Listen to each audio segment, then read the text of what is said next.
Chapter 1. The Lord's Battlefield. That is essentially the situation. Upon entering the battlefield of myriad races, we must support one another, lest we stab each other in the back. The other races will show no mercy, only our kin are worthy of trust. Once you complete the trial of the newcomer king, you may relocate your territory back within the empire, allowing for stable development. On the podium, an elderly man with graying hair, clad in a gray robe, cast a glance at the anxious youths below and continued.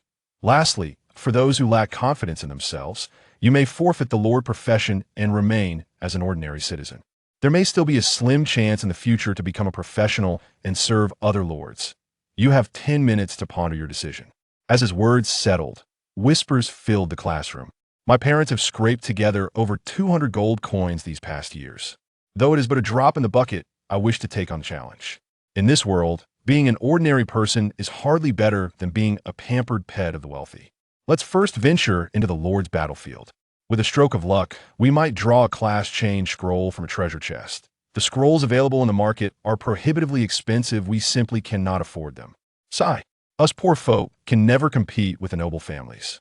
Just the requirements to elevate a territory to level 2 can eliminate 70% of the lords. Maintaining an army is tough as well.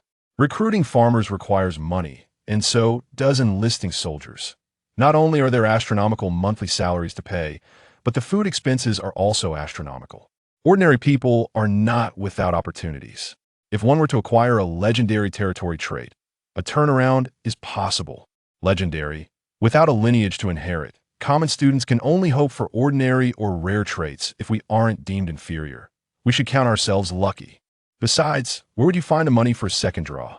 It is possible to endure for 30 days, and without a scroll, directly transition into a professional and exit the trial. 30 days. In 30 days, the grass on the grave would be a meter high. Teacher, I wish to forfeit the lord profession and remain an ordinary person. Better to live on than die, with no money or power. What difference does it make to be a lord or to meet death? Teacher, I want to forfeit my profession too. Me too. The other races. The battlefield of myriad races. The lord profession. In a corner of the classroom, a tall, handsome youth appeared lost in thought. He surveyed his surroundings. Indeed, he was still at Bifone University in City B on his first day, surrounded by the same classmates and the same homeroom teacher. He could comprehend the old man's words. So why was he so bewildered when they were strung together? Eliminating all erroneous conclusions. A scheming frog, always probing your belly, had traversed dimensions. Damn it, where's my memory? Where is my golden finger? Lin Yi suddenly realized the gravity of the situation, a shiver coursing through him as he fervently chanted in his heart, "System. Old man? A certain ineffable great being?" No response. I curse you, celestial beings, isn't this nonsense? I've crossed over without a shred of memory. No golden finger. And what battlefield is this? What difference does it make from facing death? I must quickly forfeit this profession. Reflecting on the past, many classmates had approached the elder to request the removal of their professions. Teacher. Lin Yi had barely uttered the 2 syllables when suddenly a familiar figure, round and dark as a shadowy orb, obstructed his view. It was his good friend from high school, the portly Long Tao. Lin Yi. The voice emerged almost painfully from between Long Tao's teeth. You must survive on the battlefield. Once my territory flourishes, I will surely come to assist you. Observing the still somewhat youthful Lin Yi, Long Tao felt an indescribable exhilaration within. A millennium ago, the rift in the void had descended, dragging the entire planet into a vast world teeming with monsters and alien races. Countless creatures and foreign beings surged forth like a tide, wantonly plundering and occupying every inch of Blue Star's land. The powers of numerous deities permeated every corner of Blue Star through their followers, leaving humanity's survival hanging by a thread. Thankfully, soon after, under the protection of the remnants of Blue Star's will, a turning point emerged. Upon reaching a certain age, individuals could awaken unique lord professions and be transported to the trial battlefield on the day of descent to establish and develop their territories, recruit troops, summon heroes, and stand against the alien races. Through trials of blood and fire and the brutal crucible of combat, humanity finally acquired formidable strength to resist external foes. Yet for Long Tao, 300 years had passed. Who could say how he had fared during this time? In his previous life, Lin Yi, as his close brother, thrived in the Lord battlefield, gaining fame after clinching first place in the New King War. As Lin Yi's good brother, Long Tao naturally reaped the benefits, initially serving as Lin Yi's reserve force, cultivating the land behind the front lines to supplement military provisions. Over 2% of Lin Yi's military supplies were provided by him, and given the scale of Long Tao's influence, even 2 points represented astronomical figures. He could honestly say he had never wronged Lin Yi. Too contrived. Too contrived. He must know some insider information that in my past life, it was because he had me farming in the rear that I could not enhance my territory's characteristics and lost my chance to ascend to divinity. Though I enjoyed a life of luxury and wealth, my strength and military power saw no improvement, and all glory drifted further away from me, to the extent that during the Twilight War of Blue Star, I had no strength to resist the powerful alien races and was easily slain. Lin Yi, this time, I will not fall into your trap again. I shall seize every opportunity to ascend to the throne and acquire that singular ticket to join the higher civilization. Long Tao smirked discreetly, already plotting how he would repay Lin Yi once he expanded his territory based on his past life experiences. However, if Lin Yi possessed that same memory and heard his thoughts, he would undoubtedly scoff in disbelief. Come on, buddy. With your inferior territorial characteristics, any ordinary lord would have perished in the newcomer trials long ago, let alone survive for 300 years. Dream on. What's wrong? Is there something else? If not, I have urgent matters to attend to. Lin Yi was unaware of Long Tao's inner thoughts and hurriedly pushed the latter aside, seeking the homeroom teacher to cancel his lordship class. Suddenly, a cascade of mysterious and gentle light descended from the heavens, enveloping all the adventurers in the classroom after penetrating layers of buildings. All right, the teleportation begins. The elderly man in gray gazed at the soft radiance, his complexion flushed and his voice resonant. Embark on your noble yet arduous journey as lords. No, I wish to cancel my lordship class. Lin Yi witnessed his body gradually being consumed by the gentle light, and his face darkened with dismay. He felt akin to a kindergarten graduate being informed by adults that he was to participate in the college entrance examination. How absurd! As the gentle light engulfed him completely, a sensation of vertigo overwhelmed his senses. Lin Yi's anxious heart finally succumbed to despair. His vision blurred, reminiscent of being thrust from a roller coaster at great heights. In his descent, he recalled the prophecy his prematurely departed father had foretold, stating that when one's fate was beset by minor adversaries, they would soar to great heights, unstoppable. In that moment, even as a staunch materialist, Lin Yi could not help but fervently shout within, "Oh, dear minor adversaries, come rescue your grandfather." Time became an abstraction, with the refreshing scent of grass and wood filling his lungs and the cool dew moistening his garments. Lin Yi's spirits were revitalized. Is this the battlefield of myriad races? Startled, Lin Yi sprang upright from the ground, surveying his surroundings. Verdant trees adorned the low hills, with sunlight filtering through the treetops, casting a warm glow upon the crimson fruits of the underbrush, appearing irresistibly enticing. The emerald grassy plains stretched for miles, disappearing into the horizon. The only sign of human presence was a dilapidated stone cottage not far ahead, emanating a gentle light. Simultaneously, a mysterious echo resonated in his mind. Ding! Basic template implantation complete. Enter the Lord's Hall to activate. Congratulations, new adventurers of myriad races, for entering the trial battlefield. All personal items, except for prohibited ones, have been retained. In 30 days, the newcomer king trial will commence. Strengthen your troops, expand your territory, recruit heroes. Enhance yourself, empower yourself. With your flesh and blood, perform a grand spectacle for the gods. Success. Bloodline match confirmed. System loading. Chapter 2. The System. Unique characteristics. By heavens, this time I am truly doomed. Lin Yi opened his satchel, revealing a meager 10 silver coins, which instantly darkened his expression.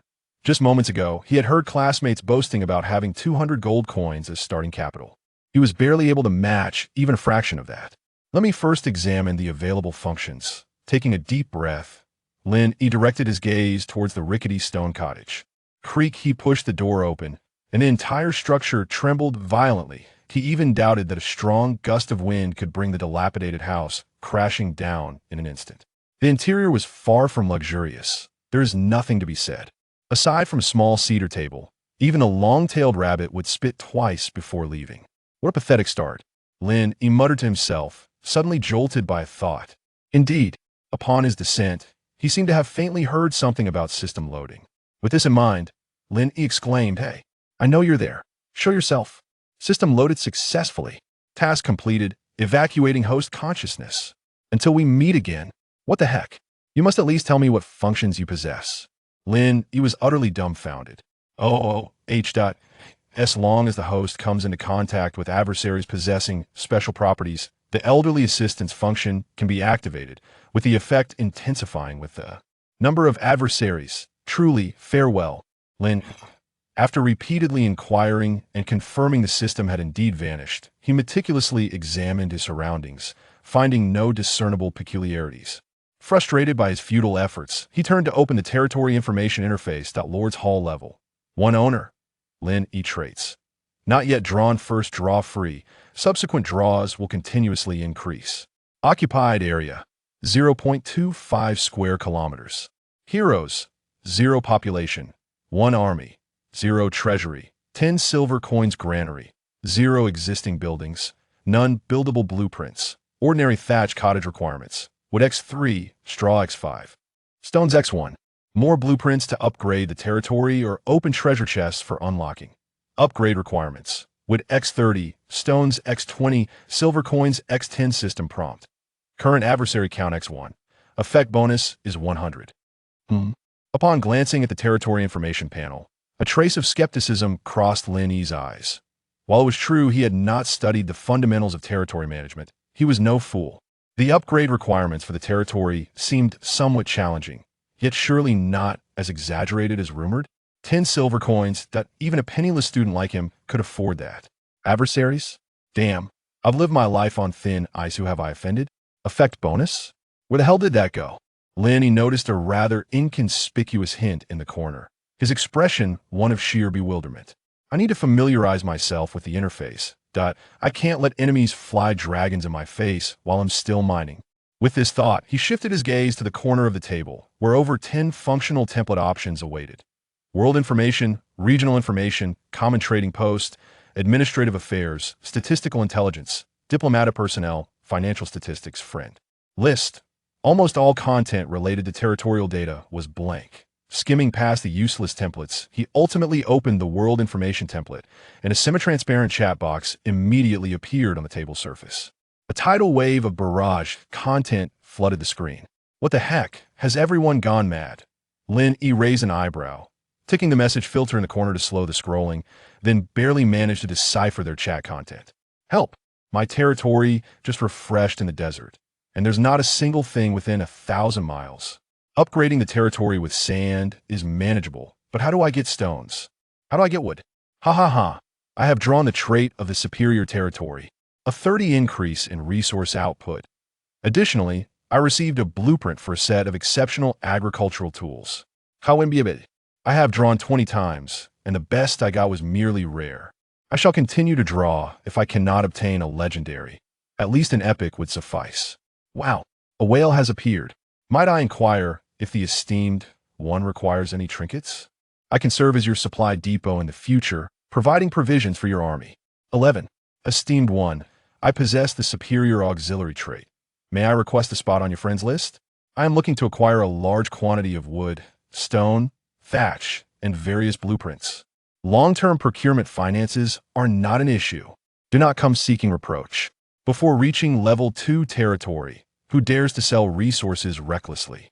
Everyone, let us hasten to elevate our territories to level 2, then we can recruit villagers as labor. Selling resources can wait. My friend. I was so focused on bringing money before teleporting that I forgot to bring logging tools. How am I to chop wood? Purely ridiculous. Do you not know there are starting tools beneath the Lord's Hall table? Thank you, I found them.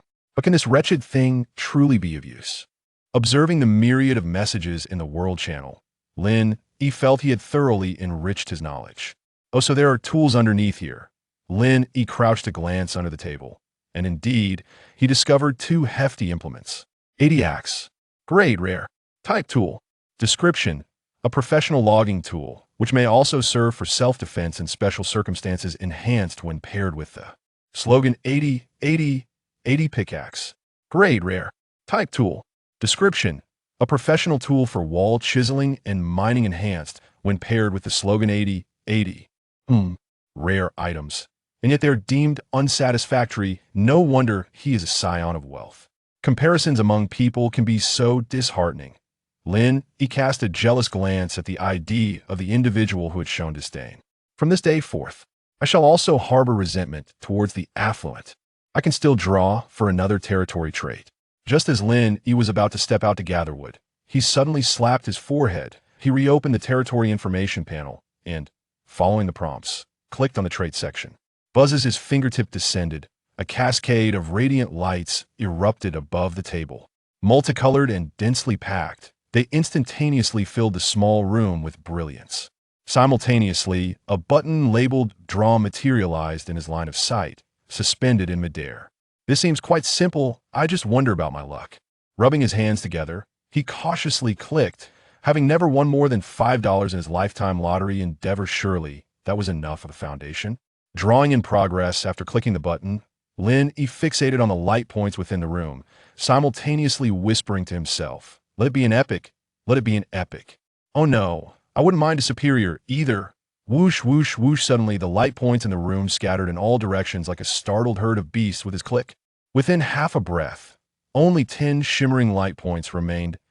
In the next moment, one of these radiant points, as if responding to a call, emerged from the array and flew directly towards the center of the table, merging within. At long last, has my turn finally arrived?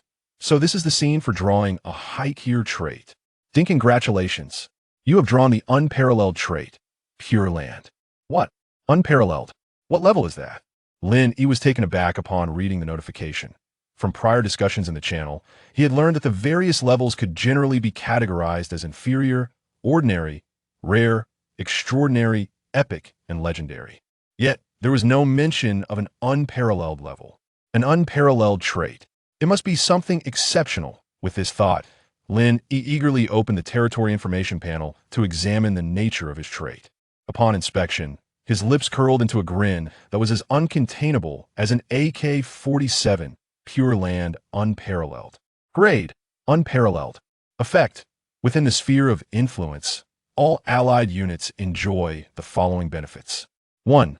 Enhanced energy speed, stamina, recovery, work efficiency, cultivation, comprehension, and crop growth, all increased by 300.2. Immune to any diseases or toxins, lifespan extended by 50 years, and overall physical attributes significantly improved. 3. Increased likelihood of attracting light-affiliated units to serve, with a chance of summoning high-level elves and advanced angels to reside. 4. Allies find it easier to transition into light professions. 5. Gestation period for newborns shortened by 90, with a high probability for infants born within the territory to grasp advanced professions and reach their potential limits more readily. 6.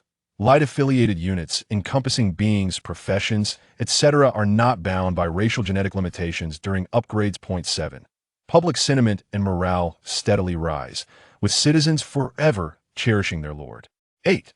The territory will not experience rebellions, assassinations, or treasonous events. 9. Heroes and light-affiliated units from the territory may be revived upon the return of their souls. If the soul is extinguished, it can coalesce into a light guardian within the territory. 10. Once the Lord ignites the divine flame, they may wield the authority of light. Indeed, it may be true that I am poor, but so what? I possess an unparalleled territorial trait. Chapter 3. The Power of the Pure Land. Only 3 opportunities. Seize them. This is the day of my triumphant resurgence. Long Tao. Inside a tent constructed from thatch, Long Tao meticulously patched the last hole, ensuring that the thatched cottage would not be toppled by the wind again. Only then did he direct his gaze to the table before him. After all, this was not the finest small stone house at the outset. If he did not repair it properly, and the strong winds were to destroy it, he would have nowhere to lament his misfortune. The interface displayed the familiar sections: world information, regional information, general exchange, and friend list. Indeed, these were the essential functions. The more critical templates concerning governance and diplomacy would need to be obtained later from special treasure chests to unlock their core features. First, let S draw the characteristics. He endeavored to calm his emotions, steadying his robust figure, while silently counting in his mind. Click, buzz, dozens of white and blue star-like points floated in the air. Shortly thereafter, a soft, pale light spiraled down and gently settled on the table. Oh no, ordinary. No, this cannot be right. The loss of a chance sent beads of cold sweat cascading down Long Tao's brow. According to the methods he had learned in his previous life, activating the characteristics interface would yield rare or better traits within a fixed time frame. In the initial stage, merely possessing an exceptional characteristic would suffice. Once he left the trial, he had numerous strategies to enhance the levels of those traits. Surely, it was just the tension from earlier. One more time, Long Tao took a deep breath, relinquished the previous characteristic, and reopened the drawing page. He counted silently in his mind, spending 10 gold coins. Draw. Buzz. The same scene unfolded once more, except this time, a hint of purple brilliance shimmered among the starlight. Long Tao dared not exhale, his gaze fixed upon a luminescent point in midair. At long last, when that purple point wriggled free and emerged, he was nearly propelled into a leap of joy. As the light point merged with the table and the dust settled, Long Tao erupted into a fit of ecstatic roars. Ha ha ha! Epic! Epic! In his previous life, Lin Yi had risen to be among the top 50 lords of the Great Xia Empire thanks to his epic traits. This time, with the memories of my past life, starting with an epic trait will surely ignite divine flames and forge a celestial position. Lin Yi, await your reckoning. The humiliation you once inflicted upon me shall be repaid 100-fold. As he envisioned a splendid future, Long Tao, overwhelmed with joy, glanced at the characteristics of his territory. He then bent his rotund form to retrieve 2 moldy, dilapidated tools from beneath the table. To conserve startup capital, he had not brought proper tools with him. He would make do with the subpar axe provided in the initial configuration. Emerging from the tent with the battered axe in hand, Long Tao pondered deeply. The pinnacle of territory characteristics for the Blue Star races was merely legendary, a far cry from the ultimate limits of supreme civilization. However, with my current epic attributes, I could reach out to those few affluent individuals in the Bifeng region. Their sponsorship would certainly facilitate a smoother initial development, allowing me to strive for upgrading to a level 2 territory today and elevate my own level to 1. Moreover, if I recall correctly, there exists a hidden quest in this area that no one in my previous life managed to complete. According to the informants, all it requires is a light-based class change scroll to recruit a hero endowed with divine-level talent. If the opportunity arises, I must seize that quest before anyone else. Contemplating this, Long Tao glanced at the sturdy timber before him and muttered, "What a ridiculous setup. Why must the territory upgrade to level 2 be so complicated? Wouldn't a few dozen units of material suffice? It's utterly exasperating." 80, 80, 80. Lin Yi stood bare-chested, wielding a glimmering silver axe, his well-defined muscles illuminated by the light, exuding a unique aesthetic appeal. Wiping the beads of sweat from his brow, he lamented, starting off as a mere rookie, and chopping wood is such a laborious task. This must be the last tree. He glanced at the vacant space beside the territory hall. After a morning's effort, utilizing a rare-grade iron axe alongside the 300 efficiency boost from the Pure Land, he had finally gathered 30 units of wood. According to the channel's information, the difficulty of collecting stones was twice that of wood, presenting a daunting challenge ahead. Lin Yi dragged the fallen timber to the center of the territory, disassembled it, and then sat on a stump to take a brief rest. The benefits were quite apparent. Aside from feeling a tad hungry, he did not experience excessive fatigue. Closing his eyes to attune to his physical state, Lin Yi gained a renewed understanding of the attributes of the Pure Land. Longevity increased by 50. It's not merely about extending life. It has significantly enhanced his physique in nearly every aspect. The dual restoration of stamina and spirit quickly alleviated his weariness. I can also check my personal information panel. Lin Yi suddenly recalled this and promptly executed the operation as instructed in the channel. Soon, a translucent panel appeared in his vision, visible only to him.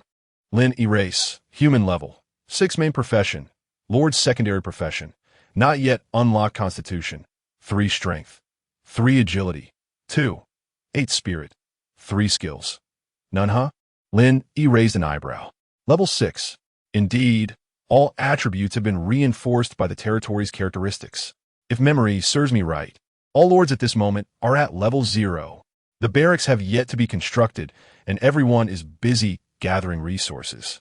Experience is certainly not gained as swiftly as through hunting. I had time to get to work. After his brief respite, Lin Yi, brimming with vigor, hoisted an 80-pound pickaxe and advanced toward the distant low hills. So what if they are affluent individuals? If fortune does not favor them, and they spawn in a desert-like area, they won't even be able to gather a few dozen units of wood or stone. The geographical environment of this place is indeed splendid.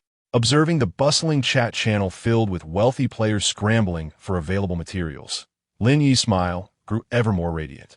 Given the current circumstances, it hardly matters if he is unaware of the system's effects. He casually plucked a handful of fruits from the thicket to satiate his hunger and resumed wielding his pickaxe to embark on his mining endeavors. 80. The sharp clanging of metal echoed continuously as fragments of stone cascaded down the slope under Lin Yi's strikes, alleviating much of the labor involved in transportation. As beads of sweat trickled down, dusk approached.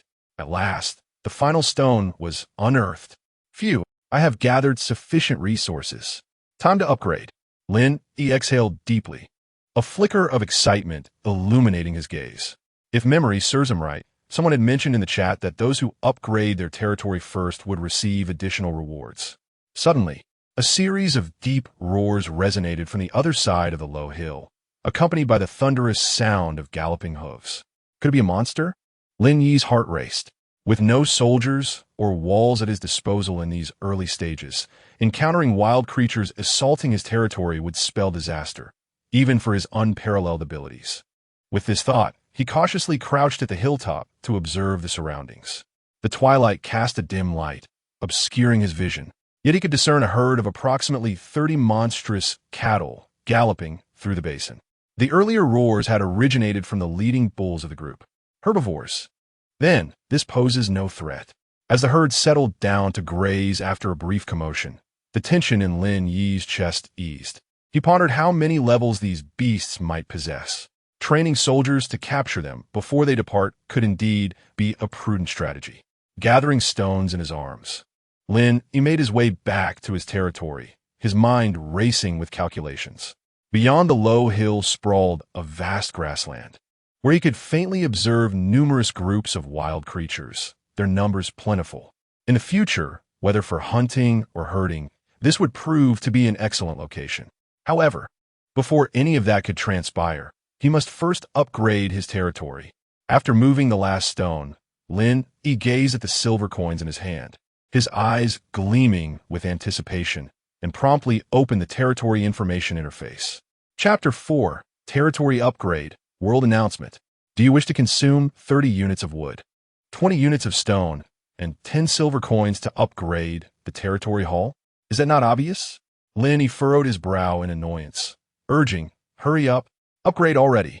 As his words fell, the resources piled up in the open space, along with the silver coins in his hand, transformed into glimmering starlight and vanished. The trailing stardust flew directly towards the small stone cottage. Before long, a radiant light enveloped the former completely, undergoing a peculiar transformation akin to a toy being unwrapped. With a level 2 territory, he could recruit farmers. Life was bound to improve. Reflecting on his industrious day, Lin Yi felt a sense of relaxation wash over him. A mere figure without labor. What sort of lord was that? Merely a beast of burden. Ding! Not long after, a prompt echoed in his mind as 1 minute elapsed. Upgrade completed. Calculating duration. Congratulations! You have become the fastest human lord to complete a territory upgrade this session. As a reward, 1 rare unit blueprint, 100 amethyst coins, 1 gold treasure chest, and 100 reputation points. Wow, this is quite generous. Amethyst coins. I'm rich.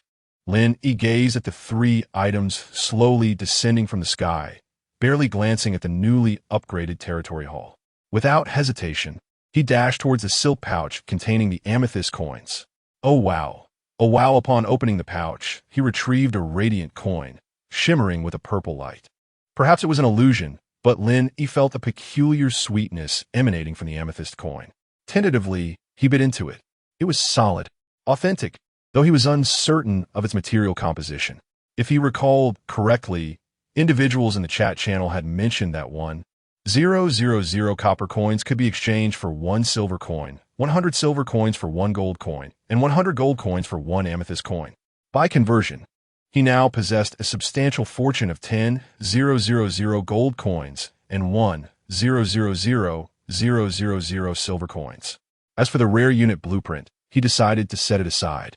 Sensing it might not be particularly impressive, Lin Yi tossed the blueprint aside. He was well aware of the tier classifications for treasure chests: bronze, silver, gold, amethyst, and legendary. Rare corresponded to the silver level. Today, he would exercise restraint. Rubbing his hands together, Lin Yi cautiously lifted a corner of the treasure chest, revealing its contents as if unveiling a bride's face on her wedding night. White robe blessing master class change scroll, type, light system rank, exceptional effect, allows the user to change class to white robe blessing master. Description: a practitioner skilled in enhancing and supporting abilities. Restrictions: cannot be used by demon, shadow, or undead races. A class change scroll. Lin Yi's eyes narrowed as he gently extracted the scroll from the chest. A support class, and of exceptional rank. He thought it best to keep it for now. Currently, his territory's traits were of the utmost level, having already secured an upgrade reward ahead of countless other lords. How could a support profession of exceptional rank capture his interest? Uncertain of whether I may change my profession in the future, I decided it prudent to retain my current path for the sake of my future subordinates. Ah, the chest remains. How splendid, for I have acquired an additional storage box. Lin Yi gently caressed the golden treasure chest, placing the scroll back inside, before turning his attention to his newly acquired residence. Upon raising his gaze, he noticed that the previously dilapidated shack had vanished, replaced instead by a meticulously crafted stone house, hewn from exquisite blue stone, standing majestically amidst the lush greenery. The area had also expanded slightly, now resembling at least a 1-bedroom apartment. Simultaneously, a soft white light suddenly materialized above his domain, transforming into a radiant halo that spread outward. Wherever the halo passed, Lin Yi's tangible control over the land was enhanced. In an instant, the size of his territory doubled, and the construction of facilities was no longer constrained by regional limitations. Curious about the changes following the upgrade, Lin Yi raised an eyebrow, poised to access the territory interface. Suddenly, a thunderous clap echoed across the heavens, illuminating the dimly lit night sky. Concurrently, within the minds of numerous lords, a message from a mysterious entity appeared above their vision. Congratulations! This session's human lord, Lin Yi, has upgraded his territory ahead of others. As a reward, a rare troop blueprint, a golden treasure chest, 100 purple crystal coins, and 100 prestige points. The remaining lords should strive diligently for the second-place reward. The message refreshed 10 times. Regardless of their locations, human lords halted their activities in unison, their faces a tapestry of shock as they perused the announcement. The previously quiet world channel erupted like a volcano, igniting a fervent discussion. Goodness, it has begun. The grand display of the elites. But wait, who is this Lin Yi? I have not heard of such a figure in the imperial capital of the Great Xia. Not even a family with the surname Lin exists here. Incredible. I've heard that the 7th prince is also participating in this lord trial. Yet he failed to upgrade first, only to be eclipsed by someone else. Could Lin Yi be from a mysterious lineage? Wealthy beyond measure? What are you talking about? Have you not noticed that the resources traded in the market are already scarce? They are predominantly monopolized by a few influential families. How could others compete? Can he truly buy a piece of wood with 100 purple crystal coins? The rewards for upgrading to a level 2 territory are typically modest. Prestige holds some value, but this is not how one squanders wealth. Despite the allure of the rewards, they can certainly be evaluated by their worth. Lin Yi must have employed some alternative means to secure the materials for his upgrade. Wait, have you all examined the rewards closely? Goodness, a rare troop blueprint. Remarkably, it is indeed a troop blueprint of rare quality.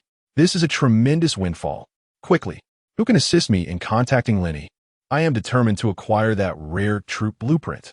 Just tell him that money is no object. Unable to make contact, that fellow has not altered his initial social settings. However, amidst the fervent discussions in the global channel, the voice of a mysterious entity resonated once more. Congratulations. This term's human lord, Xiajia, has successfully upgraded his territory, securing second place.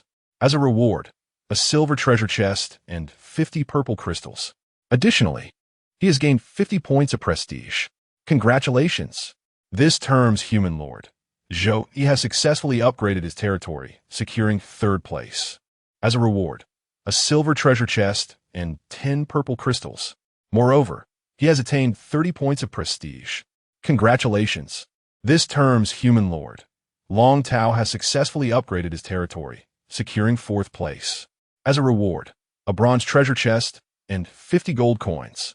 Furthermore, he has earned 10 points of prestige. The incessant stream of notifications echoed throughout, yet all gazes remained fixated on Lin Yi. The reason was clear. Without comparison, one cannot appreciate the impact. Chapter 5. The First Recruitment, Special Villager. Lin Yi. Long Tao glanced down at the reward he had just received, then shifted his gaze to his friend list. A sudden wave of absurdity surged within him. No way. Could it truly be him? He recalled that Lin Yi had added him as a friend at the onset of their journey. Gritting his teeth, Long Tao clicked on the list and sent Lin Yi a message. Hey buddy, did you receive the first place upgrade reward? In no time, the message was swiftly returned. Indeed, my chubby friend, I've struck it rich. Rest assured, given our bond, I would never forget you. If your growth falters, well, just come help me farm. I guarantee you a life of wealth and prosperity. Damn! Upon seeing that familiar tone, Long Tao's expression darkened, as if he were on the verge of bursting with frustration. This was precisely it.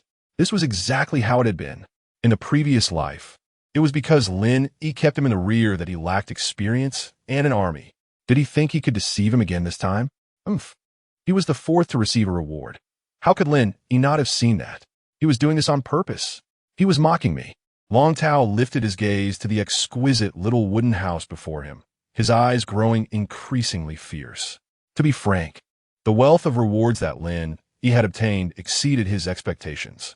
The purple crystal coins and golden treasure chests held little significance in the upper echelons. For instance, after connecting with the seventh prince through various channels today, he had screenshotted his epic traits and pledged loyalty. Even without establishing any formal contract, the royal family had no fear of him reneging. Without hesitation, they traded him 10,000 purple crystal coins. However, it was the full 100 points of prestige that truly drew the attention of all the nobles. Recruiting heroic generals, upgrading territories, constructing, upgrading special buildings, initiating diplomatic relations. All required the expenditure of prestige points, particularly in the early stages of recruiting heroes. Having an additional 50 points was akin to leading a 100-meter race with a 50-meter advantage over others. The rare unit blueprints were an unexpected boon. In many ways, the value of this blueprint surpassed even that of 100 prestige points. Ordinary units require extensive training, the accumulation of rare materials, and absorption of monster crystal cores to advance to higher tiers. Cultivating a high-level army demands considerable time and effort, yet high-tier unit blueprints are different. Once constructed, a mere ordinary villager could walk through and emerge transformed. This drastically shortens the time needed to form a battalion. In the outside world, this might seem trivial, but this was the rookie trial. Assembling a small squad of rare units could sweep through the majority of areas in the trial. The speed of material collection and level enhancement would soar to unprecedented heights. In the later stages of the battlefield, they would be capable of confronting foreign lords. No, I must quickly earn prestige points. Searching for treasure chests in the wild is of utmost importance if I could also uncover a rare unit blueprint. The title of Rookie King would not be beyond my grasp. Long Tao took a deep breath, although the reasons remain unclear. The evolution of Lin Yi in this world contrasts starkly with that of his previous life. Nevertheless, he is confident that as long as he navigates the overarching direction wisely, it will only be a matter of time before he stands triumphant over Lin Yi. If memory serves, ascending to the third-level territory demands an alarming array of materials. He opened the Lord's information panel and meticulously verified the quantities of resources. Lord's Hall, Level 2 Owner, Long Tao Traits, Martial Land, Effects, increases military training efficacy by 50, accelerates armament manufacturing speed by 50, ensures that morale within the territory does not drop below 60, enhances the probability of taming monsters through unarmed combat by 30, and bolsters the populace's willingness to enlist by 50. Occupied area 0, 5 square kilometers. Heroes 0 population, 1 army, 0 treasury, 2,119 purple crystals, 111 gold coins granary, wild fruits x19 existing buildings, none available blueprints, ordinary thatch cottage requirements, wood x70, straw x100, stones x20, ordinary barracks requirements, wood x200, stones x400, iron or x30, upgrade requirements, wood x1200, stones x800, iron or x60, gold coins x200, first order magic core x10. The foundational resources have doubled compared to the first level, with an added demand for iron ore. The overall difficulty does not seem insurmountable. It can be resolved with sufficient funds. Only the magic core poses a significant challenge, however. Is my luck truly this poor? What kind of worthless farmers are these? Not even a name to their credit? I was hoping for hidden characters as well. Long Tao opened a recruitment panel, utterly flabbergasted. Available villagers for recruitment. ID 1578, 20 copper coins. ID 7921, 15 copper coins. What the hell?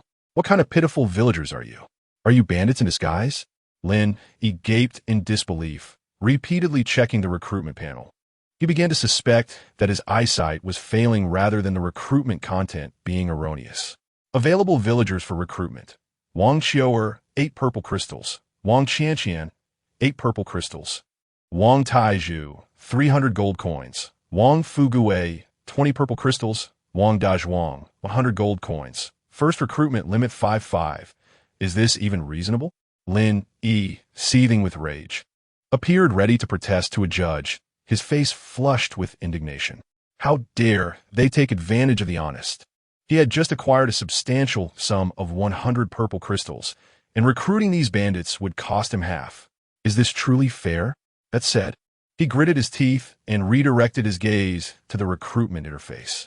Fine. Today, I shall unveil your peculiar abilities.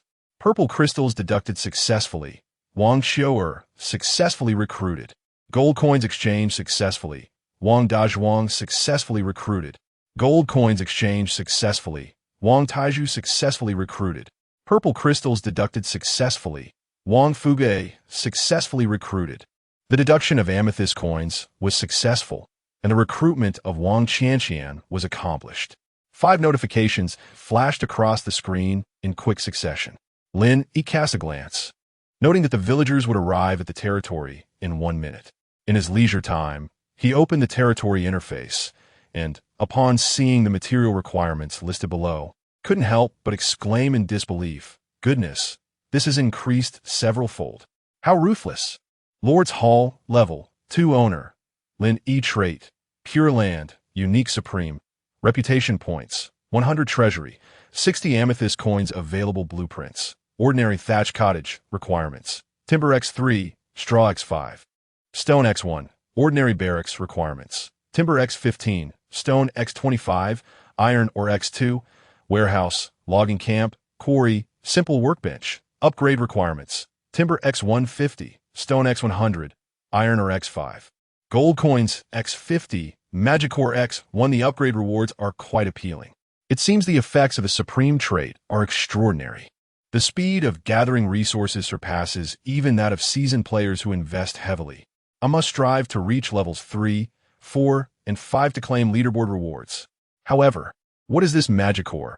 Let's focus on establishing the barracks first. Little Black Fat has sent a private message.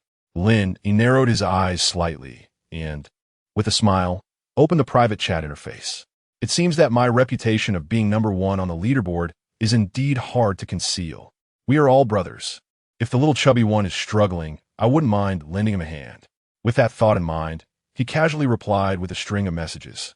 Then, beams of radiant light burst forth from the Lord's stone house. Commoners Wang Fugue, Wang Qiuer, Wang Dazhuang, Wang Taizhu, Wang Qianqian pay their respects to the Lord. Chapter 6. Exceptional Transactions. Enchanting Night Intrusions. All right, rise and let me discern what distinguishes you, Lin Yi commanded, his irritation boiling over as he beheld the 5 individuals kneeling before him. 40 purple crystal coins.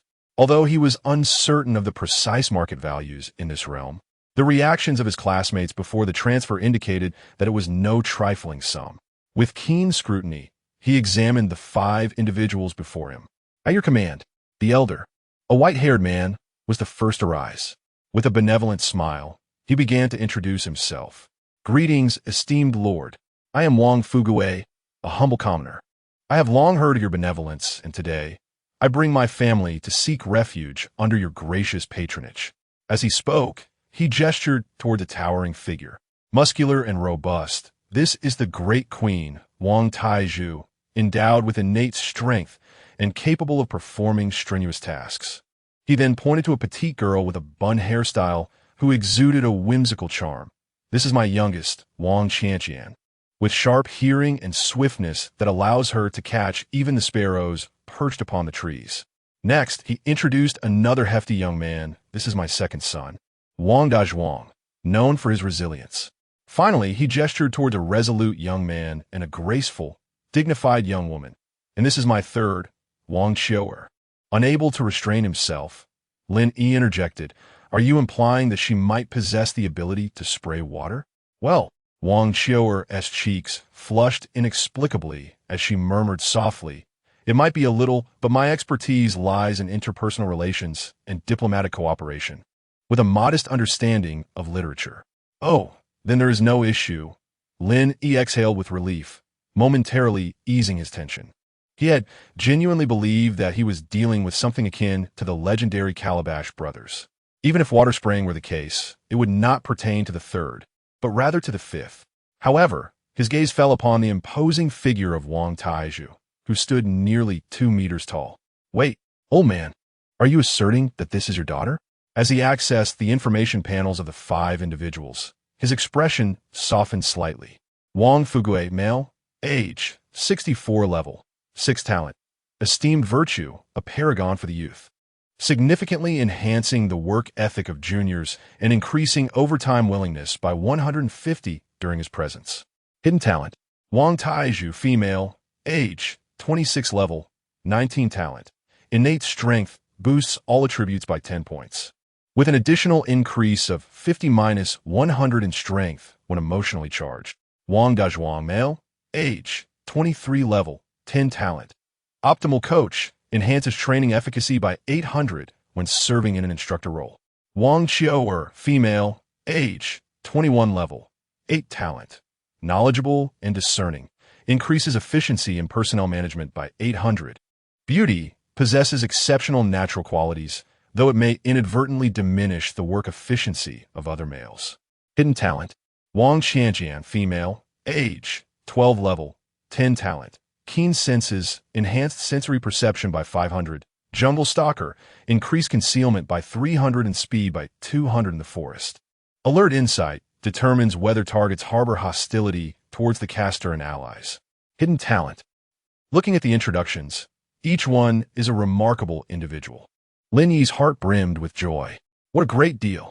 According to the information he gathered from the channel, This world categorizes levels into several stages: 1 to 10, 11 to 20, 21 to 30, corresponding to the first, second, third tiers, and so forth. Ordinary individuals, untransformed, can only reach levels 5 to 6 at most, unable to break through the first-tier constraints, regardless of the methods employed for cultivation. Even for professionals, ascending to the second tier requires an immense amount of effort. He had merely recruited a few villagers and, after the enhancement effects of the Pure Land, had directly acquired a level 19 second-tier expert, along with 2 peak first-tier individuals at level 10. Not to mention their unique talents. There were even 3 hidden talents. This was simply too advantageous. It appeared that self-defense capabilities were secured. Lin Yi gazed at Wang Tieju's imposing figure, feeling an overwhelming sense of security. With initial vacancies and roles, he could make allocations. Lin Yi opened the administrative management interface, contemplated the vacant positions for a moment, and commanded, "Taiju, I appoint you as the captain of the territory guards, responsible for repelling external threats and slaying beasts. Xiu'er, I appoint you as the personnel supervisor, responsible for recruiting displaced people and selecting capable individuals. Dazhuang, I appoint you as the special training instructor, responsible for training the territory's warriors in formation. Qianqian, I appoint you as the reconnaissance supervisor, responsible for scouting enemy situations and preventing ambushes. Lastly, I turn my gaze to the white-haired elder, Wang Fugui. I appoint you as the temporary village chief, responsible for the overall construction and management of the territory. Do you have any objections?" Thud. The 5 individuals who had just risen uniformly knelt once more. "Thank you, my lord. The commoners shall dedicate themselves wholeheartedly for you until death." Wang Fugui said, tears streaming down his face. Ding. Wang Fugui and the villagers' loyalty has increased to 100 due to their appointments. Ding. The villagers' enthusiasm has significantly increased after their employment. For the next half month, work efficiency in any position will rise by 200. This, just by speaking a few words and assigning some vacant positions. Such good fortune has come? No need rise. Lin Yi raised his hand and looked at Wang Fugui with a gentle smile. "What do you think of my appointments just now? If you have any other ideas, feel free to amend them as you see fit." No. Wang Fugui quickly shook his head, respectfully stating, "I am not well versed in administration. But had it been me arranging, it would have been no different from what my lord has done." Indeed. Lin Yi nodded slightly, lifting his gaze to observe that the day had grown late. He promptly instructed, "This evening, you shall find a place to rest. Tomorrow, ensure that everyone collects ample building resources." After conveying the necessary quantities for the Barak materials and territory upgrade, Lin Yi, unable to endure the torment of mosquito bites any longer, swiftly entered the Lord's Hall. Following the upgrades, the small stone house was now furnished with an additional bed and a few decorative items, alleviating his previous concern of sleeping on the ground. Just as he was about to prepare for slumber, a sudden creaking noise echoed from outside the door. The stone door was pushed ajar, and in the dim light, Lin Yi caught sight of a graceful figure stealthily slipping inside. Initially, he presumed it to be a thief attempting a nocturnal raid, prompting him to prepare to summon the formidable Golden Barbie for protection. However, the warm whispers by his ear and the faint scent of a delicate fragrance dispelled his fears. "Oh, Wang Xiu'er, my lord, earlier you inquired if his servant could spray. Were you perhaps hinting at something?" The soft, tender voice glided from the head of the bed to its foot. Lin Yi could not discern the details, but felt a chill run down his legs, causing him to shiver involuntarily. Is this truly the life of a future lord? Chapter 7. The disparity among villagers. The following day, gentle sunlight filtered through the bamboo window, illuminating Lin Yi's chiseled, strikingly handsome visage, reminiscent of a refined elder. As he blinked his hazy eyes open, he was greeted by a scene that quickened his pulse. "My lord, you are awake," Wang Xiu'er said, her cheeks tinged with a delicate blush as she respectfully held out Lin Yi's garments. "Shall I assist you in dressing?" "Oh, thank you," Lin Yi replied, rubbing his eyes and rising to embrace her assistance. A glance downward revealed a startling sight that caused his breath to quicken. Cough, cough. Next time, You might want to dress yourself first. Recalling the events of the previous night, he could not help but silently marvel at the beneficial effects of the Pure Land. Without it, whether he could rise this morning would have been uncertain. Yes, my lord, Wang Qiu'er replied in a soft tone, then knelt to help him don his trousers. Disaster. Lin Yi glanced down once more, taking a deep breath. Unable to restrain himself, he gently reached out to caress Wang Qiu'er's silky hair. May I trouble you? It was not until the sun had fully risen that Lin Yi finally dressed, tidied his tousled hair, and energetically pushed open the door. Let us go. Everyone has rested for the night. Today we must diligently gather resources. Good morning, everyone. Before he could finish his sentence, the sight that greeted him outside made him gasp in astonishment. Goodness, are you all night owls? What on earth did you do last night? As he surveyed the surroundings, where there had been empty grassland the night before, now lay a bountiful collection of timber, stones, thatch, wild fruits, and vegetables. There were even several plump wild boars. At the center, 3 gleaming treasure chests sparkled dazzlingly, nearly causing his jaw to drop. What had transpired during his slumber? How had they managed to bring back treasure chests? Moreover, the activity around the Lord's Hall suggested that there were certainly more than 5 people bustling about. Old dang, what is happening? Lin, he exclaimed, his eyes wide as he called out to the approaching elder. Reporting to you, my lord. Wang Fuguei trembled as he knelt, stammering. Last night, at the hour of the rat, I utilized your treasury to recruit 20 villagers. With no beds to rest upon, they were unable to sleep. So I had them work in the dark. The wild boars and treasure chests were brought back by the villagers during their gathering. I acted without permission. I beg for your punishment. I'll punish you for what? Lin Yi quickly helped the elder to his feet, reassuring him, No, you are not at fault. In fact, I must reward you. If old Deng had not mentioned it, Lin Yi would have forgotten that after midnight, recruiting villagers would refresh again. He had assumed he would need to personally assign tasks to the villagers that morning. Who would have thought that old Deng was truly a managerial talent, considering every aspect with such thoroughness? The villagers he had recruited were even more capable than he had anticipated. As Lin Yi spoke, he could not help but cast a glance at Wang Qiu'er behind him. I dare not refuse, since the Lord has placed such high expectations on me. It is my duty. Wang Fuqian quickly shook his head in refusal. A clear distinction between reward and punishment is essential for the future development of the territory. Lin Yi raised his hand to interrupt the elder's refusal, adding, I shall reward you with 50 gold coins and a dedicated residence, with free upgrades in the future. Given your advanced age, Elder Wang, a conducive environment for rest is necessary.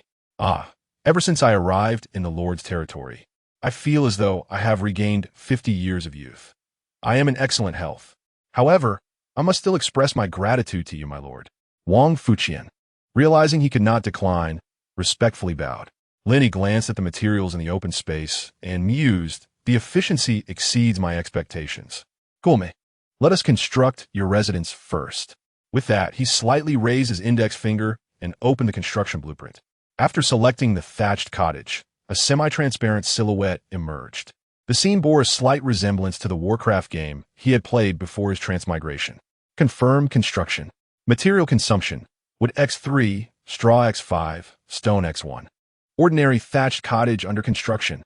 The corresponding materials in the open space transformed into flowing light and vanished. In their place, a cloud of white mist materialized where he pointed. In less than half a minute, a brand new thatched cottage appeared before everyone's eyes. Wow! The Lord possesses remarkable skills. Wang Fuqian gasped in astonishment. You managed to construct a house with such minimal materials. This is far more economical than the villagers building it themselves. The efficiency has increased several-fold. Indeed, Lin Yi stroked his chin, contemplating. It seemed rather unusual to construct a house with fewer than 10 units of materials, somewhat defying the principles of energy conservation. However, considering this was a magical world, it was only natural for certain phenomena to defy logic. Otherwise, if the Lord had to gather numerous materials just to build a thatched cottage, it would be quite troublesome. Very well, Elder Wang, you may continue to lead the villagers in their work. Leave the construction to me. Lin Yi dismissed Elder Deng and Wang Qiu'er. With a significant increase in population, it was imperative to arrange housing for the villagers tonight. After Wang Fuqin departed, he returned to his work, urging the new villagers with a commanding voice. Huang, I told you to trim the wood before bringing it back to the territory. Why have you brought back an entire tree? Xiaohua, I instructed you to gather food, not herbs. Ever since arriving in the Lord's territory, I have had no aches or pains. What do you intend to do with a basket of herbs? Feed the pigs? And what on earth is this large portion of poison doing here? You gluttonous lad, how dare you steal food again? Go gather stones at once. As Lin Yi continued to construct the cottage, he listened to Elder Deng's shouts and, after a moment of contemplation, casually glanced at the information panels of several new villagers. The levels of these newly recruited villagers were vastly inferior to those of the Wang family, lacking any special talents, and their names were quite unappealing, devoid of any distinctive qualities. It appears that only the initially recruited villagers possess any distinctiveness. Nevertheless, today it is imperative to establish a military camp and train a combat squad in advance. With the thought of possessing a rare troop card and 3 unopened treasure chests, his movements became increasingly nimble. Are you fools? The treasure chest lies right beneath your feet. Is it so difficult to chop down a tree and bring along? Must you allow villagers from other territories to seize it? Is it truly necessary to report back to me about such trivial matters? A young man, clad in splendid attire and possessing a commanding presence, erupted in furious reproach at the dazed villagers before him, his tone imbued with an exasperated frustration. By the heavens, a silver treasure chest! This foolish villager returned from logging only to inform me of the chest's existence, questioning whether it should be brought back. Must there be any inquiry? Is it truly necessary? Beep. Notification. The loyalty of one of your villagers has diminished due to discontent. The young man, upon receiving the notification, widened his eyes in disbelief, tempted to deliver a resounding slap to the villager before him, yet wary of further diminishing the latter's loyalty. Should rebellion arise, the consequences would be dire. It seems the textbooks were not mistaken. These purely numerical villagers are as unyielding as cardboard cutouts, devoid of spirit. It is essential to recruit heroes swiftly. At the very least, one must activate the administrative management template to enhance efficiency. The tavern blueprint, the special treasure chest. It would be prudent to contact the 7th prince. I have heard he recently acquired a capable aide. This should provide additional avenues. During initial recruitment, encountering named villagers can significantly bolster a lord's early development. If fortune permits, discovering a special treasure chest in the wild could unlock the administrative management template. With the hidden effects conferred by the official positions, even ordinary named villagers would easily outpace other lords. Regrettably, Luhao lacks such fortune. Chapter 8. The Red-Tasseled Spearman at Last. A hidden villager has finally emerged. As Long Tao beheld the burly figure stepping out from the Lord's Hall, tears streamed down his face, and he felt that all his efforts had been worthwhile. This was a villager he had recruited at the cost of 100 gold coins. Not only could he be trained as a hero in the future, but his potential was boundless. With abundant resources at his disposal, ascending to semi-divinity was not beyond reach. The expenditure of prestige points was indeed justified. In his previous life, during the chaos of the gods, countless foreign deities descended, and many deeply concealed techniques of the lords were exposed by advanced civilizations. If memory serves, a villager recruited for 100 gold coins was considered exceptional. Alas, Long Tao shook his head slightly in regret. It was said that the technological tree of advanced civilizations allowed for a small probability of refreshing villagers with hidden talents, which could only be purchased with purple crystal coins. Those would be the true treasures, usable even upon attaining divinity. The human race of Blue Star would surely have no chance. Subsequently, he opened his friend list, his eyes filled with suspicion. Something was amiss. Wasn't the reward for the top rank in the previous life the 7th prince? In that life, he and Lin Yi had been close brothers for 3 centuries. While not profoundly acquainted, they shared a bond.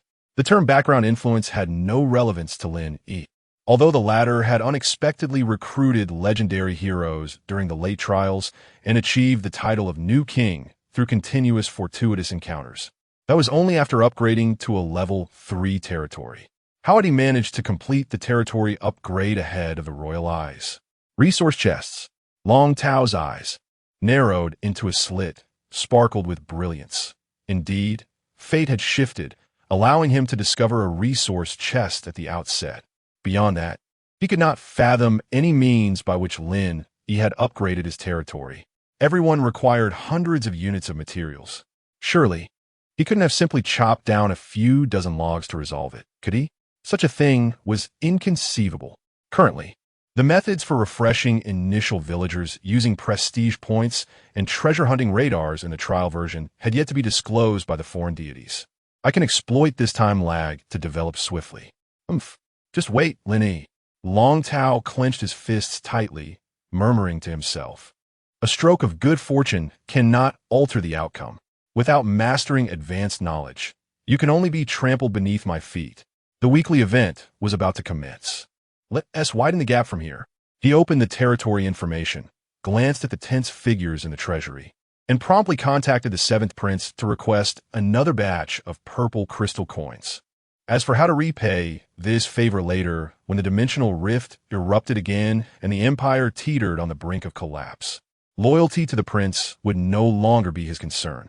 After all, once the new king trial concluded, he was uncertain whether he would return to the empire or not.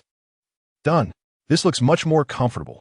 Lin Yi clapped his hands with a smile, pleased as he admired his masterpiece. Looking around, the territory that had been empty just 10 minutes ago, in the present day, a neatly arranged cluster of approximately 30 thatched cottages encircles the Lord's Hall in a circular formation, situated near the edge of the territory. Additionally, there are 4 warehouses brimming with resources, which, if discovered by other lords, could incite quite a stir. Resource collection points, such as lumber yards and quarries, are each equipped with 2 structures, significantly enhancing collection efficiency. The introduction of rudimentary workbenches has ensured that every villager is now outfitted with various tools. Although Lin Yi's domain is modest, it is well-equipped and thriving. The next step is to establish a military camp and summon soldiers. However, it appears there is a scarcity of iron ore. Contemplating this, he returned to the Lord's Hall and opened the chest in the corner to reveal the troop transformation diagram. Crimson Spear Soldier, type, troop diagram, consumable, grade, rare intermediate effect. Transforms villagers into a special tier, 15 troop, automatically acquiring initial skills. Race restriction, humans, subhumans consumption, beast hides, X2, hardwood X1, iron or X2, gold coins X3, transformation duration, 1 hour, remarks, usable only once, cannot be applied to multiple military camps. Transformed units cannot undergo further transformation nor select other professions. Oh my! Upon reviewing the diagram, Lin Yi realized he had stumbled upon a true treasure, the ability to directly transform into Tier 15 troops. They are undoubtedly seasoned second-tier experts. Training a batch immediately would immensely bolster the safety of his domain. He possesses the materials like beast hides, but is still lacking iron ore. What to do? Lin Yi furrowed his brow, poised to trade other materials with fellow lords when suddenly 3 silver treasure chests at his feet captured his attention. Random resource chest, choice resource chest, special chest. A stroke of fortune has arrived. Let us open them all. Lin Yi grinned. Ding. Congratulations, you have acquired silver or X150. Wood X400, stone X450. Ding. Congratulations, you have obtained a choice resource. Iron or X200. Ding. Congratulations, you have received reputation points X10, rare farmland blueprint X1. Farmland. Growth speed increased by 30, yield boosted by 50. Before the soldiers march, provisions must be secured, ensuring a stable food supply for the future. After glancing at the materials required for the farmland, magic core powder, soil infused with magical energy. Quite intriguing, none of which he had encountered before. Lin Yi smirked. Indeed, the Lord's profession is arduous. If his own ultimate traits are thus, one can only imagine the challenges faced by other lords. The immediate priority remains to transform the first batch of warriors. He exited the hall and surveyed the surrounding terrain of his domain once more. To the south lies a vast basin rich in resources, while the west is cloaked in a labyrinthine forest. The east and north extend into plains that stretch for over 10 kilometers, shrouded in mist beyond. The troop diagram may be used only once, while ordinary camps are manageable. Those with troop transformation capabilities must be safeguarded with utmost priority. After a moment of contemplation, Lin Yi chose to establish his first barracks in the southern vicinity of the low hills.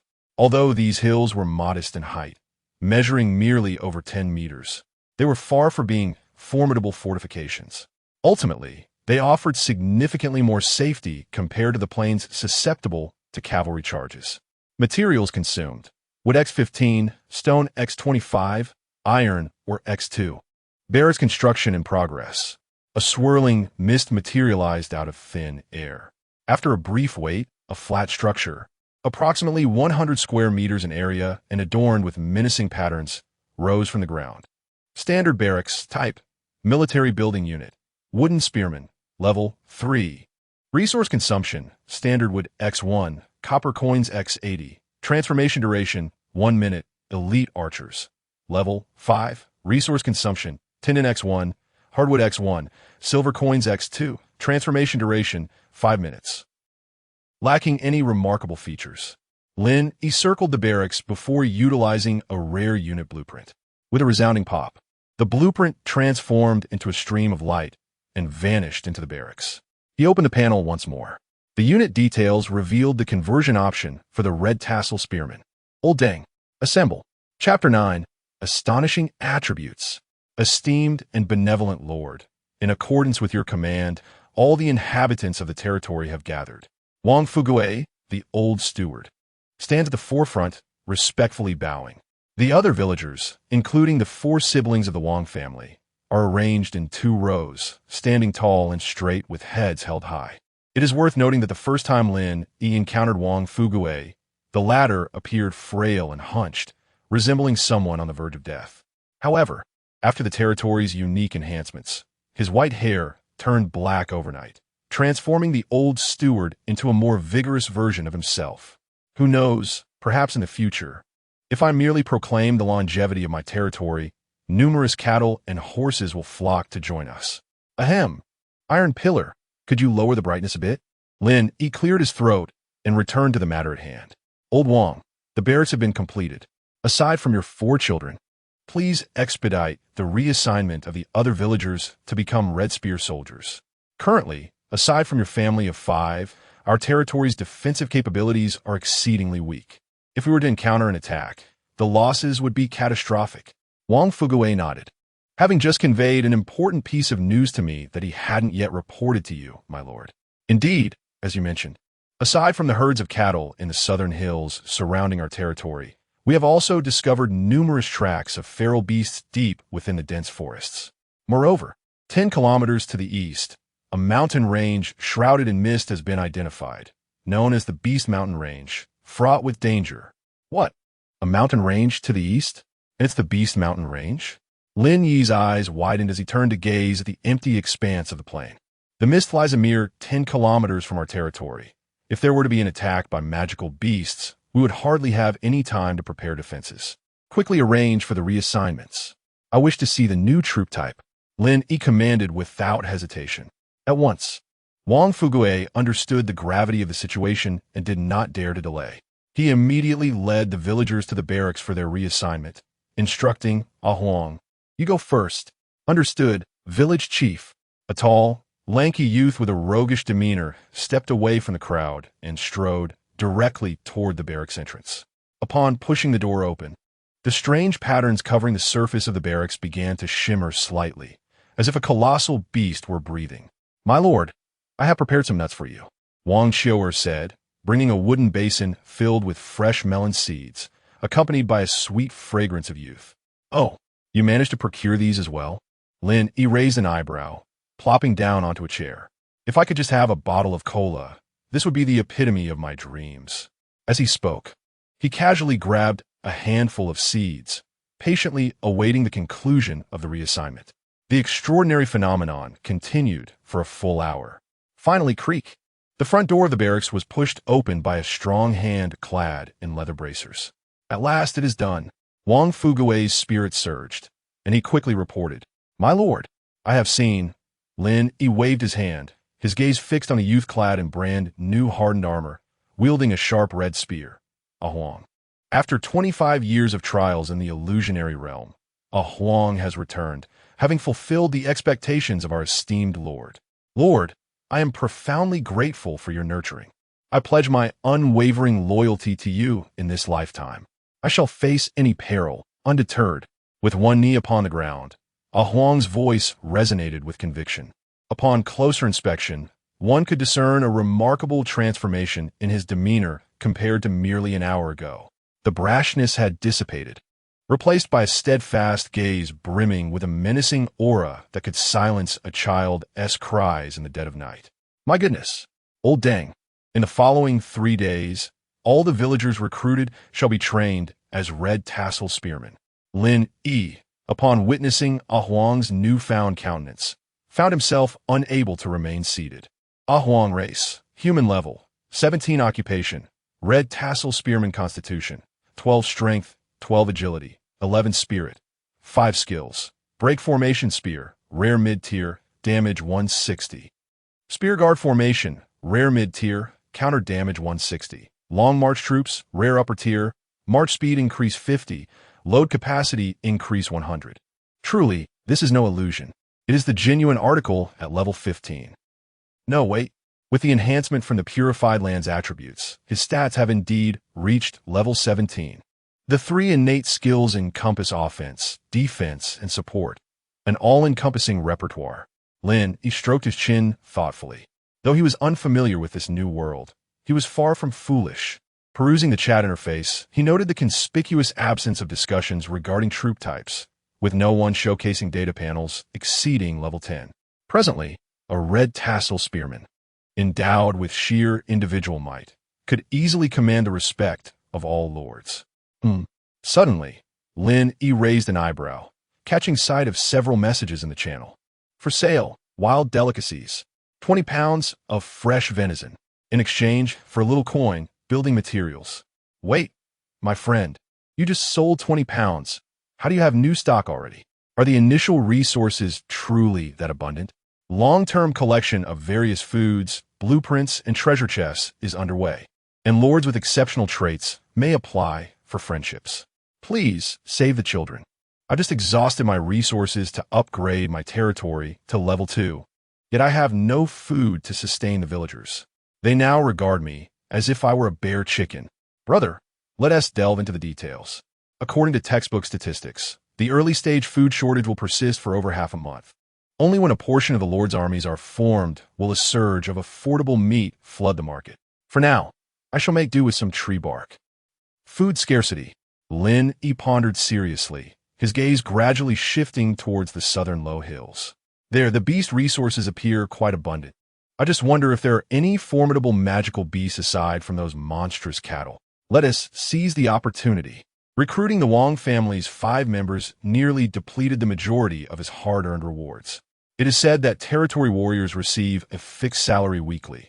Otherwise, their morale may waver, increasing the risk of rebellion. Although there is a territory trait bonus, he is reluctant to incur additional costs over a few coins. Moreover, it is rumored that in the future, substantial resources will be required for research in military logistics and other technological trees. With the advent of the red tassel spearmen, capitalizing on their peak strength during the initial phase, trading grain could prove to be a lucrative venture. 1 unit per hour. Let us gather 50 before proceeding. Lin Yi has yet to acquire the materials necessary to upgrade his territory to level 3, yet he remains unperturbed, for solutions are always more plentiful than difficulties. Who knows? Perhaps the materials will miraculously appear, akin to treasure chests that come running to him. With this thought in mind, he turned to the throng of curious villagers surrounding him and inquired, "Good people, we are recruiting. Who among you wishes to take the plunge and join us?" No sooner had he spoken than villagers of all ages, both men and women, appeared invigorated as if they had been spurred by a surge of energy, clamoring, Me, my lord, I wish to join the army. I am strong and robust, perfectly suited to defend our homeland." Though some were women, they declared that with the Lord's approval. they could readily enter the realm of trials. My lord, I too wish to participate. If there are no spots for red tassel spearmen, I can serve as a regular archer. Ha ha ha, fortune smiles upon me. Dragon Tao clutched the grayish-white blueprint of a common high-tier unit with fervor, his face flushed with excitement. Drawing upon the knowledge imparted by the otherworldly deities, he had uncovered 2 deeply hidden treasure chests in merely half a day. Furthermore, he had obtained a unit blueprint.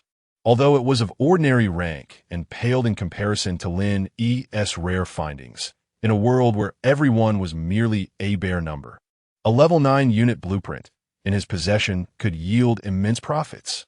Thus, I shall be the first to partake in this substantial trade hidden task. Despite being mentally prepared, Dragon Tao's heart raced with anticipation. The reason was simple. Through countless trials, the ancestors of the Great Xia Empire had unearthed numerous randomly occurring hidden tasks in the early stages. Completing these tasks first would yield varying degrees of rewards. Among these, the trade tycoon was fortuitously activated in their current hidden tasks. If he could attract sufficient attention and participation from the lords during a single trade, or enhance his influence, the lord's will would bestow him with a certain degree of prestige rewards.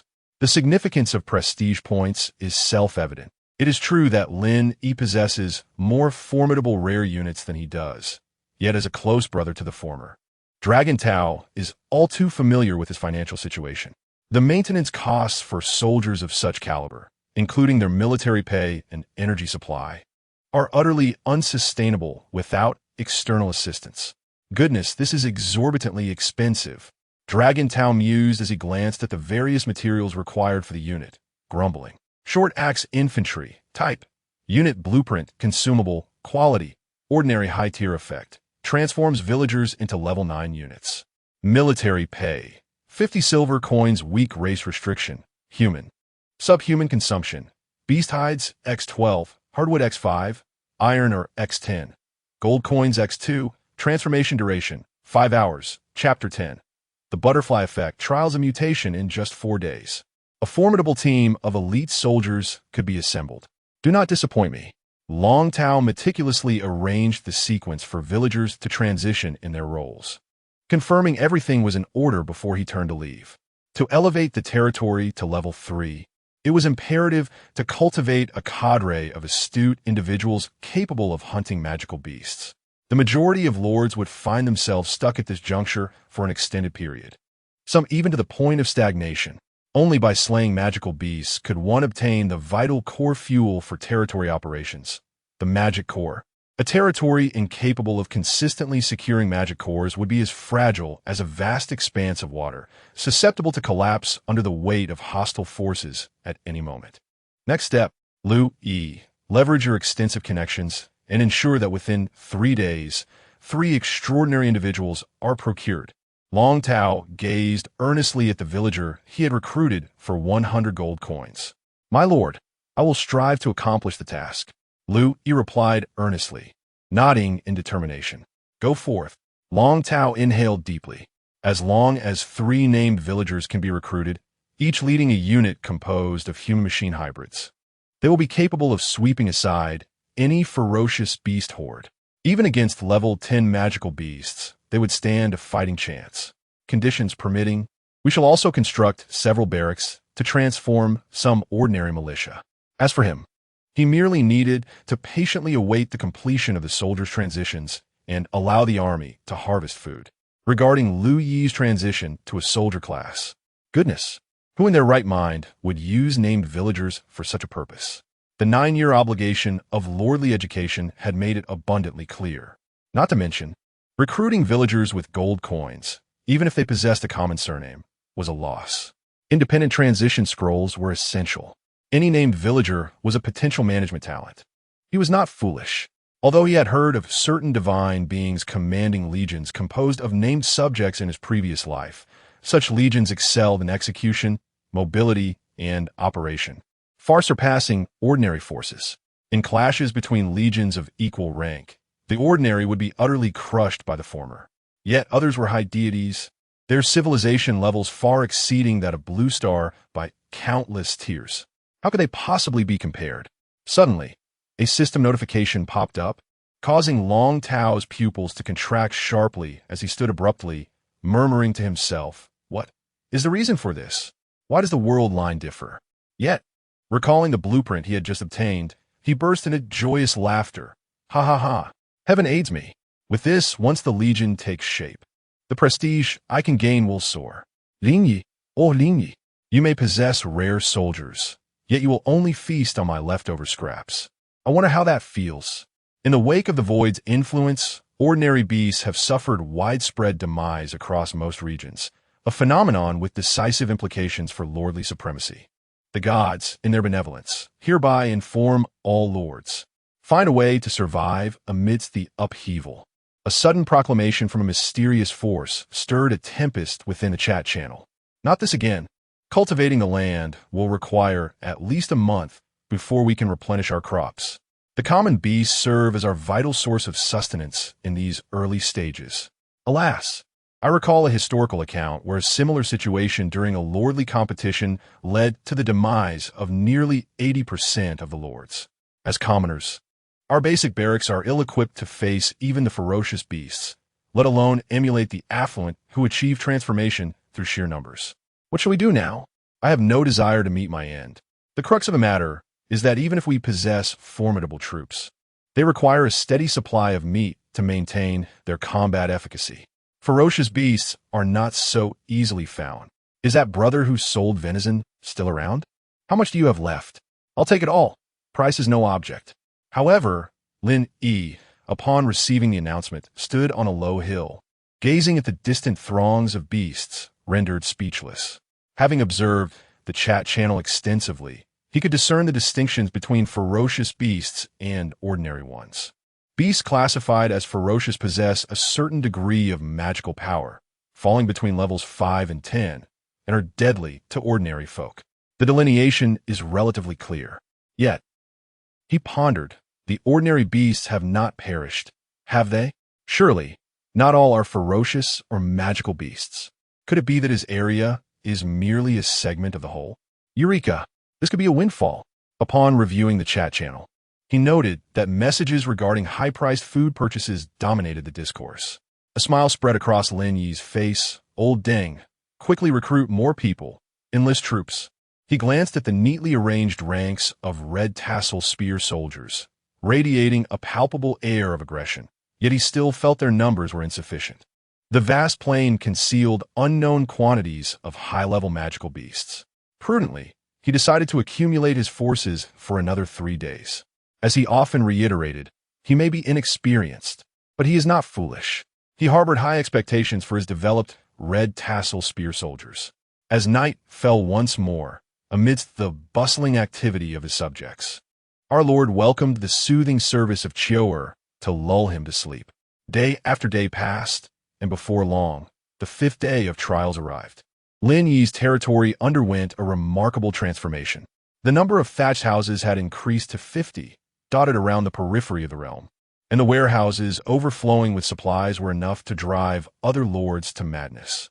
Most notably, in the central square, 70 red tassel spear soldiers assembled in a uniform and orderly manner.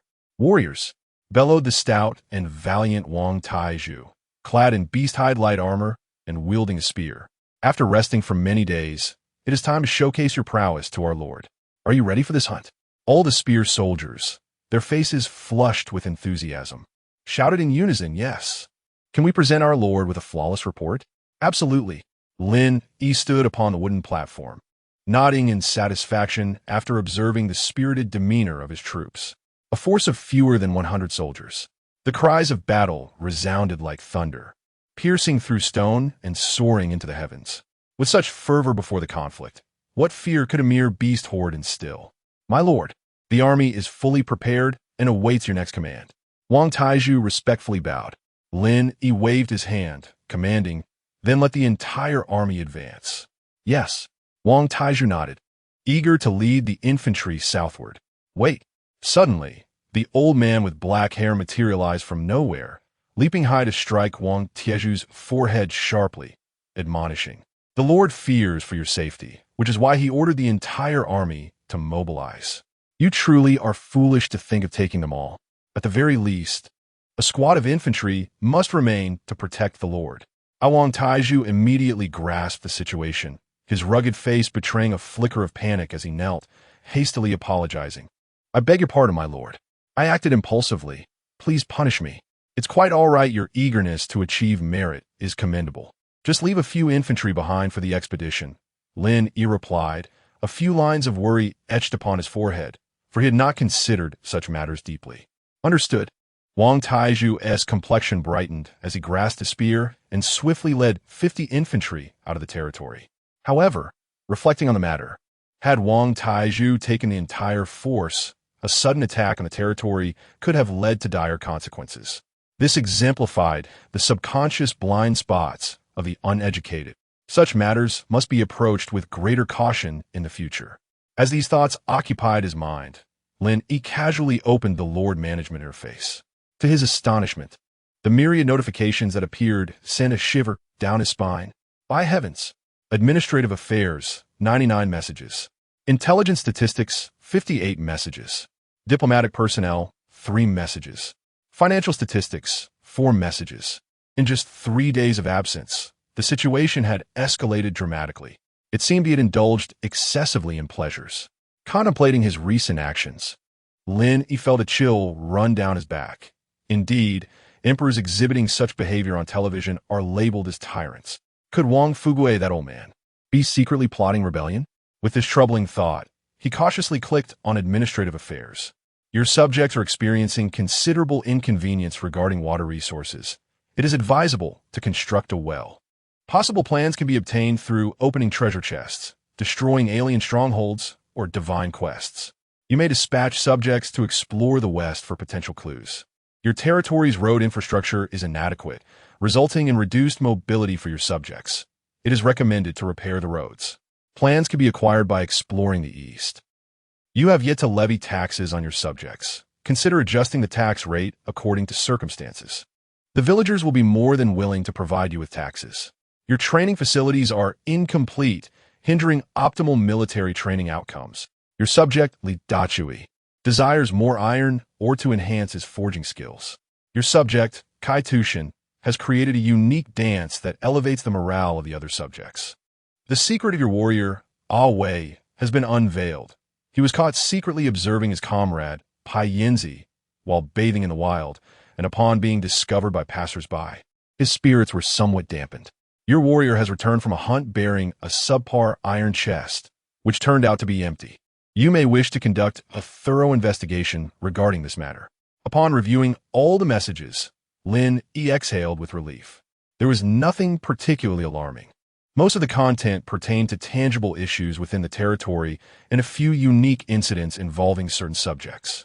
However, the administrative management had compiled statistics on points that he typically overlooked, significantly alleviating the challenges faced by the Lord and governance. Were these otherworldly individuals akin to mere amoebas? Lin Yi pondered while stroking his chin. The management template had meticulously annotated the causes of issues, even providing recommended solutions. Why then do some believe that being a lord is burdensome? Finding no answers, Lin Yi continued to examine other templates. The information templates generally contained reports of subjects discovering various material points, resource locations, and beast clusters. Nevertheless, one recent intelligence report from Wang Qianqian caught his attention, causing him to raise an eyebrow. Your subject, Wang Qianqian, has uncovered a significant presence of human activity 30 kilometers to the west. The keywords, humans and numerous, combine to evoke thoughts of other lords in Lin Yi's mind. Chapter 11. The hunt for beasts sweeping the basin nearby, other lords resided, indicating that this was not a mere coincidence. According to the information Lin Yi had gathered, each lord's competition occurred within a specific area, making it entirely plausible to encounter other lords. He meticulously recorded the locations, squinting as he jotted down the details in his notebook, for one could never tell when such knowledge might come in handy. Turning his attention to the financial module, he contemplated the undisclosed hidden talents of Wang Fugue, filled with anticipation as he opened the details. Old Deng seemingly possessed no extraordinary abilities. Perhaps he had secretly amassed a fortune for him. Your territory's treasury is severely overdrawn. Please replenish it promptly. Your territory's treasury is severely overdrawn. Please replenish it promptly. How bothersome. Lin Yi expressionlessly closed the panel. The road to wealth was laden with challenges. Today, hunting team S yield would be the determining factor. Form ranks. Follow my command. Wang Tieju's gaze was fixed intently on the approaching horde of beasts, his muscles coiled like those of a dragon, brimming with immense energy. Beside him, the red feather spear warriors gripped their spears tightly, forming two lines, holding their breath in anticipation of Wang Tieju's next command. A resounding rumble echoed. A herd of 30 or so shaggy black pigs, spurred on by a few warriors, fled towards them in a state of panic. Just as the two sides were about to collide, Wang Taiju commanded, "Break the formation." Instantly, dozens of red feather spear warriors lunged forward in unison. The sharp spears sliced through the air with a whistling sound. In an instant, blood erupted. The hefty black pigs crashed into the formation of red feather spears, as though they were mere tofu. Not a single cry of distress escaped their lips as they fell in rapid succession. After clearing the battlefield and securing the prey, they resumed the hunt after a brief respite. Wang Taiju wiped the blood from his spear blade on the bristles of the black pig, his resolute gaze filled with determination. Though the energy contained within the beast's meat paled in comparison to that of magical beasts, it was far from ordinary. The wild boars they had vanquished were precisely the kind of ferocious beasts that ordinary lords would dread to encounter. It was her first time venturing into battle in the form of an army, and she was eager to prove her worth before Lin Yi by hunting more ferocious beasts. Suddenly, a scout approached, crouching as he hurriedly reported, "Commander, the strength of that group of strange cattle seems to be lacking. Annihilating them shouldn't pose much difficulty. Should we?" "No." Wang Taiju waved his hand dismissively. "The Lord has decreed that we shall not hunt magical beasts today. We will return and report the intelligence, then await the Lord's decision." "Understood." The scout nodded. Lin Yi's words were law. Their only duty was to obey. "All right, let us circumvent that herd of wild cattle and continue onward." "Yes." After a brief interlude, they resumed their preparations, ensuring all prey was secured. Confirming neurosis. Wang Taiju once again led the red feather spear warriors deeper into the southern lowland basin for the hunt. In an instant, the once dominant beasts of the plains have met their demise. The formidable prowess of the red-ribbon spearmen swept through the vast basin like autumn winds scattering fallen leaves. Even some of the more powerful magical beasts, upon witnessing this spectacle, discreetly retreated, reluctant to confront the former head-on. As evening fell and the sky darkened, Wang Taiju finally led his victorious army back to their territory. Awaiting at the entrance was Lin Yi, who beamed with delight at the sight of the red-ribbon spearmen laden with their spoils. "Gold. All of it is gold." Wang Taiju knelt on one knee, his voice tinged with fatigue. "My lord, Taiju has not failed you. This hunt yielded over 100 ferocious beasts, with approximately 30,000 pounds transported in batches. Moreover, we fortuitously acquired a bronze treasure chest. The magical beasts of the plains, with a few exceptions, are generally weak. As long as one avoids acting alone, they can be easily controlled." He meticulously recounted the details of the hunt. "Rise, you have worked hard today." Lin Yi hastily assisted Taiju to his feet.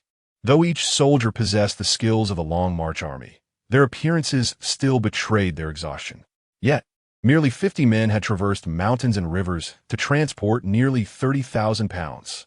It nearly upended Lin Yi's worldview. Truly, they were elite troops. "First, let us place the spoils in the territory square." Lin Yi promptly instructed, "Select a few of the most succulent beasts to prepare for a feast tonight. We shall deal with the remaining catches tomorrow. Those who participated in the hunt will receive generous rewards." A chorus of cheers erupted from the soldiers, whether in anticipation of the feast or the promised rewards. It was as if they had been infused with a surge of energy, excitedly scurrying to pile their catches in the center of the territory square. As the fire crackled and the tantalizing aroma of roasted beast flesh filled the air, Lin Yi turned his attention to the other spoils. Without a cold storage facility, these meats could not be preserved for long. They needed to be processed quickly, for spoilage would complicate pricing. Narrowing his eyes, Lin Yi opened his information panel. Considering the Red Ribbon Spearman's daily consumption of 10 pounds of food, reserving 10,000 pounds as a stockpile would suffice. With this thought in mind, he opened the trading post and chat channel to monitor the current market prices for meat. Soon, a familiar name caught his attention in the chat. Ha ha ha, 2,000 pounds. This is only the 5th day. It should be inscribed in the annals of the great Xia Empire. Long Tao rubbed his plump hands together, gazing at the mound of hunted carcasses with a broad grin. Before him stood 20 robust young men clad in brown leather armor, wielding silver axes, as well as over 10 weary archers with vacant expressions. My lord, during this hunting expedition, we encountered a group of formidable beasts, resulting in the loss of 8 archers. Lin Yi seemed to still be reeling from the previous crisis, trembling slightly as he said, "The scope of tomorrow's hunt cannot be expanded any further." "Indeed, I understand," Long Tao replied, his expression unperturbed at the news of his subjects' deaths. He spoke calmly. "After the new villagers are recruited tomorrow, I shall issue another conscription order. The slots for axe-wielding warriors are limited. We must supplement our ranks with more ordinary archers. We will venture deeper 3 days hence." Nearby, several ordinary villagers transporting materials overheard his impending conscription announcement, and their previously dull faces seemed to come alive. Suddenly, they shivered and quickened their pace significantly. "Humph." Long Tao glanced at them, a cold smile forming in his heart. Possessing the epic trait of a martial land, which enhanced participation willingness by 50. He noted that, even so, fewer than half of the villagers were willing to enlist. In the absence of ordinary beasts to hunt, other lords would face dire predicaments. Subsequently, he set aside 100 pounds of beast meat as strategic reserves and opened the chat channel. Long Tao, a substantial quantity of beast meat is now available at affordable prices. Grab it quickly. It's only on sale for 1 night. What the hell? I thought this was a ridiculous prank, but brother, you're serious. Within 2 seconds, it was all snatched up, but I just glanced at the food description.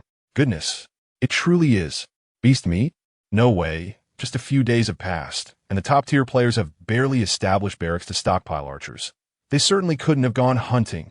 It truly is beast meat. Though it barely meets the threshold, it's still astonishing. How did this happen?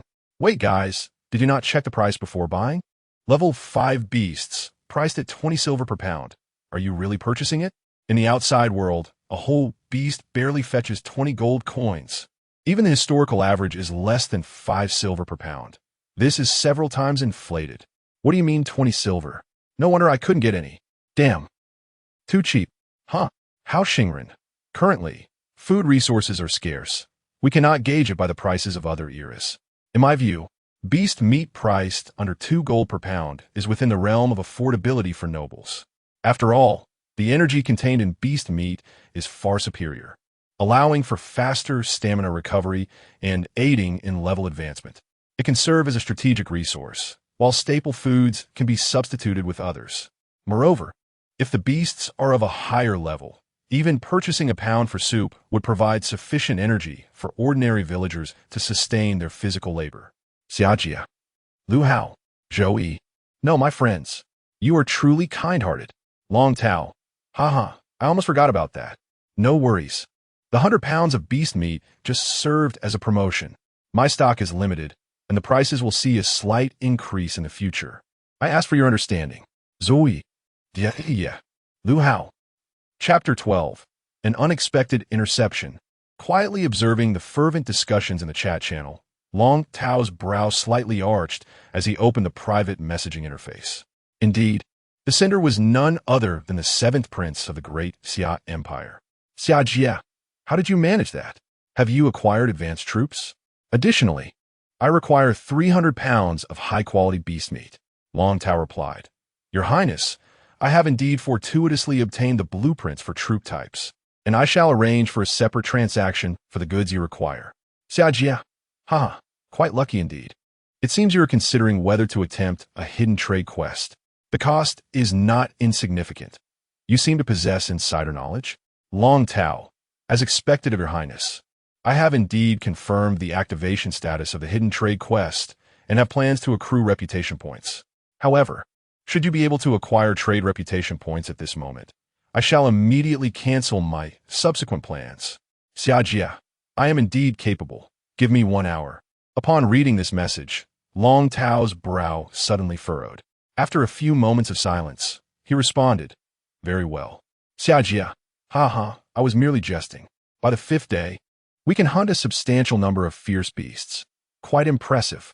You continue selling, and we shall meet in a few days to discuss further. Long Tao, as you command. Closing the chat channel, Long Tao narrowed his eyes and slowly settled into his chair. A meeting to discuss matters. The other party must have sensed the threat posed by the new king's top position and sought to ensnare him with a contract.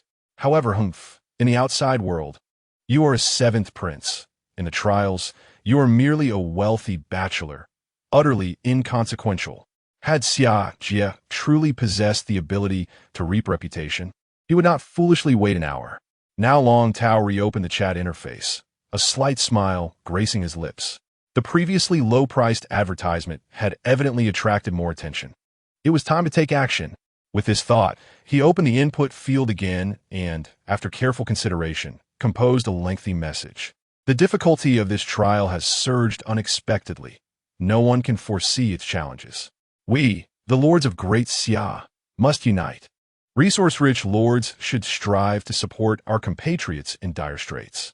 Those with strength should endeavor to forge new paths for our brethren. Otherwise, once the barrier of the myriad races collapses, we, the Blue Star human race, will be utterly unable to contend with the alien lords. This time I long have 1,500 pounds of fierce beast meat available for sale. To accommodate more individuals, a purchase limit of 3 pounds will be set, with a price of 1 gold coin per pound. This arrangement shall persist for the foreseeable future. I hope that more capable lords will join me in standing forth to contribute our modest efforts to the Great Xia Empire. Having concluded my exhortation now, let the meat be listed. Message sent. Long Tao immediately began to deposit the piles of beast carcasses before him into the trading post. In his mind, he envisioned the reputation points accumulating, his strength surging, and being lauded by all the lords of Great Xia. This batch of reputation could potentially summon an epic-level hero. Given the scale of lords in the trial, this amount of goods should sell out in an instant. With this thought, he pondered. Long Tao casually opened the trading dynamics. Why is there no movement? 2 seconds later, the first sales notification popped up. Subsequently, a flurry of messages followed. Over 1,000 pounds of beast meat instantaneously transformed into a string of numbers in the trading post. However, the anticipated alert failed to sound. Long Tao's expression darkened, and an ominous premonition began to take root in his heart. Upon opening the chat interface, the content nearly caused him to choke on his own blood. Just a moment ago, numerous lords were discussing how he had slain the ferocious beast. Suddenly, someone exclaimed, "Hey, quick, look at the trading post. Lin Yi has truly put it up for sale. A staggering tens of thousands of pounds." In an instant, the once bustling channel fell into silence. Regardless of their location, the lords were left dumbfounded as they discovered the countless pounds of beast meat in the trading post. No way, are you serious? Are we playing trial here? Soon after, an avalanche of messages flooded in, as if the universe itself had exploded. Wow, Lin Yi, great one. Do you need a grandson? I possess rare territorial traits. I can come serve as your grandson. Ha ha ha. If I had known this was a dream, I would have touched the female villagers a bit more. Oh, I'm still not awake. I must hurry to give it a try. How could this be possible? In less than 7 days since his arrival, with the weekly tasks yet to be released, how did he manage to hunt hundreds of ferocious beasts in one fell swoop, even with legendary territorial traits? Such combat power at the outset was unheard of. What a profiteer. Long Tao sells for 1 gold, yet he dares to sell for 3 gold. He is treating everyone like pigs for slaughter. I suggest we collectively boycott Lin Yi's goods. Let us not buy from him. Those are level 8 and 9 ferocious beasts. The energy contained within them is incomparable to that of ordinary beasts. Thank you, Lin Yi. 9-level beast meat. He could easily sell it at a higher price to nobles, yet he offers it at a low price to the common folk. Woe is me. Can I be your concubine? If not, I'd gladly take any administrative position. Tears welling up. Who understands this, my friends? In such dire circumstances, being able to purchase a pound of 9-level beast meat for 3 gold is truly worthy of inclusion in the imperial textbooks. Long Tao stands tall, deserving of our admiration. Yet the generosity displayed by Lin Yi is beyond our wildest imagination. Without further ado, from this day forth, Lin Yi shall be my adoptive father. What on earth is everyone wishing for? That is a whopping 20,000 pounds of beast meat. Among them, there are indeed high-level beasts. Such strength has surpassed historical precedents. Don't even mention being an adoptive son. I'd gladly be a concubine. Even becoming a mere dog in Lin Yi's territory would elevate my status immensely. Long Tao, you scoundrel, claiming to act for the Empire, yet you show no mercy in your dealings. Damn it, why is there ordinary beast meat mixed in? I was so eager to act that I didn't carefully examine the information. Damn it, this time, buying a pound feels like a mute loss. If I buy from you again next time, I'll be a fool. It truly is too exploitative. Look at Lin Yi. Quality goods at reasonable prices. With guaranteed quality.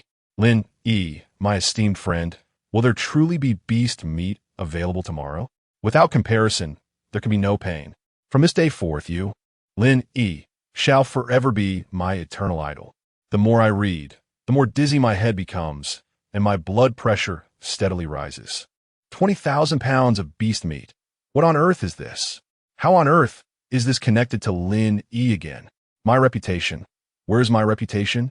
As I awaited the system notification that never arrived, I felt utterly bewildered. My dark, plump face flushed with anger. What exactly transpired just now? In a daze, I hastily scrolled through the barrage of comments on the table, searching for the topmost entry. Soon enough, just beneath my previous message, an exceedingly familiar ID appeared, promptly following suit with a comment. Lin Yi, Brother Long, your vision is truly grand. Alas, I initially intended to act as a cunning merchant, but, as the saying goes, the country belongs to all. One cannot profit from national calamity for personal gain. Can one? Since you have stepped forward, I shall not hide in the shadows. Without further ado, this 2,000 pounds of premium beast meat will be available at 3 gold coins per pound, limited to 1 pound per person. Come, my friends, step aboard. Simultaneously, the much-anticipated system notification echoed through my mind. Chapter 13, The Battle, What a Thrill. Lin Yi closed the chat channel, gazing oddly at the balance in his trading account. Ultimately, he found himself at a disadvantage due to his lack of knowledge. Misled by the analysis of a kind-hearted individual, he believed he had grasped the intricacies of the beast meat market. Little did he realize the stark contrast between the low-tier and high-tier offerings. What he intended as a clever exploitation of his brother's insights had instead turned him into a benevolent fool. He was left reeling from the losses. Reflecting on the barrage of comments in the channel, Lin Yi smirked, thinking it was fine. He would make them all regret it later. Ding!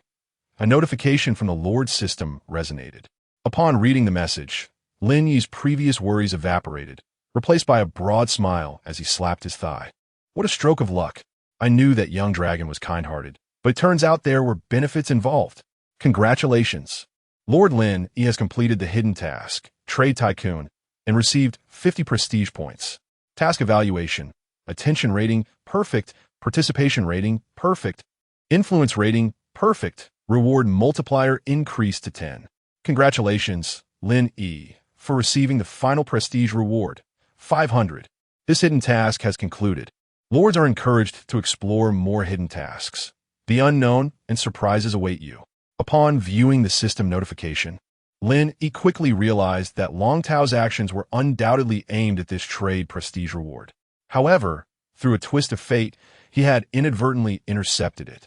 A wry smile crept across his face at the thought of whether that lad would bear a grudge against him. It seemed futile to try and explain. He would have to find a way to make amends later. After all, during his tumultuous high school years before crossing over, it was Long Tao who would comfort him with a bottle of wine when he was downcast, and it was that same friend who stood by him fearlessly during conflicts. Surely, the narrative of this world could not transform entirely after his arrival. Since he had already claimed the prestige reward, Lin Yi resolved to maximize his profits from the meat prices henceforth. Regaining his focus, He mused that the purchasing limits could not be altered. Each individual could only buy a limited amount. Otherwise, if the noble lords purchased in bulk, it would only serve to empower the enemy. The theme of this trial was the newcomer king. With a favorable start, he felt confident about tackling the unknown titles that lay ahead. 60,000 gold coins equated to merely 600 purple crystal coins, still insufficient. The last recruitment of the Wang family had cost him dozens of purple crystal coins.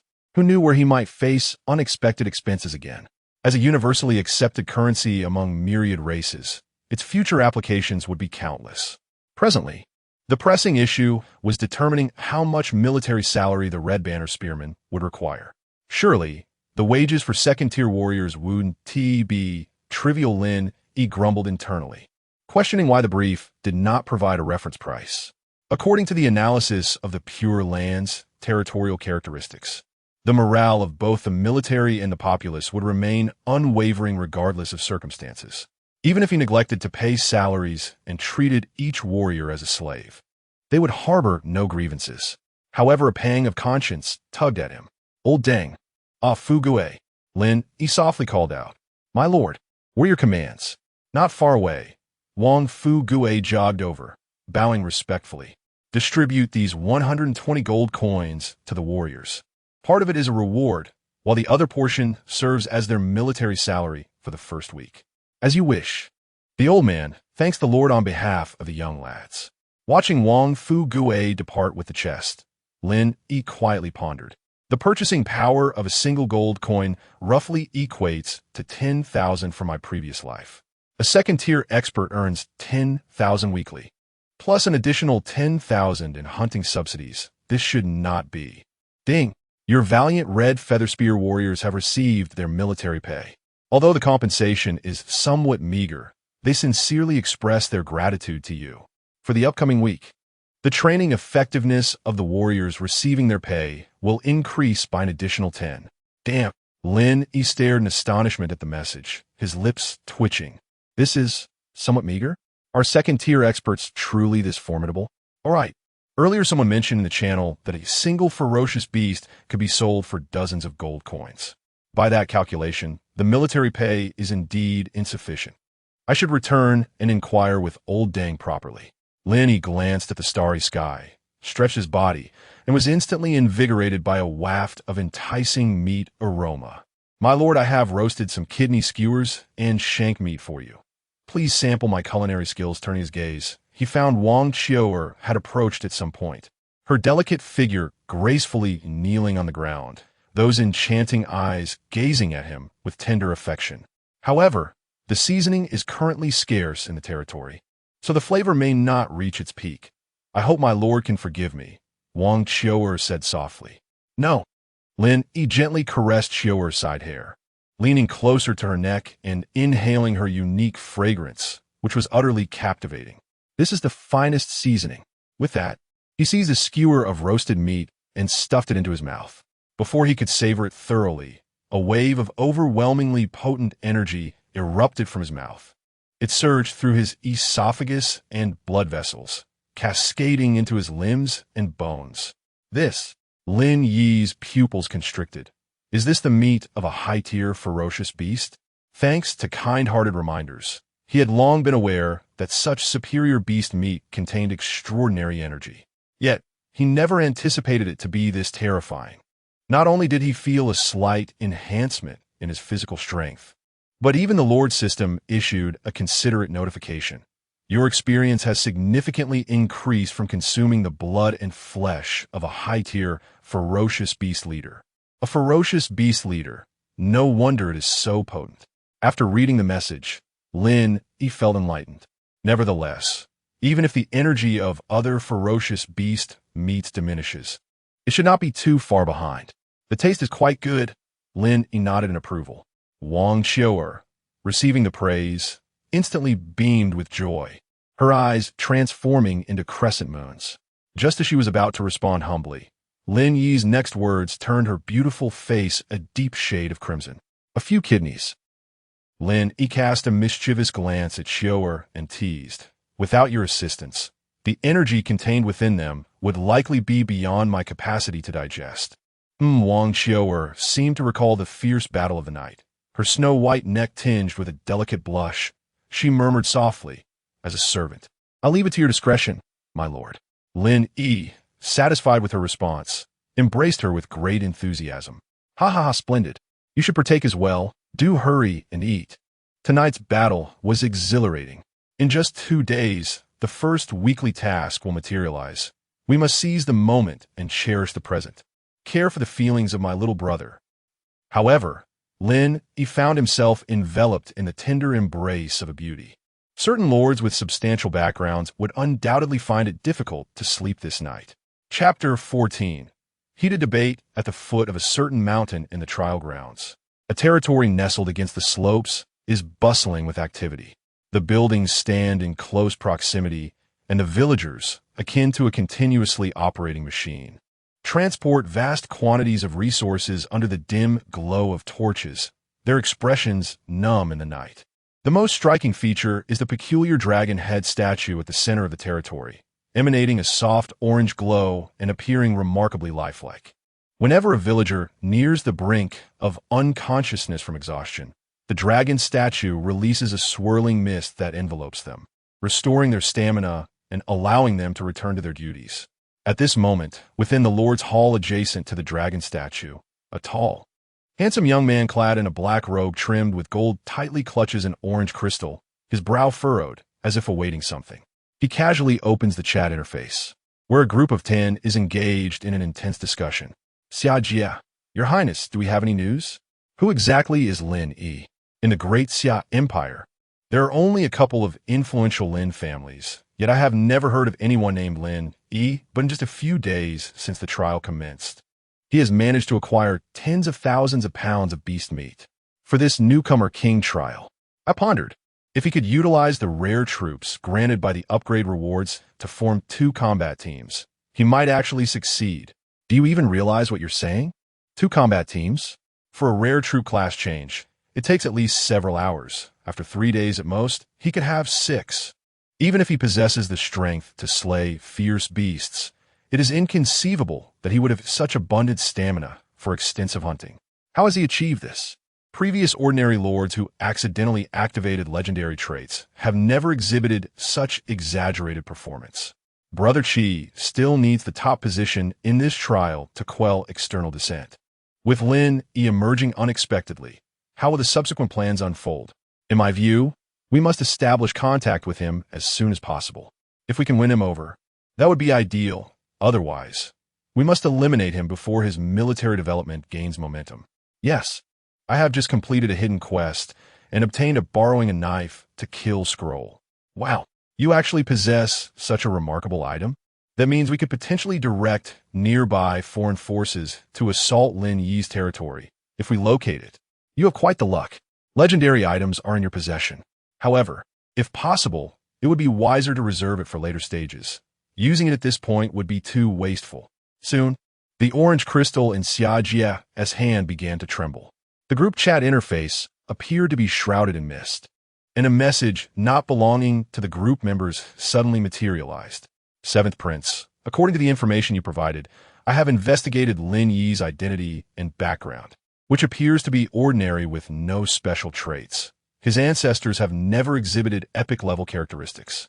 To hunt over 100 level 9 fierce beasts on the 5th day of the trial is nearly impossible for a Lord of Blue Star, except for those of advanced civilizations. Unless he happened to be in the right place at the right time and stumbled upon a group of fierce beasts that had unexpectedly perished for some reason. Your Highness need not concern yourself with his background. However, this individual began with remarkable ease, accumulating a considerable amount of prestige resources. Your Highness must remain vigilant. Ultimately, should Your Highness find it impossible to contact this individual, you may reach out to a student named Long Tao. Investigations reveal he is a close confidant of Lin Yi and undoubtedly possesses personal connections. The unusual news gradually dissipated, and the chat channel returned to normal. Almost instantaneously, the members of the family group resumed their fervent discussions. Wow, exactly. How could we have overlooked this? What if those beasts were merely fortuitously discovered by him? The trial environment had recently shifted, and it was entirely plausible that Lin Yi stumbled upon a cache of injured beast carcasses through sheer luck. I knew it. The truth is rather simple. We just overcomplicated our thoughts. It seems Lin Yi is merely an ordinary noble. We should seize an opportunity to win him over and enlist his assistance in securing the title of Rookie King for your highness. I doubt he would refuse. Indeed, we must assign someone to monitor his private messaging settings. Once they are open, we must establish contact immediately. The group buzzed with various opinions. Xia Jie raised an eyebrow, glancing at the member list. Long Tao, why are you so silent? It can't be that coincidental, can it? At that moment, far away, Long Tao noticed the reminder and his expression darkened. He seemed to foresee the wealthy patron he had just embraced slipping further away. The following day, sunlight streamed through the window gaps, illuminating Lin Yi's profile. He opened his eyes and cast his gaze downward. After a night of intense battle, a delicate beauty lay upon his distinctly contoured chest. Her skin, as white as jade, slightly flushed, nestled closely against him. The tangible softness of her form stirred profound emotions within him. This marked the 6th day since his arrival in this new world. The experiences he had undergone felt more abundant than the entirety of his previous life spanning over a decade. Surely, this cannot be a dream. With this thought, Lin Yi could not help but pinch his thigh. A soft, delicate sound escaped the lips of the beauty cradled in his embrace. My lord. Wang Xiao opened her rosy eyes, gently biting her lip, murmuring, "It hurts." Oh dear, my apologies. I must have pinched the wrong spot. Lin Yi was momentarily flustered. Goodness. Judging by the sensation just now, not only did he fail to pinch his thigh, but it seemed he had also misplaced his hand. Perhaps I should blow on it? Lin Yi suggested tentatively. And no, that's unnecessary. Upon hearing this, Wang Qiuer's lovely oval face flushed crimson, her breath quickening as she buried herself further into Lin Yi's chest. Coughing lightly, Lin Yi, maintaining his composure, patted her shoulder, saying, "All right, I was merely teasing you." As he spoke, a thought struck him, prompting him to inquire, "By the way, your father, and Xian seem to possess hidden talents. What are they?" Having recruited the Wang family nearly a week ago, the 3 enigmatic hidden abilities had yet to activate, leaving him restless with curiosity. Wang Xiuer pondered for a moment and replied earnestly, "I have heard from my father that latent talents are only activated under specific conditions, though I'm unaware of the particulars." Oh, Lin Yi nodded in understanding. It is not that it cannot be done. Rather, the time is yet to arrive. The day grows late. It is time to rise. The effects of the ferocious beast meat consumed last night were indeed remarkable. After a night of intense battles, he felt not the slightest fatigue, but rather an abundance of energy surging within him. The rumor circulating that a bowl of ferocious beast soup is equivalent to 10 pounds of meat is no exaggeration. Yes, allow me to assist you with your attire. Upon hearing this, Wang Xiuer wasted no time and swiftly began to gather the scattered garments throughout the room for Lin Yi. Her graceful figure, akin to drifting snowflakes, painted a scene of exquisite beauty. Chapter 15. Hidden Talent, Free Spirit, Weekly Quest Unlocked. A profound surge of light energy? Are you certain you are not mistaken? Father, I assure you it is indeed true. Even without entering the sealed area, the power emanating from it is undeniably of the light attribute. Furthermore, there undoubtedly exists a formidable entity within that can be recruited. The elemental force capable of breaking the seal is no ordinary being. Moreover, even if you did discover the elemental power, how can you be sure there are recruitable creatures inside? I sense you are becoming a bit rash. Why can't you trust me? What benefit would I gain from deceiving you? By deceiving me, you could avoid work, wandering outside all day, indulging in the spirit fruits. Look, the significant surge of your aura cannot be concealed from me. Old Wang and the little girl exchanged heated glances, their faces flushed in argument. As the situation threatened to escalate, they simultaneously caught sight of Lin Yi emerging from the manor and hurriedly approached him. My lord, my lord. Lin Yi raised an eyebrow, chuckling, practicing your vocal exercises this early in the morning? Wang Fuge, slightly embarrassed by the remark, quickly explained, my lord. The situation is as follows. He recounted the recent events in detail, aligning closely with what Lin Yi had overheard. Wang Qianqian had discovered the light energy from the sealed area. However, given that even the most basic sealed locations in the wilderness possess formidable shielding capabilities, it is exceedingly difficult for any power, unless it is extraordinarily potent, to leak into the outside world, let alone the possibility of such a powerful entity being recruited by the Lord. Qianqian Lin Yi glanced at the petite, adorable girl, murmuring, "Surely she wouldn't lie." However, he proceeded to check Wang Qianqian's information. Just yesterday, she was at level 10, and now she had astonishingly surged to level 20. Her comprehensive attributes had soared to the pinnacle of the territory. The notion of indulging in spirit fruits, as mentioned by old Wang, seemed plausible. At that moment, a notification from the Lord's system illuminated before him. "Congratulations! Your citizen Wang Qianqian has achieved a specific event, and her hidden talent has been activated. Please check the details for more information." Gasp! A glimmer of excitement flashed in Lin Yi's eyes, his joy uncontainable. It has finally arrived. He hastily opened Wang Qianqian's information panel, quickly scrolling down to search for details. Upon reading the content, a wide grin spread across his face. Free spirit, hidden talent, immortal level. Description: unbound by rules, unshackled by chains. You are an anomaly within the laws of all things. A solitary wanderer beyond the threads of fate. All who bind shall be sustenance.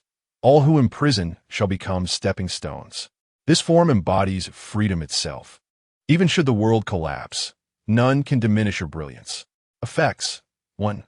Ordinary seals are ineffective against her. 2. Ordinary movement restriction skills are ineffective against her. 3. When encountering rule-based seals or restriction skills, negative effects are reduced by 1 to 90. 4. When the above effects trigger normally, energy can be converted into experience points for personal gain. No wonder Wang Qianqian's level has surged so dramatically. Emotions triggered her innate abilities upon her entry into the sealed land, allowing her to directly absorb the energy contained within. It was not merely a matter of elemental overflow from the seals. She had evidently broken through the barriers and uncovered their secrets. A closer examination reveals a repeated emphasis on the essence of the term freeman. What does it mean to be free?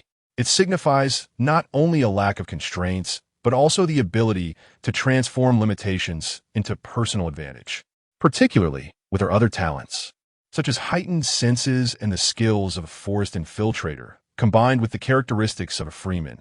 Lin Yi foresaw that in the future, Wang Qianqian would emerge as a formidable assassin under his command, instilling fear in their enemies while providing reassurance to his allies. Suddenly, Lin Yi felt a jolt of alarm. If the power of the seal had been absorbed, did that not imply that the creatures within were now unrestrained? This was a grave miscalculation. If a high-level boss were to catch wind of this and come charging forth, he would have no choice but to defend with his life. "My lord," the petite Wang Qianqian seemed to sense Lin Yi's concerns and quickly reassured him, stating that the creatures within the sealed land bore no ill intentions and would not pose a threat to the territory. Relieved by her words, Lin Yi exhaled, knowing that with his keen intuition talent backing him, he need not fear a sudden ambush. Furthermore, since the seal had been lifted and Wang Qianqian had confirmed that the entity was a powerful, recruitable being, it was imperative to act promptly lest someone else seize the opportunity. "Qianqian, how far is the sealed land?" Lin Yi inquired without delay. The little girl tilted her head in thought and replied uncertainly, "I'm not sure of the exact distance. I only remember running towards the forest for about 1 or 2 hours." "I see." Lin Yi furrowed his brow. If even Wang Qianqian required several hours to traverse that distance, it was indeed considerable. If memory served, he had perused information regarding recruitment in the channel. Regardless of the target's identity or race, the Lord himself must be present. Given his current limitations, even with the protection of the red tassel spearman, he could not afford to be reckless. After a moment of contemplation, he made a decision and ordered Lao Deng, "I shall accompany the hunting party today. Prepare accordingly." As the Lord, when his warriors defeated opposing units, he received a modest share of experience points within his territory. However, it was minimal. Only by being present on the battlefield and actively engaging in combat could he significantly amplify his experience gains? Wang Fugui displayed a hint of embarrassment upon hearing this. What is it? Lin Yi raised an eyebrow and chuckled. Are you worried about my safety? Fear not, for yesterday, Taiju scouted the external environment, and with caution, nothing untoward will happen. Cough, that's not it, my lord. Wang Fugui took a deep breath, glanced at the sun high in the sky, and spoke earnestly. Tomorrow, I will instruct the hunting party to depart a bit later. Lin Yi thought to himself, the allure of beauty can be perilous. Unable to train alongside the hunting party, Lin Yi redirected his focus towards the development of the territory. After 6 days of initial establishment, the territory had transformed drastically from the time of his arrival. Lord's Hall Level 2 Owner.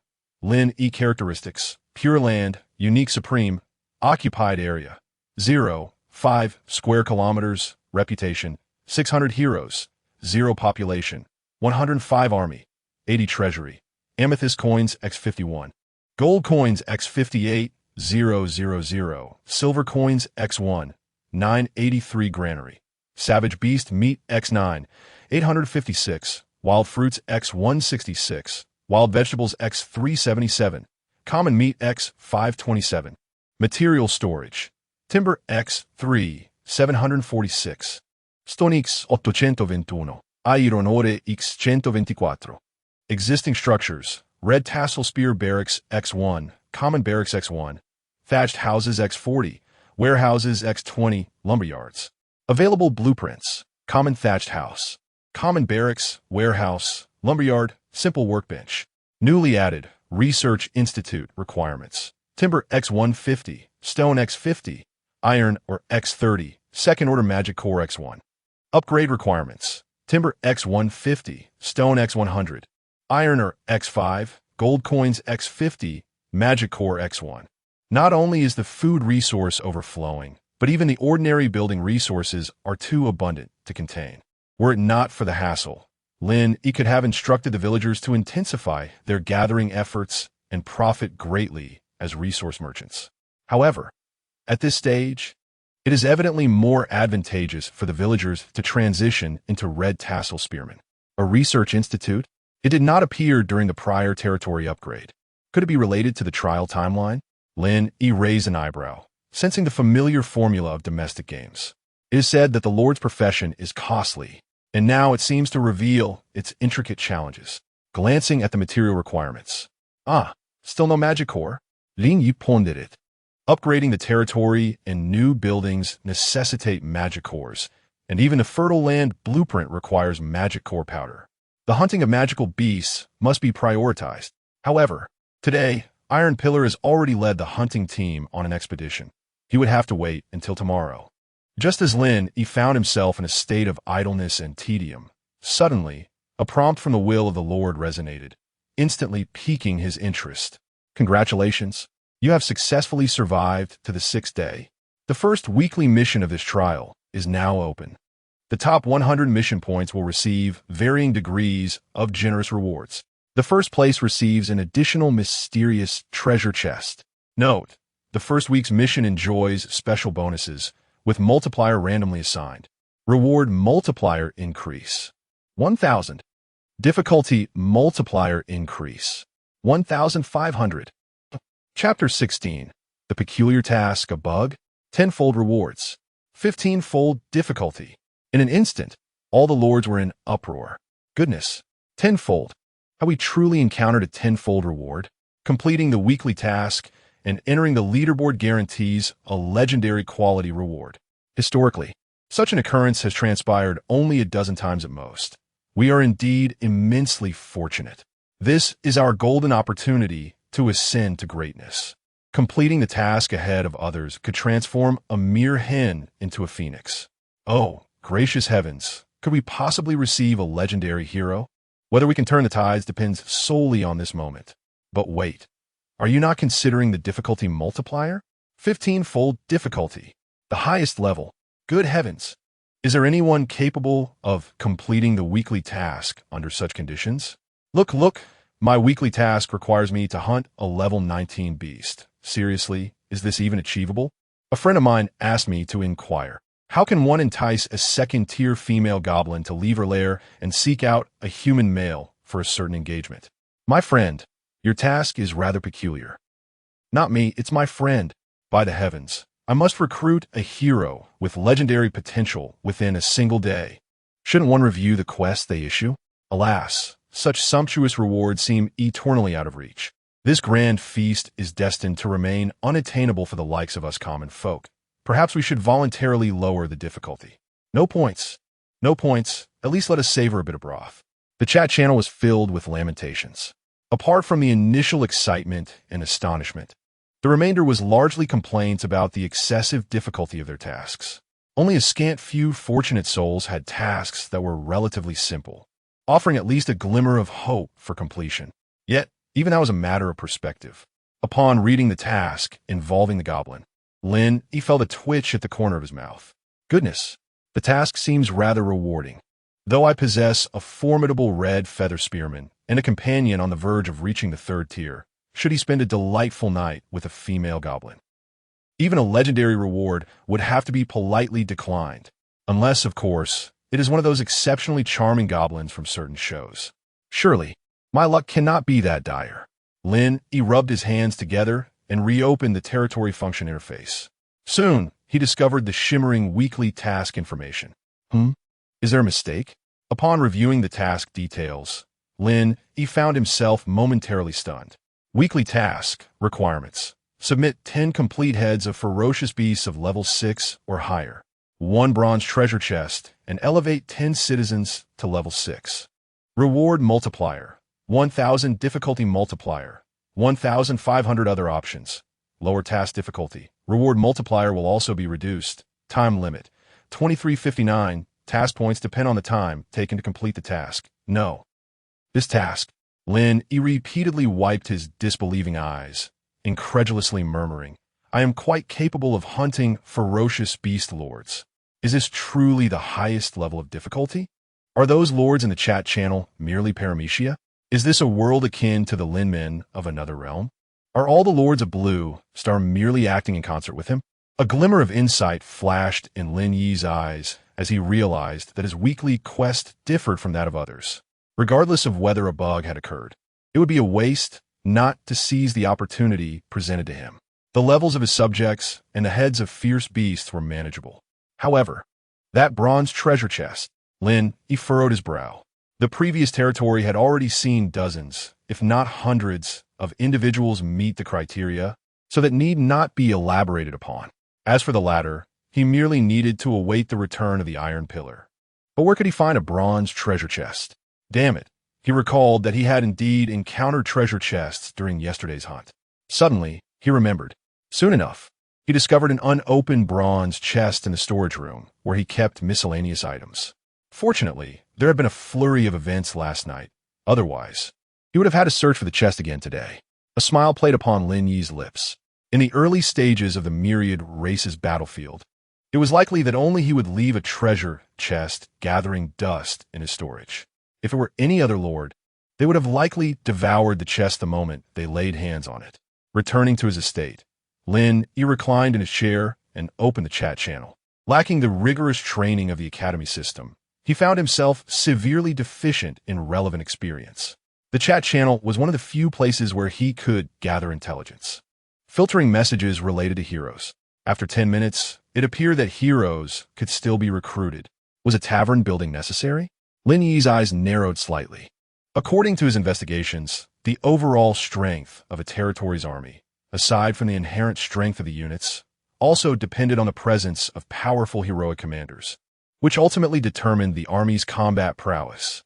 Among these factors, the synergy bonus for the entire army was the most crucial.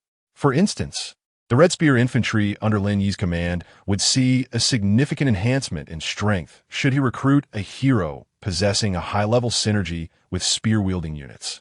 Although the Wang family's members were indeed strong, they lacked heroic templates and could not provide bonuses to the units. He needed to expedite the recruitment of a suitable hero. Lin Yi's expression darkened instantly.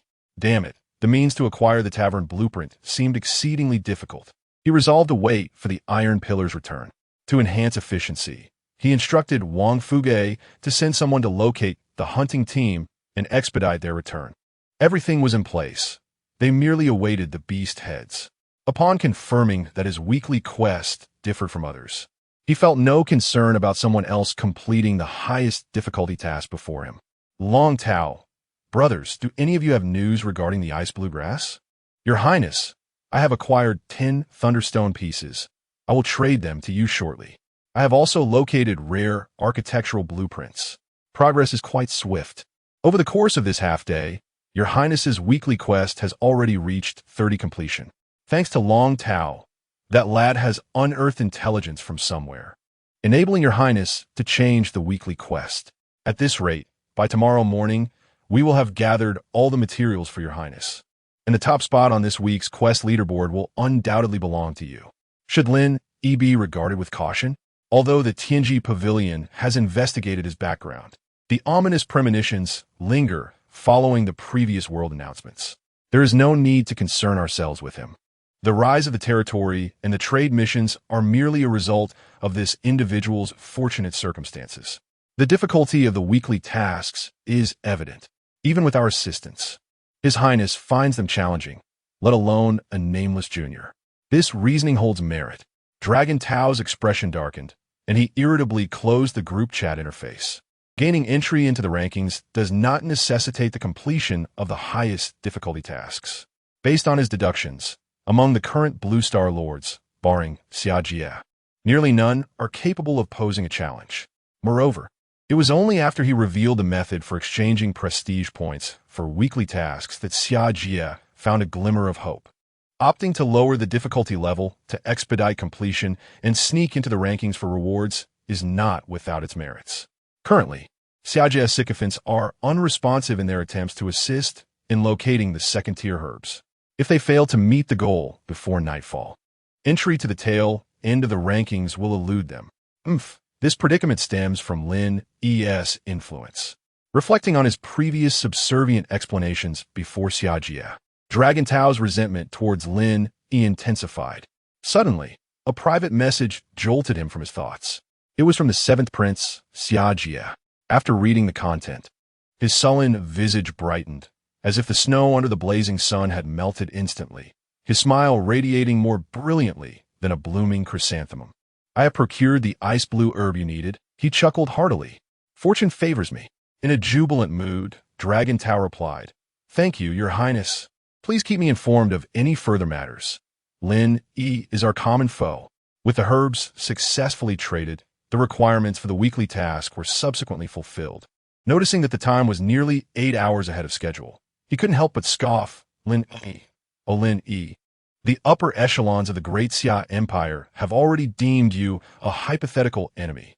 Without the support of the powerful, the rankings will undoubtedly drift further from you. Congratulations! This session's human lord, Lin Yi, has been the first to complete the highest difficulty weekly task. Other lords, strive to catch up. Dragon Tao's expression instantly froze in disbelief. Chapter 17. Preparations before the hunt. The prompt from the lords will struck like a thunderclap in the pitch-black night, instantly capturing the attention of all the lords of Blue Star. What? Not possible. Just this morning, everyone was lamenting that the supreme difficulty weekly quest was unmanageable. And now you've completed it? And with time to spare? Lin Shun, truly remarkable. I, a mere novice, with my modest epic-level territory, desire nothing more than to befriend Lin Shun. How could that be?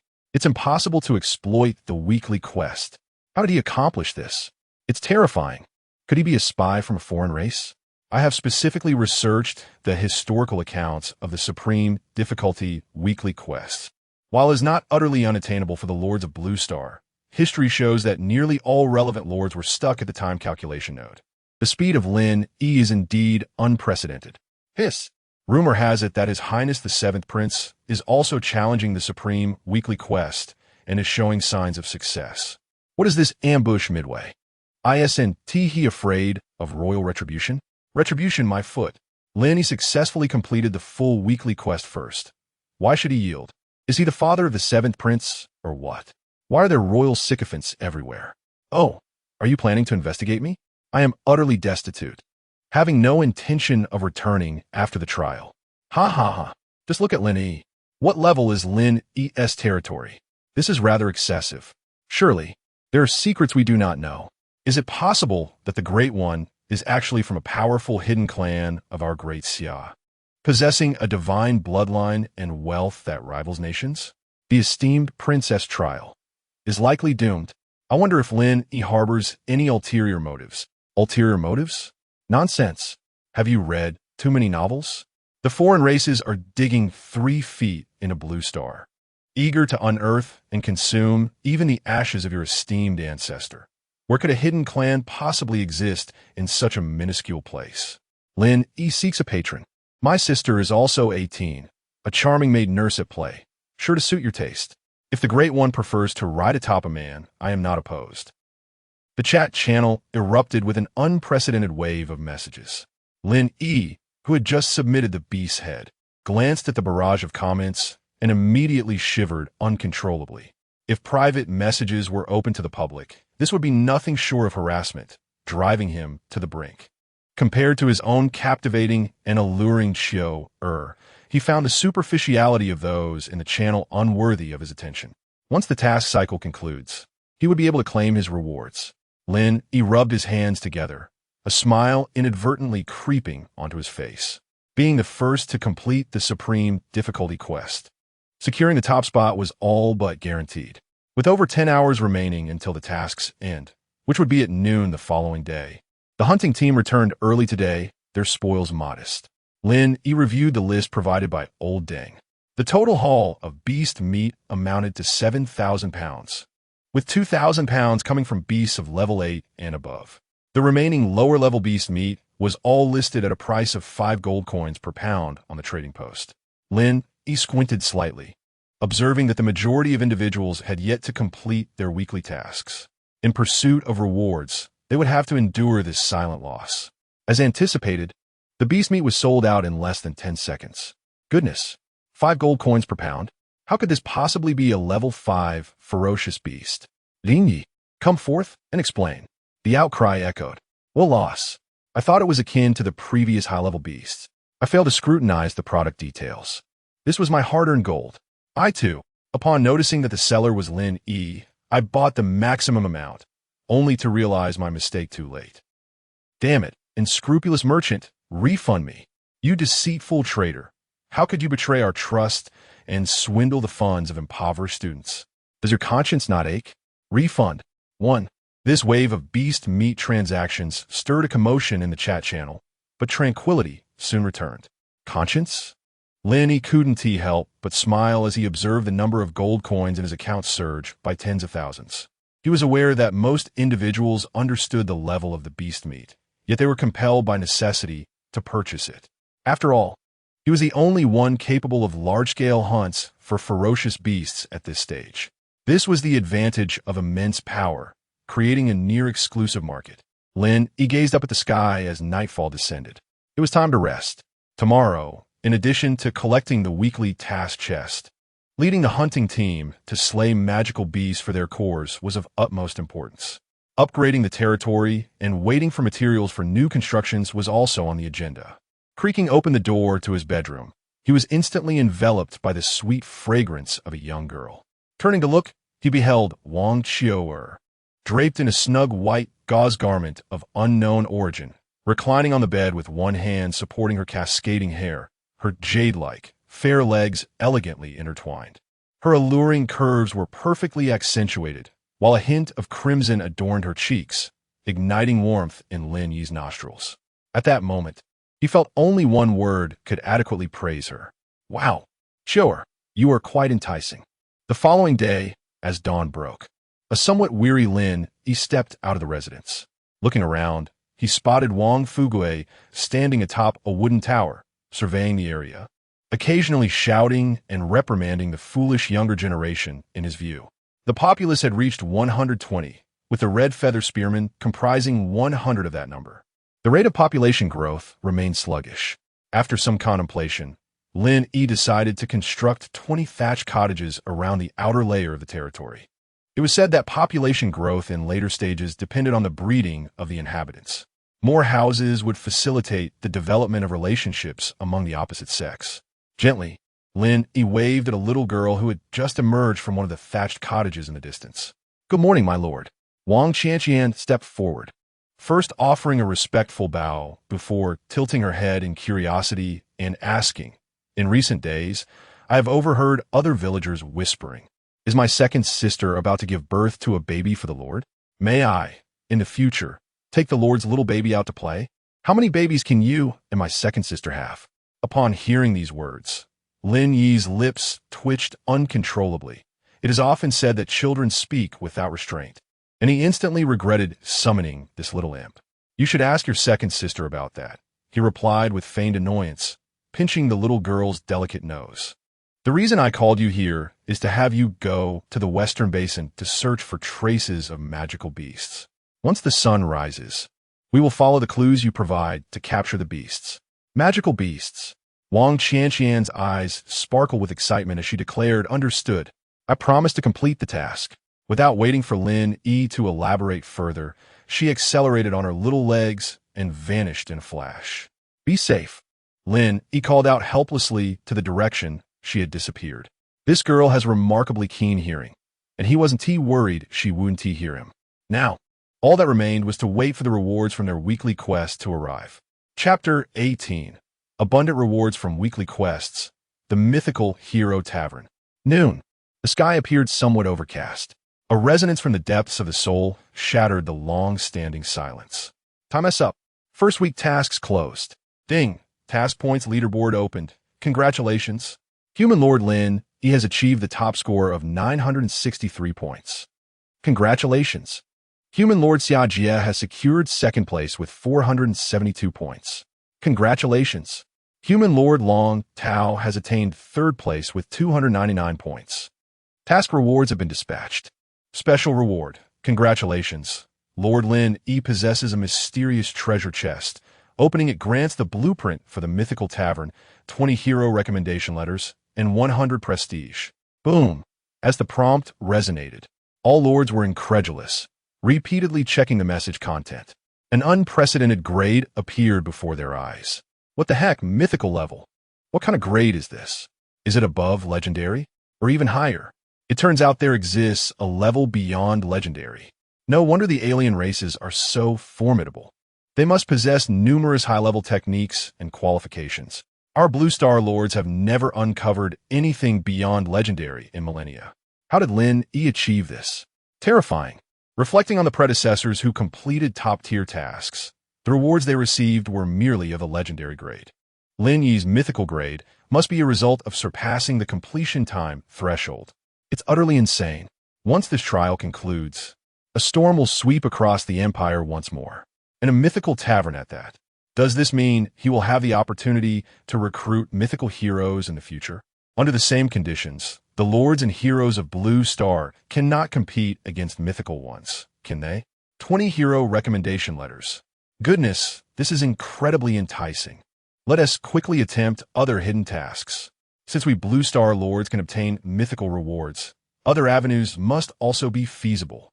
On the other side, Long Tao, who had just received the weekly quest rewards, wore a solemn expression. The legendary grade blacksmith shop blueprint in his hand felt like mere scrap paper compared to the mythical hero tavern at this moment. His previously unwavering confidence in surpassing Lin Yi diminished inexplicably. The mythical tavern, Long Tao's dark visage was filled with gravity. The tavern recruits heroes, all of which are downward compatible in levels. If you recalled correctly, the Mythical Tavern has a high probability of refreshing extraordinary heroes and occasionally epic heroes. Normally, encountering a legendary hero in a year would be considered fortunate. Mythical? That probability is almost zero. He had never heard of anyone encountering one in his previous life. Yet, regardless, those are heroes. In terms of value, they far surpass other items of the same grade. To claim he felt no envy would be a lie. At this moment, Long Tao was consumed by jealousy. More importantly, the one who acquired this blueprint was Lin Yi. What of obtaining the blueprint? With your current resources and development, even if high-tier heroes remain in the tavern, you find it impossible to enhance your favorability. However, armed with the superior knowledge of advanced lords, I shall inevitably surpass you in due course. A glimmer of determination ignited in Long Tao's eyes as he regained his confidence. Lin Yi, gather the materials on this list. Notify the hunting team to mobilize. As you command, my lord. Mythical level. Inside the estate, the seventh prince, Xiajie, had yet to examine his rewards. He gazed in awe at the unprecedented level, his spirit shaken. He involuntarily trembled, for never had he lost composure like this, even when faced with life-threatening assassination attempts. It is true. The Blue Star civilization and the alien races are separated by an insurmountable chasm. Xiajie recalled the confidential documents from the Celestial Mechanism Pavilion, his complexion paling as he sank into a chair. It was said that centuries ago, a formidable lord of Blue Star had captured a peculiar alien. From that alien, it was revealed that Blue Star was merely a livestock farm developed by the gods on a whim. All the arriving aliens were but livestock and slaves raised by the myriad gods. Both were confined to the legendary level, unable to advance, classified as a Level 1 civilization. As long as the shackles of Level 1 civilization remain unbroken, the lords of Blue Star will forever be seen as insignificant insects in the eyes of the gods. Insects. Xiajie felt his pupils dilate in disarray. Moreover, beyond the truth of the civilization level, that alien had also mentioned that each farm created by the gods would only last for a millennium. After 1,000 years, the true higher races and even divine legions would descend to harvest the planet. And now, the 1,000-year deadline seems alarmingly close. Suddenly, the dragon-headed statue within the territory shone with golden light. No, Xiajie's pallor visibly flushed, his eyes glinting with cold resolve. Since Lin Yi could obtain blueprints reserved for Level 2 civilizations, why couldn't he? A bottleneck? Nonsense. With the right methods, any lord can acquire higher-tier resources. Lin Yi, seeing the name atop the leaderboard that posed a slight challenge, Xiajie narrowed his eyes. Buildings can be claimed. Territories can be annexed. Mythical level tavern blueprint. Lin Yi stared at the pale pink scroll that had materialized before him, along with 20 floating metallic tokens and a blood-red, ethereal shirt. The latter was a special reward for entering the task leaderboard, a legendary-grade defensive undergarment. Goodness, why are all these levels unfamiliar to me? Aren't humans of Blue Star supposed to explore only up to legendary levels? Complaints aside, once he grasped the scroll and examined its details, all previous doubts dissipated like mist. Blueprint for Mythical Tavern type. Consumable material requirements. Iron or X500, silver or X200, gold or X100, superior sandalwood X500. Purple crystal coins X900 prerequisites. Territory upgraded to Level 2, completed. Population meets 50, completed. Effect. Construct a mythical level hero tavern, capable of attracting wild heroes to reside, and utilizing recommendation tokens for rapid refresh. Note: heroes can stay for a maximum of 3 days unless special circumstances arise. Enhancing their favorability increases their stay duration, while the opposite diminishes it. Probabilities: extraordinary heroes, certain. Epic heroes, certain. Legendary heroes, high probability. Mythical heroes, average probability. Sacred spirit heroes, low probability. Immortal heroes, negligible probability. Cosmic heroes, unlikely. Supreme heroes, only in dreams. Does this mean that the supreme level is the pinnacle of the world? Lin Yi pondered over the description and finally comprehended the ranking system. As a lord of Blue Star, the highest quality he could access was merely legendary, and there were still 5 grand levels beyond that. The thought of his territory being at the supreme level left him in disbelief. However, when his gaze fell upon the material requirements, the excitement he felt from acquiring the mythical tavern was doused like cold water. 900 purple crystal coins. How dare they rob me? Lin Yi felt a pang of despair. The ores might be manageable, as he had some stock in his warehouse, and he could merely purchase what he lacked. But 900 purple crystal coins would completely deplete his treasury. Alas, Lin Yi's heart ached, wondering if they were calculating his finances. He currently had precisely 930 purple crystal coins after converting all his funds. The extra 30 could be allocated to procure the missing materials. Superior sandalwood is so expensive? Is this bark made of gold or the trunk itself? Opening the marketplace, he was stunned by the three-digit gold price. At an average of 150 gold coins, acquiring 500 units would cost him over 700 purple crystal coins. No wonder impoverished individuals shy away from the lord profession. The quantity available was only a little over 10. Without sandalwood, he could not construct the Hero Tavern. After a moment of contemplation, Lin Yi opened the chat channel and sent a message. Beast meat for superior sandalwood. Private messages welcome. Subsequently, he enabled private messaging settings. Whether it was a long-planned faction or simply a trading lord, they promptly sent him private messages. I represent His Highness the Seventh Prince to express goodwill. If you pledge your loyalty to him, you will shed your commoner status and ascend to prominence, receiving unimaginable benefits.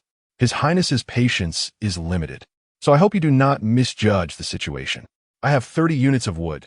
200 gold coins is non-negotiable. If we exchange for beast meat, the price will rise by 20, unless it is high-grade beast meat. By the way, your previous batch of beast meat should be nearly consumed. Can you handle this superior sandalwood? Lin Yi, my esteemed friend, acquiring high-quality sandalwood is no simple task. By fortunate chance, I stumbled upon a tree and currently possess a unit, which I am willing to sell to you at a modest price of merely 50 pounds of beast meat. Nearby my territory, there exists a grove of sandalwood. In recent days, I have gathered quite a bit. Should you require it, I can exchange it for beast meat at 70 of the market price. I implore you, I am in dire need of meat. My sister's development is stagnating. If I can successfully navigate today, I shall wholeheartedly assist you in seeking high-quality sandalwood. This is an artistic photograph of my sister. If you are interested, she is always available for consultation. Kindly grant me a friend request. Brother, could you spare some resources? I'm willing to go to great lengths for you. I humbly beseech you for sustenance. The chat interface of Lin Yi was instantly inundated with a cacophony of disorganized private messages. How could one not recognize their own appearance? It left him with a sense of disillusionment. He hastily closed the glaringly inappropriate image. One more second, and he felt as though his very soul was on the verge of being consumed. The vast majority of messages were worthless pleas. After careful filtration, only those pertinent to trade remained. However, to his surprise, there were very few lords willing to sell high-quality sandalwood. Most transactions amounted to single digits.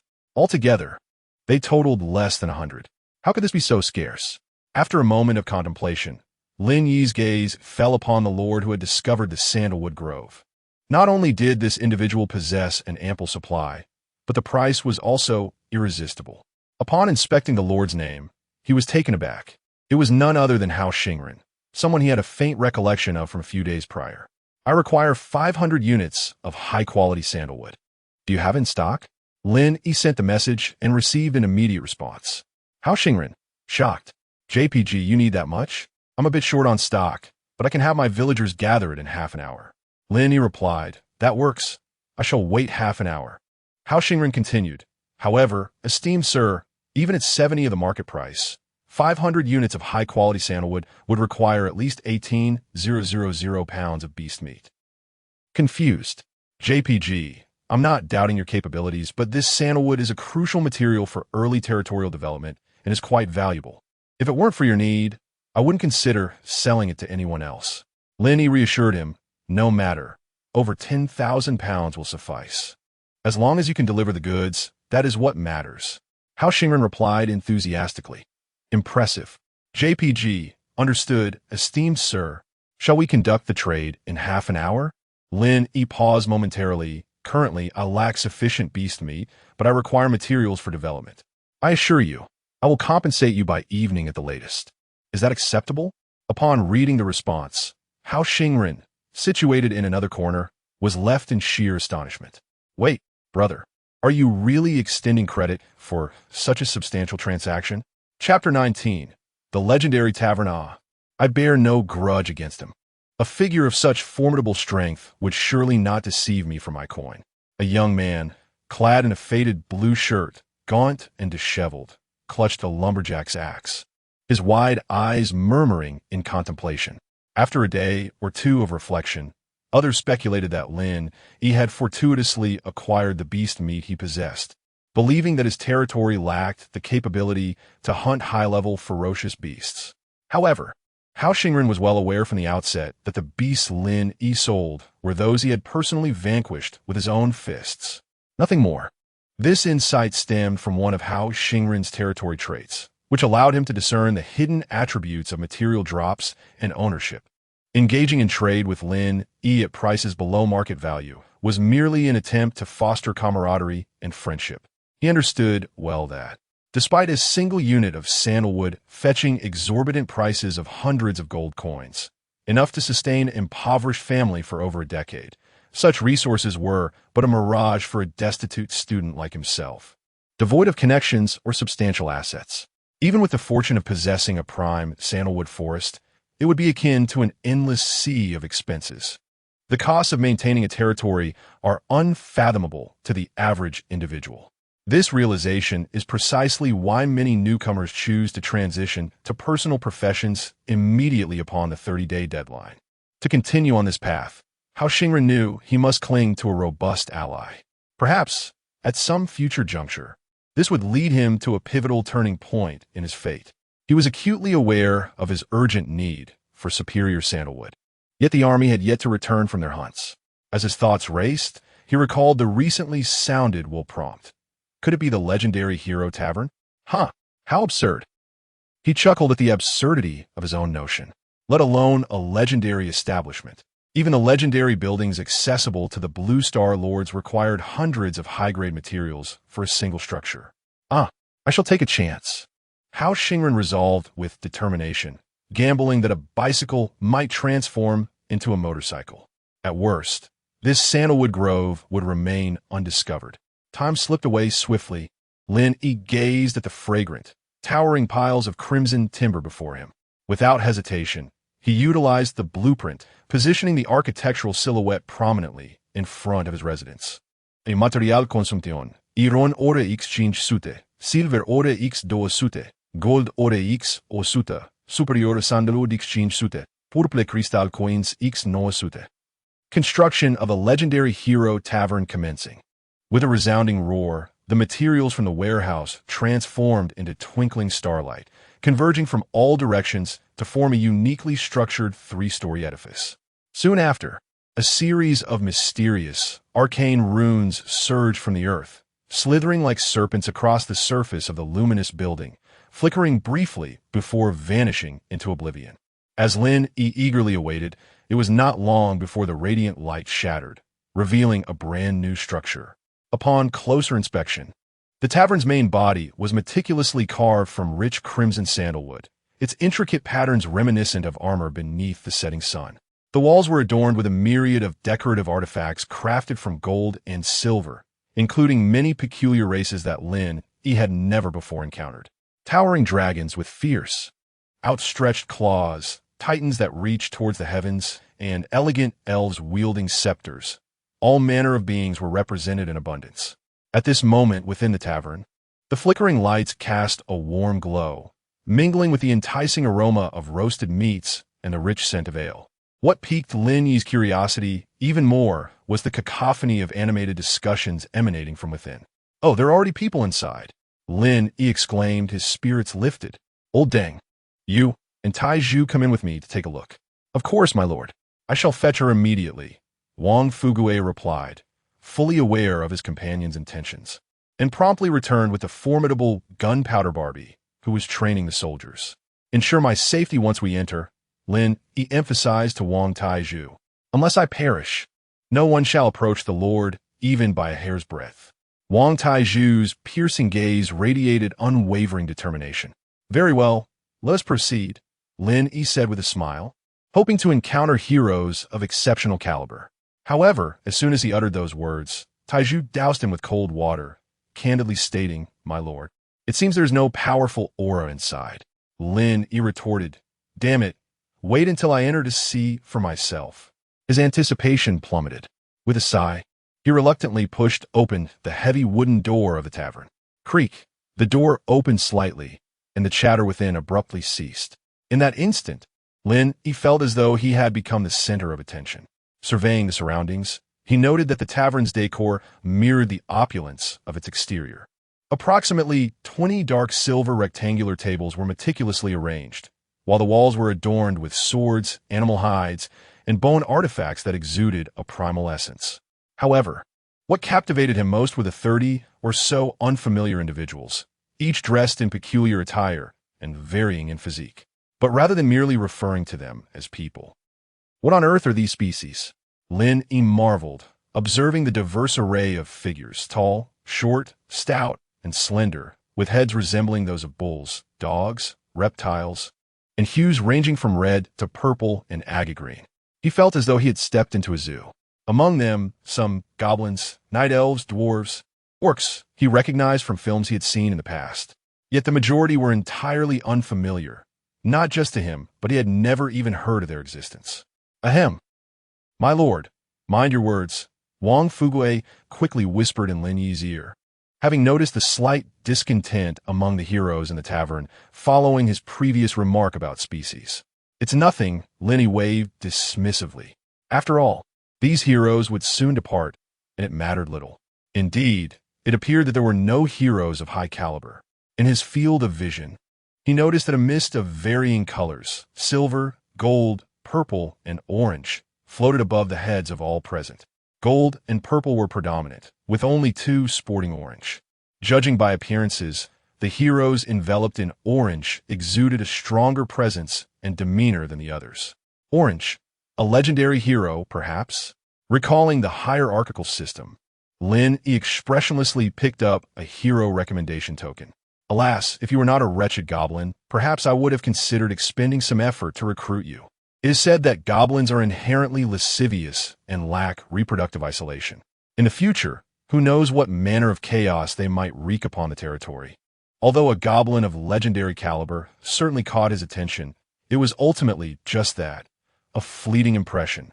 The next batch, Lin Yi grasped the token tightly and unceremoniously issued an eviction order. Hero recommendation token, type, special consumable effect, upon use. Immediately expels wild heroes from the tavern and attracts a new batch of heroes of random qualities from various races. Friendly reminder, after using this item, the positive rapport with the expelled heroes will reset to 0, so there is no need to worry about potential retaliation. They will simply return to the heroic star domain. Note, this item will vanish in 23 hours and 14 minutes. Chapter 20, The Black Qualification, the Overlord of Chu? The esteemed lord is blind to the treasures of this wretched place. How detestable! I have only just procured a glass of rum. Observing the unimpressive strength of this place, it is time to seek a more worthy tavern. Off we go. The radiant light emitted by the recommendation token enveloped all the heroes. Upon realizing their forced expulsion, an inexplicable ire ignited within each heart. It must be understood that even entering the tavern from the realm of heroes is not a matter of mere desire. Everything requires compensation, especially in a tavern of such mythic stature. Wait, Lin Yi, noticing their intention to leave, glanced at the half-empty glass on the table and the deserted bar, and continued, let us settle the tab first. What? We still have to pay? The heroes of various races exchanged incredulous glances. In their memory, beverages within the hero tavern were always complimentary. Of course, there are listed prices. Have you not seen the signs? Lin Yi cheerfully pointed at the price list hanging above the bar, his heart swelling with delight. The cheapest rum costs 15 gold coins per glass. Since they're already being expelled, why not seize the opportunity to collect a few hundred gold coins without effort? Humans, we shall remember you. Upon our return, I shall inform all my kin that this tavern is anchored by a miserly lord. Stingy lord, if you must give, then give. Damn it, why is the consumption in this mythic tavern so exorbitant? Is there no way for our lord to offer a discount? Reluctantly, the heroes fished out gold coins from their pockets and tossed them onto the table, their expressions akin to that of one who has ingested something foul. As they trudged toward the tavern's entrance, buzzing, as each individual passed through the door, a soft white light enveloped them. Once the glow dissipated, they vanished without a trace. In less than 10 seconds, only Lin Yi and his two companions remained in the tavern. My lord, do you not wish to keep any of them? There were a few earlier who seemed quite formidable. Wang Fugui, puzzled by this maneuver, remarked on the poor qualifications. Lin Yi shook his head, recalling the knowledge he had gathered, and explained, "We do not possess a command camp. Given our current territorial level, we can accommodate at most 2 heroes. These tokens will be wasted if not utilized within a day." "Oh, I see," Wang Fugue replied, enlightenment dawning upon him. Soon after, the tavern door glimmered once more, attracting the attention of several foreign individuals. Similar to before, this new batch of heroes represented a multitude of races, unable to directly access their panels. Lin Yi found it challenging to ascertain their identities. Fortunately, he could gauge their potential through the color of the mist above their heads. Alas, the highest potential was still merely legendary. Lin Yi shook his head, confirming that all heroes had dutifully claimed a drink. He activated the hero recommendation token amid their curses and collected the payment for the beverages. Buzz, buzz, the process repeated nearly a dozen times. The token in Lin Yi's hand had become utterly devoid of significance, just as he began to question the authenticity of the tavern's probabilities. Suddenly, a striking figure entered. The creature, adorned with majestic horns and covered in azure scales, strode into the establishment with an air of imperiousness, effortlessly pushing aside any heroes in his path before collapsing into a booth. His deep brown vertical pupils surveyed the room, an unmistakable disdain etched upon his features. As he disdainfully remarked, "A swarm of ants." His voice resonated like thunder, causing the other heroes to momentarily freeze, yet none dared to utter a word, turning their heads to feign ignorance. A dragon, Lin Yi thought. Finally, a remarkable being had arrived. He instantly recognized this humanoid as a manifestation of the dragon race, seen previously in films and novels. Though he was yet to discern the significance of the red hue, it was widely acknowledged that dragons were formidable. Recruiting one could only yield benefits. With this thought in mind, Lin Yi cleared his throat, poised to engage in conversation. Suddenly, a brilliant white light erupted from the tavern's entrance once more. Initially, the numerous heroes from various races within remained unfazed, assuming it was merely a tardy individual. However, as the ominous tip of a dark spear emerged from the portal, exuding a chilling aura, an unsettling shiver ran down the spines of all present, including the dragon hero who had barely settled into his seat. Reacting instinctively to the menacing chill, he leaped from the booth, fully alert, his magical energy surging as he fixed a grave gaze upon the entrance. While wild heroes were barred from attacking the tavern's owner or their affiliates, no such prohibition existed against combat among themselves.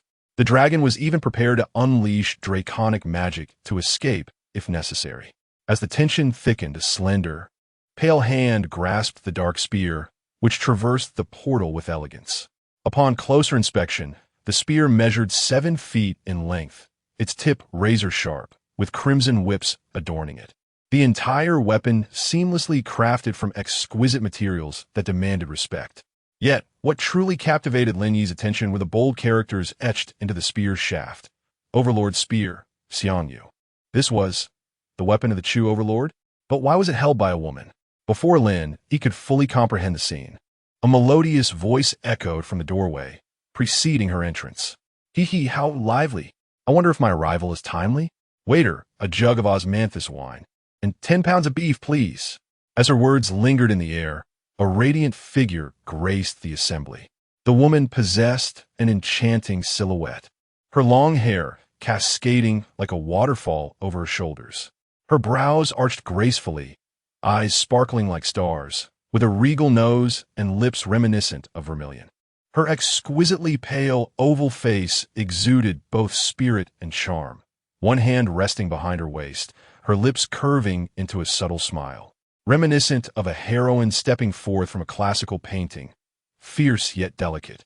What captivated Lin even more was her half-armored silver attire, an attire he had only encountered within the realm of gaming, revealing her slender waist to the world. The pair of snow-white, smooth, and elegantly elongated legs could undoubtedly captivate for years.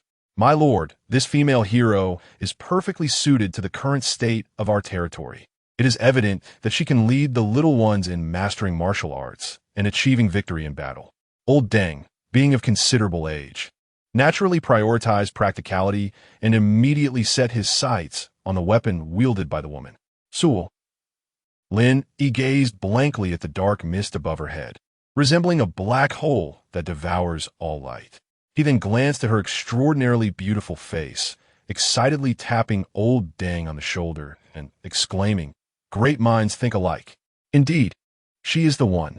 Chapter 21. The Immortal Hero, Recruitment Successful. Are you the Lord? The gun-wielding woman's enchanting eyes sparkled as she disregarded the other patrons in the tavern and fixed her gaze upon Lin Yi. Before he could utter a word, she suddenly chuckled, her wrist twisting with a swift motion that brought the barrel of her firearm to the inner thigh of Lin Yi. "You won't be able to recruit a hero like this." With that, she retracted her long gun and confidently strode toward an unoccupied booth. "My lord, please punish me. I, Wang Taizhu, have failed in my duty."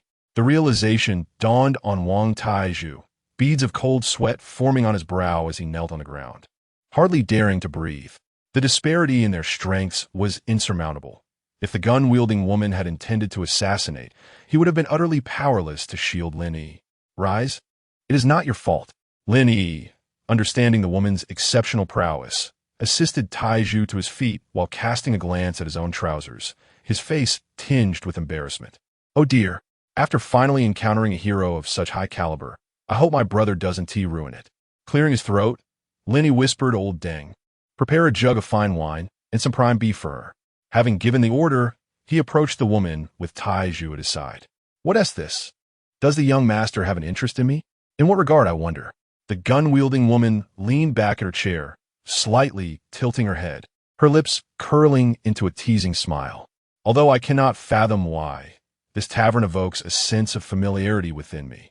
However, if that is all you wish to convey, I fear you may leave empty-handed."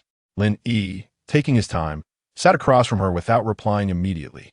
When Wang Fugue finally arrived with a steaming platter of roasted beef and a jug of wine from the bar, Lin Yi revealed a confident smile. "But there is more to it than that."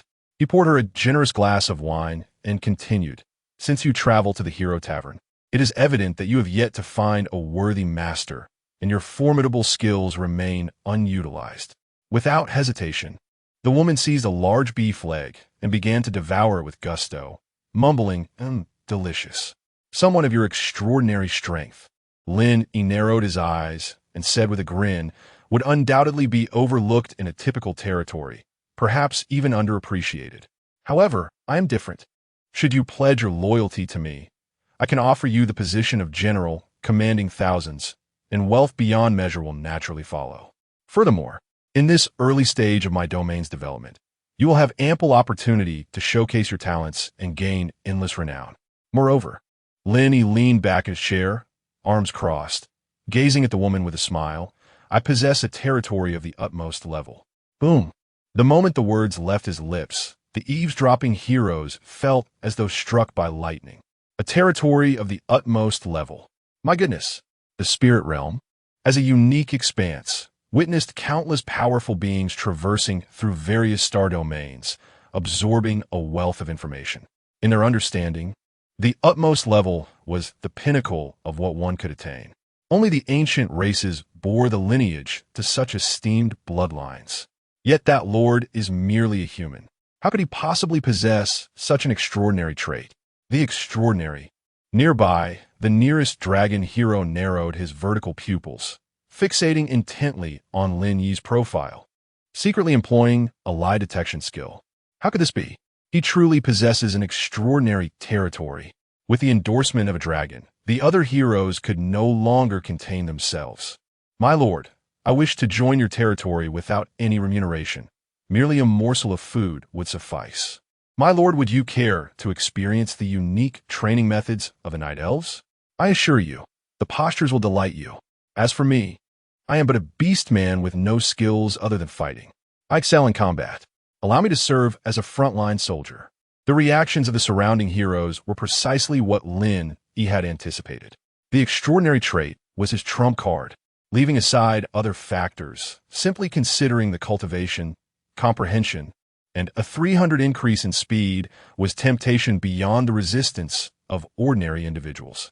Not to mention the heavenly buff of being able to resurrect in the territory after death.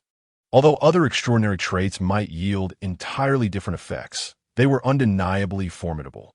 He could scarcely believe any hero would be able to refuse. Not interested, he said. Unexpectedly, the woman, after taking a swig of her drink, her beautifully flushed cheeks revealing a hint of anticipation, replied, I am far more intrigued to discover who you are and why you have drawn me to this place. You must understand, during the more than 10 years since my soul was reunited, only this tavern, or perhaps you, has allowed me to step through a portal from the realm of heroic spirits for the first time. Oh, by the way, a ticket to the Mythic Tavern's portal is not inexpensive. It traverses through hundreds of transfer points, costing a staggering 170,000 gold coins, which has completely drained my purse. Lin Yi's smile faltered. Ah, wait. Why are you deviating from the expected script? Lin Yi, momentarily at a loss, pondered whether this could be attributed to the Lord's fortuitous fate. Speaking of which, since his arrival in this world, his luck had indeed been remarkably good. There was some basis for this belief. The woman rested her elbow on the table, swirling her wine glass, and with a wry smile, inquired, Do you know who I am? Of course. Lin Yi's spirit jolted as he pointed to the imposing spear beside her, exclaiming, To possess the personal weapon of the great Chu Hegemon. Who else could it be but Lady Yuji? Yuji? The woman's beautiful eyes suddenly sparkled with brilliance. You truly are aware of that historical narrative. Isn't it common knowledge? Lin Yi replied, momentarily taken aback, sensing something amiss. He hastily opened a private chat interface to send a message to Hao Xingren. Do you know who Liu Bang is? Hao Xingren replied instantly. Big brother, are you referring to the Liu family from the imperial capital? If we are speaking of that era, there shouldn't be such a figure among our contemporaries. Indeed, a historical figure from a certain period, Lin Yi replied thoughtfully. Hao Xingren, oh, perhaps not very famous. Although my academic prowess has been unmatched in the realm of literature for 300 years, I have truly never heard of such a character. Lin Yi inhaled sharply upon receiving the response. Lin Yi's eyes widened in disbelief as he gazed at the woman across from him. Lowering his voice, Miss Yu, could it be that you are also? Before he could finish his sentence, a delicate, cool finger, imbued with a hint of sweetness, pressed against his lips. Shoo! My lord, please do not speak recklessly. The woman softly parted her crimson lips, her cheeks growing increasingly flushed. Whether from inebriation or another cause, he could not tell. I never claimed my surname as you. Lin Yi was taken aback. Why then did she possess the weapon of the legendary warlord? Chu? Seemingly aware of his thoughts, the woman continued in a melancholic tone, My name is Xiang Yi. Xiang Yu is my father, and Yu Ji is my mother. As for this weapon, it is merely a relic of my father. I am no poet and possess only a modicum of martial skill. I hope my lord does not look down upon me. As her words fell, a resonant notification echoed in Lin Yi's mind. Congratulations, the target's affinity towards you meets the requirements. Reputation minus 600. You have successfully recruited the legendary hero, Xiang Yi. Chapter 22. The Mighty Hero Panel. Success. Upon witnessing the prompt, Lin Yi was momentarily taken aback as he recalled the woman with the firearm, who had risen unbeknownst to him. Initially, he had lost all hope, believing that even revealing the supreme characteristic of his territory would not sway her. To his astonishment, the situation took a remarkable turn, and everything unfolded so smoothly. The panel was now accessible, with Xiang Yi joining his ranks. A brand new template materialized before Lin Yi's eyes. Xiang Yi affiliation, Lin Yi race, human qualification, immortal level growth potential, level 40 profession, overlord unique, constitution 150, strength 150, agility 150, spirit 147 skills. 100 birds facing the phoenix, immortal superior, 600 damage boost. Gale and tempest, immortal superior, 500 damage boost. Chasing stars and moon, immortal superior, 500 damage boost. Unparalleled overlord, immortal premium, 800 damage boost. Hero exclusive dominion, special, infantry, 180 affinity. Archers, cavalry. Foot soldiers, 160 affinity. Others, 120 affinity. Hero exclusive military soul. When a legion's integrity exceeds 80, combat power is enhanced by 20. When it falls below 20, for every 1 damage reduction, the hero's combat power diminishes by 1. Hero exclusive commander skill, breaking the cauldron within 1 hour, invigorates the entire army's spirit, rendering the allied legion fearless, with significantly enhanced endurance, coordination, and combat power. Cooldown duration, 3 days. Upon finishing the content, Lin Yi was astounded by Xiang Yi's attributes. Is this what an immortal-level hero truly embodies? The astonishing initial level of 40, coupled with her exceptionally high attributes, stood in stark contrast to his own meager single-digit figures. Existing in a wholly different realm, her profession was uniquely limited, and her exclusive skills were nothing short of terrifying. With multiple folds of damage amplification, the impact would surely be monumental. What captivated him the most was undoubtedly the hero's exclusive skill. According to the description, having Xiang Yi lead a legion would grant varying degrees of enhancement based on the respective troop types. Should she command the Red Tassel Spearmen now, she could bestow an astonishing 180 boost to their attributes, which is truly formidable. The military soul represents a unique synergy between the legion and the hero. The lower the legion's battle losses, the stronger the hero's combat prowess becomes, and vice versa. Though the enhancement appears to be a mere 20 in evenly matched confrontations, even a 1 increase can prove pivotal.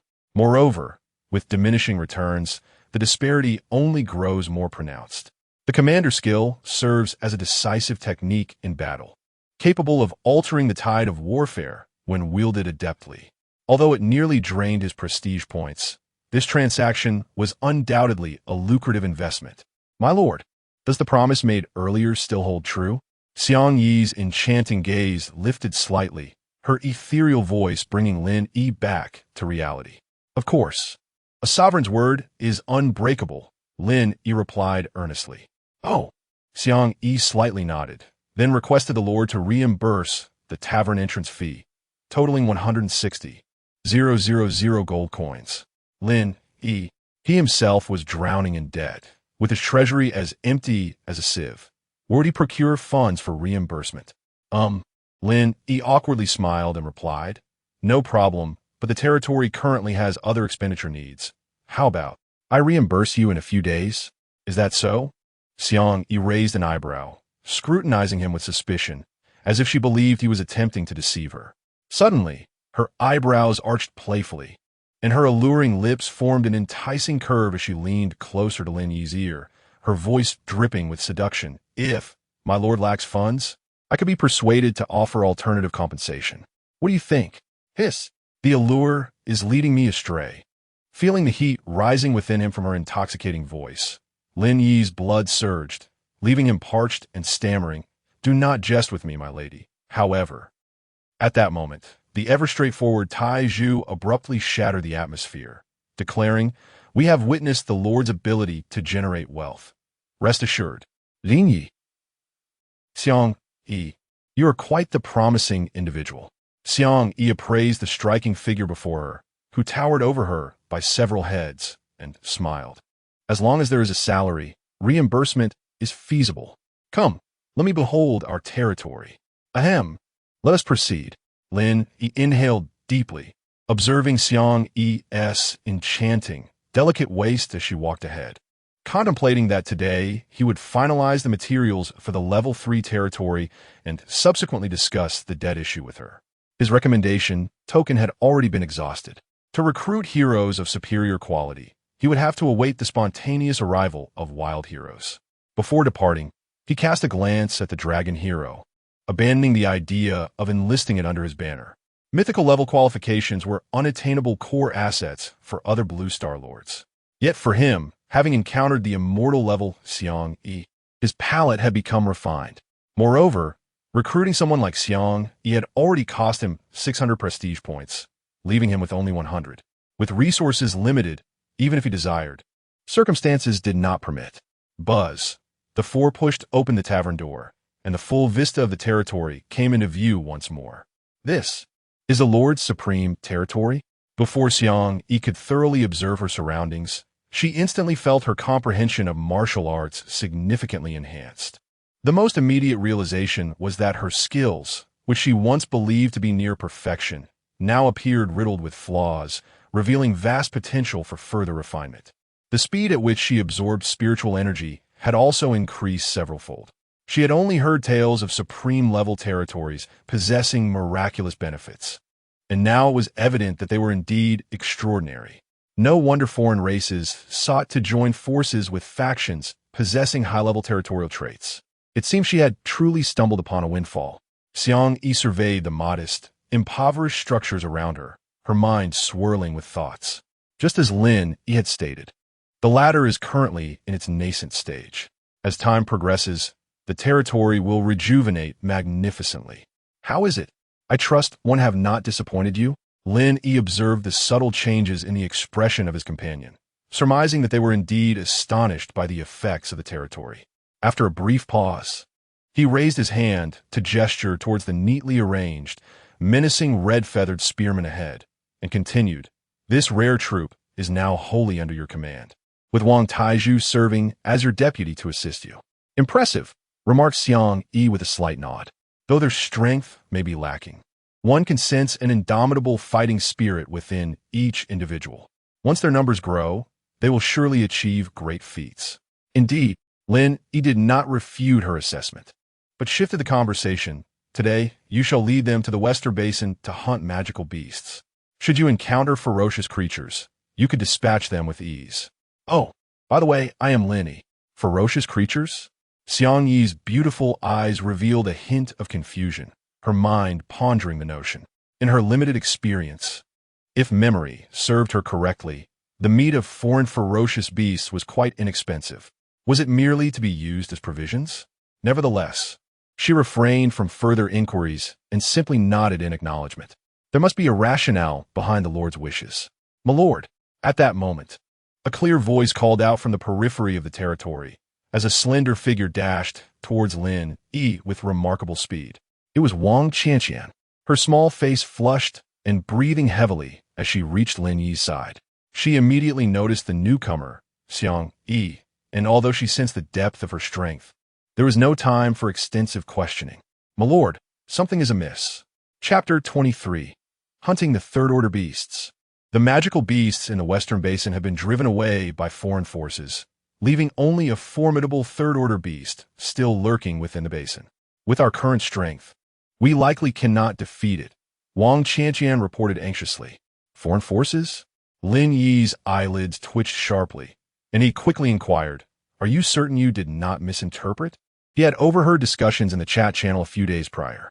The barrier between humanity from Blue Star and the foreign lords in the myriad races battlefield would not be lifted until after the 30th day.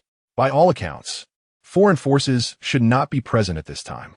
Despite appearing as a unique figure among the Blue Star lords, he understood that the alien races were different. If he encountered a powerful faction, his Red Banner spearmen would be utterly inadequate. "I am absolutely certain." Wang Qianqian furrowed her brow, her small face serious. "They're a pack of wolfmen. I approached a scout, but could not comprehend their language. However, from their attire and behavior, it's evident they have a strict hierarchy and a clear direction of action, unlike a scattered group." This was troubling. Lin Yi continued to frown and asked, "How does their individual strength compare to our spearmen?" "They should be roughly equal, perhaps slightly stronger," Wang Qianqian mused. After a moment of contemplation, Lin Yi asked, "You were not discovered, were you?" Wang Qianqian puffed out her flat chest, confidently nodding naturally. "Qianqian cannot be found." Confirming that their territory remained undisclosed eased Lin Yi's concern somewhat. He then murmured, "Third-order beasts. I suppose we will have to wait a few more days. Lead the way." At that moment, Xiang Yi spoke calmly. "A mere third-order beast will not pose a challenge. Half a moment is sufficient." "Oh." Lin Yi's eyes brightened. Indeed, he had just recruited a level 40 powerhouse, and with a fourth order against a third order, his worries were unfounded. "Then let us proceed to find those two third-order beasts. I shall accompany you this time." Lin Yi cracked his knuckles. Upon hearing this, Wang Qianqian's mouth dropped open in astonishment, stuttering, "Elor, that is a third order." "Yes, lead the way. Today we shall use materials from the third-order beasts to enhance our territory. Lin Yi patted the little girl's head, signaling her not to worry. Very well. Wang Qianqian, seeing her father and elder sister offer no objections, grew curious about the newly arrived woman's extraordinary prowess. Arranging the territorial defenses, Lin Yi brought only 20 red banner spearmen along with Tai Zhu, Qianqian, and Xiang Yi, and they advanced directly toward the marked location. The matter of territory upgrade demanded speed. Break the formation spear. Swish, swish, the cherry-red spearheads sliced through the air, striking simultaneously like reflections in a mirror. A massive, charging two-horned rhinoceros had yet to close the distance when over a dozen spears impaled it, turning it into a sieve. Despite this, the rhinoceros still exhibited a robust vitality, its crimson eyes growing increasingly frenzied as it struggled to retaliate. Beast, meet your end. A fierce gale swept through. Wang Taizhu descended from the heavens, brandishing a long spear that struck fiercely at the beast's brow. As a crimson and white liquid oozed from the wound, the rhinoceros beast ceased its struggles, collapsing with a thud upon the ground. Dissection was swift, the useless entrails discarded without a second thought. Wang Taizhu wiped the fine beads of sweat from his forehead, pondering how many beasts he had vanquished thus far. Initially, under Commander Xiang Yi's leadership, everyone felt as though the blood coursing through their veins had nearly doubled. Slaying ordinary beasts was akin to slaughtering chickens. However, today's hunt was markedly different. The ferocious creatures, typically feared and avoided by hunting teams, seemed inexplicably frenzied, charging the group recklessly. Those familiar with the bustling fish markets knew that even an hour of peak labor could induce tremors in one's hands. What more for these colossal predators? Even she felt a hint of fatigue in this moment. You have gained experience through hunting beasts, resonated the voice of will within Lin Yi's mind. Almost immediately, a faint energy flowed from the external world into his body. Indeed, the efficiency of being on the battlefield was incomparable to that of sitting at home. Lin Yi gazed intently at his clenched fist, a fervent desire to grow stronger igniting within him. While his territory constituted a part of his strength, history was replete with sovereigns who had met their demise through assassination. Only by augmenting his own power could he rectify the final shortcoming of his domain. My lord, look, that fiery cat is a third-tier magical beast, Wang Qianqian exclaimed, pointing towards a distant pile of brown rocks. Had they finally arrived?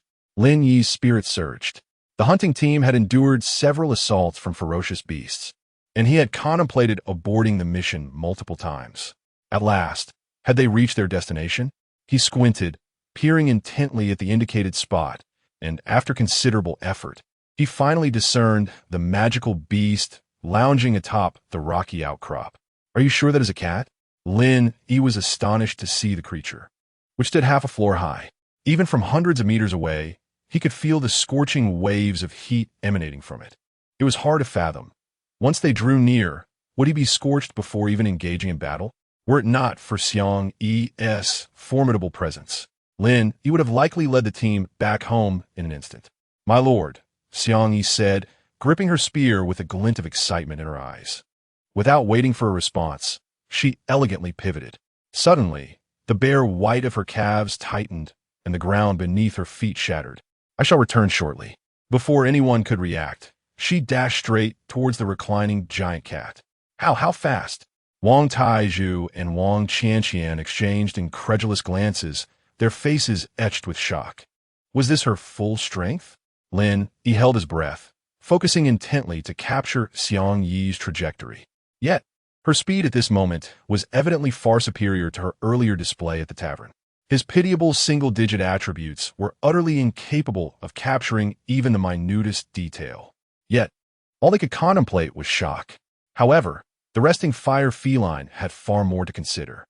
With a roar, the fire cat, sensing an unusual disturbance, immediately rose from the pile of rubble, its crimson fur bristling, emanating a chilling, low growl. The surrounding heat surged exponentially. Even the rocks beneath its feet began to show signs of melting. Its towering form resembled a fiery demon. Yet, in the face of the fire cat's warning, Xiang Yi's earlier excitement evaporated instantaneously. Too feeble. Subsequently, She propelled herself into the air with a flick of her toes, and countless dark phantoms suddenly emerged from all directions. D. A soft whisper echoed. The surrounding shadows converged like a flock returning to their nest, coalescing into a fierce silhouette resembling a dragon or phoenix at the tip of her spear. Simultaneously, a series of sharp, piercing sounds, akin to thunder, yet rhythmically melodic, resonated across the heavens. With a crackle, a streak of black light, stretching 100 meters, flashed through the air. By the time the fire cat regained its senses, that terrifying black silhouette had already pierced through its heart, accompanied by the blade of the spear. As the fire cat's consciousness faded, it seemed to ponder how that human woman had come to stand before it. Chapter 24. The Bounty of the Hunt, advancing to a level 3 territory. Through hunting magical beasts, your experience has significantly increased. Your level has risen to level 7. Still reeling from the astonishing sight of Xiang Yi slaying the magical beast, Lin Yi felt a surge of subtle energy converging within him like a tidal wave. This, hissing, Lin Yi sensed every pore of his body opening up, each muscle rejoicing in exuberance. It was as if the parched earth had finally been graced by the long-awaited rain. An indescribable exhilaration enveloped him. Experience, I crave more experience. As Lin Yi gazed at his enhanced attributes, now at 3. 5, he recalled the terrifying display of power Xiang Yi had just exhibited, solidifying his conviction to grow stronger. The upper limit of military strength within the territory determined the pace of upgrades. With an invincible legion of 1,000,000, there would be no need for personal involvement in battles. The experience gained while resting in the estate would be unimaginable.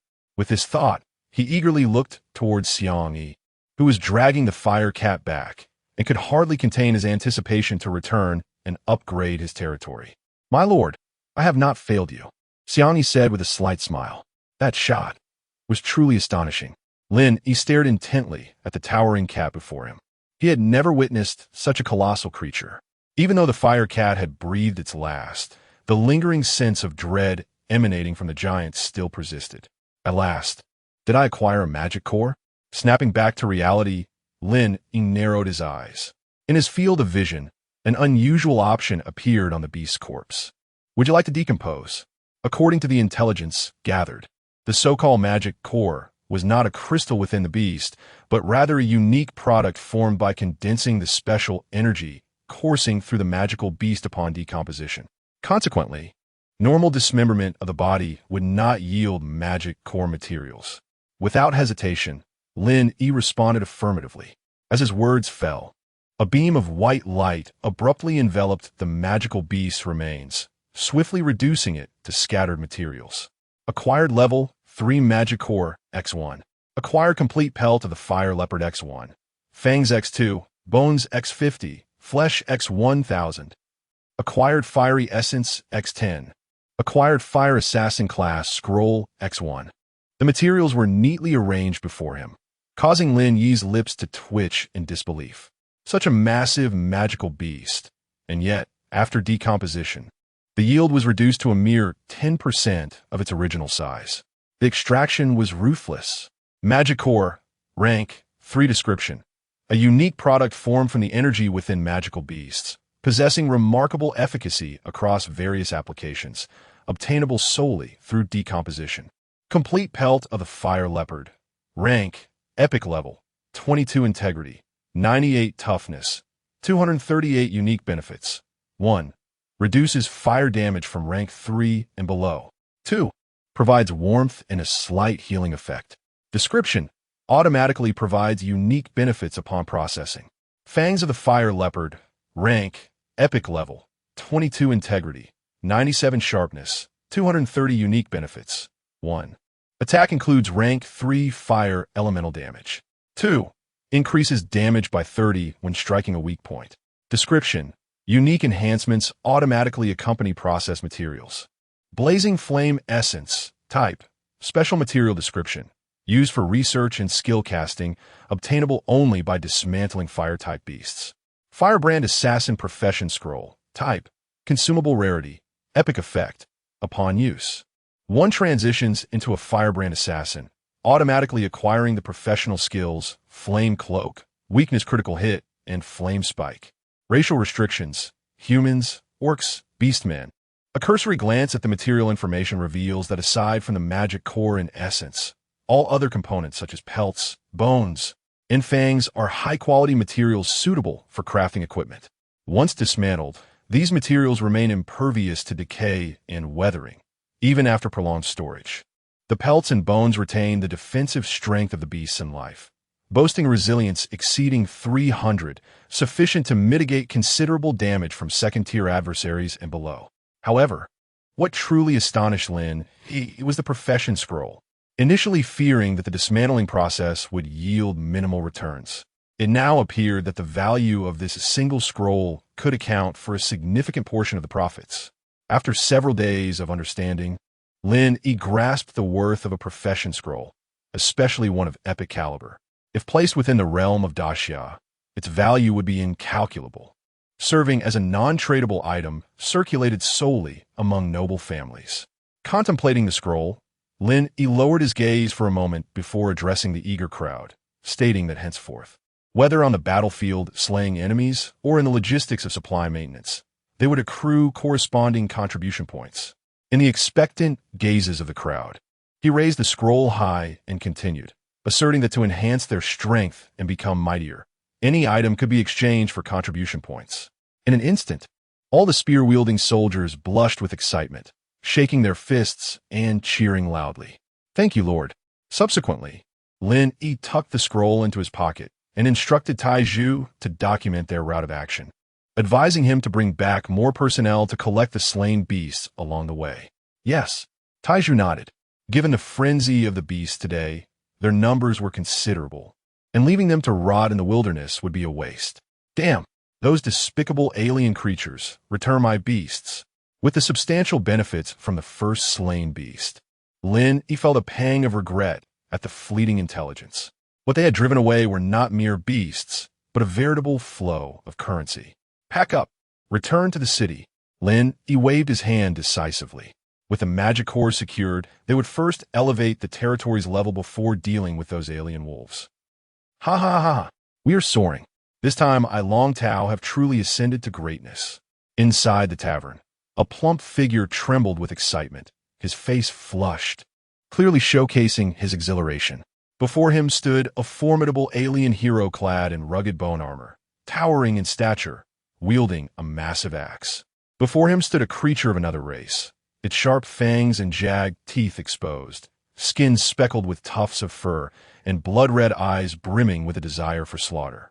Hob belongs to Long Tao race, Werg, aptitude, epic level, 10 class, warrior, constitution, 5, strength, 5, agility, 5, spirit, 4, skills, charge, heavy strike, 300 damage bonus, bite, 250 damage bonus, heroic specialization, command, special, axeman, 130 affinity, others, 80 affinity, heroic specialization, military soul, when the legion's integrity is below 60. For every 1 reduction in damage, personal combat power decreases by 1. An epic Werg hero, perfectly aligns with my axeman army. Long Tao gazed at the Werg's profile, smiling radiantly. Despite exhausting all his savings, he believed it would not be long before he recouped his investments with profit. In a most ordinary tavern, he had merely utilized his advanced knowledge to specifically remodel the tavern's layout, cuisine, and other facilities, complemented by a touch of luck. And thus, an epic hero appeared at his doorstep. With a 130 affinity, in just 2 days, I shall hunt down magical beasts. The level 3 territory promotion reward is mine to claim. Long Tao's gaze burned with intensity. 2 legions of equal level, with a 30 increase in axeman combat power, that would yield an overwhelming advantage. As of now, Hog must surely be the mightiest hero among the lords of Blue Star. The day of ascendance is upon us. Suddenly, Hog, across from him, sniffed the air, his mouth widening in a grin as he declared, "I sent the presence of kin, just to the south. Dispatch someone to seek them out." Oh! Long Tao's eyes sparkled with fervor, his heart racing. Could it be that he would possess a batch of foreign subjects right from the outset? However, an abrupt, Soul-shattering notification struck him like a thunderbolt, leaving him in a state of numbness. Congratulations! This session's human lord, Lin Yi, has seized the opportunity to elevate to a level 3 territory. Rewards: Random Alien Lair Construction Blueprint X1, Purple Crystal Chest X1, 1,000 Purple Crystal Coins, Reputation Points X1,000. Other lords continue to strive and compete for the second-place reward. Chapter 25, Ascension to the Great Lord, New Powers Nest. Den. With a resounding slap, Long Tao struck himself fiercely across the face. The sharp sting jolted him into the stark realization that this was no mere dream. No, it cannot be. Did you just earn a blueprint for a den by advancing your territory by 3 levels? That item is typically only obtainable through slaying world bosses or conquering special dungeons. Repeatedly confirming the accuracy of this revelation, Long Tao found his jaw hanging in disbelief. Adin. Possessing a blueprint for a den signifies that he has acquired a base of operations for an alien race. Not only does it grant access to the architectural technology tree of that race, but it also allows for the direct recruitment of units of the corresponding race from the den, much like summoning villagers. Moreover, even a most insignificant goblin den, once under the control of a human lord, could yield extraordinarily advantageous effects. What if he were to obtain a dragon's den? Long Tao dared not let his imagination wander further. A dragon, a colossal dragon. Such creatures possess a minimum of mythic-level potential as a highly advanced civilization. Why should a mere lowly lord of an inferior civilization be granted such an extraordinary reward? Is this fair? The magic core. How did he manage to acquire the magic core? In a daze, Long Tao collapsed onto a tavern stool, murmuring to himself, "Oh, he has rare units." And a half-squad could easily hunt down solitary low-level magical beasts. I underestimated him. Taking a deep breath, Long Tao's expression grew increasingly sinister as he muttered to himself, "It seems my reincarnation has drastically altered the course of fate. I must act preemptively." With this thought, he turned to Hog and commanded Hog, "I will immediately send someone to the south to locate your kin. I hope you can personally persuade them to join our territory." "Absolutely," Hog grinned, baring his teeth. Simultaneously, the entire chat channel erupted in chaos due to the transmission of this news. What the heck? Is this really a level 3 territory? On the 7th day, the fastest historical ascent to level 3 territory, which typically takes at least 10 days or more. How on earth did he accomplish this? The purple crystal chest, 1,000 prestige points. Jealousy consumed Gil as he turned purple. "Excuse me, what is a den blueprint? It seems rather impressive. If memory serves correctly, aren't some alien territories bases referred to as dens? Wait, does that mean the esteemed Lin Yi already possesses a sub-base with alien subjects? In this newcomer king trial, Lin Yi undoubtedly ranks as the top among our blue star human race. But I wonder, under his leadership, do we have any hope of counterattacking the alien races? Counterattack my foot. In every previous trial, once the points were locked, all blue star lords retreated from the battlefield. Not a single lord who remained to fight over the spoils returned alive. Yet, Lin Yi feels fundamentally different from all those who came before him. Bang! A wooden cup fell to the ground, cool water swiftly soaking into the floor. 3. Level 3? Xiajia stared blankly at the notification of intent, a wave of self-doubt washing over him. Who, after all, was the true scion of royalty, he or Lin Yi? As the 7th prince, he had arrived on the battlefield of myriad races with a preordained lordship providing him with ample resources. Both his initial advantages and the characteristics of his territory far surpassed those of ordinary lords. Yet now, he found himself depleting much of the resources he had brought, failing to acquire any valuable items, while gradually becoming an outcast. Even an obscure figure like Long Tao was slowly surpassing him. Opportunities were ever present. Xiajia took a deep breath and gazed at the peculiar dragon statue outside, regaining his confidence. Meanwhile, the very entity that had triggered the notification was too preoccupied to examine his own rewards. With a resounding rumble, the territory upgraded, causing the structures within the less than 1 square kilometer area to tremble as if an earthquake of magnitude 8 were occurring. A visible beam of white light erupted from the territory's estate, rapidly expanding in all directions. Mirroring the previous upgrade scene, the territory's domain once again spread outward, halting only after extending roughly 1.5 square kilometers. Additionally, a new ring of wooden walls, 2 meters high and bristling with spikes that delved deep into the earth, was erected. Each wooden post was as thick as a thigh, remarkably sturdy. At each corner stood watchtowers soaring over 10 meters high. The external defenses had been elevated by more than a notch. Indeed, the transformation was remarkable, considering it had cost him a third-tier magic core. Lin Yi's eyes sparkled as he beheld his estate. The once single-room stone house had transformed into a grand 3-story structure, adorned with white walls and green tiles, emanating a sense of elegance. The exterior was neat and flat, with greenery embellishing the surroundings and the smooth, even stone wall crafted from an unknown green rock. Without needing to compare interiors, Lin Yi realized that his future standard of living would undoubtedly improve. Congratulations, your territory has successfully upgraded to level 3, officially becoming a major lord. Please choose a nickname for yourself. Note, the nickname can be used in public to mask your real name and can be changed later. Lin Yi chuckled, realizing that level 3 was just the beginning. After some contemplation, he entered his chosen nickname, Loves to Farm. Simple and straightforward, it clearly articulated his diplomatic stance. He sought no trouble and only wished to cultivate the land. Anyone who dared to provoke him would find themselves toiling in the fields. Congratulations on successfully naming yourself. You have unlocked the official lord privileges, secret realm expedition, formal declaration, and divine faith. Explore the vibrant world of lords at your leisure. As the notification sound faded, Lin immediately began to delve into the 3 privileges. After a brief moment, he grasped the significance of these powers. The secret realm expedition, in essence, resembled a dungeon.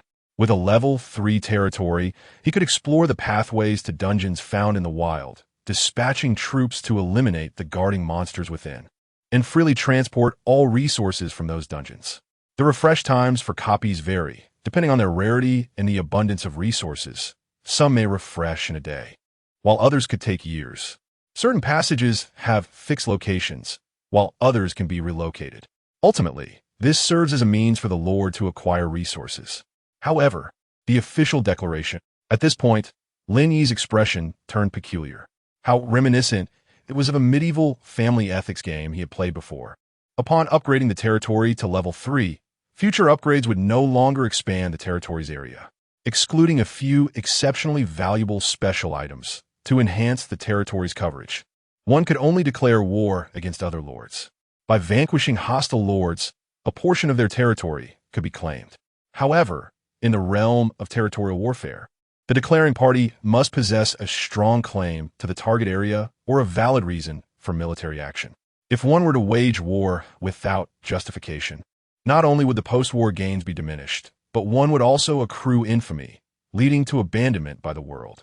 Other lords may attack those with infamy without any claims and would receive varying degrees of rewards based on battle evaluations. Nevertheless, among the 3 types of authority, the most intricate is the belief in deities. Lin Yi gazed at the options, feeling torn. By choosing a deity to worship, he could invoke divine presence through the faith of his subjects. Could it nearly fulfill most wishes?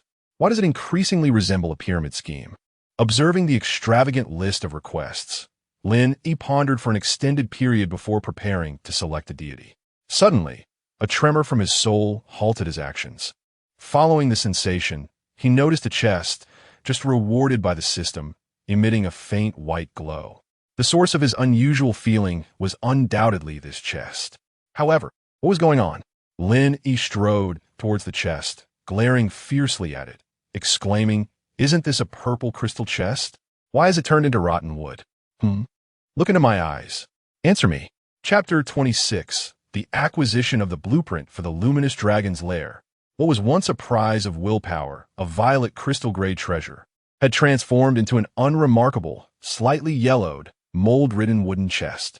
At this critical moment of divine selection, it stirred his very soul. He pondered the potential of this stacked buff. Let me see the extent of your resilience.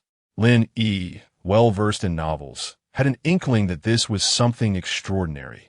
He extended his hand, fingers pressing against the precarious lid of the chest. Before he could even open it, a surge of restless blood coursed through him, as if in jubilant anticipation of something significant. Simultaneously, the chest responded to his transformation, trembling ominously, as if on the verge of an explosive release. Protect the Lord. The anomaly did not go unnoticed. Leading the charge was Tai Zhu, accompanied by members of the Wang family, who hastily arrived beside Lin Yi, their expressions grave.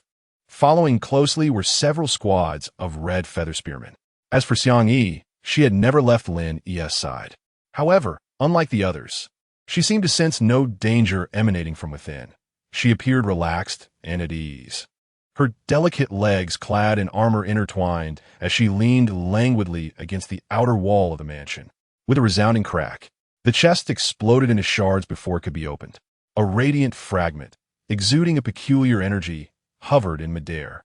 It spun freely for a few moments, reminiscent of a child returning home after a long journey, before eagerly darting toward Lin Yi, aiming directly at his brow. A sharp pain surged through him, and crimson blood suddenly manifested. By the heavens! Lin Yi felt a chill run down his spine, fearing he might meet his end there. Suddenly, a voice echoed in his mind, reminiscent of a divine prompt yet distinctly different. Mastery successful. Acquired a fragment of the mysterious territory. Territory? With a lingering sense of dread, Lin Yi gingerly touched his warm brow, pondering the details of the message while eyeing the enigmatic fragment that floated before him. The shard brushed against his brow, leaving a trace of blood. Mysterious fragment. Quantity, 1-9 description.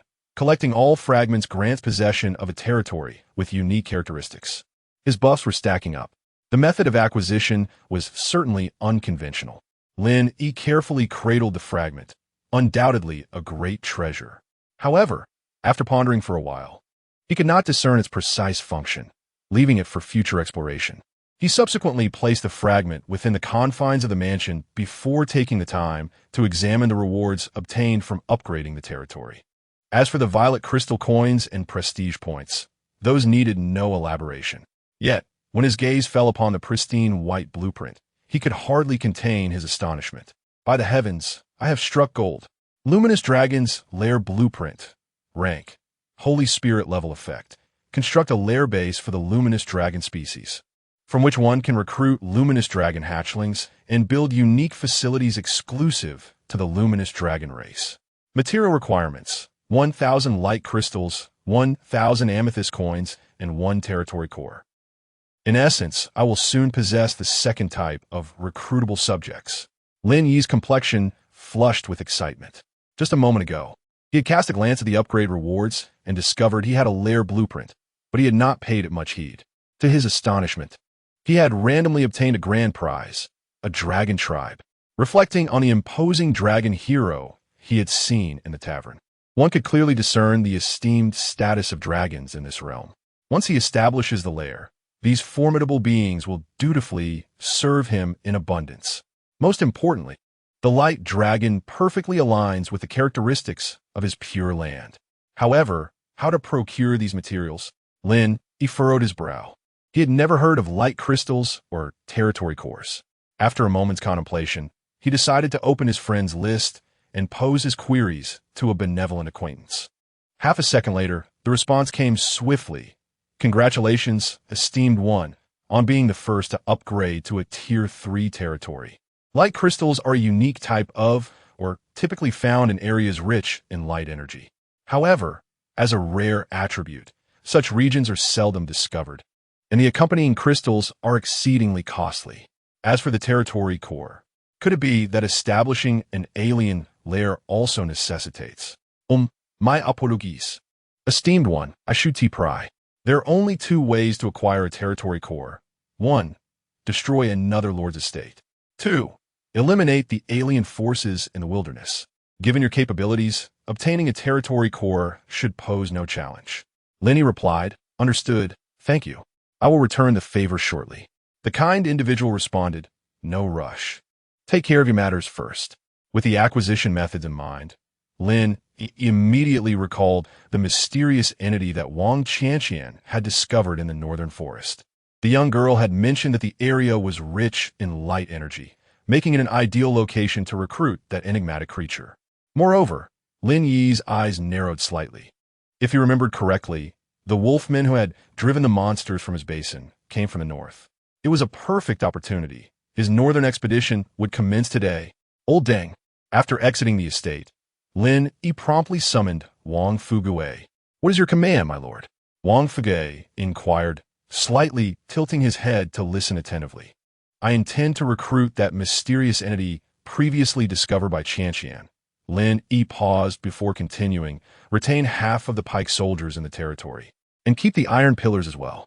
With the city walls for protection, there shouldn't be any significant issues. After I depart, you and Xiao should draft a contribution mechanism." Lin Yi outlined his general thoughts to Wang Fugue. The latter's eyes brightened with understanding. "Rest assured, my lord, I shall not disappoint you. Once this contribution mechanism is perfected, it will not only stimulate the warriors of the territory, but also ensure a fair distribution of spoils." "Brilliant. Truly brilliant. You are indeed a remarkable lord." Wang Fugue chuckled, giving a thumbs up. All right, all right." Lin Yi's expression darkened. It seemed his flattery had only grown more proficient. "In fact, Xiao had already mentioned to me yesterday that you harbored similar intentions." "Ha!" Wang Fugue, feeling somewhat embarrassed, scratched his head. Even if he had such thoughts, they were initially proposed by the Lord himself. The safety of the territory is entrusted to you. Furthermore, when Taizhu and the others transport the ferocious beasts, they should also gather some soil from the scorched earth where the magical beasts will be hunted today. Lin Yi waved his hand, stating, "This exploration is of utmost importance. I must take my leave." Having said this, he gathered the remaining red tassel spearmen. After briefly outlining the tasks, he entrusted command to Xiang Yi. Under Wang Qianqian's leadership, the group opened the northern city gate and marched resolutely into the depths of the forest. Chapter 27. The Wild Hero and the Fallen Archangel Swish. Dozens of pikemen traversed the forest, their movements leaving little room for concealment. Even the slightest rustle of the wind would send the nearby beasts retreating in fear. Along the way, Lin Yi encountered only a few birds and insects, avoiding any skirmishes. On the contrary, he found the scenery quite enchanting. For instance, the lovely figure ahead of him, clearing the path, boasted long, fair legs that were straight and shapely, complemented by a sensuous waist. Her swaying movements were utterly delightful. "My lord," Xiang Yi remarked, brushing aside the branches that obstructed her view. Suddenly turning her head, she scrutinized Lin Yi from head to toe and said earnestly, "If you wish to admire, I could return to give you a proper view. However, while marching, it is imperative to remain focused. After all, you still owe me money. If you were to perish in the wilderness, how would I collect my debts?" Lin Yi rubbed his nose, diverting his gaze from her, and coughed lightly. Understood, understood. I was actually observing the situation ahead." Nearly 4 hours had elapsed since their departure. According to Wang Qianqian's description, had it not been for Lin Yi, the burden of his meager combat prowess, the team would have reached their destination long ago. Suddenly, Xiang Yi's beautiful eyes narrowed as she turned to the front. "My lord," a young girl clad in tight-fitting leather armor dashed toward them from afar. Upon closer inspection, the little girl moved with remarkable speed yet maintained a graceful lightness, seemingly untouched by the dense foliage, like a sprite flitting through the wilderness. In the blink of an eye, she arrived before Lin, cheerfully announcing, "Ahead is where that fellow is stationed. It seems he hasn't departed yet. Should we let Sister Xiang Yi take a look first?" At last, Lin Yi felt a surge of energy. "Goodness, who knows how I managed to endure this journey? Even with the enhancement from the territory's attributes, such a long trek has left my legs feeling as though they could scarcely lift." He mused to himself, "I must acquire a mount." However, the immediate priority was to recruit that mysterious entity. With this thought, he contemplated for a moment before instructing the group. "Let us rest for a quarter of an hour. The luminous crystal is something I must obtain. If it's an entity that even Xiang Yi cannot confront, scouting would hold little significance." After a brief respite, the team enveloped Lin Yi closely, with the strongest, Xiang Yi, and Wang Qianqian leading the formation. The entire group advanced steadily toward their objective. Just as they progressed less than 500 meters, Lin Yi sensed the air around them becoming softer, evoking a familiar feeling reminiscent of their territory. Gradually, as the party delved deeper, the surrounding foliage transitioned from green to white, forming an indistinguishable gradient. Simultaneously, an almost imperceptible pressure enveloped them, akin to an unseen hand gently grasping the team. "My lord!" At that moment, a spark ignited in Xiang Yi's eyes. The playful demeanor she had previously displayed while teasing Lin Yi vanished entirely. Before her, she leaned forward, gripping the formidable spear tightly, her entire being resembling a bow poised to unleash its tension. Her body trembled slightly with excitement. "Caution, my lord," she warned. "There seems to be quite a formidable presence." With that, a robust energy vortex erupted from within her. In the throng of onlookers, Lin Yi directed his gaze ahead, and, at some unknown moment, a slender figure materialized in midair. Upon discerning the figure's features, a warmth surged in his nostrils, and he instinctively murmured, "Indeed, one must proceed with caution." How alluring! There she hovered, clad in a delicate lace bodysuit that resembled a gown, yet bore a striking resemblance to a robe. Encircling her were chains of contrasting black and white. The woman possessed a full and curvaceous figure, while one might describe her as slender. She carried a hint of softness that rendered her appearance all the more inviting.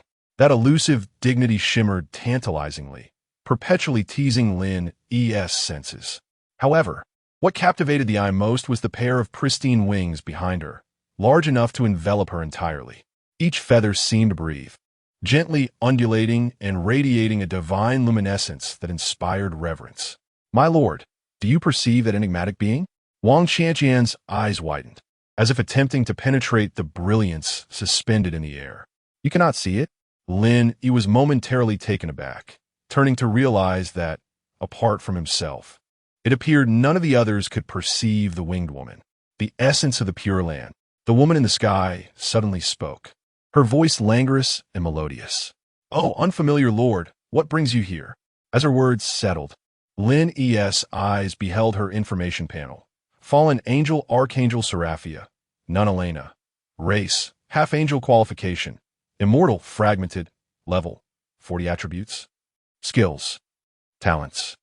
Description: attracted by an unknown force, the fallen angel descended from the realm of light, merging with the soul of the Nun Elena due to peculiar circumstances. Status: recruitable in the wild. Apart from the level, qualification, and name, the numerous question marks beneath were reminiscent of the melodramatic novels Lin Yi had previously encountered. Nevertheless, even this rudimentary information made it evident that her identity was far from ordinary. Taking a deep breath, he maneuvered through the crowd to stand beside Xiang Yi. "I have come to invite you to join my territory, to pledge your allegiance to you." Seraphia slowly opened her eyes, her silvery gaze locking onto Lin Yi, her voice continuing in a melodic cadence, the prophecy of the God King. "The chains of fate entwine around you. The historical traces obscured by darkness shall be revealed once more through your hands. The deities will again recall the terror governed by the forbidden. Lord, I am willing to pledge my allegiance to you, but I require a certain item." Lin Yi remained ensnared in her cryptic words, contemplating how to persuade her to join his domain and what sacrifices might be necessary. To his surprise, Sifia bypassed any preamble and addressed the matter directly. "What item?" Lin Yi inquired, his curiosity piqued. "A profession scroll of the light," Sifia replied, her eyes growing increasingly luminous, nearly incandescent. "Without this artifact, even bound by the chains of fate, I cannot offer my fealty to you." Upon hearing this, Lin Yi felt a surge of delight. How fortuitous! He retrieved a pristine scroll from his inner pocket, a smile gracing his lips. "As it happens, I possess one." He had carried the profession scroll with him for several days, seemingly foreseeing its necessity before his departure. Now, it was indeed serendipitously useful. "O divine sovereign," Sifia exclaimed, her return to your embrace imminent. She gently unfurled her immaculate wings, her silver-hued eyes visibly alight with excitement. Extending her delicate hand, she beckoned. With a swift motion, The scroll in Lin Yi's grasp flew uncontrollably toward her. With the protection of the light by my power, I shall break these shackles. Sephia crushed the scroll, unleashing a myriad of radiant beams that scattered from her hands. The black and white chains binding her receded as if swept away by a tide. Moments later, Sephia, liberated, descended gracefully to the ground, closing her eyes and placing her hands in prayer. Thank you, esteemed Archangel. May the holy light safeguard you. I, Alina, shall accompany my lord to illuminate the darkness. Upon uttering these words, when she reopened her eyes, the incandescent glow had vanished, replaced by a pair of cerulean irises. Simultaneously, a voice of intent echoed in Lin Yi's mind once more. Congratulations. The target's affinity towards you meets the requirements. Reputation -600. You have successfully recruited the wild immortal level hero, Sister Alina. Shortly thereafter, a looping announcement resonated throughout the realm. Congratulations, human Lord Lin Yi, for completing the rare hidden quest, the captive nun, successfully recruiting the hero, Sister Alina, with a reputation reward of X500. Chapter 28. The Hero Leaderboard. All the lords were taken aback upon receiving the notification from the will. Lin Yi has indeed purchased a property that was announced across the entire server, and he hasn't even left his abode. A rare hidden quest. What a revelation. Yet another novel term. How extraordinary. This hero must be anything but ordinary. Whether or not that is true is uncertain. The mere fact that he has a nun is quite a challenge to manage. Another 500 points of reputation have been credited, and Lin Yi now possesses a mythical tavern. He can recruit an entire squad of heroes. Kawimbiabit, Great One, please take me under your wing. The nun, Long Tao, gazed at the notification, suddenly feeling an inexplicable absurdity wash over him, without needing further explanation. It was undoubtedly the hidden quest that required the use of a light profession scroll. Despite his meticulous planning, he had never anticipated that Lin Yi would complete the task ahead of him. It shouldn't be possible. Light profession scrolls are not commonplace items. His luck is truly remarkable. Long Tao inhaled deeply. Lin Yi's rate of advancement in this life far exceeded his expectations, even instilling a sense of dread within him. Once I subdue that word tribe, I can leverage other foreign factions to deal with him. After all, he is merely an early hidden quest hero, at most an epic one, which is hardly significant. With that thought, he slowly furrowed his brow and opened the territory interface. The primary limitation for lords in expanding their influence in the early stages ultimately boils down to population. Before reaching level 4, a territory can recruit a maximum of 20 villagers daily, of which only 20 might exhibit a willingness to engage in battle, unless one can procure a slave decree. Damn! Long Tao spat in frustration, his jealousy intensifying. Even though he has been reborn, why can't he compete with Lin Yi in any aspect? If this trend continues, and he is given more time, I fear that even my memories of rebirth will prove futile. Signed to himself. A glint of cold light suddenly flickered in his eyes. Wait, if I recall correctly, the location of the hidden quest is quite close to Lin Yi's territory. Fortune favors me. With this realization, Long Tao felt a wave of relief wash over him. The closer the proximity, the more unexpected the ambush. One person alone certainly would not suffice. I must reach out to the nearby lords. However, just then, a new notification arrived. Upon reading its content, Long Tao's flushed expression turned to one of shock as he opened the new interface. The words that materialized before him caused his smile to freeze. Beads of sweat rolling down his forehead. How could this be? The hero of the hidden quest. Xiajia's lips curled into a cold smirk. Yes, let us accelerate this development. The more substantial the opponent as foundation, the richer the rewards will be when it is time to reap the benefits. With this thought, he turned his gaze straight ahead. There, at the center of the territory, before the bizarre dragon head statue, lay 3 gory human skulls. As the statue flickered subtly, layers of sanguine mist rose from its head, only to be drawn into its mouth. Compared to the previous days, the statue's hue had deepened to a vivid crimson, as if it had been dredged from a vat of blood. At that moment, a private message from Xia Jie popped up. Your Highness, I have discovered another target. However, There are quite a few local lords in the vicinity, which may pose a challenge. The sender clearly expressed trepidation. For wreaking havoc on one's own kind in the battlefield of myriad races was a grave taboo. If discovered, one would face judgment upon return, especially if they were a prince of the empire. Yet, Xiajia's subsequent reply sent chills down the sender's spine. Eliminate all witnesses. The search for the target is progressing too slowly. Xiajia leisurely sipped his drink, then turned to assess the young human beside him. Cloaked in a magical robe and wielding a staff. In extraordinary times, extraordinary measures were required. Although he started at a disadvantage, he had fortunately recruited an exceptionally gifted hero, utilizing the unique traits of his territory. Discarding the royal facade, the innate power of his bloodline would ultimately propel him to the forefront of the Lords of Blue Star.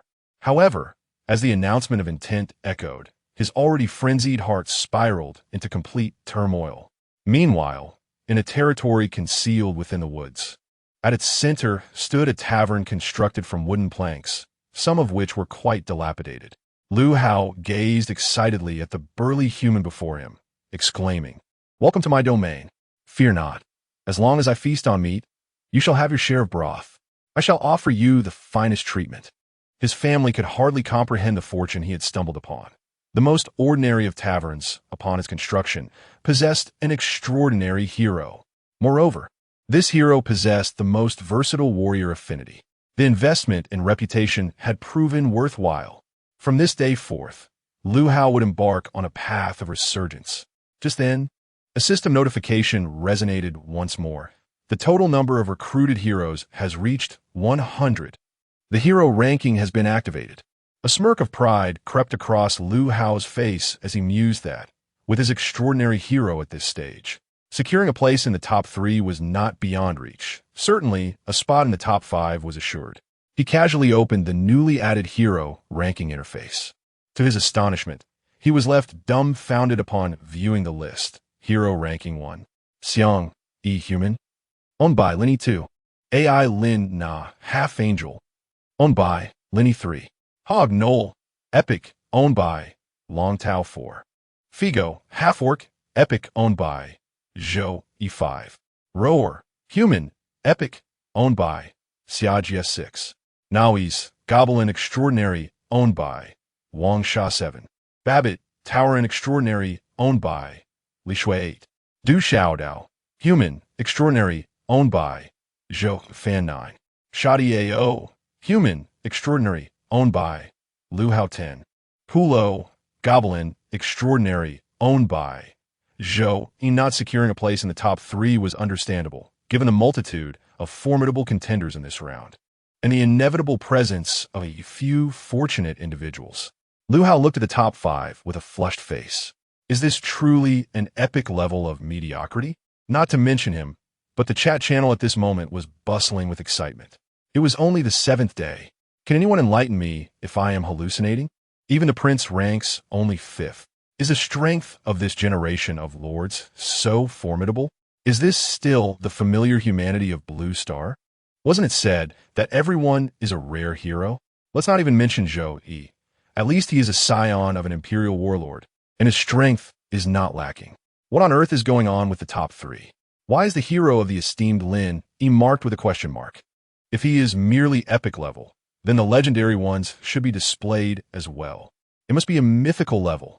Have you forgotten that, Lin? He just obtained the tavern blueprint? 2 mythical levels? No, what is that, Elena? A half-angel race. Angels? What kind of race is that? As a scholar, I have recently felt an overwhelming influx of knowledge. New and perplexing vocabulary has inexplicably seeped into my mind, and I'm still unaware of what it entails. I can hardly imagine the repercussions that this generation's myriad races battlefield will evoke once we emerge. The information in the chat channel surged like a tidal wave. Yet Lin, he had no time to engage in the revelry of others. His attention was entirely captured by the brand new panel before him. None Elena, affiliation, Lin E race, half-angel qualification, immortal level upgradable, level 40 occupation, divine envoy constitution, 149, strength, 142, agility, 150, spirit, 150 skills, Holy Light Fury, Immortal Superior, 500 damage increase. Spear of Light, Immortal Superior, 600 damage increase. Hammer of Judgment, Immortal Superior, 500 damage increase. Sacred Blessing, Immortal Excellent, grants permanent enhancement to the target. Remaining cooldown 23 hours 58 minutes. Hero Exclusive Dominion, Special, Spellcaster, 180 Affinity. Archers, Air Force, 160 Affinity. Others, 120 Affinity. Hero Exclusive War Soul, when the Legion's completeness is above 80. Combat power increases by 20. When below 20, each 1 decrease results in a 1 reduction in personal combat power. Hero Exclusive Blessing, Radiant Refinement Pool, Unique, Angel Race Building. Goodness gracious. After perusing the information, Lin Yi couldn't help but smile broadly. This is the true worth of a half-angel. It rivals even Xiang Yi. I am utterly enamored, gazing at the nun before him, radiating an aura of purity with her fair visage. Lin Yi couldn't help but swallow hard. As she drew closer, her already gossamer garments seemed to vanish entirely at such proximity. A glance revealed his uncooperative little brother had something to say again, bold and powerful, and yet he could only admire it in silence. How could he possibly endure this over time? Lin Yi closed his eyes, diverting his gaze elsewhere, and commanded everyone, collect the crystals on the spot. The expanse of pure white land, having undergone a cleansing by Elena's radiant energy, has become remarkably solid. Upon excavation, it was confirmed that the crystals were indeed of the luminous variety. Lin Yi estimated that the quantity of crystals in this region was no less than 1,000. The materials required to construct the lair of the light dragon were undoubtedly sufficient. Only the core of the territory remained elusive. Qian, please scout the surroundings for any signs of alien presence. Understood, my lord.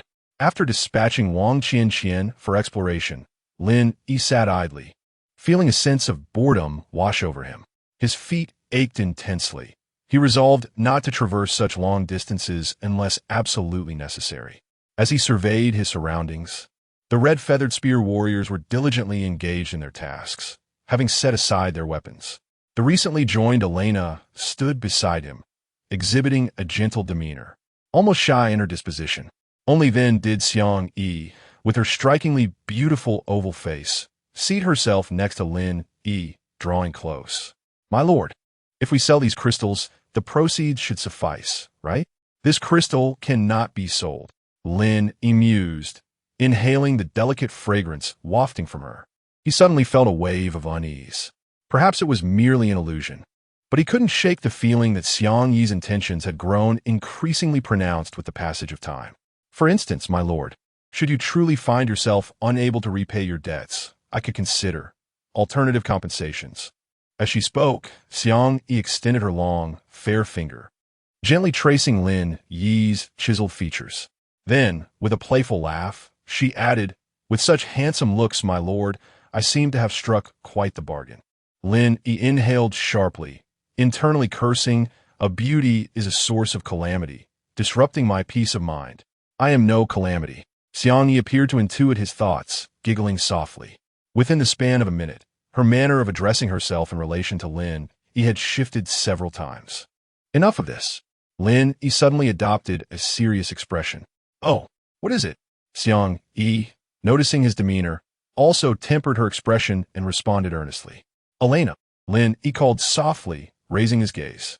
My lord, the nun, enveloped in her pure white wings, seemed to discern his unspoken questions. With a slight bending of her knees, she bowed and said, I'm unaware of the prophecy that the archangel conveyed earlier. I have been trapped here for over 3 years, with no means of escape. Until 7 days ago when the archangel's soul descended and merged with mine, awaiting my lord's arrival. All I know is that the archangel of the divine has seemingly perished in some event, leaving the entire angelic race leaderless. Upon hearing this, Lin Yi furrowed his brow slightly. The soul of that enigmatic angel had now completely dissipated, and unraveling the cryptic phrases would likely take considerable time. Is there a possibility that this relates to the history we recall? Xiang Yi suddenly interjected. History? Lin Yi raised an eyebrow. Xiang Yi nodded. After my soul was reborn in this world, I faintly sensed a familiarity emanating from the darkness, akin to my perceptions of the world in my youth. Furthermore, I have only heard of that history from your lips, my lord. As she spoke, the conversation continued to unfold. Xiang Yi spread her hands, unable to discern any connection between the two matters. It could not be merely coincidental. The Lord from is precisely the so-called prophesied individual, is he not? Upon hearing the words of the former, Lin Yi appeared contemplative. If memory serves, when the system was activated prior to the descent into the battlefield of myriad races, a bloodline certification was prompted. Now, he could recruit Xiang Yi from the legendary tavern, yet the inhabitants of this world remained oblivious to the history of Huaxia. It is quite possible that a significant secret lies concealed. Setting aside such thoughts for the moment, Lin Yi observed that the warriors had nearly completed the collection of luminous crystals. He rose, dusting off his garments. The pressing matter at hand was the construction of the luminous Dragon S lair. Once his territory possessed a Dragon S nest, its strength would experience exponential growth. He was eager to discover the effects of the angelic structure brought by Elena, the luminous refinement pool. He also wondered how Qian's reconnaissance was faring. Lin Yi narrowed his eyes slightly. Those words had driven all the magical beasts from the western basin of his territory, making it quite laborious for him to gather magic cores. The tavern had been constructed, yet the research facility remained inactive. My lord, suddenly, before Qian's figure even appeared, her voice preceded her. The young girl leaped forth from the dense forest like a specter, bounding gracefully to Lin Yi's side. I have discovered the encampment of those works. They're not far from our territory, approximately 200 in number, guarded quite rigorously. It's difficult for ordinary scouts to approach. She lifted her chin, exuding pride, but I am certainly not an ordinary person. Qian is the most formidable. Lin Yi, with a fond touch, ruffled her hair and continued to inquire, what is their individual strength like? Qian slightly rose on her toes, savoring the moment before responding. Their average strength is close to that of our spear-wielding soldiers. They possess some degree of prowess. Oh, I see. Lin Yi stroked his chin, surveying the surroundings where the warriors were already packing the collected crystals. He spoke, let us return to the territory.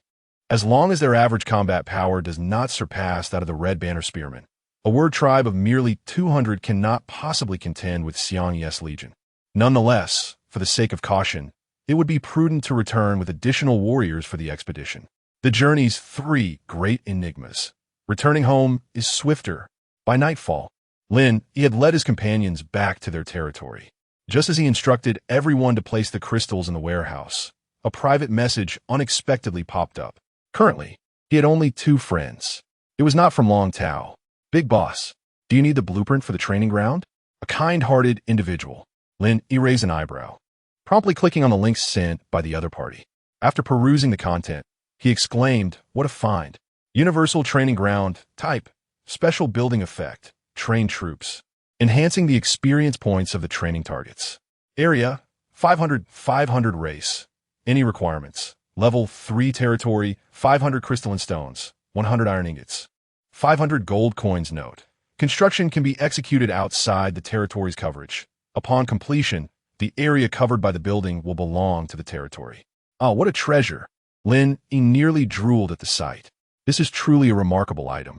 His territory currently boasts a doubled training speed, complemented by the royal family's little transparent, de Zhuang S, the one who enhances the target's efficiency by 800. It is unfathomable to consider the potential upgrade speed of his army with both factors combined. More importantly, the territory's area no longer expands with level increases. The establishment of this training ground effectively enlarges the territory's reach. It goes without saying that even a novice like him understands the immense value of such blueprints. He must have it without a doubt. Lin Yi, not one to be shy, braced himself for the possibility of a hefty price. However, the response from the kind-hearted individual took him aback. Esteemed one, if you desire this blueprint, I shall gift it to you. The benevolent stranger added, no ulterior motives here. I merely wish to befriend you. I seek not your immediate support, just a place in your memory. Lin Yi beamed upon reading this. His younger brother was quite astute. This friendship was certainly worth cultivating. With a smile, he proceeded to engage in the transaction, acquiring the blueprint. It was then that he realized something and sent another message. By the way, dear brother, is there anything I may have forgotten to give you? Far away, the kind-hearted soul was moved to tears upon reading this. At last, you remember, if you don't send some meat soon, I might starve. Chapter 29. Assault on the Knoll camp. He could no longer recall the precise number of ferocious beasts he had slain during the day. What he knew was that Wang Taizhu and the hunting party had scarcely paused in their endeavors. To date, they had transported back a staggering 70,000 pounds of beast meat. Had it not been for the predation of the wild creatures, Lin Yi conservatively estimated that this hunting expedition would have yielded at least 100,000 pounds of meat. However, continuous hunting was not a sustainable endeavor. The variety of food was somewhat lacking. It was time to utilize the fertile land blueprint. After a moment of contemplation, Lin Yi repaid Hao Xingren's debt of 18,000 pounds of meat, additionally bestowing 3,000 pounds as a gift. The remainder was placed on the trading platform. In less than a minute, it was snatched up by the lords, who complained while making their purchases. The influx of 3,100 purple crystal coins, combined with the reward of 1,000 purple crystal coins from the elevation of his territory, finally made his purse feel substantial once more. With wealth in his pocket, he felt a sense of unexplainable security. My lord, at an opportune moment, Xiang Yi suddenly appeared, gazing earnestly at him. Can we settle the accounts now? Ahem. This lord keeps his word. Lin Yi responded, scratching his nose as he withdrew over 1,000 purple crystal coins from the treasury. Thank you. Xiang Yi smiled brightly, preparing to take the bag. However, Lin Yi suddenly retracted his hand, casting an expectant glance at the beautiful general before him. But, you mentioned that you could. Milord, you yist. Xiang Yi's fair cheeks turned a deep crimson as she swiftly snatched the bag filled with purple crystal coins from his hands. I never said anything of the sort. Lin Yi, TSK, I should have agreed outright when I had the chance. The opportunity has slipped away. Joking aside, Lin Yi quickly regained his composure and commanded, Xiang Yi, I will assign you 100 spearmen. Are you confident in conquering the Knoll tribe? Upon hearing that there was to be a battle, a glimmer sparked in Xiang Yi's beautiful eyes. Leave it to me. On their way back, she had already communicated with Wang Qianqian. As for a group of gnolls with levels below 20, she could single-handedly slay her way in and out, let alone leading an army. Very well, Lin Yi nodded. Take your troops and launch a nighttime assault. Complete the task before dawn. Understood. Xiang Yi lightly thumped her left fist against her breastplate, offered a salute, and departed from the estate. Shortly thereafter, she left the territory accompanied by Wang Qianqian, Wang Taizhu, and a contingent of red-tasseled spearmen. Outside the estate, Lin Yi stood with his hands clasped behind his back. Elena, my lord, shall we set up the refining pool? Asked the radiant Elena, looking up at him. In the darkness, each feather of the half-angel shimmered softly, swaying gently in the breeze.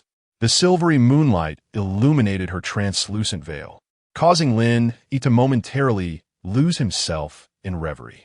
Yes, it is sacred and inviolable, my lord. Sensing his gaze upon her, Elena's cheeks flushed slightly. Indeed, Lin Yi snapped back to reality, casually pointing to a vacant patch beside the tavern. Let it be placed there. Yes. Elena gently raised her index finger, a surge of radiant energy emanating from within her. In an instant, countless feathers on her wings ignited like flames. Buzzing, a brilliant point of light blossomed at her fingertip. The dazzling illumination pierced the darkness, instantly illuminating the entire territory. The other warriors guarding the area looked up in astonishment at the spectacle, while the insects lurking among the branches and bushes fell silent. Whoosh! The light struggled and leaped forth, swiftly reaching above the clearing and coalescing into a circular pool with a radius of approximately 3 meters. The entire basin was enveloped in white light, obscuring its true form. However, Lin Yi recognized the mysterious angelic statue with 18 wings at the center of the pool, indicating that the situation was far from ordinary. My lord, Elena, having completed this feat, appeared utterly exhausted, perspiration glistening on her brow as she gasped for breath. In 3 days, the refining pool will take shape. I apologize. With my current strength, this is the utmost I can achieve. The nun's expression was filled with remorse. Lin Yi was about to offer words of comfort when he lifted his gaze, his words unspoken. Gulp. He swallowed hard, his throat parched.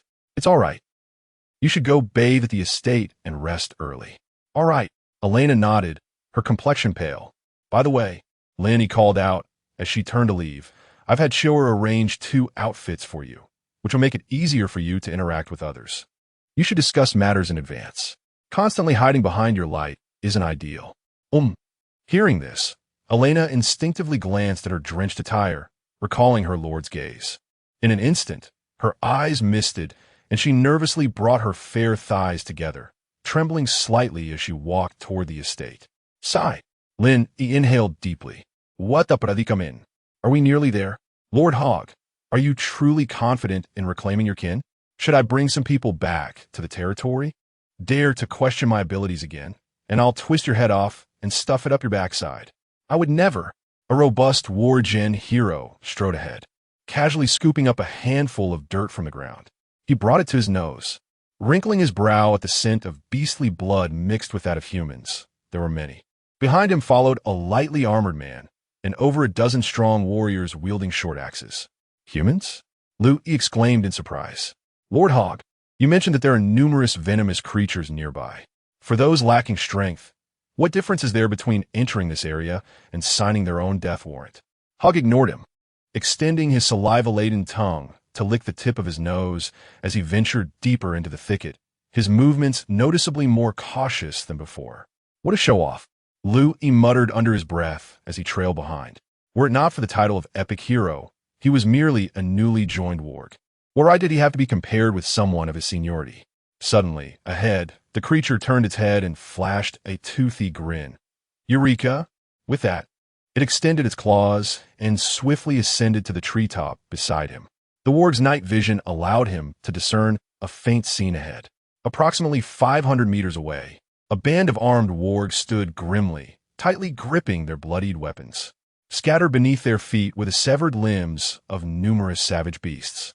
Strangely, according to warg customs, they would have already transported this fresh meat back to their lair for storage. Yet this group remained unmoved, vigilantly guarding their encampment. Hog licked the fur at the corner of his mouth, squinting as he peered deeper into the shadows. Although the view was not entirely clear, it sufficed for him. He noticed that behind the wargs lay a green tent adorned with barbs and decorated with beast bones. Wargs continuously emerged from the tent, each time dragging out fresh carcasses of varying sizes.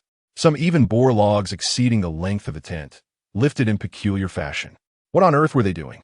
Climbing up the trunk? Lin Yi was filled with bewilderment. To put it plainly, he was merely an ordinary human endowed with a modicum of intelligence, lacking a formal education. To dare traverse the jungle at night alongside Hog was already a rare feat. Silence. Hog shot a fierce glare at him, then scrutinized the camp before suddenly breaking into a grin. The fates smile upon me.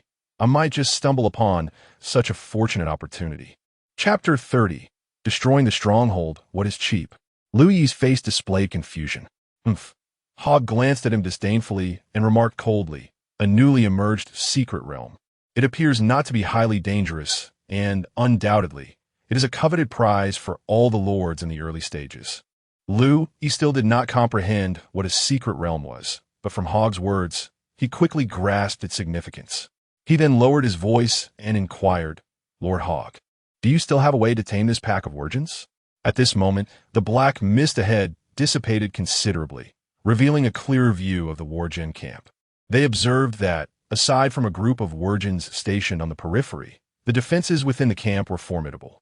Numerous Wargens armed with bows and arrows patrolled every few steps, effectively blocking all potential angles for external threats. Additionally, several squads of lightly armored warriors were patrolling with hyenas. Should they approach any closer, the keen noses of the hyenas would surely detect their presence. What troubled Lin Yi even more was the sight of dozens of heavily armored elite infantrymen at the center of the camp, their muscular frames exuding strength.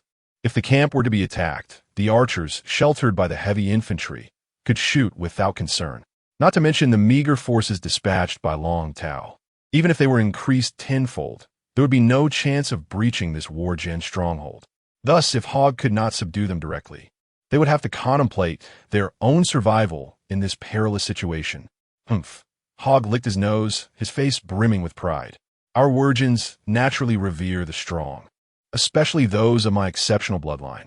With that, he gracefully leaped from the tree, fully exposing his presence, and charged toward the Wargen camp with an audacious demeanor. Such confidence? Lin Yi was taken aback by Hog's actions. If those Wurgens showed no respect for Hog, their group would surely meet their end here. He held his breath, anxiously scanning the area from his perch. Initially, the Wurgens in the camp reacted like boiling water, drawing their weapons and glancing toward the outside. However, upon recognizing Hog, they seemed to receive some unspoken command and allowed him entry into the camp. A hunched Wargen, wielding a staff, emerged from a mysterious tent and exchanged a few brief words with Hog. Lin Yi then witnessed several Wurgens approach their concealed position. Come out. The chieftain invites you to feast. Succeed. Succeeded? Even as those Wurgens approached, Lin Yi struggled to comprehend the situation. The defensive strength of this camp was beyond what they could handle, yet Hog had managed to easily sway them with just a couple of sentences. Contemplating this, Lin Yi's face flushed with excitement, already envisioning the glory of being elevated and rewarded as a founding elder once Long Tao took flight. Suppressing the foul odor emanating from the Wurgens, Lin Yi tentatively asked the leader, from now on, shall we be considered one of your own? Hehehe. The leading wolfman grinned widely, declaring, they must be our own. Upon hearing this, Lin Yi felt a heavy weight lift from his heart. After all, with the strength of the opposing party, they could easily crush him. There would be no need to deceive him. However, the next words uttered left him utterly bewildered. Indeed, the camp may not accommodate more than 100 individuals, the lead wolf remarked, glancing back with a murmur. You all shall have to devise your own solutions. Were it not for the fact that he was the only one in his tribe fluent in the human tongue, he would hardly concern himself with the group before him. The gains from the secret realm appeared abundant, yet the majority had already been dispatched elsewhere. If he did not hurry back, he would likely be left to scavenge the bones on the ground. 100? Lin Yi initially thought the former was simply unable to count, and was about to offer a reminder when a synchronized sound of footsteps resounded behind him. Just as he turned, a sharp whistling sliced through the air. A keen arrow grazed Lin Yi's cheek. Before he could regain his composure, an arrow had already embedded itself in the forehead of the leading wolfman. Warm blood mingling with brain matter splattering across his face. All units, heed my command. Xiang Yi lowered her bowstring, her voice cold and resolute. Kill without exception. With her words, 100 soldiers wielding red-tasseled spears divided into 4 groups, advancing like daggers at astonishing speed towards the wolfman camp. Damn it! Who are they? The wolfmen on the watchtower felt a chill run down their spines. Launch arrows at a 60-degree angle. Quickly fire. A barrage of arrows swiftly erupted from within the camp, creating a formidable display. Yet, to the sentinels' despair, the humans had dispersed into 4 paths, their formation sparse. Each soldier moved with the agility of a rabbit. Even in the darkness, the majority of arrows failed to touch their garments, and those that seemed destined to strike were effortlessly deflected by their weapons. Some merely grazed their skin, inflicting no significant harm. In an instant, the 100 spearmen reached the camp's forefront, engaging in fierce combat with the wolf infantry. Thud!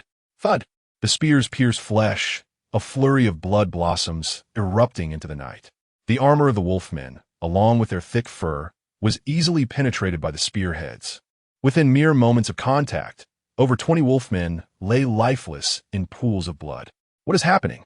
The wolf chief, alerted by the commotion, rushed outside the tent alongside Hog to investigate. The sight before them nearly drove him to madness. Who are they? He demanded. Hog, did you bring them here? Hog's expression darkened as he retrieved his massive axe from behind, remaining silent. The frantic beating of his heart betrayed his emotions. This was too swift. Even the most elite wolf heavy-armored warriors were merely faced with the issue of enduring a few more spear thrusts against those human soldiers. Particularly the burly female warrior at the forefront, who slaughtered the wolfmen with a speed faster than that of killing chickens. As the harbinger of death, approached him. Hog's crimson eyes widened in alarm, and he growled, "I cannot die here." With that proclamation, he prepared to confront his fate. He suddenly raised his mighty axe, determined to fend off the impending assault. A flash of crimson light sliced through the darkness. Wang Taizhu, wielding a spear, effortlessly pierced the axe and the bone armor adorning his adversary, driving the spear's blade into his heart. What immense power! Feeling his blood surge with fervor, Wang Taizhu cast a glance back at Xiang Yi, who stood resolute behind the formation. She had heard from her sister that this pack of wolfmen was nearly equal in strength to their own. They had prepared themselves for a fierce battle. However, under Xiang Yi's command, the ambush against these wolfmen proved to be even simpler than hunting ferocious beasts. In merely a quarter of an hour, not a single wolfman remained alive within the camp. All the tents were destroyed.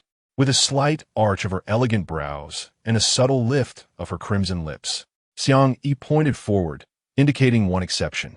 Meanwhile, far within their territory, Lin Yi also received a notification of intent. "Congratulations, your legion has obliterated a wolfman stronghold. Acquiring territory core X1, reputation 500, slave trading order." Chapter 31. The exclusive slave, all dead. How terrifying. Disheveled and trembling, Lin Yi leaned against the roots of a massive tree, glancing back to ensure no pursuers were in sight. Lowering his gaze, he noticed a gaping wound in his abdomen, still oozing blood, with strands of his intestines slipping out due to his movements. As the adrenaline subsided, an intense pain coursed through him, causing uncontrollable spasms. Yet, he dared not utter a sound, fearing it would attract those dreadful human warriors. "If I do not return to the territory within 24 hours, I will perish." Lin Yi was acutely aware of his predicament. A normal person would have succumbed to such an injury long ago. It was only due to his unique abilities that he could feign death and temporarily save his life. He needed to return to the territory for Dragon Tao's healing. Simultaneously, he had to relay the news. The instinct for survival surged within Lin Yi, prompting him to slowly rise from the tree root and, limping, make his way deeper into the thicket. However, indeed, are they the servants of a human lord? Wang Qianqian glanced at the spot where Lin Yi had vanished, contemplating whether to eliminate the living witness or to follow him back to his stronghold. The lord who had ventured to engage with his camp was undoubtedly formidable. Investigating their territory would also benefit her lord. Subsequently, Wang Qianqian hurried back to her camp to convey her thoughts to Xiang Yi. Upon receiving permission, she followed Lin Yi's trail, even taking care to eliminate any lurking beasts, lest they inadvertently cause his untimely demise. How unfortunate for those beasts. But that was of no concern to Wang Qianqian. Is it over? After a night of vigilance, Lin Yi's eyes widened at the information he received, instantly dispelling his fatigue. So powerful? He extended his finger, and a translucent diamond-shaped gem materialized in his palm. Territory core, type, functional item effect, used for territory construction and building upgrades. Description, forged through blood and fire. Possessing it signifies your qualification as a lord. What a simple yet unassuming item. Holding the gem, Lin Yi accessed the construction interface, successfully illuminating the icon for the Radiant Dragon Nest. As he glided his fingertip across the screen, a phantom of a towering structure nearly 100 meters high materialized before him. Quite substantial, Lin Yi raised an eyebrow. Although he had mentally prepared himself, the sight of that mountain-like edifice still left him astonished. It was important to note that this was merely the initial Radiant Dragon Nest. Should it continue to upgrade in the future, it might very well form a majestic range of mountains. Previously, he had heard discussions in the chat channel mentioning that any building could later be artificially relocated through several methods. Thus, he need not worry about the nest disrupting the layout of the territory. After pondering for a moment, Lin Yi decided to position the Radiant Dragon Nest in the western part of the territory close to the forest. The sudden emergence of a small mountain would be too conspicuous amidst the plains to the north and east. In the western lands, utilizing forests as a refuge not only provides concealment, but also serves the purpose of a watchtower, which is indeed a superior choice. Suddenly, 1,000 purple crystal coins vanished from his pocket, transforming into luminous specks. Together with the core of the territory, they soared towards the construction's ethereal semblance, materializing it. Astonishingly, the structures built from such scant materials turned out to be remarkably grand. Lin Yi was continuously amazed, utterly perplexed by the underlying principles. Wait, the crystals remain in the warehouse. A sudden realization struck Lin Yi. After the foundation of the layer's illusion materialized, there was no further activity. He had anticipated that, similar to other constructions, a simple click would complete the process instantaneously. Had the main materials not been integrated, resulting in a failure to construct? Lin Yi furrowed his brow slightly and opened the construction text. The information appearing above the illusion left him in disbelief. Light Dragon's Lair, under construction, current worker count, 1 estimated time, 500 years. Goodness, does this mean I have to do it myself? Lin Yi felt a chill run down his spine. The entire territory comprised merely over 100 individuals. Even if he summoned everyone to labor, it would take several years. Wouldn't he? What the predicament? Suddenly, Lin Yi remembered that he had yet to check a reward he had recently obtained. Based on the item's name, it should offer some assistance. He retrieved a gleaming golden token and opened its information interface. Slave Trading Token Effect. Upon use, adds a slave trading post template, with a very low probability of acquiring a unique random slave suitable for the current territory level. Description: another vibrant new lord. You are about to unlock a Pandora's box. The market boasts a variety of species. Can you resist the allure of catgirls, succubi, and elven twins? Note, this template connects with the myriad beings of the outside world, unbound by the trial's regulations, and does not enjoy the tax exemption benefits of the trial grounds. Upon reading the content, Lin Yi's spirits soared. He had indeed been fortunate lately, as if a pillow were provided when he felt drowsy. Without hesitation, he used the token. In the next moment, a black button appeared beside the ordinary trading post on his Lord interface. Upon clicking, a dazzling array of options unfolded before his eyes. Goblin slimes. Orcs. Wait, an 80-level elven queen? Lin Yi casually flipped through a few pages until a tantalizing product image caught his eye, nearly causing his heart to race. He yearned to purchase. However, a second glance at the price revealed. Forest Elven Queen Qualification. Immortal level. 80 combat power. 2,850 average attributes. Not representative of actual strength. Price: 15 million purple crystal coins. Remaining trading time: 15 years and 9 months. Seller's note. Complete package includes a full enslavement contract. You won't regret spending 15 million, guaranteed by a reputable black gold merchant. Purchase status: insufficient funds. Territory level not up to standard. Level 80 creatures require a level 10 territory. Apologies for the interruption. Do not mention level restrictions. Even if I can make a purchase, I am uncertain if the meager sum left in my pocket would suffice for even half a pair of stockings. Is this the terrifying reality of the myriad market? Lin Yi observed the variety within the trading post and could not help but gasp in shock. Not only was there the level 80 elf queen, but he also glimpsed an array of dragons and demons exceeding level 90, even the divine emissaries boasting levels in the hundreds. Truly, if one possesses wealth, anything can be acquired. However, what he currently required was merely a batch of laborers capable of constructing a nest. What is this? Lin Yi noticed a sign flashing on the side of the slave trading post. Upon delving deeper, he discovered it was a random, exclusive slave obtainable with a slave token. Oxhorseman Qualification. Ordinary level. 5 to 7 combat power. 5 to 3.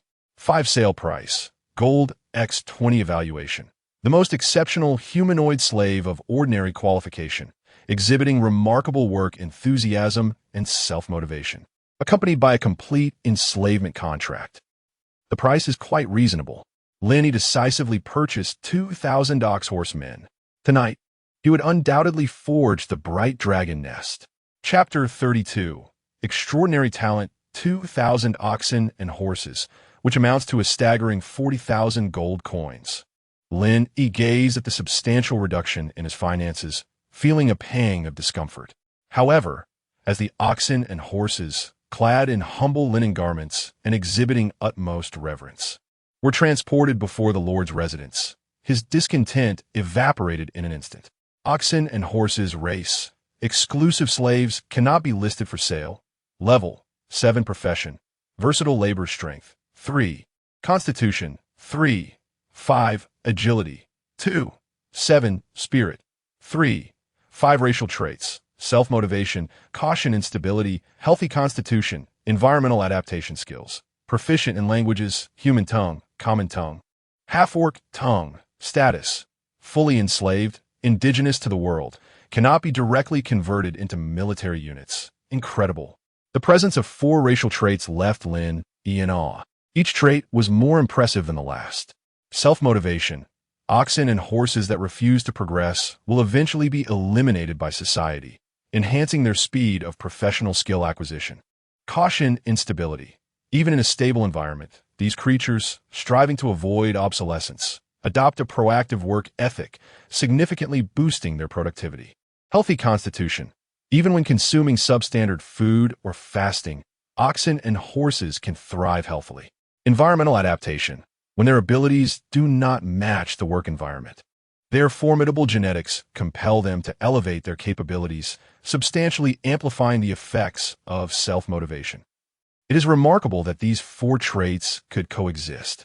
The race of oxen and horses is truly unparalleled. Lin Yi surveyed the throng of approximately 2,000 individuals, nearly overwhelming his territory. Before he could scrutinize them further, a recent arrival approached him, rubbing his hands and raising his eyebrows. "My lord, what tasks do you require of me? I detest idleness. I only find joy in working overtime." Observing this middle-aged man, who bore almost no distinction from a human, Lin Yi silently critiqued. This peculiar race had brought such a fate upon themselves by evolving into the very model preferred by all who wield power.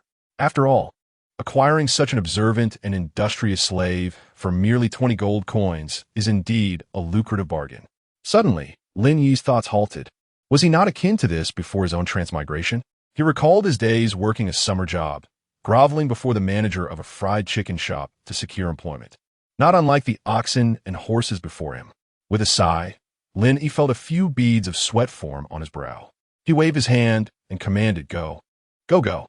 From now on, you shall be the captain of the oxen and horses. First, construct a projection of that mountain for me. You have but 3 days." 3 days? The middle-aged man adjusted his hair, standing at attention with a serious demeanor. "My lord, if you do not see the complete structure by dawn, I shall offer my head for you to use as a ball." With that declaration, the middle-aged man promptly rallied all the oxen and horses, leading them efficiently toward the light dragon's lair. Remarkable. Lin Yi smirked, giving a thumbs up to the group of slaves, leaving aside other matters. Such an attitude was enough to make most lords green with envy. The slaves, devoid of human rights, could not enjoy territorial benefits and were merely transitional assets, necessitating an increase in the number of villagers. Stroking his chin, Lin Yi contemplated. However, the slaves could indeed fill the gaps in low-end labor. Although they could not be directly converted into soldiers, upon seeing this information, a smile crept across Lin Yi's face. Even if he did not allow them into the barracks, equipping them with level 7 attributes would still render them a formidable force at this stage. Even without engaging in battle, assisting the red feather spearmen would not pose a problem. "My lord," Wang Qiu'er approached him, holding a piece of animal hide. Noticing her worried expression, Lin Yi inquired, "What troubles you?" "After today's hunt, my father dispatched a team of warriors to investigate the changes in the basin." Wang Qiu'er handed the hide to Lin Yi and continued, "The situation is rather grim." "Oh." Lin Yi accepted the hide, frowning slightly.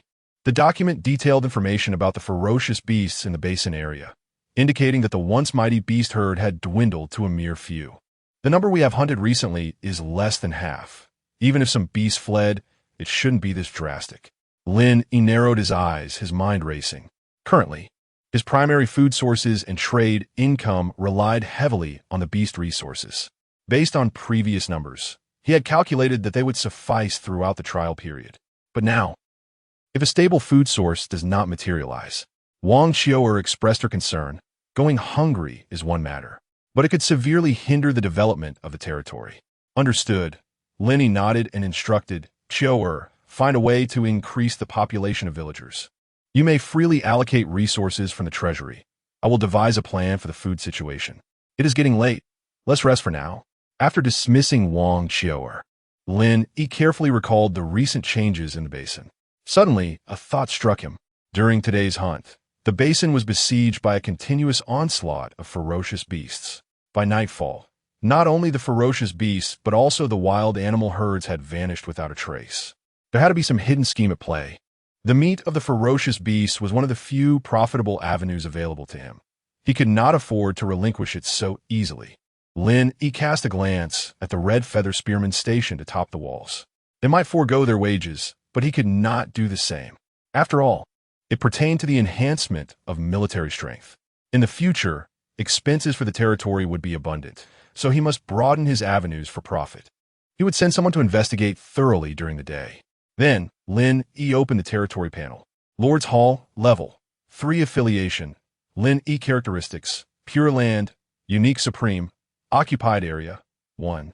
5 square kilometers prestige, 1,600 heroes, 2 population, 160 army, 160 slaves, 2,000 treasury, amethyst coins x 1100, gold coins x 17, 000.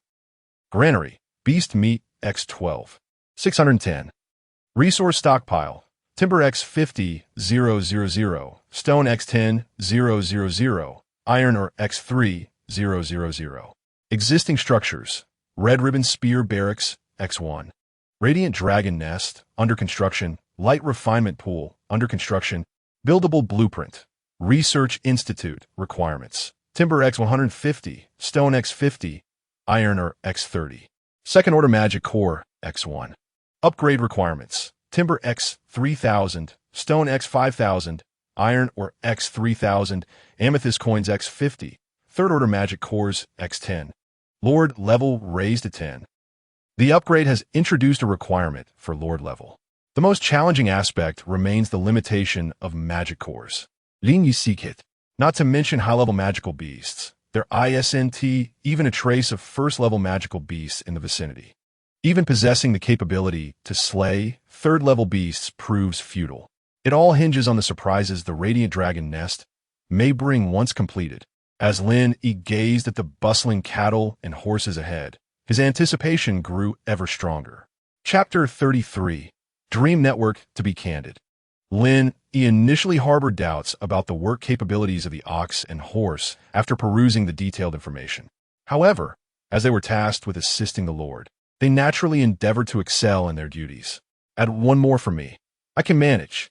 One ox horse, bearing a luminous crystal, glistened with beads of sweat under the flickering firelight.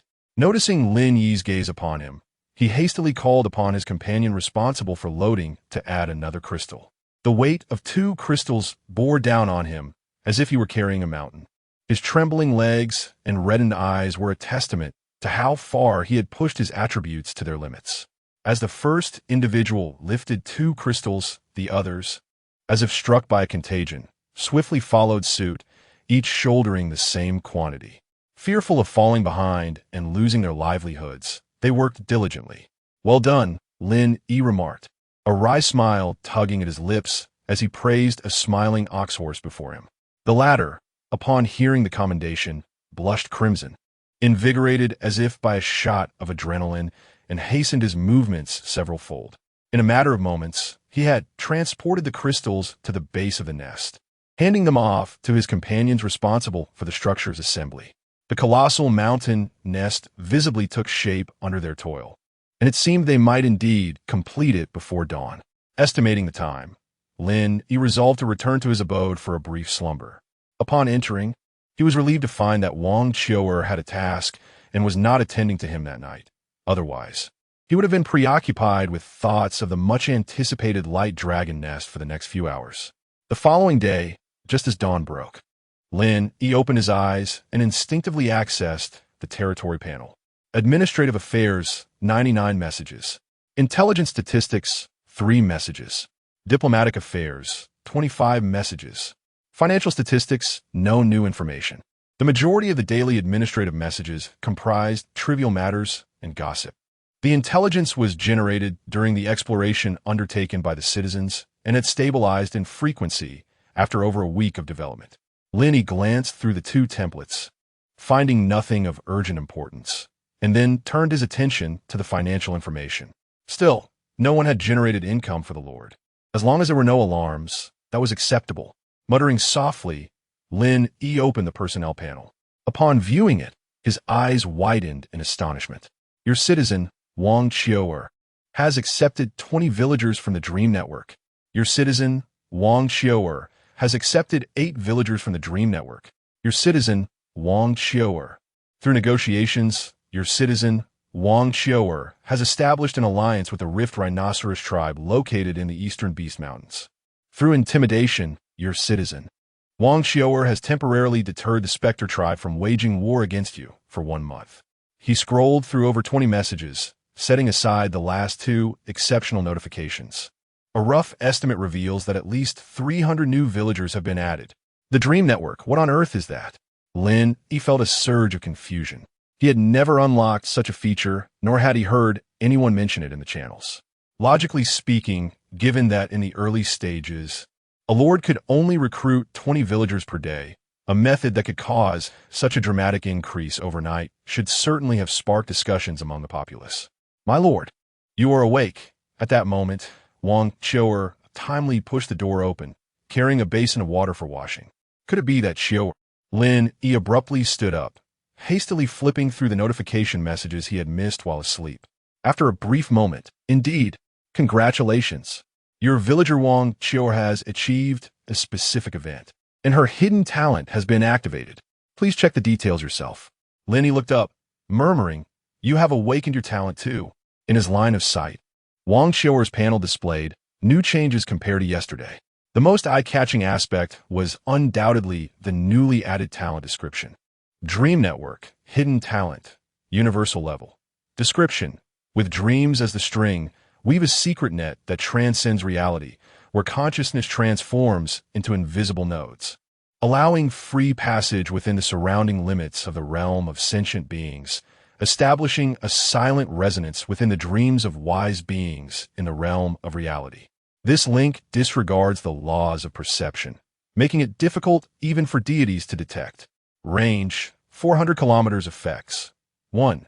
After recruiting villagers within the realm of sentient beings, corresponding experience points will be gained. 2.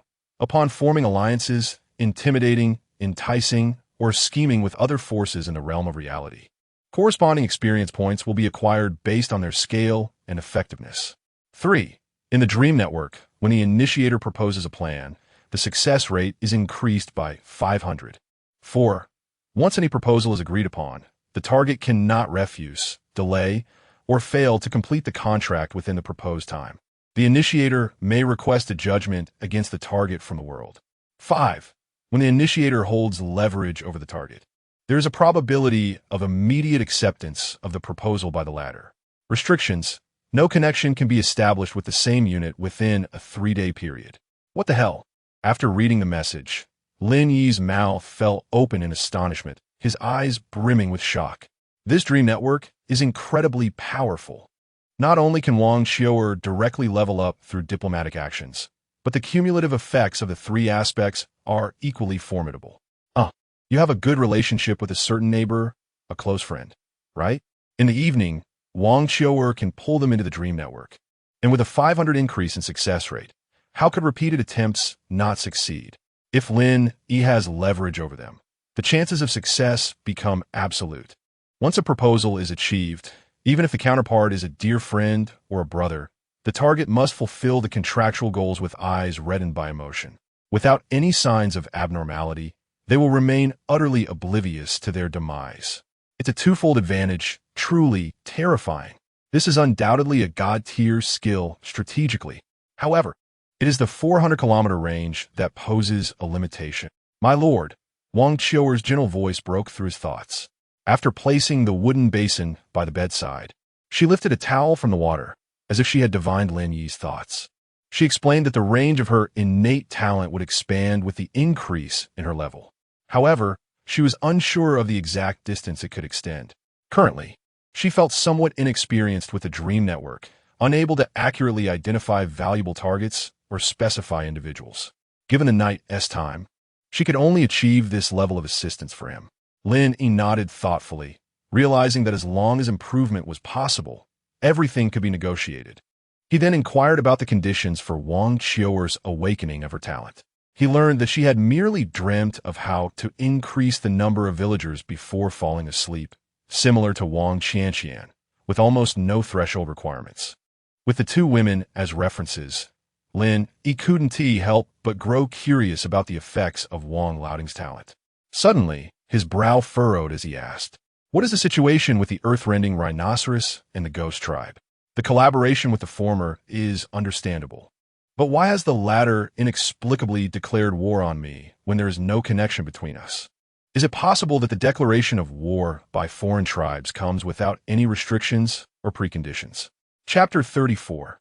Crystal Mountain. Regarding this matter, as she spoke, a grave expression appeared on Wang Qiuer's face, which was precisely what the maid intended to report to you upon your awakening. "Oh." Lin Yi straightened his posture. "The unusual movements of the ferocious beasts encountered by the hunting team yesterday are related to a necromancer lord from the north." Wang Qiuer articulated each word carefully. "A necromancer lord?" Lin Yi's eyes widened in confusion. "The trial barrier has yet to dissipate. Is this not within the territory of our Blue Star human lords?" According to the latest intelligence he gathered from the channels, prior to the commencement of the newcomer king trial, each region only had its native lords. Even if there were foreign forces present, they were merely indigenous strongholds, lacking the extraordinary powers of world lords. Their existence served solely to provide a modicum of challenge to the new lords, acting as stepping stones to further bolster the strong. Nothing more. The anomalies within the basin's beast population could not possibly be orchestrated by a mere indigenous stronghold. However, if a mysterious necromancer lord were involved, it became a different matter altogether. "Is there any further information?" Lin Yi inwaited. The leader of the ghost tribe is in a state of confusion. Wang Qiuer recalled the conversations from her dreams, continuing, though the specific reasons were not clearly conveyed. However, it could be confirmed that the beast horde gathered in the western basin has been influenced by that necromancer lord. Moreover, the other party has discovered our location and contacted the ghost tribe to launch a surprise attack against us. The ghost tribe should be over 300 kilometers away, and the necromancer lord would likely be of similar distance. Upon hearing her explanation, Lin Yi furrowed his brow. If it were a foreign lord, it would make sense to claim assistance from foreign entities to attack him. However, considering the distribution of surrounding lords, the adversary could easily assault a closer human lord instead. Why has he specifically targeted him? The most critical concern is whether this necromancer lord intends to transform the entire beast horde into his skeletal army. Recalling the games he once played, necromancers excelled at summoning minions from corpses. If this is indeed the case, then the beasts in the basin are likely doomed. Send a clever team to investigate that area, Lin Yi instructed. Wang Qianqian, along with Xiang Yi, is likely to return from attacking the wolf camp by evening. Others must scout ahead. After watching Wang Qiuer depart, Lin Yi suddenly jolted, hastily donning his garments and stepping outside. He nearly forgot about the light dragon's lair.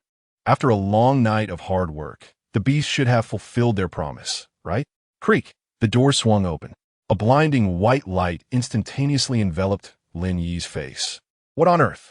His eyes, temporarily blinded, gradually recovered, and in a fit of anger, he sought to identify the source of this disruption.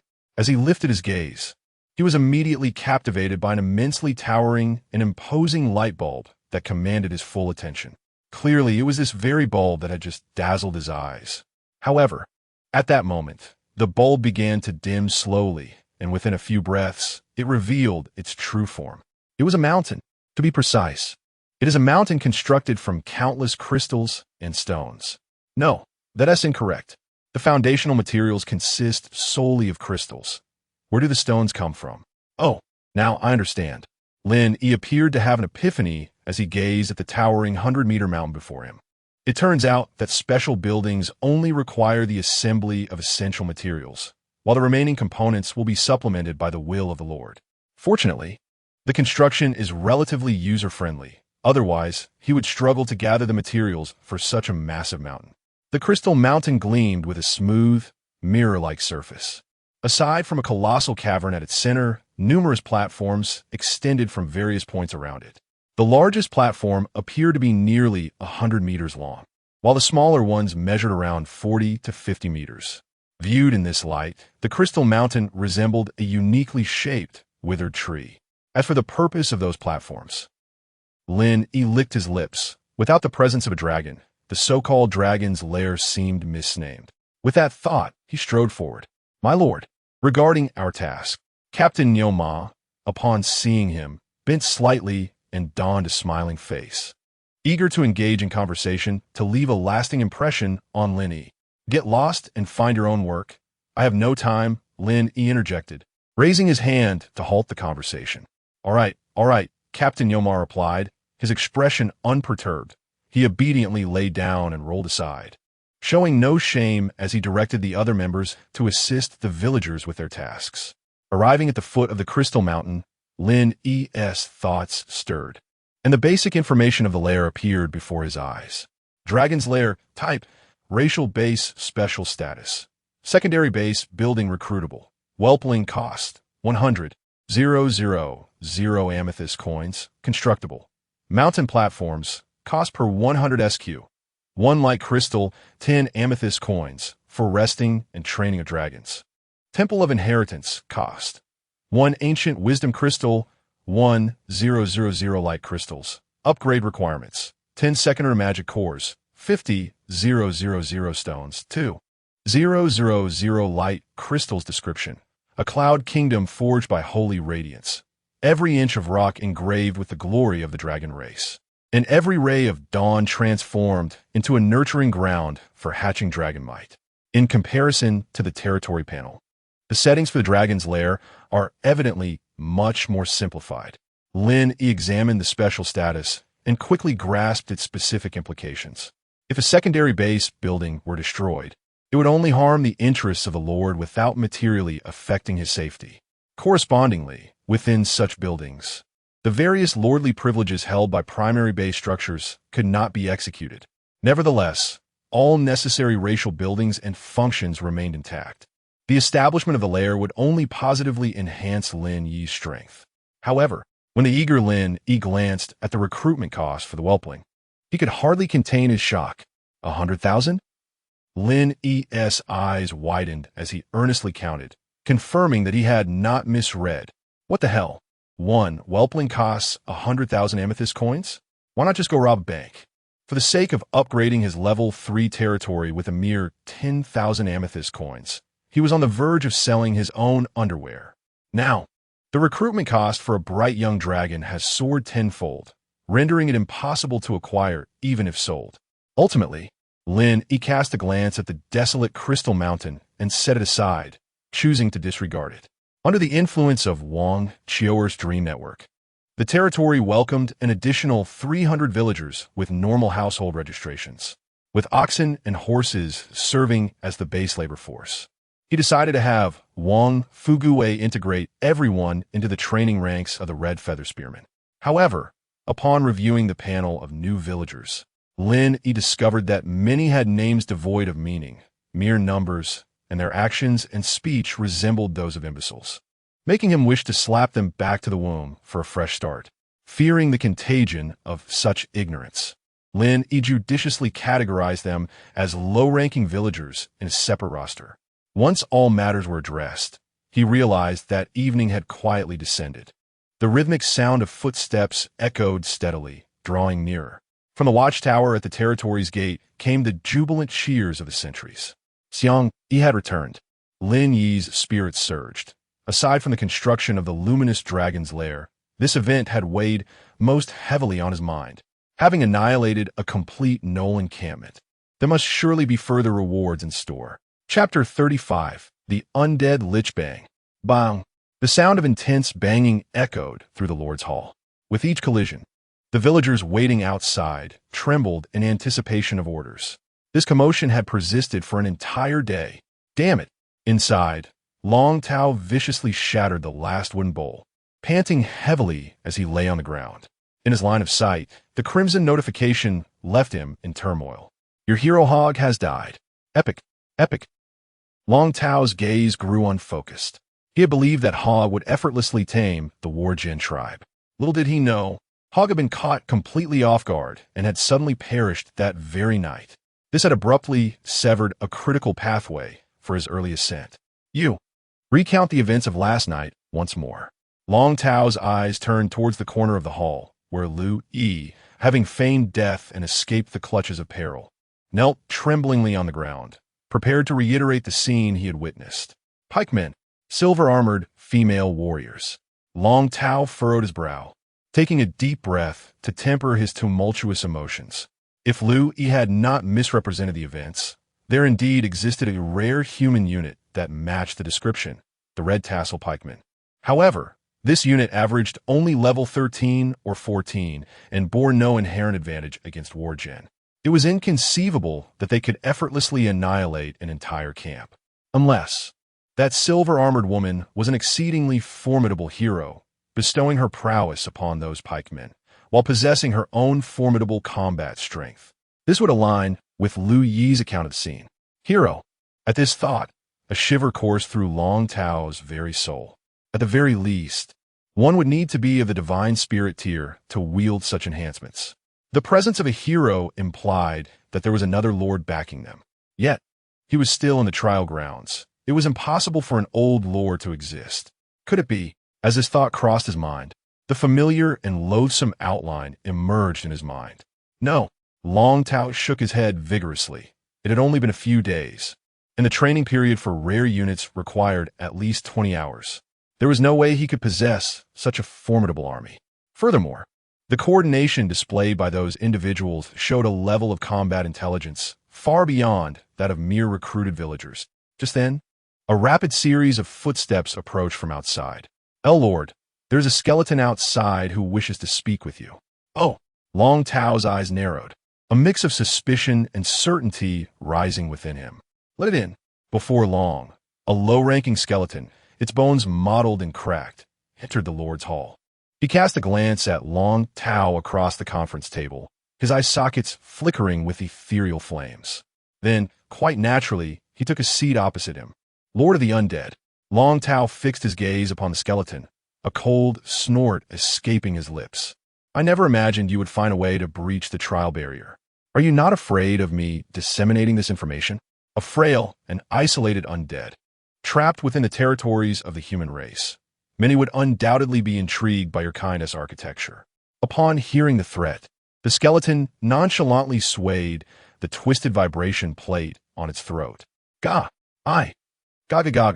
I am, here to negotiate a business deal. The skeleton seemed to have adjusted its frequency, speaking with increasing fluency. I require a potent declaration that can directly target Lin Yi.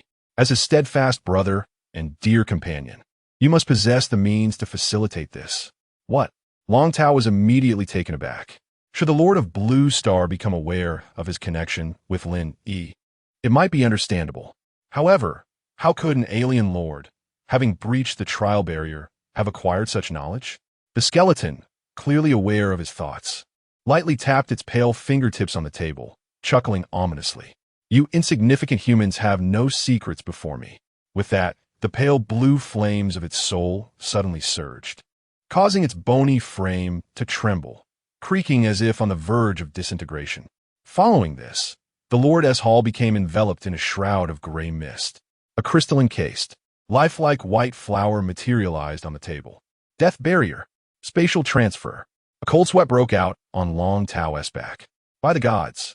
He had initially believed the counterpart to be merely an ordinary skeleton lord seeking collaboration. Yet this was indeed a high-ranking lich. The skeleton before him was merely a vessel for the consciousness of the lich.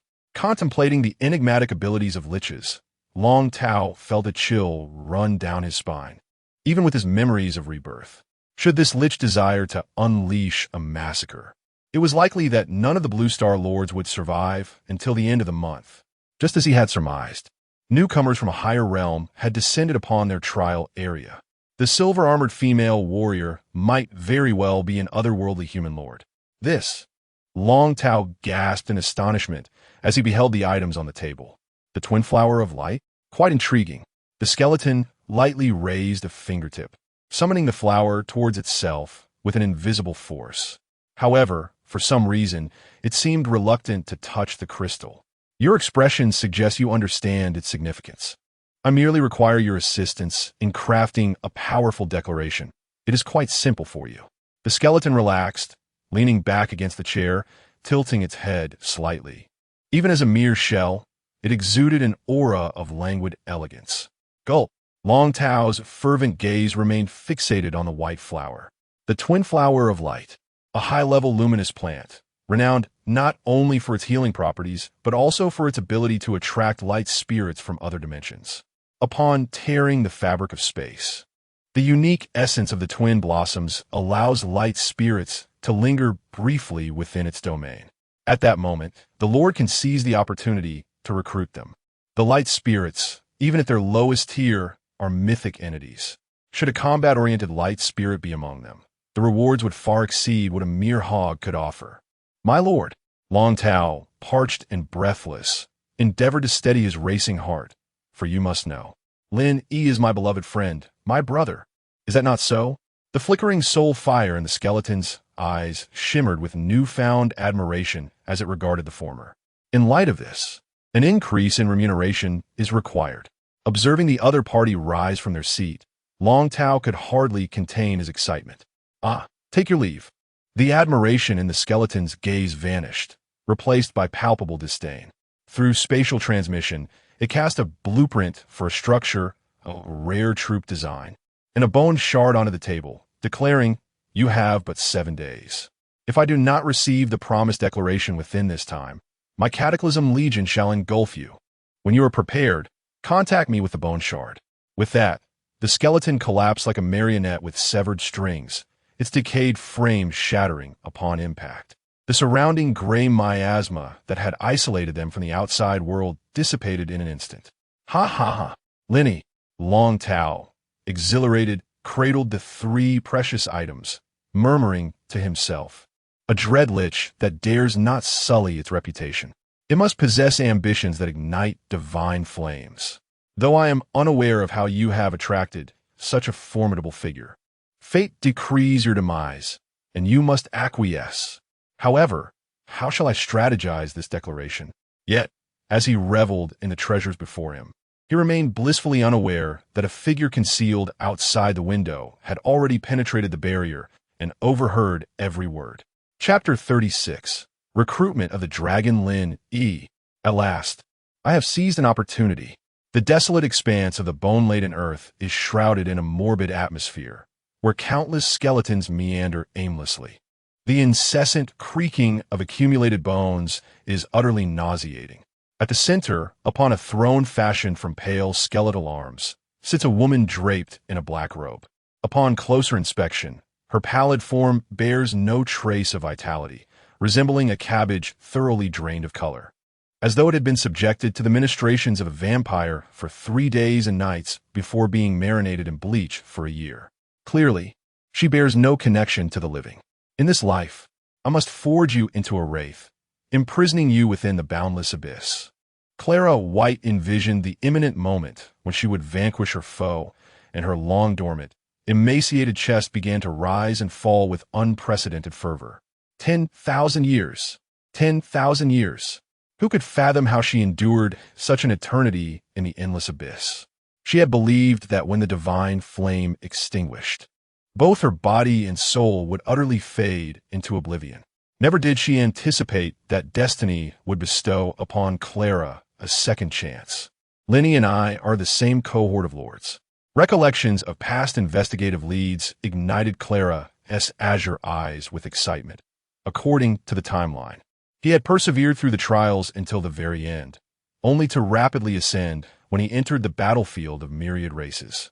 It was only upon igniting the divine flame and acquiring his ticket that he finally garnered the world's attention. In everything, reflecting on the years she had been exploited for experience, subsequently imprisoned after losing her value, a profound resentment surged within Clara, and the surrounding deathly energy seemed to boil. causing the skeletons enveloped in it to circle the bone throne as if under the influence of a stimulant. Oof. Merely a characteristic of a cosmic-level territory. I shall snuff you out in your cradle. What a farce. Clara's sharp voice, imbued with a certain enchantment, incited the surrounding skeletons to become even more animated. Creak. Creak. At that moment, a skeleton riding a skeletal steed approached the throne, emitting creaking sounds as it reported. Abandon the assault on Lin Yi's territory? Clara White, upon hearing the skeleton knight's report, directed her cerulean gaze to the south, cursing the useless wretches of the phantom tribe. The scene shifts. Hundreds of kilometers away, Lin Yi cradles a green rune, captivated by its allure. His gaze falls upon a shimmering light portal of pale blue. As the last blood-soaked spearman returns through the portal, the assembled oxen and horses nearby, laden with baskets of supplies, swiftly engulf the portal. My lord, Wang Fuguei, clutching a piece of parchment, approached Lin Yi with palpable excitement. After 2 assaults, not only are the defensive forces identical, but the environment and all resources are also the same. We are destined for wealth. Upon hearing this, Lin Yi's lips curled into a smile that could rival the might of an AK. Rewards. Generous rewards await. Speak, my esteemed minister, what do you desire? Even if it requires my lord's flesh as recompense, is not out of the question. How delightfully naive of you, my lord. Upon hearing this, Xiang Yi cast him a sidelong glance, then yawned and withdrew the overlord's spear from the ground, continuing, I am weary and desire merely to sip on a couple of tails of fine wine and take a brief respite. With that, she made her way directly to the Hero Tavern, for it was the sole establishment in the entire territory that offered exquisite aged spirits. How much is the single yield? Lin Yi inwitted. 10,000 pounds of ordinary beast meat, 5,000 pounds of various fierce beast meat, 10,000 units of timber, 3,000 units of iron ore, and 2,000 units of miscellaneous items. Wang Fuguei pondered before continuing, My lord, the progress within the secret realm plains is not a concern. The primary issue lies in transportation. Nearly 90% of the resources remain unharvested, as they are forcibly refreshed by the secret realm. If we could increase our manpower. Lin Yi waved his hand decisively. I shall procure another batch of slaves and leave the management entirely to you. After a moment of contemplation, he proceeded to purchase 5,000 cattle and horses from the slave market for a total of 100,000 gold coins, draining his already brimming purse completely. A throng of figures descended from the sky, and under Wang Fuguei's arrangement, everyone was assigned a task, rushing excitedly into the teleportation portal. After a day of observation, Lin Yi found himself increasingly fond of this peculiar race.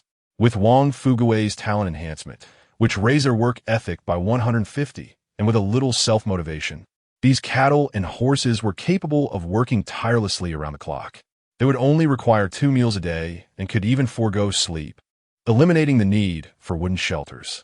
He was confident that it wouldn't be long before these beasts would recoup the fare, if the statistics aligned with old Deng's. Lin Yi grasped the rune in his hand, estimating roughly that a single venture into the secret realm could yield 260,000 gold coins. As for the frequency, he glanced at the rune, and information immediately surfaced. Verdant plane teleportation rune, type, secret realm, key rank, rare special products, beast meat, timber, iron or daily access. 1-3 portal closure countdown. 2 hours 35 minutes restrictions. Level 3 territory, already satisfied. Description, succulent beast meat drips with fragrant oils. Verdant timber breathes life. And specks of iron or lie hidden beneath fertile soil. By the end of the day, this rounded to a staggering 800,000 gold coins, converted to purple crystal coins. That amounted to 8,000 pieces. Lin Yi's complexion flushed with excitement, and he envisioned a lavish and carefree life as a lord after his travels. Yet, a single radiant young dragon required a whopping 100,000 purple crystal coins. It would take an eternity to amass enough for a legion of luminous dragons. Reflecting on this, he opened the panel for the light dragon nest, hoping to quell his hopes. Just as Lin Yi was about to close the information, he suddenly paused. His eyes widened as he scrutinized the numbers displayed on the panel. Available for recruitment, young dragon. Cost, purple crystal coins. 1,000. No, could it be? Was he seeing things? His heart raced with excitement, and his trembling hand slowly pressed the recruitment button. Would you like to spend 1,000 purple crystal coins to recruit the bright dragon hatchling? Confirm. It is essential to confirm. Upon clicking, a series of soft whimpers reminiscent of a puppy echoed from above. Lin Yi looked up to see a small creature, the size of a kitten, emerging from the crystalline cave, its entire body gleaming white. It appeared to be assessing the safety of its surroundings. After a considerable pause, the little being flapped its wings and wobbled down to the ground. Upon spotting Lin Yi, it seemed to recognize him as the sovereign of this territory, licking its face and circling around his feet. Were it not for the softly glowing wings on its back, Lin Yi might have mistaken it for a pet dog. Before his eyes, the hatchling's panel materialized. Alps Yegami Ogu. Race, Radiant Dragon Quality. Holy Spirit Level, 11 Class. Spellcaster Physique, 5 Strength, 5 Agility, 5 Spirit, 5 Purity Land Trait grants 3 to all attributes. Skills, Gliding, Biting, First Level Draconic Magic, Breath, Pending Sleep. Second Level Draconic Magic, Pending Sleep. Description: a little one that has descended upon the great land immediately after birth, blessed with power far exceeding that of its peers. Perhaps you could arrange a grand feast for it. After a hearty meal, it will likely drift into slumber. The hatchling's name was excessively lengthy, and Lin Yi lost patience after reading just a fragment of it. Hungry? Noticing the hatchling nudging his pant leg with soft whines, Lin Yi pondered for a moment and instructed someone to bring several dozen pounds of beast meat from the warehouse. The hatchling's slender nose twitched as it caught the scent, its eyes gleaming as it gazed at the two-legged creatures approaching with buckets of sumptuous flesh. Before pouncing, the hatchling affectionately nudged Lin Yi once more, its voice filled with pleading. Go on, Lin Yi gently nudged its rear with his toe. Upon hearing this, the hatchling bolted forth like a ravenous hound unleashed after 10 days of hunger, scampering towards the beast meat. The comical sight of the hatchling bounding along brought a smile to Lin Yi's lips. It was undeniably charming. However, when the hatchling consumed 2 buckets of premium beast meat in less than a minute and looked up at him with pitiful eyes, an ominous premonition stirred within Lin Yi's heart. Chapter 37. The hunter's bait. Could the gluttonous beast truly consume what you possess? Lin Yi's mouth gaped in astonishment, utterly perplexed. How on earth did the diminutive belly of the young dragon manage to accommodate a full 200 pounds? With a resounding roar, the young dragon, having feasted to its heart's content, let out a triumphant cry, its expression radiating a human-like joy, blissfully unaware of the Lord's exasperated demeanor nearby. Feeling satisfied, it ambled off toward the crystal mountain, its short legs moving with an endearing eagerness. However, being newly hatched and lacking the ability to fly, it could only gaze up at the vast mountain in wide-eyed wonder. After a futile attempt to flap its wings and ascertain its incapacity to ascend, it reluctantly settled at the mountain's base, slowly closing its eyes. Could this creature truly deplete my resources? Lin Yi repeatedly accessed the interface of the light dragon's lair, contemplating whether to recruit 2 more. Witnessing the voracious appetite of the hatchling, he feared that his earlier calculations regarding daily profits might require reevaluation. This was merely the juvenile stage. Once they transitioned to adolescence, adulthood, would he not need to purchase flesh from the trading post to sustain them? Financial constraints loomed large. At that moment, a message from Hao Xingren arrived. Lin Yi curiously opened the content. Soil infused with magical energy. Type: magical material uses. Alchemy, agriculture, spellcasting. Wasn't this the very material required for the fertile land blueprint? Lin Yi felt a surge of excitement. According to the schematic, a single acre of fertile land necessitated only a modest amount of magical soil along with a touch of magic core powder. Given the current market conditions, even as a vegetarian product, it could fetch an astronomical price. I'll take as much as you have, Lin Yi replied. Hao Xingren responded. I have discovered approximately 1 ton in total, with half yet to be mined. It may take until tomorrow to deliver it to you. 1 ton? Lin Yi's eyelids fluttered in astonishment. Goodness! If memory served, this substance was somewhat rare. He had anticipated only a few £100, never expecting such a bounty. Realizing this, he hurriedly searched the trading post for its price. Fortunately, while magical soil was indeed rare, its price had not soared to unattainable heights. Averaging 100 gold per pound, it was slightly cheaper than sandalwood. Nevertheless, even at that rate, a ton of magical soil would equate to a staggering 2,000 purple crystal coins. If Lin Yi wished to acquire it, he would have to spend all the money at his disposal and still offer additional items as collateral. Pondering this, he inquired, "What is the total cost?" Hao Xingren immediately replied, "No need for such formalities, big shot. Discussing money can dampen our rapport." Lin Yi's mind raced as he comprehended the underlying meaning. "What predicament have you encountered?" Hao Xingren responded, "Hee, there's indeed a matter I wish to trouble you with. Let me explain the situation." Lin Yi did not immediately acquiesce. The proposition of receiving a ton of magical soil as remuneration was certainly not a trivial matter. His subordinate spoke candidly. Hao Xingren continued to send messages. "I have taken on a hidden quest that requires hunting a group of high-level magical beasts and retrieving their corpses for disassembly. If you could assist me in gathering the materials, not only will this batch of magical soil be yours, but you may also choose half of the magical cores that will be derived from the disassembled beasts." Lin Yi furrowed his brow, aware that he was currently unable to locate any magical beasts, let alone assist Hao Xingren in completing a hidden task.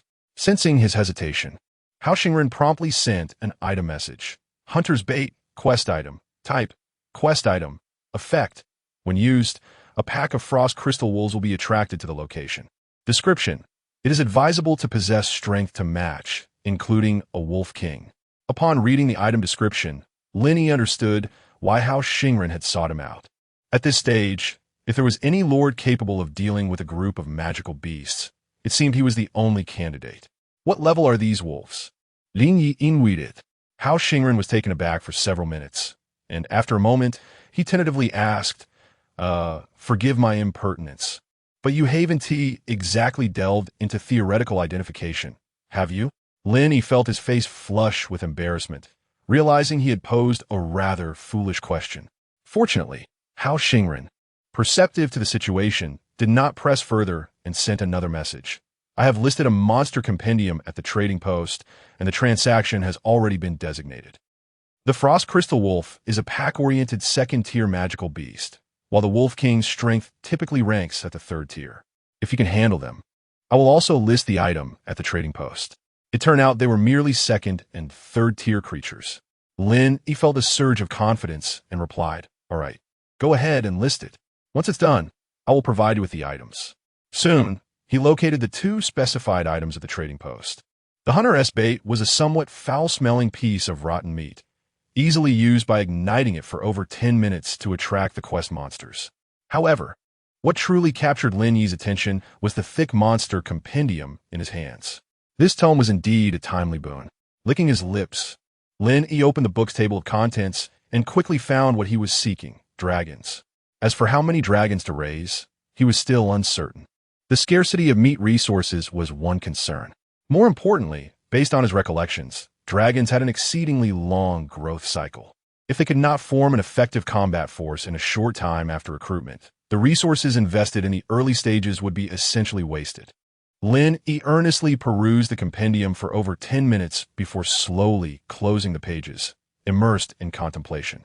The Lords of Blue Star had never raised dragons, nor had they even seen one in person. The limited information was gathered over the years of conflict with foreign races, collected from the intelligence provided by those encounters. The growth of dragons can vary in speed, primarily dependent on their rearing methods. By providing ample and consistent quantities of beast meat, a dragon can swiftly transition into its youthful phase. Subsequently, in addition to ensuring a meat-rich diet, a territory rune known as the Time Catalyst is necessary. As the name suggests, this rune accelerates the passage of time within the territory, thus serving strategic purposes in development, true production, and various other aspects. Among high-ranking lords, the Time Catalyst rune is almost indispensable, albeit with varying degrees of effectiveness. To acquire such a rune, one must engage in technological research at the territory's research institute, which also requires magical cores for construction. Lin Yi pondered for a moment before summoning the Red Spear Brigade, led by Xiang, with the divine assistance of Hao Xingren. Eliminating this batch of wolf-like creatures would not only allow for the reclamation of fertile land, but also provide additional magical cores for the establishment of the Research Institute. It was time to commence.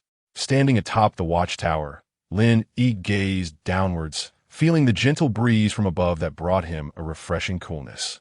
Outside the territory's walls, Wang Taizhu solemnly placed the decaying meat upon a pile of dry wood, then extended a torch towards it. The pile ignited, the crackling of the firewood echoing in the air. The decaying meat, subjected to the intense heat, seemed to come alive, pulsating as if it had a heartbeat. Soon after, a hauntingly long howl of a wolf echoed from a distance. Chapter 38. Is Long Tao a reborn being? Special upgrade rune. Type: special consumable effect. Elevates the territory characteristics by 1 level, not exceeding the mythical grade. How formidable must the powerhouse be? Hao Xingren gazed at the historical messages in the chat interface, his mind tumultuous with thoughts. A pack of dire wolves, among which was even a wolf king. The human lord who had just arrived at the trial battlefield faced this group of monsters, and the only feasible strategy was to starve them to death. It was likely that only the elite races, far surpassing Blue Star humans, could contend with them, perhaps even necessitating the dispatch of a main army. Initially, Hao Xingren approached the inquiry with a sense of reckless hope, merely asking out of curiosity. To his astonishment, Lin Yi readily agreed. Aside from rare troops, the powerhouse surely possessed formidable high-end combat strength. Thinking of the rewards for completing the task, Hao Xingren felt a surge of excitement. A territory characteristic upgrade rune. Blue Star has never witnessed a mythical grade before, has it? He inhaled deeply. With Lin Yi's intervention, the situation was already half secure. Upon careful reflection, even if the latter was immensely powerful, it would likely take 2 or 3 days to fulfill the commission. Third-tier magical beasts are no trifling matter. A slight misstep could lead to catastrophic consequences for the territory. Even someone as strong as Lin Yi would undoubtedly require some preparation time. He needed to hasten the collection of the remaining sandalwood. Food was no longer a concern. The primary task ahead was to amass troops. Just as Hao Xingren was about to rise and arrange subsequent plans, a private message suddenly arrived. A client? Hao Xingren muttered as he opened the panel, and his pupils constricted in shock. What the hell? Lin Yi, the items are listed in the trading post. With Lin Yi's current strength, dealing with the pack of dire wolves and hunting ferocious beasts was practically the same. The Red Feather Spearmen were also of the 2nd tier, and under Commander Xiang Yi's enhancement, they had virtually no rivals of the same rank. Even the Wolf King could not withstand a single round against General Xiang. Present on the battlefield, Lin Yi was also propelled by this experience, leaping 8 levels to reach level 9. His power surged immensely. This item was indeed rare. Lin Yi regarded the magical core he had just traded for, narrowing his eyes as he opened the construction panel. He did not inquire about other decomposition materials. After all, it had been previously agreed that aside from the magical soil, he only required half of the magical cores. Now, all the materials needed by the Research Institute were in place. He positioned the building's phantom at a central location in the territory and assigned a group of oxen and horses for construction. Whether due to the peculiar nature of the Research Institute, the construction speed of the oxen and horses was exceptionally slow. Lin Yi estimated that he would not see the new building until at least evening. Old Deng, grind these into powder. I will need them soon. Lin Yi handed over the remaining magical cores to Wang Fugue. Understood. Wang Fugue nodded and then added, by the way, my lord, the sentry reported that Xian seems to have returned. Oh, Lin Yi's eyes brightened. Xiang Yi had mentioned that the little girl, after concluding her expedition, was to follow a strange villager. He wondered if she had made any discoveries.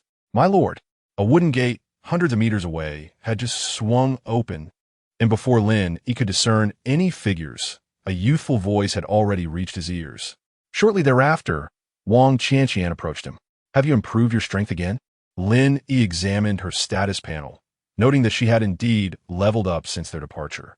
Yes, during my reconnaissance, I was ensnared in a forbidden zone by a skeleton, the young girl replied, her slight frame burdened by a black bag slung over her shoulder, her underdeveloped chest gently rising and falling, a testament to the exertion she had endured for the sake of speed on her return. Is that so? Lin Yi stroked his chin, suddenly struck by an idea. Given that Wang Qianqian possessed the talent of a free spirit, where any restrictions or skill seals could be converted into her experience points, why should he passively allow others to trigger these conditions? Instead, he could design a tailored training regimen specifically for her. Surely, there were numerous professions with restrictive skills. If he were to train this little girl with hundreds or even thousands of control-type classes, her leveling speed would likely eclipse that of a rocket. The thought made Lin Yi salivate with envy. Damn it, why isn't such an extraordinary ability awarded to me? Lord, Wang Qianqian interrupted Lin Yi's musings, her tone turning serious.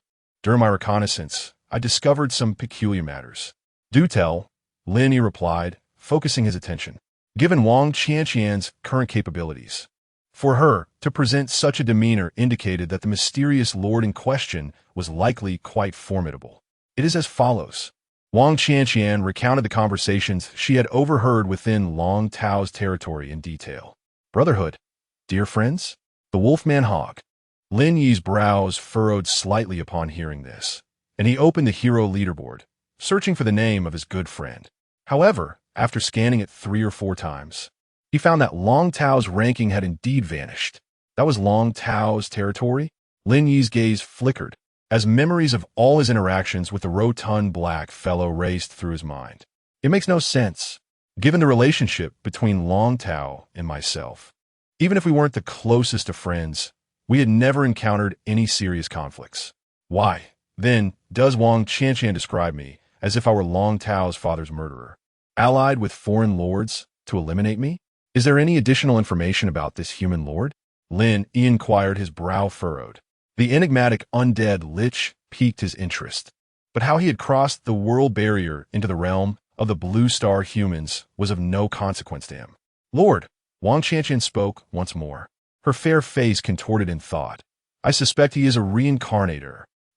Lin Yi's eyes widened in astonishment at this unexpected conclusion. How did you arrive at that deduction? Wang Qianqian continued. After the skeleton lord departed, I intended to return and report my findings, but out of curiosity, I lingered in his territory to observe further. You won't believe what I found. At this point, her excitement flushed her cheeks, and she opened the black bag behind her, revealing its contents. What a marvel! It is indeed a resplendent golden treasure chest. I recalled what that portly fellow had mentioned. The treasures of that location likely remained undiscovered. After sketching a rudimentary map, I dispatched a contingent of soldiers to the marked point. It seemed as if I had foreknowledge of the treasures hidden there.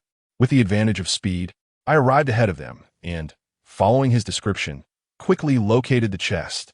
After sharing this, Wang Qianqian added, once I had completed this endeavor, I returned to observe the reaction of that rotund man. Upon discovering that the treasure chest had vanished, my lord, can you guess what he muttered quietly? He proclaimed. Wang Qianqian's lively eyes sparkled with excitement, as if she had unearthed a monumental secret. I mimicked Long Tao's tone from that moment, articulating each word with precision. It makes no sense. I distinctly remember there being a golden chest there in my previous life. Upon hearing this, Lin Yi inhaled deeply. He finally comprehended why that inexplicable system had informed him of having an adversary of fate. If I am not mistaken, this so-called adversary of fate is none other than Long Tao. With this realization, Lin Yi reopened his panel to scrutinize the system description at the bottom, only to be taken aback. When did another one appear? Chapter 39, Strategies System Prompt.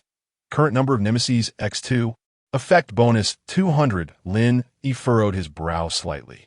The previous night, just before falling asleep, he had checked his panel, and at that time, the number of nemesis was still 1. What could have caused this increase?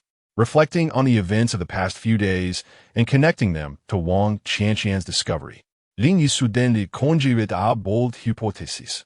The system had previously mentioned that effects would only manifest after direct contact with one's nemesis. The new nemesis must be that undead archmage. The quantity of purple crystal coins recruited by the young dragon had unexpectedly plummeted 100-fold today, coinciding with the sudden rise in nemesis count. Moreover, Lin Yi's eyes grew ever brighter. He had ample reason to believe that the system's enhancements had simplified the recruitment conditions. And then there were the weekly tasks. Lin Yi recalled the lamentations echoing in the chat channel, contrasting sharply with the almost effortless nature of his own tasks. Was the assistance for the elderly merely a means to ease his developmental challenges? He gazed toward the imposing crystal mountain and murmured softly, "Where is the humanity in this?" Though he had not studied the intricacies of the Lord system, he was not naive. Previously, he had felt an inexplicable dissonance with other lords.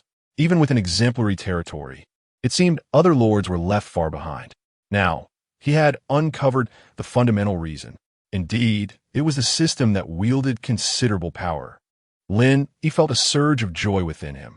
With two nemeses now in play, he knew that Long Tao was a reincarnated individual, while the circumstances surrounding the archmage remained unclear. It was prudent to remain vigilant. With clarity in his thoughts, he had charted a rough course for his future. "My lord, should we not?" Wang Qianqian, fierce and determined, brandished her dagger like a feisty kitten, eager to take action against that human lord. "Not just yet," Lin Yi interjected, waving his hand. "A few individuals could be assigned to keep watch. But he is a reincarnator," Wang Qianqian exclaimed, sensing Lin Yi's apparent calmness, which only heightened her urgency. Lin Yi smiled gently, reaching out to tousle the soft hair of the little girl. "Are you thinking that since he has returned from the future, he can quickly advance due to his prior memories?" Yes. Wang Qianqian nodded eagerly. In her eyes, reincarnation was an incredibly cool phenomenon. If she were to reincarnate from the future, she could certainly leverage her memories to help her lord avoid numerous calamities, proactively befriending yet-to-be-formed powerful allies and eliminating enemies whose wings had yet to fully unfurl. From any perspective, a reincarnator was a formidable being. But have you considered? Lin Yi pointed to the treasure chest on the ground. If he lacks strength, even if a mountain of gold were placed before him, would he possess the ability to seize it? The meaning of adulthood began to dawn on Wang Qianqian as she tilted her head and inquired. "So we just keep an eye on him, and should he exhibit any unusual behavior?" Her excitement grew as she continued. "We shall seize his fortuitous encounters in advance." "Exactly," Lin Yi nodded, elaborating, "Moreover, compare for yourself. Even if he is a reincarnator, does his development truly surpass mine?" Wang Qianqian glanced around, observing the intricate and densely packed structures of their territory, bustling figures moving to and fro, along with the formidable red-tasseled spear soldiers. Reflecting on Long Tao's domain, it was fair to say it was akin to comparing fireflies to the bright moon. If his identity as a reincarnator remained undisclosed, it might indeed pose some trouble for them in the future. However, the situation was different now. He was in the light while they operated from the shadows. A role reversal had occurred. "Do you understand?" Lin Yi smiled upon seeing the little girl's dawning comprehension. "After your arduous journey back, take a moment to rest. In a few days, I will tailor a unique training regimen for your talents, ensuring your strength will soar." "Really?" Wang Qianqian's eyes narrowed into crescents as she joyfully exclaimed. "Thank you, my lord. This evening, venture south to explore and strive to locate the domain of that necromancer lord," Lin Yi instructed. "Understood." Wang Qianqian smiled brightly, skipping away towards her room. Lin Yi's lips curled slightly as he pondered Long Tao. "I am now curious about what moves this good fellow will make next. Since he is my nemesis, eliminating him is certainly not a wise course of action." He stroked his chin thoughtfully. "Perhaps manipulating him to assist in my agricultural endeavors will be quite advantageous. However, the primary adversary remains that mysterious lich. An advanced race, perhaps?" A serious expression finally crossed Lin Yi's face. The existence capable of instilling fear in a reincarnator warranted his utmost attention. The monster compendium indeed documented the restraining relationship between light-type beings and death-type entities. Yet if the disparity in strength is vast, death can consume light. It is imperative to swiftly augment military might. Crouching down, Lin Yi reached for the fresh golden treasure chest. Not bad, it is a blueprint. Row house, type. Living building blueprint requirements. Stone X200, wood X50, iron sheet X50 prerequisites. Territory level 3 achieved. Population 400 achieved. Description: a compact medieval structure with strong resistance to temperature extremes and excellent sound insulation. Capable of accommodating 4 households, normally defaulting to 5 individuals per household. Effect: increases villagers' willingness to engage in nocturnal activities and enhances birth rates by 10. Lin Yi, now an experienced player who had opened several golden chests, had a good grasp of the potential yields. Golden chests typically yielded exceptional items, corresponding to extraordinary qualities. Given his current prowess, a blueprint capable of instantly transforming the territory status was more valuable than anything else. It was the perfect replacement for the thatched cottage. The capacity of the row stone houses is exceedingly vast. Given the current population of the territory, 30 structures would suffice. Considering the initial number of villagers who remained single, along with subsequent recruitment, Lin Yi exerted considerable effort to construct 70 houses, dividing them into 3 zones, forming a character resembling the letter that envelopes the Lord's residence. Due to the presence of villagers' personal belongings within the previously existing thatched cottages, which had yet to be dismantled, these stone houses lacked a tangible foundation, existing only as mere phantoms. As Lin Yi meticulously arranged the architectural layout, Wang Fugue, who was overseeing the broader operations without disrupting resource collection, judiciously adjusted personnel assignments. He reallocated some villagers and cattle slaves from less critical positions, systematically dismantling the thatched houses and commencing the construction of the new stone dwellings. Once the assault in the secret realm concludes, a multitude of cattle will be liberated, and by evening at the latest, the territory will undergo a remarkable transformation. However, the unfortunate news is that the once abundant stockpile of stone materials has dwindled to less than 100 units. With the anticipated expansion of the territory, this could pose a significant challenge. Lin Yi reflected on how he had almost circled the territory 4 or 5 times. While this was bearable in the early stages, as the territory grows larger, will he be compelled to allocate his entire day to traversing it? Surely, there must be a more efficient solution. After pondering for a moment, Lin Yi chose not to delve further into this issue. He opened the construction panel, directing his gaze towards the training ground. It had been quite some time since House Xingren had gifted him the blueprint.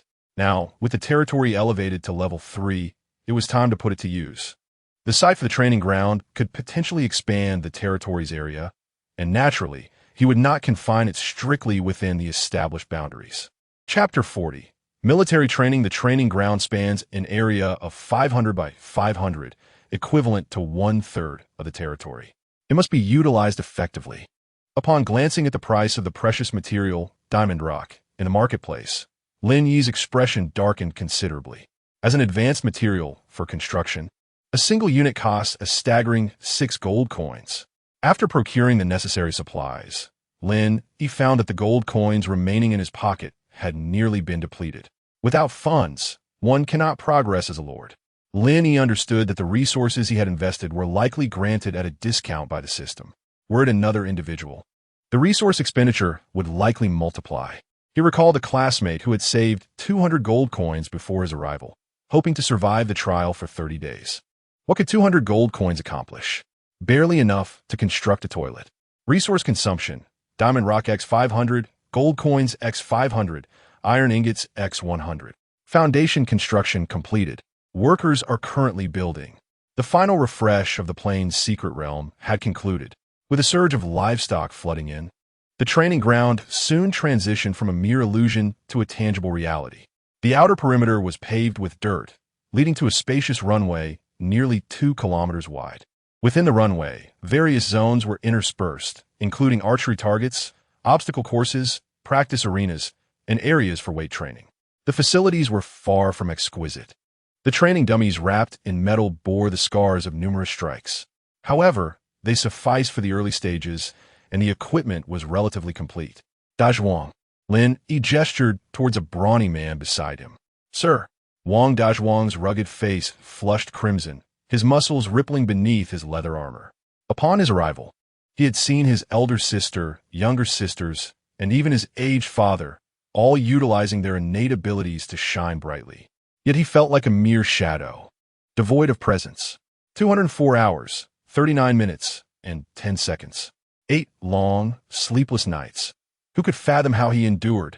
Observing the constructed grounds ahead, Wang Dazhuang's sun-kissed face grew resolute. He must train a formidable army for the Lord. Take them to practice, Lin Yi instructed, pointing at the prepared squad of polearm soldiers. I shall not disappoint. Wang Dazhuang saluted and stepped to the front of the polearm unit. In an instant, he took command. Formation. A deep and resonant voice erupted from Wang Dazhuang, his dark eyes seemingly ablaze with a fierce intensity. Young recruits, today, your first lesson, a light-speed run of 80 kilometers. The top 3 will receive contribution points as a reward. The last 10 will forfeit their lunch privileges. What? As the soldiers processed this unexpected marathon, their eyes widened in disbelief. Just as they were about to inquire if there had been a misunderstanding, the sky appeared to be painted a blood-red hue in an instant. Wang Dazhuang stood firm, his unwavering gaze sweeping across the assembly. The polearm soldiers, sensing an overwhelming dread, instinctively averted their eyes and lined up obediently, like obedient children. As they marched toward the runway, the decree of contribution has commenced, and old Deng's pace remains commendably swift. Dazhuang possesses innate talents along with hidden advantages. Observing this, Lin Yi's mind began to formulate conjectures. Dazhuang's level is significantly lower than that of the spearmen. Previously, due to a lack of personnel, there had been no opportunity for training. He had even prepared to assist Dazhuang in enforcing discipline. To his surprise, everything proceeded remarkably smoothly. Hurry, hurry, hurry. Stop dawdling. Even a dog by the roadside outruns you. Can't lift your legs?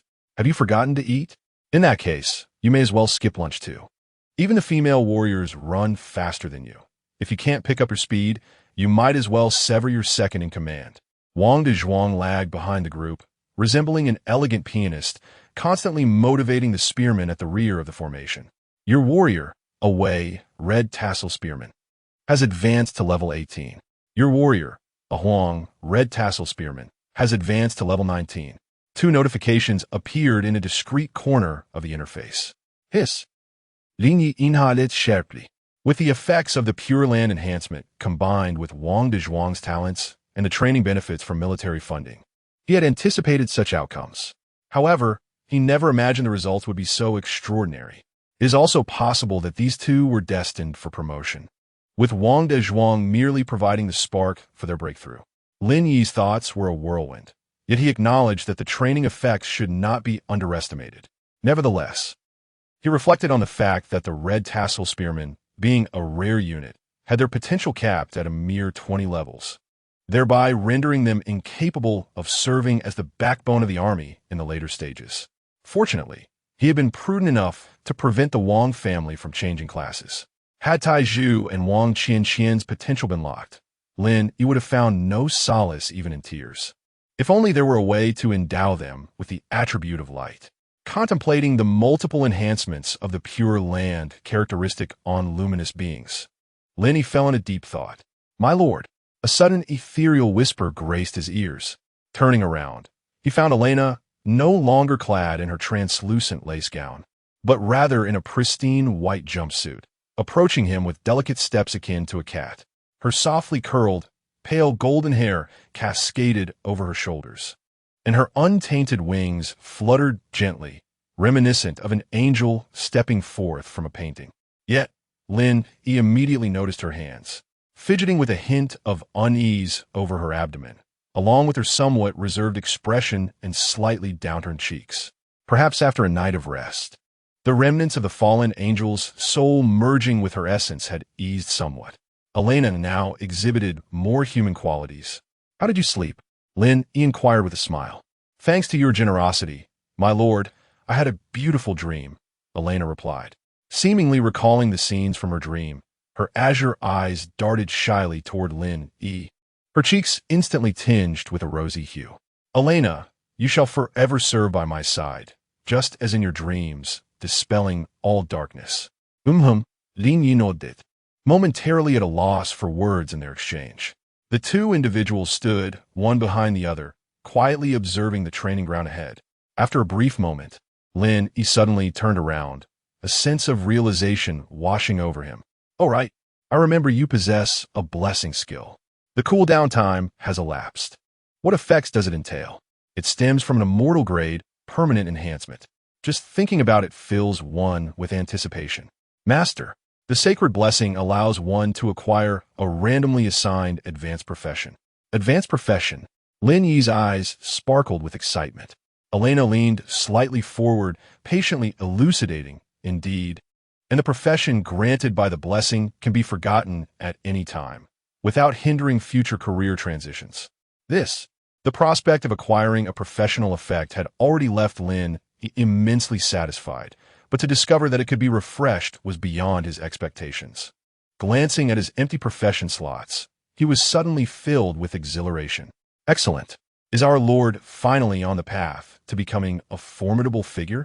Imagining Xiang Yi's valiant combat scenes ignited a fervor within Lin Yi. "Come, Elena." He slightly spread his arms, closed his eyes, and tilted his head back, eagerly exclaiming, "I am in dire need of your blessing." Chapter 41. Divine Blessing. Elena was momentarily taken aback. To her, Lin Yi embodied the very essence of divine blessing, rendering her own bestowal seemingly unnecessary. This sensation felt peculiar. After a moment's hesitation, Elena extended her hands, crossing them over her chest, and requested patience. As she spoke, her wings unfurled slowly, and a single feather began to emit a faint glow. Soon, 2, then 3, increasingly more feathers followed suit.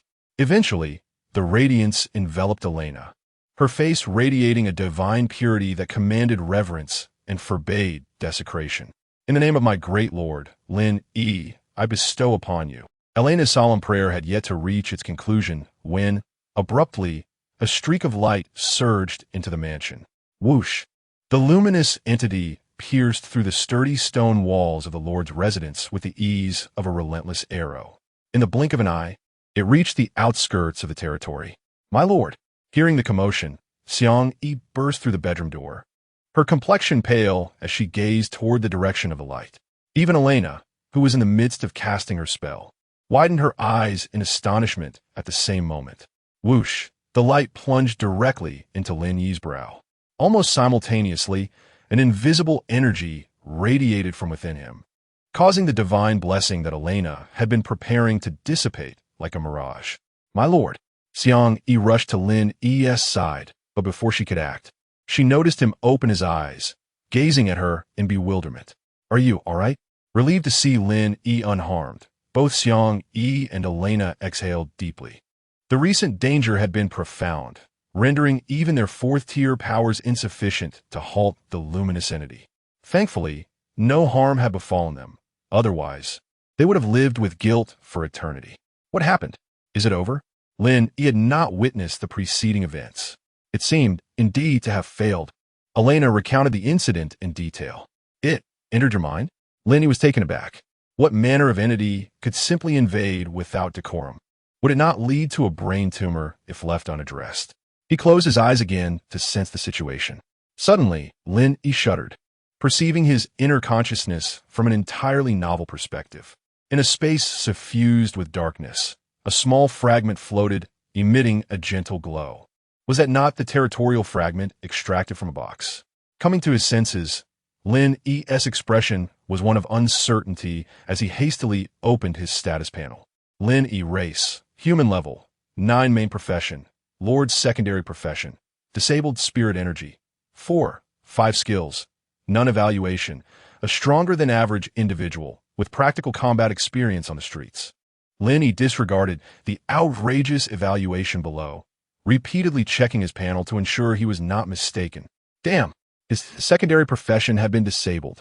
His attributes had vanished, replaced instead by a value labeled spirit energy.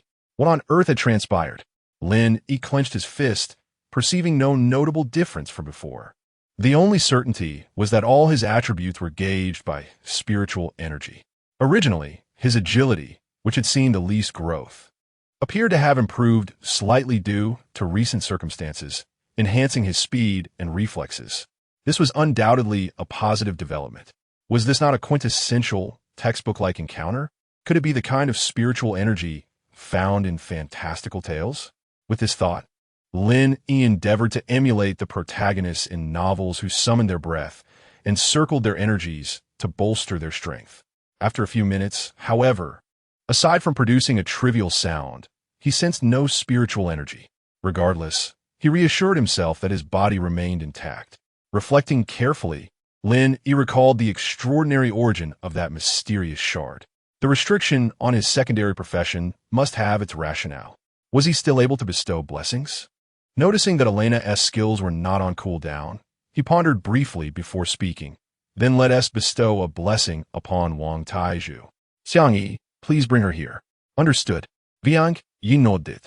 Shortly thereafter, Wang Taizhu was brought forth, accepting the sacred blessing under the gaze of the three. This time, no unexpected events transpired. As the gentle light enveloping Elena merged entirely into Wang Taizhu's robust form, the blessing process concluded. What immense power! Wang Taizhu suddenly opened her eyes wide, a flash of brilliant light momentarily illuminating the space. Her personal panel underwent a dramatic transformation. Wang Taizhu affiliation, Lin Yi race, human qualification, immortal, personal limit, level, 20 profession, Dawn Guardian physique, 15 strength, 15 agility, 15 spirit, 13 skills, mastery of all weapons, passive, basic understanding of any weapon, shadow charge, immortal mid-tier, 420 damage bonus, sacrificial holy fist, immortal upper tier, 500 damage bonus, divine healing, passive, significantly accelerates wound recovery speed, doubling effect in combat, divine talent, innate divine strength, increases all attributes by 10 points, with an additional 50-100 increase in strength when emotionally stimulated. Previously, Wang Taizhu's personal panel displayed only basic information, such as level and name. Now, upon acquiring a profession, it was fully revealed. Notably, her professional skills would adapt according to the weapon she wielded. At present, without a weapon, her skills transformed into martial arts techniques, showcasing remarkable adaptability to combat situations. Innate divine strength. Lin Yi narrowed his eyes slightly. A potential strength increase of up to 100 was no trivial matter. If Wang Taizhu were to engage in a duel with Xiang Yi at the same level, there was no doubt that she would possess an overwhelming advantage. However, it must be noted that their roles differed. As a commander, Xiang Yi's enhancements to the entire legion were incomparable. Wang Taizhu, on the other hand, could emerge as an unparalleled warrior, charging into battle within a legion. My lord, I. The excitement of Wang Taizhu upon obtaining his profession was palpable as he struggled to contain his elation, scratching his head in search of words. Fear not, Lin Yi replied with a smile. Go hone your skills. There will be ample opportunities for you in the future. Do your best. At your command, my lord. Wang Taizhu's cheeks flushed as he bowed deeply, then strode joyfully towards the territory, exuberant like a child. With matters nearly settled, Lin Yi felt a pang of hunger. What should he eat today? He glanced at the balance in his treasury, pursing his lips. Oh well, in dire straits. I suppose I must lower my standards a little and settle for a modest meal to appease my hunger. He turned back to the territory, surveying the state of the cultivated fields. After several hours, he found Wang Fuguwei had cleared 20 acres of land along the western edge of the forest, neatly adjacent to the wall, perfectly matching the consumption of magical soil and cores. As Lin Yi had suspected, the arable land was remarkably fertile. The mixed soil appeared almost ink-stained, likely influenced by the territory's unique characteristics. What economic crops can be planted in the early stages? Lin Yi opened the territory interface, intending to consult Hao Xingren. With a ready mind at his disposal, it would spare him the effort of gathering intelligence through the chat channel. Suddenly, Lin Yi noticed the information module glowing a faint red, marked with the word urgent. Upon clicking, a pinned message immediately appeared. Death report. Your citizen number 4068 has perished due to a monster attack 30 kilometers east of the territory. The following information has been gathered. Discovery, blood wheat field. Discovery, bloodthirsty multi-eyed spider swarm. Administrative content updated. You have cultivated fertile land. To the east lies a wheat rich in diverse elemental energies, far surpassing the flesh of ferocious beasts. A team can be dispatched for exploration. Is the information accurate?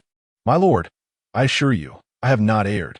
This intelligence was procured at the cost of 7 lives. Liu Hao sat in his chair, brow furrowed, his gaze fixed upon a rudimentary map, lost in thought. His territory was nestled within a forest. Presently, the citizens who ventured out to explore reported a continuous mountain range of monsters located 50 kilometers to the east. To the southeast, a vast basin had been discovered, teeming with the traces of beastly activity. In the context of the current trial environment, this information was undeniably invaluable. In just a week, the demand for magical cores among all lords would soar, making them hard to procure from the market. Liu Hao glanced at Shadio beside him, weighing the pros and cons, and with a determined resolve, decided to reduce the labor force for gathering while increasing the recruitment ratio. If he did not take risks during the trial, his future achievements would be severely limited. As long as he could hunt low-tier magical beasts on the outskirts of the mountains and amass a substantial reserve of magical cores, he could secure a commendable rank in this trial. However, it seemed there was a territory in the way.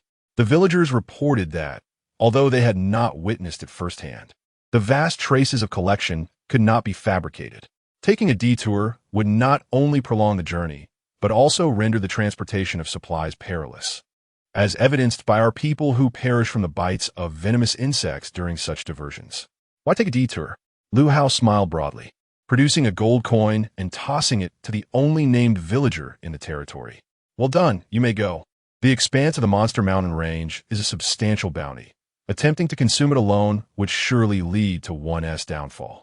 There are several lords in the vicinity, and reaching out to a few formidable ones for collaborative development would be advantageous. As the leader, I could claim a larger share, reaping benefits far greater than solitary endeavors, while significantly enhancing safety. As for the lords who obstruct the path, those who are wise enough to join my ranks will receive a modest reward. Any attempts to hinder, though a secondary territory may not yield territorial gains through warfare, the charges against them will not diminish either. P.S. I extend my gratitude to Xianfan Wang for the motivation to update, and heartfelt thanks to those who support Yu Zhuai with their love. Chapter 42. The stir caused by a single remark from Lin Yi. The esteemed bloodwheat is a superior grade economic crop, relied upon by numerous lords for sustenance in both the trial grounds and on the Blue Star. Never mind. I possess an encyclopedic volume on botany that I shall trade with you for a mere copper coin. Lin Yi responded calmly, without a hint of embarrassment. Thank you. According to Hao Xingren's explanation, it was akin to asking a passerby on the street about rice, an inquiry that sounds rather astute. Yet it mattered not. He had gradually become accustomed to it. Within the trading post, he swiftly located the items he was permitted to purchase. An additional book caught his eye, a compendium of minerals. Unable to restrain his curiosity, Lin Yi inquired, bringing such items to the trial grounds must consume valuable inventory space, no? Hao Xingren replied instantaneously, It seems that you hail from a well-to-do background. We impoverished students lack substantial resources. Once we graduate, these textbooks become obsolete. Those without a profession might exchange them at a scrapyard for breakfast money. For us aspiring lords, carrying these tomes allows them to serve as kindling at the very least. Unlike the scions of affluent families who possess storage artifacts, our capacity for transport is limited, and bringing these educational materials along is a means of ensuring their eventual utility. Lin Yi suddenly comprehended that even in disparate worlds, the lower classes have their own means of survival. Concluding their conversation, he gazed upon the 2 additional volumes before him, the New Lord's Handbook, Plant Compendium, and 300 Inquiries on Minerals. Flipping through the table of contents, Lin Yi discovered information regarding bloodwheat. Bloodwheat, type, crop grade, superior harvest. Without any bonus effects, it yields a harvest every 7 days, producing 500 pounds per acre. Description: Exhibiting extraordinary environmental adaptability, it can be cultivated year-round, with a harvest speed slightly surpassing that of comparable crops. It can entirely substitute for the flesh of ferocious beasts, provided that your subjects are vegetarian. Such a staggering yield? Lin Yi gasped in astonishment. He had assumed that even in an alternate realm, wheat, though unique, would require at least a month to mature. 7 days? With the purification zone accelerating growth by 300 and fertile fields enhancing yield by 30 to 50. One could reap over 700 pounds from an acre in merely 2.5 days. What need was there for hunting with such returns? Pondering deeply, Lin Yi considered that once the wheat matured, it could be saved for replanting. If that were the case, why did numerous lords on Blue Star struggle to maintain armies? Did their appetites escalate dramatically as their power grew? Reflecting upon his own experience since arriving in this world, he acknowledged an increase in his appetite. He estimated that he could consume a conservative 3 pounds of meat daily, not to mention the higher-level red Yao spearmen. The limited expanse of his territory likely could not accommodate sufficient cultivation. The priority of expanding his domain must be elevated to the utmost. Aside from specialized structures like the training grounds, expansion would necessitate aggression towards other lords. He shook his head, setting aside the issues of declaration. Expanding for the sake of mere expansion would inevitably incite widespread resentment. He himself could not overcome the psychological barrier within. The Beast Mountain Range in the northeastern region had long been explored. The territory lacked magical cores, and he had not contemplated dispatching troops to hunt within the mountains. Such an immense range. Who could predict the sudden emergence of a devastating force? Fortunately, the blood wheat lay on the outskirts, and the bloodthirsty spiders were merely ordinary second-tier magical beasts. Lin Yi instructed Xiang Yi to lead 2 squads of spear-wielding warriors to harvest the wheat seeds. If they proceeded with caution, there should be no significant issues. He was not particularly concerned about Xiang Yi encountering danger. If heroes fell in battle, the Pure Land would ensure their return.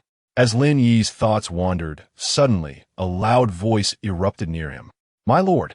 Startled, Lin Yi quickly turned around to see Wang Fugui, and he remarked with irritation, "I told you, old dang, don't do that. My heart isn't in the best shape." "What is it?" He had entrusted most of the territory's basic affairs to Wang Fugui for matters of lesser importance. The latter would not seek him out. Wang Fugui, feeling somewhat awkward, chuckled and said, "The scouts from the south have returned with some findings." Lin Yi nodded for him to continue. A portion of the previously vanished beast herd had returned to their original habitat.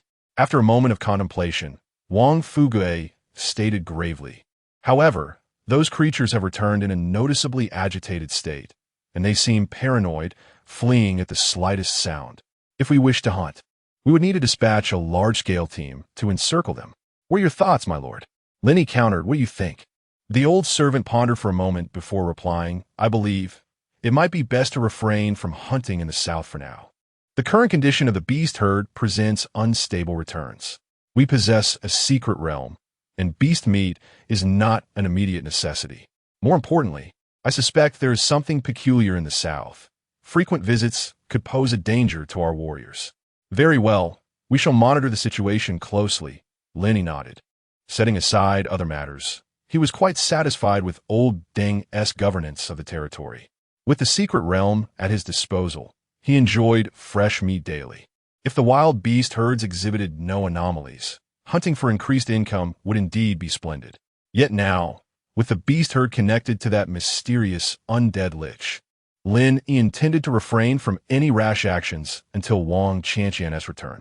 "Oh, and the construction of the Research Institute has been completed," Wang Fugui added before departing. The Research Institute.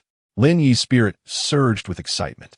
This was one of the sole buildings of the territory, deserving thorough exploration.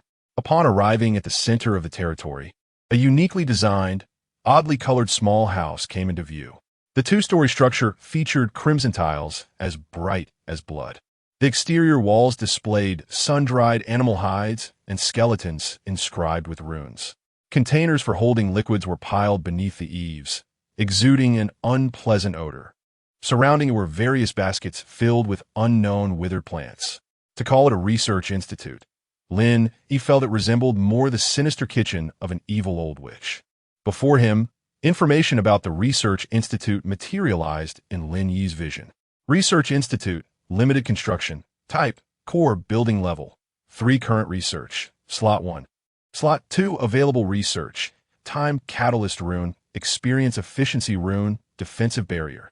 Upgrade requirements, level 4 territory, completion of 5 research projects. Tier 4 magic core, X1 introduction, a wondrous abode for glimpsing truth, capable of forging divine thrones or leading one astray from reality. The array of projects available for research is extensive. Lin Yi scanned through it briefly, noting its comprehensive coverage of military, agriculture, medicine, and mysticism. However, aside from a few exceptional runes, the majority of research projects are thoroughly overshadowed by the Pure Lands, offering pitiful bonuses. Level 3 planting technology, growth acceleration at 15. While not entirely useless, Lin Yi would certainly not squander his research slots on such trivialities in the early stages. Ultimately, his gaze settled on the foremost project. Time Catalyst Rune, Level 3, Multiplier, 128, Requirements, 1 blank rune of the same level, 1 head of a Tier 3 Beastmaster, 1 Tier 3 Magic Core. Time required, 7 days. Fortunately, Lin Yi exhaled in relief. The materials for magical beasts were rather accessible, and he had heard of blank runes recently, which are products of obliterating indigenous strongholds. All were conveniently attainable. He glanced at the sky. The blazing sun hung high. Time was drawing near. Lin Yi turned and entered his residence, where Wang Qiu'er had prepared a steaming lunch for him. At this rate, it would not be long before he became round as a ball. On the table lay a pot of richly flavored braised pork knuckle, alongside 2 platters of mouth-watering roasted meat. The only striking item was a small dish of vegetables. Lin Yi picked up his chopsticks and stuffed a delectable morsel of marbled meat into his mouth while casually opening the chat channel. After communicating with Hao Xingren, he learned that many lords would be bringing their instructional materials. With some leisure time on his hands, he decided to purchase a few to absorb more knowledge of lordship. Looking for high-quality sandalwood, please refrain from contacting if overpriced. Is there a kind soul who can share some food? My stomach is rumbling, and I lack the strength to gather materials. Seeking hydroponic crop seeds, please message privately with prices. Do not post on the trading platform. Discovered a rodent stronghold. Recruiting powerful lords for a joint purge. At least 10 elite archers and 3 melee units required. Coordinates, 3149, 417. Goodness, have you stepped in something unfortunate? A rodent stronghold can be uncovered? I can't believe it. Today, I nearly met my end while exterminating a goblin den, only to find a nest of juvenile goblins with no valuable loot. Rodent stronghold. Envy is turning Jill's face purple. This trial has proven exceedingly difficult. Even the esteemed dragon Tao's epic hero perished overnight. I wonder how many can endure until the 30-day mark. What? The esteemed one's epic hero has fallen? What terrifying creature did they encounter? Wolfmen possess considerable combat prowess in the early stages.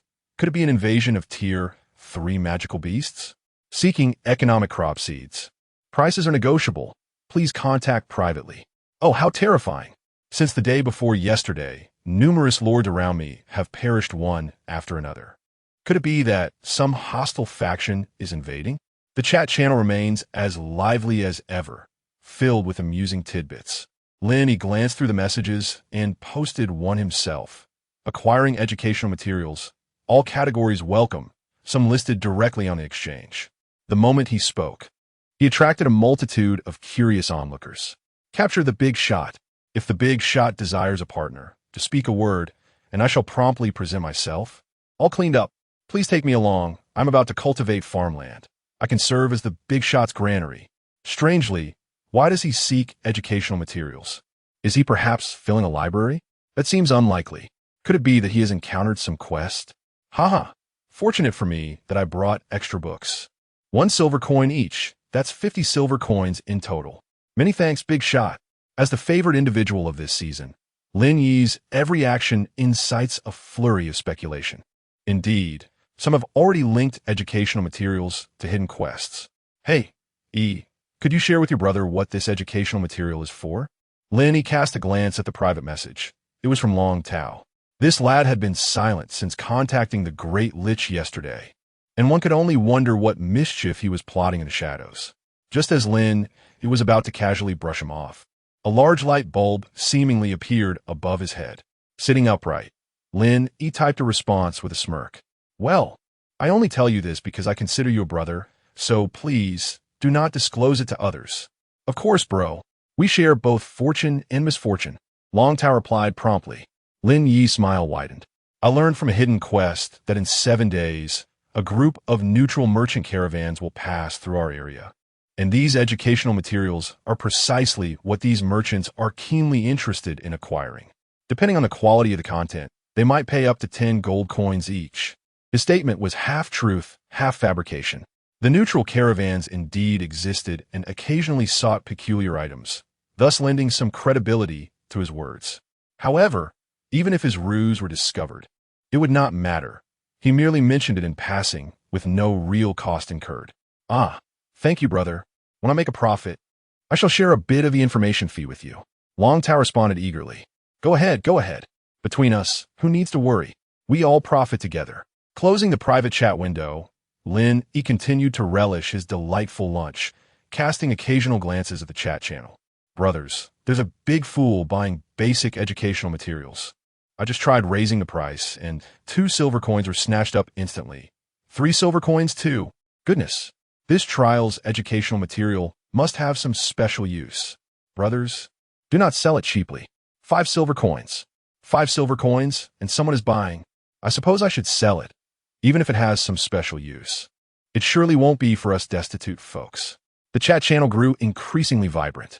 Long Tao decided to drop the pretense, acquiring basic educational materials. 10 silver coins each, unlimited purchases. How amusing. Lin Yi shook his head, pondering the implications of being a reborn individual. In a scenario characterized by an asymmetry of information, a mere utterance from him could ensnare his adversaries in a web of confusion. Your team has slain the bloodthirsty, multi-eyed spider. Your team has vanquished the bloodthirsty, multi-eyed Spider King. The intelligence reports heralded success, instantly igniting Lin Yi's appetite. The blood wheat seeds were secured. As he gazed out the window at the angelic structures enveloped in a radiant light, a sense of anticipation welled within him. Given the names of these edifices, it was reasonable to expect them to yield the desired outcomes. P.S. Today's 2 chapters are substantial, aiming to reach a cumulative total of 100,000 words. Otherwise, I may miss out on my full attendance next month. Chuckles. There might be a bit of filler, and I hope for your understanding. Chapter 43. The young dragon at home, it is time to rise, my lord. A gentle voice, imbued with a hint of shyness and a touch of softness, echoed by my ear. Lin Yi's eyelids fluttered, fatigue evident in his demeanor. Very well, assist me in dressing. Wang Chioer's cheeks flushed a deep crimson as she tucked a stray lock of hair behind her ear. Just as she intended to withdraw her thigh from his presence, a sudden grip ensnared her slightly flustered, delicate leg. Perhaps it would be prudent to linger a while longer. Alas, yet another day of indulgence. After a lapse of 31 minutes and 49 seconds, Lin Yi, feeling rejuvenated, pushed open the grand entrance of his residence, only to be met by a silver statue blocking his path.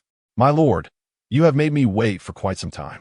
Xiang Yi, cradling a bowl of crimson rice porridge, cast a sidelong glance at his trembling legs, letting out a disdainful huff.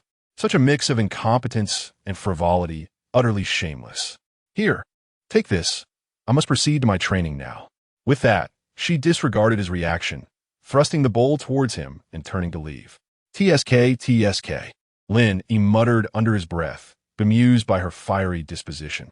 He lifted the bowl and took a sip of the red porridge, savoring its texture. It was thick and smooth, not particularly delightful, but devoid of any unpleasant flavors. However, upon ingestion, he could distinctly feel warmth coursing through him, replenishing some of the strength he had lost in battle. The absorption rate was significantly higher than that of beast meat, and the satiation was commendable. No wonder this economic crop was cultivated by numerous lords. It possessed substantial market potential. It resembled a rice paste more than anything else. Whoever conceived this idea, turning wheat into flour and mixing it with water, must be a genius. The temperature was slightly tepid. Nonchalantly, he handed the bowl to a passing cow, ignoring its bewildered expression as he strode towards the center of the square. "What troubles you, old dang? Your face is all scrunched up, and the wrinkles on your forehead seem to have multiplied." Lin Yi noticed Wang Laotu sitting at an outdoor table. A frown etched upon his features as he peered at the animal skin scroll in his hands. 3-day work summary. "My lord, something is amiss. 12 times more than just amiss." Wang Fugue, upon seeing Lin Yi, promptly rose to press him back into his seat, gesturing emphatically at the scroll. Over the past few days, Chioer has recruited a total of 367 wandering villagers, and combined with our own recruits, the total population has reached 887, nearing the threshold of 1,000. Among them, 264 have transitioned to red feather spearmen. Additionally, we have 7,000 slaves. Well, they have been consuming grass porridge these past few days. Let us not regard them as human for now, but that still leaves one foolish dragon who eats without labor. At this juncture, Wang Fugue pointed to the bottom of the food consumption record, his eyes wide with disbelief. 20,000 pounds of meat consumed in 3 days? If we were to provide the slaves with the most basic rations, that number would soar by an additional 40,000. Is there a problem? Lin Yi inquired, puzzled. In the plane's secret realm, the daily meat production exceeds 100,000 pounds. Resources should be abundant, should they not? Moreover, with the introduction of blood wheat, there should be no cause for concern regarding food supplies. Furthermore, we cannot reduce the daily rations for our subjects simply due to high consumption rates. Lin Yi had never made a direct comparison, yet he was acutely aware that a person enduring hunger, whether in battle or labor, could never be equated with one who is well-fed. The situation was dire. Wang Fugue pointed to the grain output report, revealing that the first harvest of blood wheat had been gathered. After setting aside seeds, only 12,000 gene remained.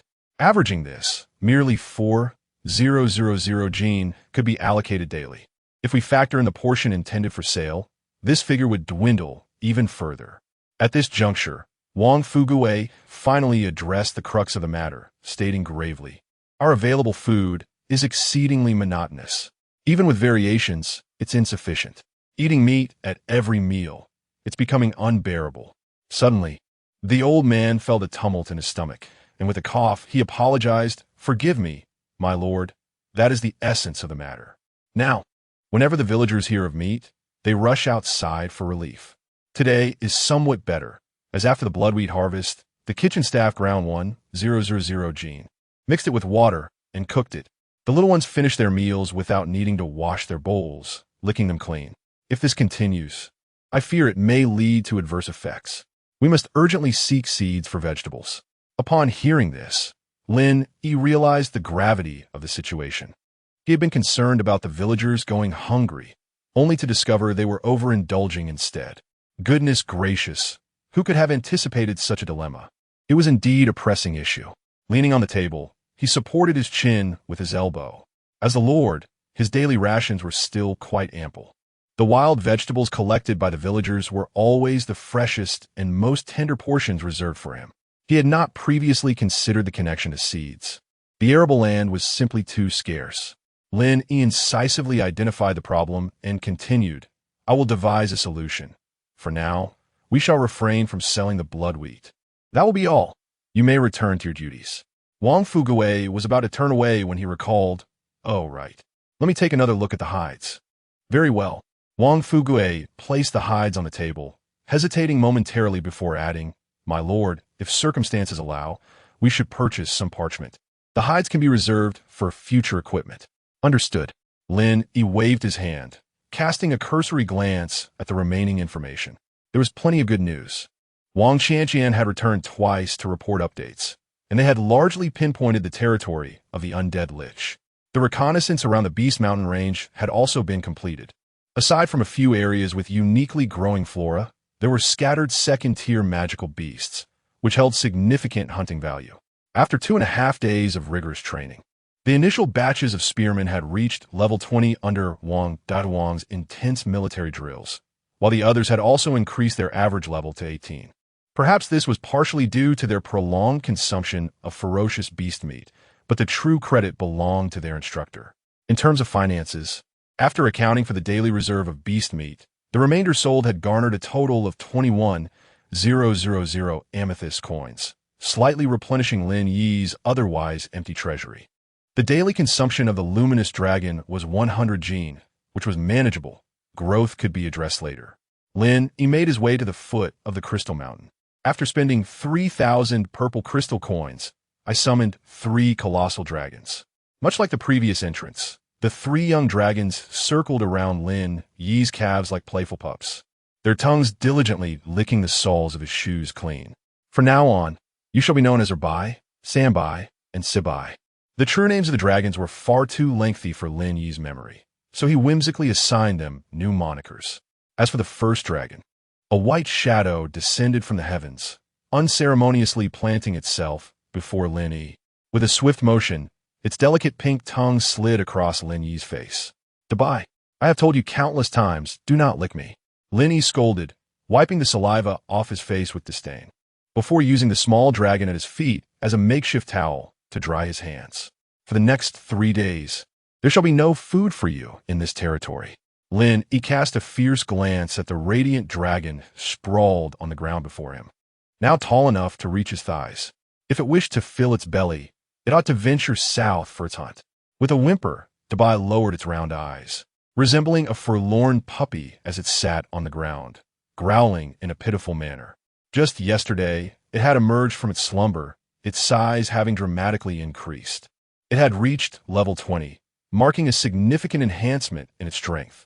Its body was now adorned with intricately arranged, glossy scales, and its muscular limbs exuded explosive power. As a spellcaster, even without employing magic, few would dare to engage in close combat with it. Coupled with its ability to fly, it faced little threat from creatures in the vicinity of its territory. "What are you staring at? Go find something to eat." Lin Yi kicked Dabai's rear, watching as it soared towards the outskirts of the territory. Observing its swaying tail, he couldn't help but remark on how it resembled a dog with wings. To be fair, dragons are inherently genetically superior to humans. In just 3 days since their recruitment, after a hearty meal and a brief rest, they had ascended to an exaggerated peak of the 2nd tier, an absurd feat. Subsequently, Lin Yi fed the remaining 3 young dragons until they were satiated and departed from Crystal Mountain, awaiting their slumber. There was a more pressing matter at hand today. With 2 hours remaining, Lin Yi gazed at the refining pool that was gradually taking shape in the center, licking his lips in anticipation. After 3 days of waiting, he must first indulge in a foot soak once it was complete. Chapter 44. Lu Hao discovers the giant dragon, leaving others dumbfounded as the pace quickened.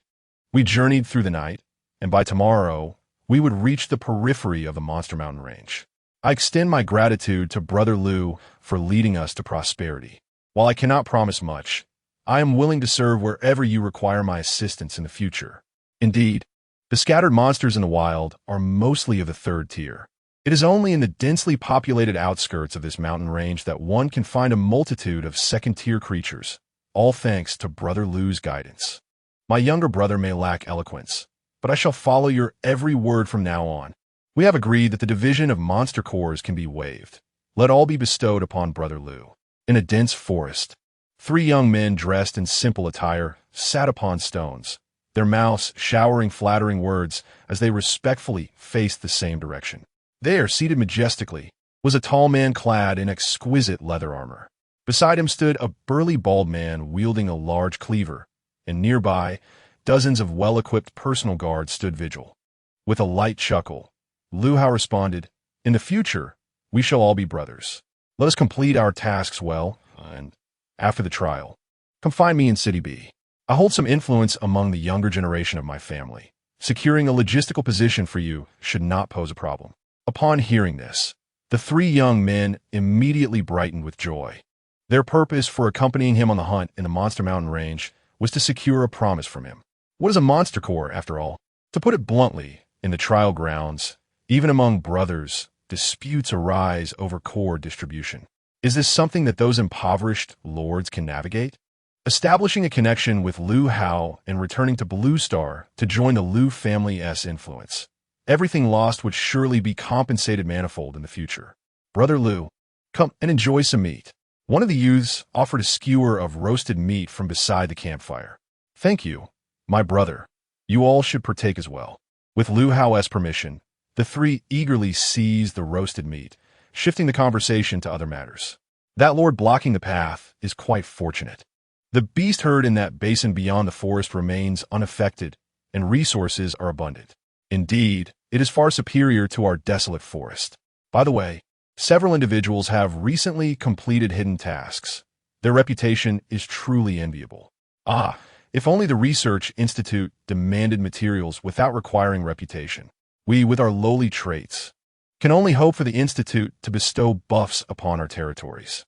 Ha ha, you dream sweetly, wanting to ascend in technology without sacrificing reputation. I was merely jesting, by the way.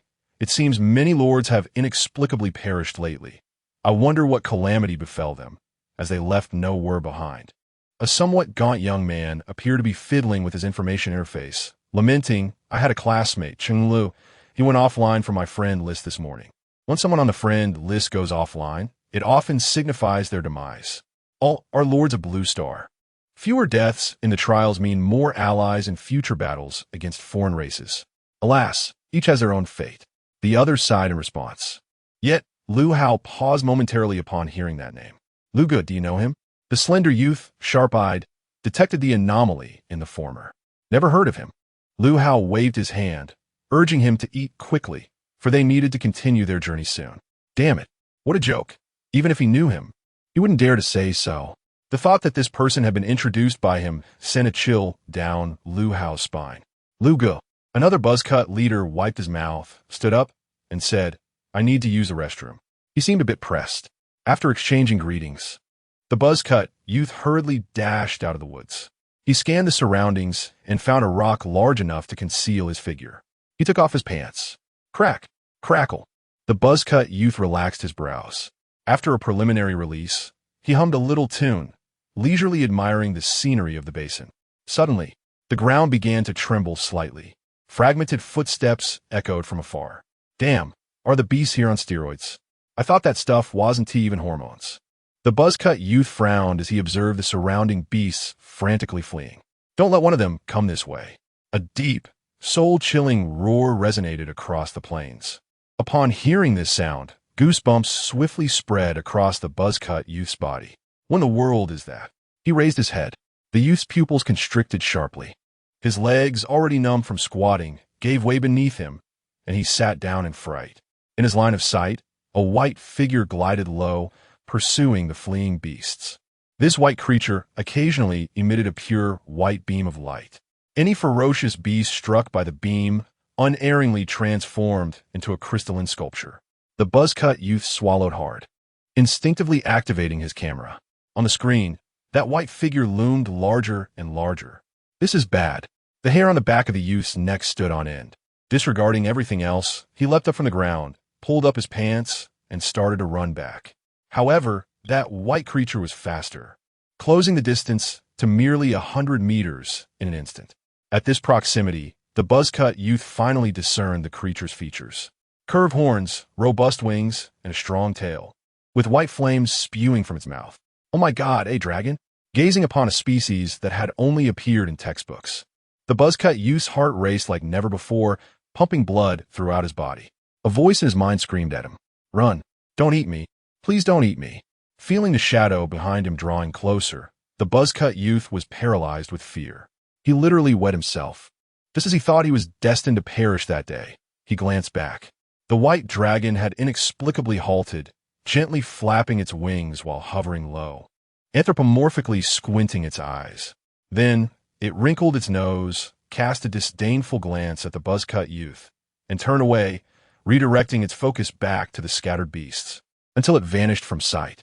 What just happened? Liu Hao emerged from the thicket with his team, his words abruptly cut short as his expression shifted dramatically. He hastily covered his nose, exclaiming with rare profanity, What the hell? Did you fall into a cesspit? The youth with the crew cut noticed the others retreating from him as if he were a harbinger of disease, and in a state of urgency declared, "I witnessed a colossal dragon, not a mere illustration from a book, but a genuine dragon." Upon finishing his sentence, he promptly shared the recorded video with the group. Initially intent on reprimanding him, Lu Hao clicked on the video, his words caught in his throat, leaving him utterly speechless. Beads of sweat cascaded down his forehead. A dragon.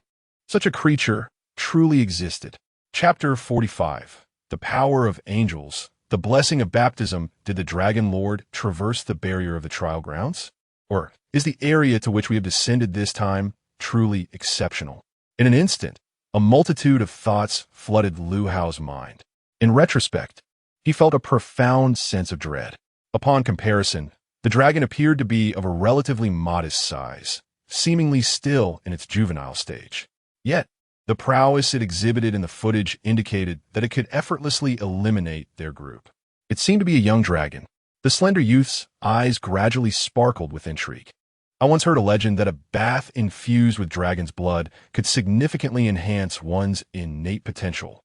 If this is true, perhaps we could rally a band of willing lords to embark on a hunt. What if it turns out to be a boss? Others hastily interrupted his perilous musings. Are you trying to hasten my demise?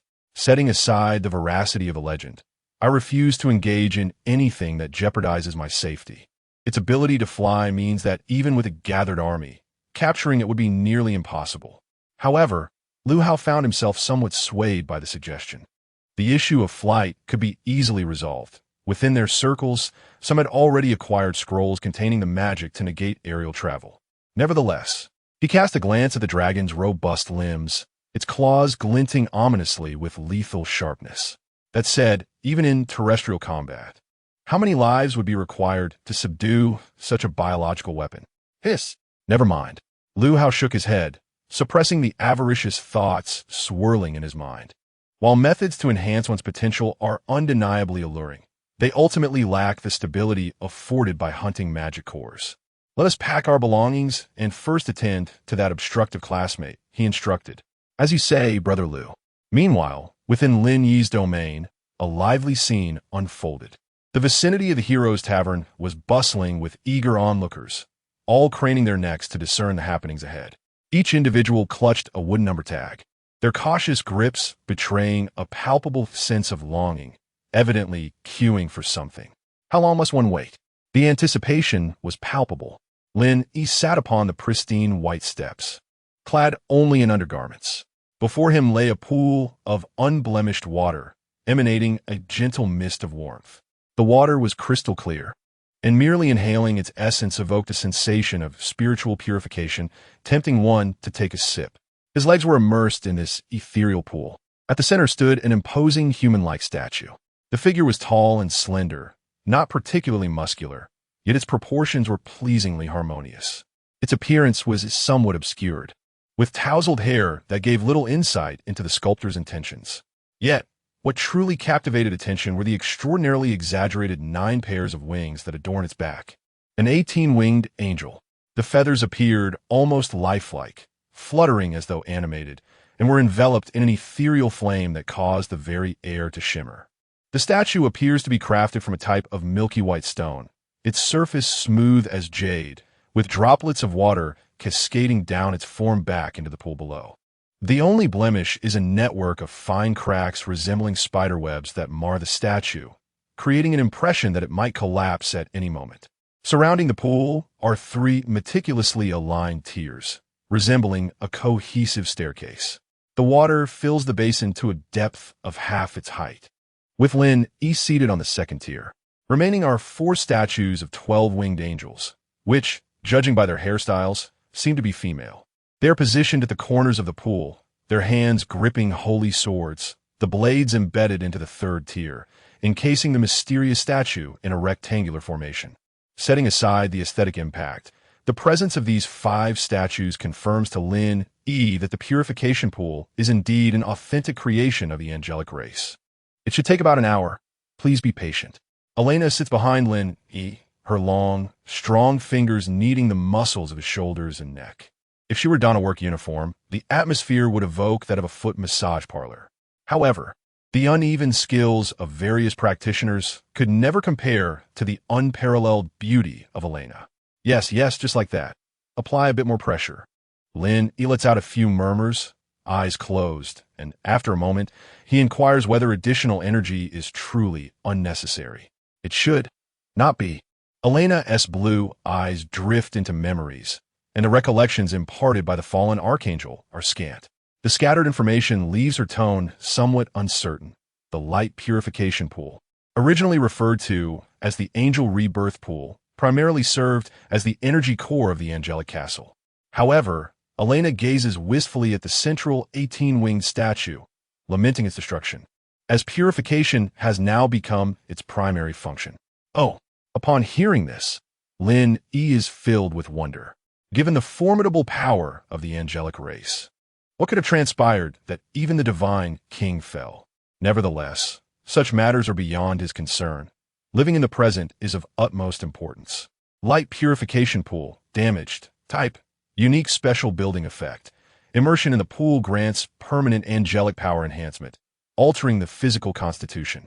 Description: once a sacred relic of the angelic race, the angel rebirth pool, a magnificent creation ignited by the former angelic king, Yilmikash, after the establishment of the divine realm, serving as the heart of the angelic castle.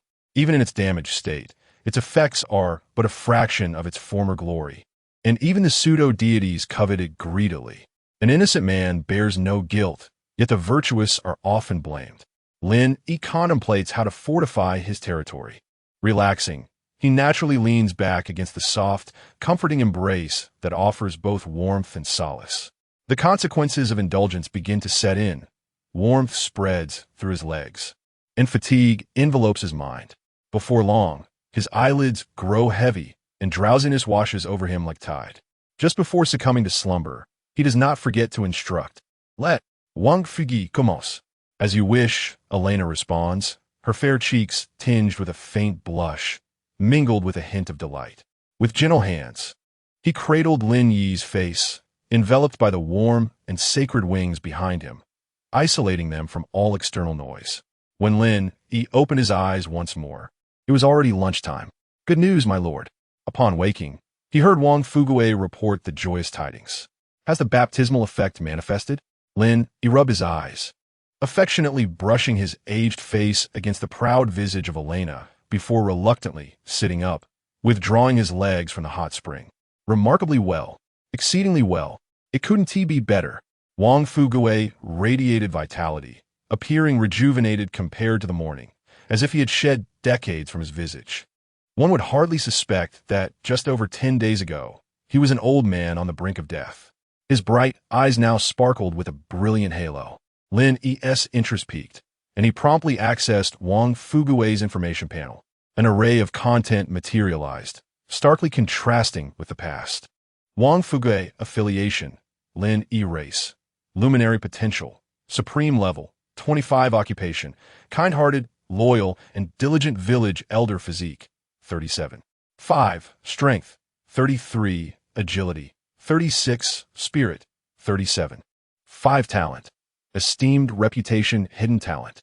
Divine gift of baptism, body of holy light. When bathed in light, training speed is significantly increased, and lifespan is extended by 1,000 years. Yearning for light, never lost in darkness. Purity and cleansing, doubles damage inflicted on death-related entities. Eye of judgment, evil cannot conceal itself in the light. Gaining the ability to reveal hidden sins and observe the target's transgressions. Accelerated thinking, reaction time, and adaptability are greatly enhanced. Skill, governance, passive skill, can operate the panel authorized by the Lord. Simply entrust the territory to him. This. Lin Yi's mouth fell agape. Such astonishing results. Perhaps the divine king should consider charging a fee. Is it truly appropriate to receive such gifts without recompense? Chapter 46. We are about to prosper. 5 abilities, with the effect of aspiring towards the light being rather nebulous. The other 4 are straightforward and unrefined. As Lin Yi had anticipated, after soaking in the bath, his race underwent a sublime transformation. awakening a radiant attribute that perfectly aligned with the characteristics of the Pure Land. He had spent the entire morning soaking his feet in the refining pool, naturally gaining enhancements akin to those of others. The sole distinction being that his race remained unchanged. He was still human. The efficiency boost from the holy light physique, combined with the other effects of his territory, meant his army was on the verge of soaring.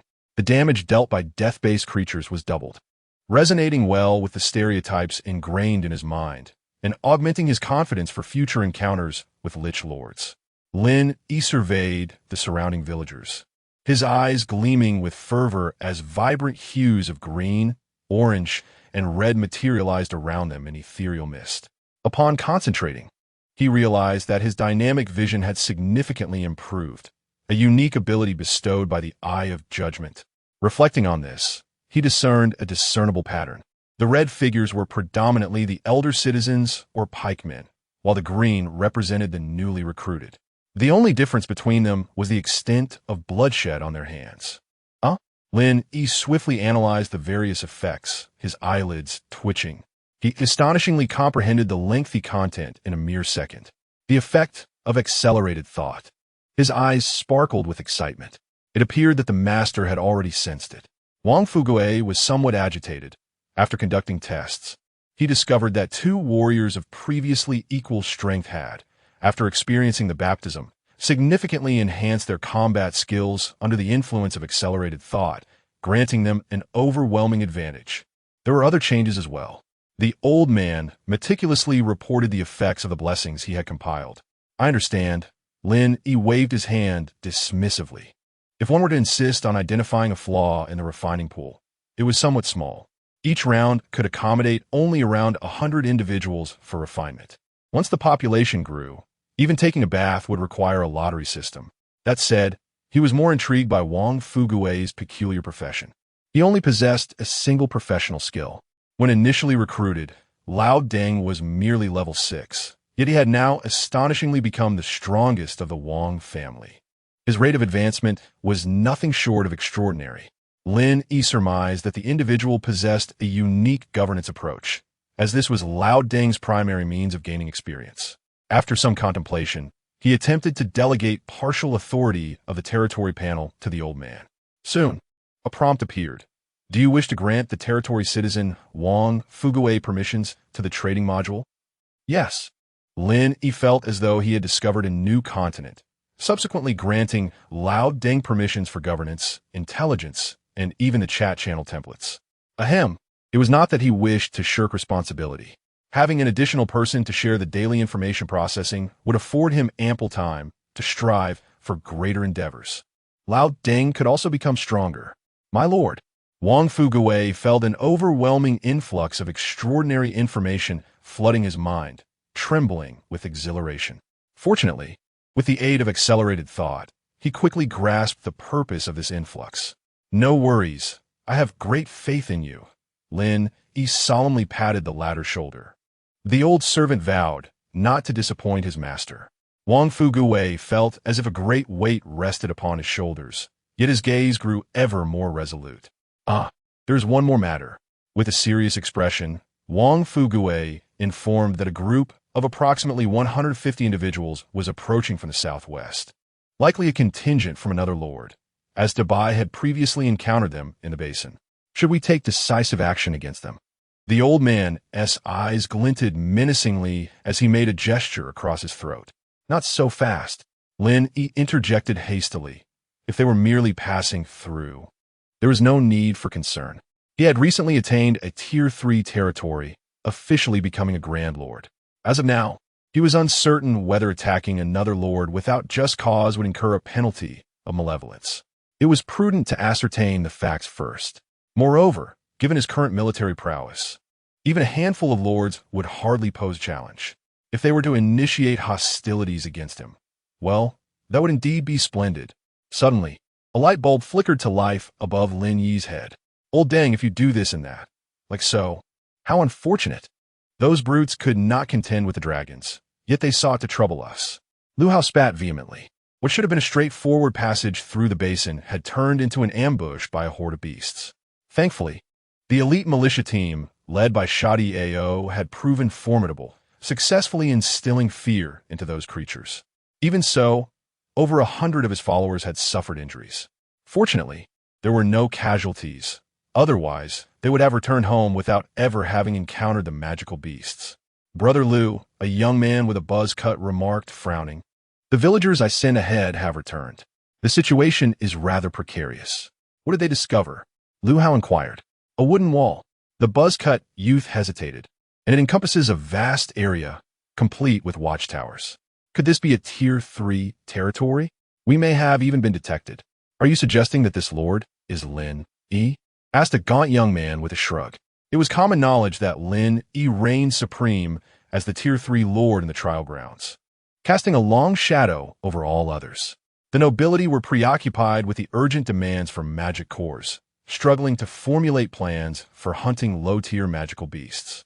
10 magic cores was a daunting task, even for princes. This was why Lin Yi's rare blueprint for unique troop types was so highly coveted, drawing throngs of aspirants. The prowess of rare troops equated to that of second-tier magical beasts. Once the subjects entered, they could return with experience in roughly 24 hours. Within 4 to 5 days, they could possess the military capability to hunt magical beasts independently. "Let us refrain from speaking recklessly," Liu Hao cautioned his companions, feeling a twinge of apprehension. The foremost seed of this new generation of kings, the one who monopolized the will announcement, possessed strength far beyond that of an ordinary lord. The crime value was meant to protect the territory. The lives of those venturing out were at stake, especially as they had encroached upon the periphery of the opposing lord's claimed territory. Surely, it could not be that fortuitous. As of yet, no conflict has arisen, and any attack on us would yield no benefits. If it truly were Lin Yi, a few flattering words to borrow a path would suffice. "The villagers are unreliable. I shall investigate further."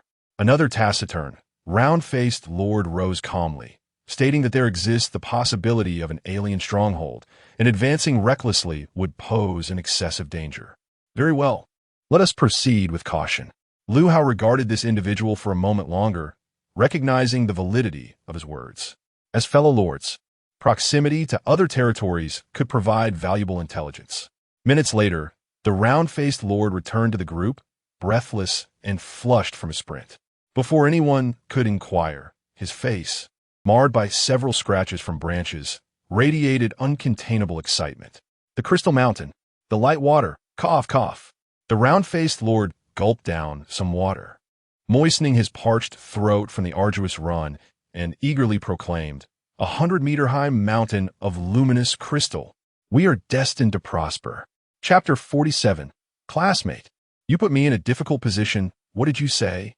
Liu Hao sprang up from the ground, his head buzzing, hands gripping the shoulders of the other party. His face flushed. "You can't be serious.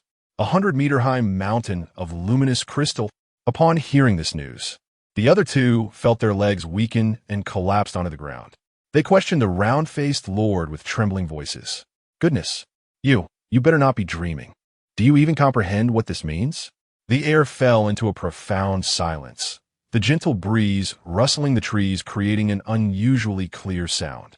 "It's true. It's absolutely real. As one of the most strategically significant military resources, how could I possibly be mistaken?"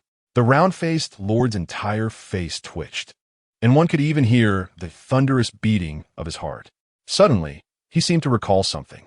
Right behind the walls is indeed the lord's territory. It must be Lin Yi. The Crystal Mountain lies within his domain. Upon receiving this confirmation, everyone exchanged glances, each reflecting the greed in the other's eyes. Luminous crystals, the most urgently needed material for recruiting top-tier legendary troops of the Light faction. Its value in the outside world is incalculable. Each appearance yields at most 100 units. Nearly impossible to circulate in the market, as the royal family and warlords secretly divided among themselves. And now before them stood an entire mountain of luminous crystal. It was akin to someone revealing that in the room ahead lay a lottery ticket worth 50 billion, 500 billion. Would they dare to take the risk for a chance at fortune? Not enough. Liu Hao took several deep breaths, his engorged mind regaining a modicum of clarity. Unlike the other three, What he valued was the strategic significance of the luminous crystal. Should they seize this crystal mountain, the Liu family would ascend to become one of the top aristocrats of the Great Xia Empire, a lineage spanning a millennium. Naturally, he would assume the position of family head. Liu Hao pulled a box of cigarettes from his pocket, trembling slightly as he placed one between his lips. After several attempts, he finally managed to light it. Then, in a cold voice, he remarked, "We are far too few in number, not to mention he has rare troops. We cannot conquer it." His words fell like a bucket of cold water, instantly rousing everyone back to reality. Indeed, rare troops. It had been over 10 days. Lin Yi must have at least 10 elite warriors with combat strength equivalent to second-tier magical beasts, coupled with the advantage of fighting on their home turf. Ordinary soldiers and hundreds of villagers would be enough to severely weaken their forces. Shall we return to gather more people? The crew-cut youth began to prepare to open the chat interface. Suddenly, a commotion erupted from the nearby woods. The rustling suggested someone was moving about. The already tense group braced themselves for the worst, swiftly arming themselves and forming a defensive circle, prepared for battle.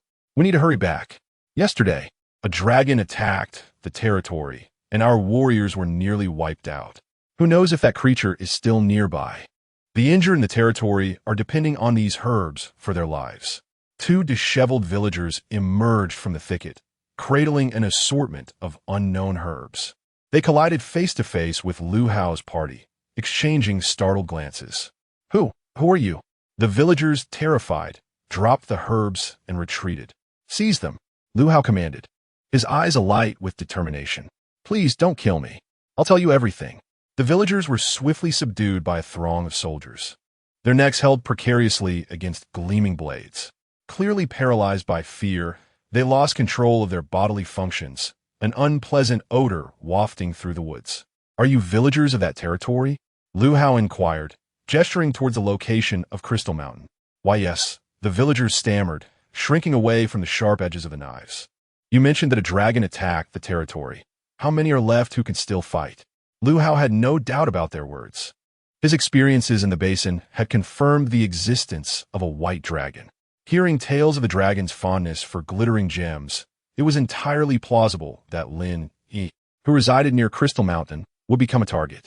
It was absurd to think that the dragon was somehow domesticated by Lin Yi, sending 2 villagers to stage a ruse to lure it into attacking the territory.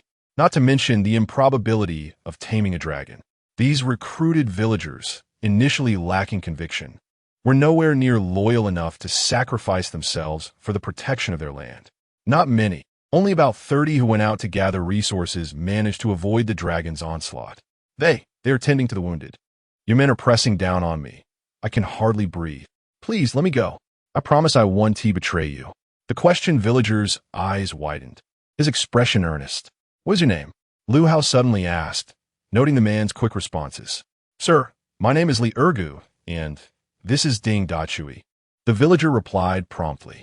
Indeed, you have names. Liu Hao chuckled. Rest assured, I shall not harm you. I merely hope that after your territory falls, you will work for me. I will ensure your prosperity. The 2 villagers nodded vigorously, their eyes shimmering with a glimmer of hope. Liu Hao scanned the eager lords around him, moistening his lips with a sly grin. Heaven does not favor Lin Yi. We are merely driven by necessity. The laughter echoed as 2 of them shared knowing smiles, already envisioning the opulence of unearthing Crystal Mountain and returning to a life of wealth and freedom in Blue Star. Only the young man with a buzz cut wore a somewhat stiff smile. Casting a furtive glance at the chat interface and hearing Liu Hao's command to depart, he reluctantly fell in line. With the allure of astonishing wealth drawing them in, the group of over 100 spent a mere 10 minutes traversing. Soon the expansive, flat wooden wall stretched for miles came into view. Almost instantly, an oddly shaped mountain within the wall captivated Liu Hao's full attention like a magnet. Indeed, it is luminous crystal. Liu Hao felt exhilarated, his complexion flushed, shouting, break down the door. That fellow sells beastly meat every day. His territory must still harbor quite a stock. All of these treasures belong to you. The 3 little subordinates, upon hearing of the additional gains, felt an overwhelming surge of joy. With a grand flourish of his hand, The army surged forward alongside Lu Hao towards the precarious wooden door. Warning: you have unlawfully entered the strongly claimed territory of another lord. Warning: you are illegally attacking the legitimate territory of another lord. The opponent will acquire strong claims over all your territories. The notifications from the lords will flash incessantly across Lu Hao's interface. Lin Yi, my apologies. Casting a glance at the imminent collapse of the wooden door, and noticing no villagers emerging to impede their advance, a triumphant smile crept across Lu Hao's face. Bang! The wooden door was subjected to fierce impacts, ultimately succumbing to its burden and crashing to the ground. Brothers, with blades in hand, follow me. Lu Hao raised his long knife, poised to charge into the territory, only to be suddenly halted by the scene before him. With a clatter, the long knife slipped from his grasp and fell to the ground. Beads of sweat uncontrollably dripped from his forehead. He rubbed his eyes vigorously until tears streamed down his cheeks. Confirming that he was not mistaken, his anxious heart finally found peace. Ha! I thought it was an alien stronghold. In his line of sight, behind the wooden walls, stood nearly 30 elite gunmen radiating an aura of lethal intent. Clad in light armor, before them loomed a figure resembling a massive bear, a woman with shoulders so broad that a single muscle could rival the thickness of a wrist. Moreover, unbeknownst to him, a large group of villagers wielding machetes and sporting lewd smiles emerged from the woods behind, effectively sealing their escape route. The villagers' gazes were all too familiar to him. Greed. It was an insatiable desire for something. Classmate, what's the matter? Why are you kicking down my door? You're putting me in quite a predicament. Chapter 48. The claim of victory, a forceful knock, disrupted the tranquility of the room. Lin Yi, draped in a loose bathrobe, felt as though he had just awoken from a deep slumber. With a yawn, he languidly commanded, "Then leave your head behind." Upon uttering these words, he snapped his fingers with a decisive crack. Wang Qiu'er obediently brought over a chair. Once Lin Yi was seated, she playfully pummeled his shoulder with her petite fists. Her eyes, resembling tranquil waters, gazed blankly at the group of intruders before her, as if they were mere specters. "Boss, there's been a misunderstanding." Lu Hao's pupils dilated, his heart racing as he attempted to salvage the situation. Yet, the formidable figure before him showed no inclination to grant mercy. "Kill!" Wang Tieju's eyes, wide as copper bells, sparkled with fervor. The powerful muscles of her thighs tensed abruptly, gathering strength in an instant. In the blink of an eye, she propelled herself into the fray, unarmed and fierce. Bang! A punch landed on the foremost enemy. Caught off guard, had his skull shattered like a watermelon. The sound echoed. What a splendid hit! Blood, mingled with a viscous white substance, sprayed forth, igniting the chaos like a powder keg. Kill! The opportunity to earn contribution points has arrived. The riflemen gripped their weapons tightly, dashing forward. In a heartbeat, they closed the distance to within 2 meters of the breached enemy lines. Break the formation. Thrust. A volley of long rifles shot forth with impeccable precision, their speed astonishing. The expressions of the ordinary soldiers in the front ranks were still frozen in shock from the explosive demise of their comrade when the riflemen surged forth. Those quick to react attempted to raise their weapons for defense, but the speed of their response fell woefully short. Moreover, the scythe of death offers no second chances. Several silver-white blades pierced the hearts of the unfortunate foes, emerging stained with blood. Switch! The first rank of riflemen twisted their wrists, obliterating the enemy's hearts before retracting their weapons and silently retreating to allow their comrades to advance. Counterattack! Close the distance! Don't crowd me! Get out of the way! As the initial clash unfolded, several of their own had already perished. A palpable aura of dread spread swiftly through Lu Hao's ranks, akin to a contagious disease. The chaotic shoving revealed their utter lack of discipline, contrasting starkly with the precision of the long spear soldiers, who appeared as a well-trained unit. Another few moments passed, and more bodies fell to the ground. Lu Hao instinctively touched his cheek, feeling the warmth of blood, and a nauseating scent hit him like a wave. It was then that he grasped the gravity of the situation. Simultaneously, a wave of tremors surged through him, as if emanating from his very soul. The disparity in strength was insurmountable. Those spear soldiers were undoubtedly not mere rare troops. He dared not entertain even a flicker of defiance. Retreat. Quickly retreat. The fact that he could still issue commands was his last vestige of stubbornness. After bellowing his orders, he disregarded everyone else, grabbing Shadayo beside him and sprinting towards the woods, where fewer foes lurked, swiftly. A lean youth followed closely behind, pointing in a specific direction and shouting fervently. Lu Hao followed the direction and indeed spotted a few villagers lingering amidst the indistinct thicket, like a drowning man grasping at a lifeline. He slightly adjusted his course and sprinted towards them with fervor. It became evident that when faced with the brink of death, one can unleash untold potential. At that moment, Lu Hao felt as though he was gliding just above the ground. His velocity was unprecedented, perhaps due to the narrow exit of the wooden gate. The red-clad spearmen hesitated to pursue immediately. After pushing the villagers back and breaking free from the encirclement, Lu Hao cast a glance over his shoulder. The once formidable and well-organized formation had been reduced to chaos and disarray. As the encirclement tightened, annihilation was merely a matter of time. Gulp! We must flee. Lu Hao swallowed hard, running deeper into the forest without looking back. We must go, urged the gaunt youth, glancing around to see that the other two lords were also not ensnared, prompting him to insist, split up, and escape. They were all acutely aware that they were racing against death. Without a moment's hesitation, each chose a direction and charged forward. My lord, they have all been slain, Wang Taizhu declared, shaking the blood from his hands as he approached Lin Yi with respect. Lin Yi narrowed his eyes slightly, peering through the collapsed gate towards the direction where the others had vanished. They're keeping up, right? Wang Fugue quickly stepped forward from the crowd, responding, rest assured. My lord, the young men stationed on the periphery are quite astute.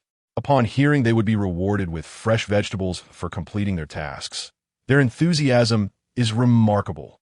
Lin Yi nodded. By the way, remember to reward the two slaves who lured the enemy. The others have no further business. They can get back to their duties. Understood. Observing the bodies sprawled haphazardly at the entrance, Lin Yi felt a heaviness in his chest, which took a while to dissipate. Clang! Xiang Yi leaped gracefully from the watchtower, agile as a feline. Were it not for the nature of her armor, she might have landed without a sound. In matters of war, as one of the top champions of the territory, Xiang Yi naturally positioned herself at the front lines to safeguard Lin Yi. However, to conceal his strategies, Lin Yi had refrained from allowing her to intervene. My lord, is this your first time? Xiang Yi inquired, crossing her arms and surveying Lin Yi's somewhat pale visage with intrigue. Just a minor incident. Nothing to fret about. Lin Yi feigned nonchalance. Hee, Xiang Yi teased, her red lips curving into a smile. I do not share your sentiment. Just now, my lord, you were gripping Miss Chio's wrist rather tightly. At her words, Lin Yi felt a flush creep across his face and opted not to pursue that line of conversation further. Instead, he focused on opening the territory panel. The historical records of notifications promptly appeared. Your slave has been captured. Rescuing the slave will grant you a strong claim to the territory of the perpetrating lord. Humiliation. Your territory is under attack. You have gained a strong claim against the attacker's territory. Counterattack. Additionally, you receive a bonus effect for timely retaliation, increased marching speed for your legions. Your army has slain the elite militia invaders. You have gained a strong claim from 4 lords. Below are the records of the kills. This wave of attacks was personally overseen by Lin Yi, resulting in a bountiful experience gain. His level has surged to 16, and his spiritual attribute has reached the significant threshold of 11 points. By attuning to the sensations within, one can discern the formidable power coursing through his limbs and bones. Clenching his fist, as large as a sandbag, the remarkable rise in strength ignited a spark of ambition within Lin Yi. The rewards from battle are indeed substantial. Leaning back in his chair, Lin Yi's thoughts wandered. As a lord, the avenues for gaining experience are virtually limitless. Whether through defeating enemies, constructing, or gathering resources, even the happiness of his subjects contributes to his growth. However, at present, it appears that slaying foes yields the most efficient advancement. The time is nearly upon us. Xiang Yi interjected with a reminder. Let us proceed. Lin Yi understood her implication, rising to depart the estate accompanied by Wang Qiuer. After walking a short distance, he turned lazily to Xiang Yi and suggested, just in case, let us bring an additional 1,000 slaves along with the entire battalion. With Elena at home, we are quite safe. If you find the writing of this humble author to be satisfactory, kindly bestow a 5-star rating. It holds great significance for the author. Thank you all. Chapter 49. The Lich Domain with a sharp crack. The decayed arm bone was effortlessly crushed in two by a pair of small feet. The subtle sound roused a blood raven sleeping on a nearby treetop, its clear yet naive eyes lazily scanning the surroundings before it tucked its head back beneath its wings. This was the domain of Lady Clara White. How could a living being dare to intrude here? One could only hope that the female raven from the dream had not yet departed, as there had been no chance for mating yet. Such a nostalgic sensation. Once again, the surroundings sank into an oppressive silence. Behind a sturdy, blackened dead tree, Wang Qianqian turned her gaze toward the distant horizon. She had been exceedingly cautious, yet the area surrounding her was littered with bones for miles. Unless she could fly, there was no way to stealthily venture deeper without making a sound. She had already located the Lich Domain and could report back to her master.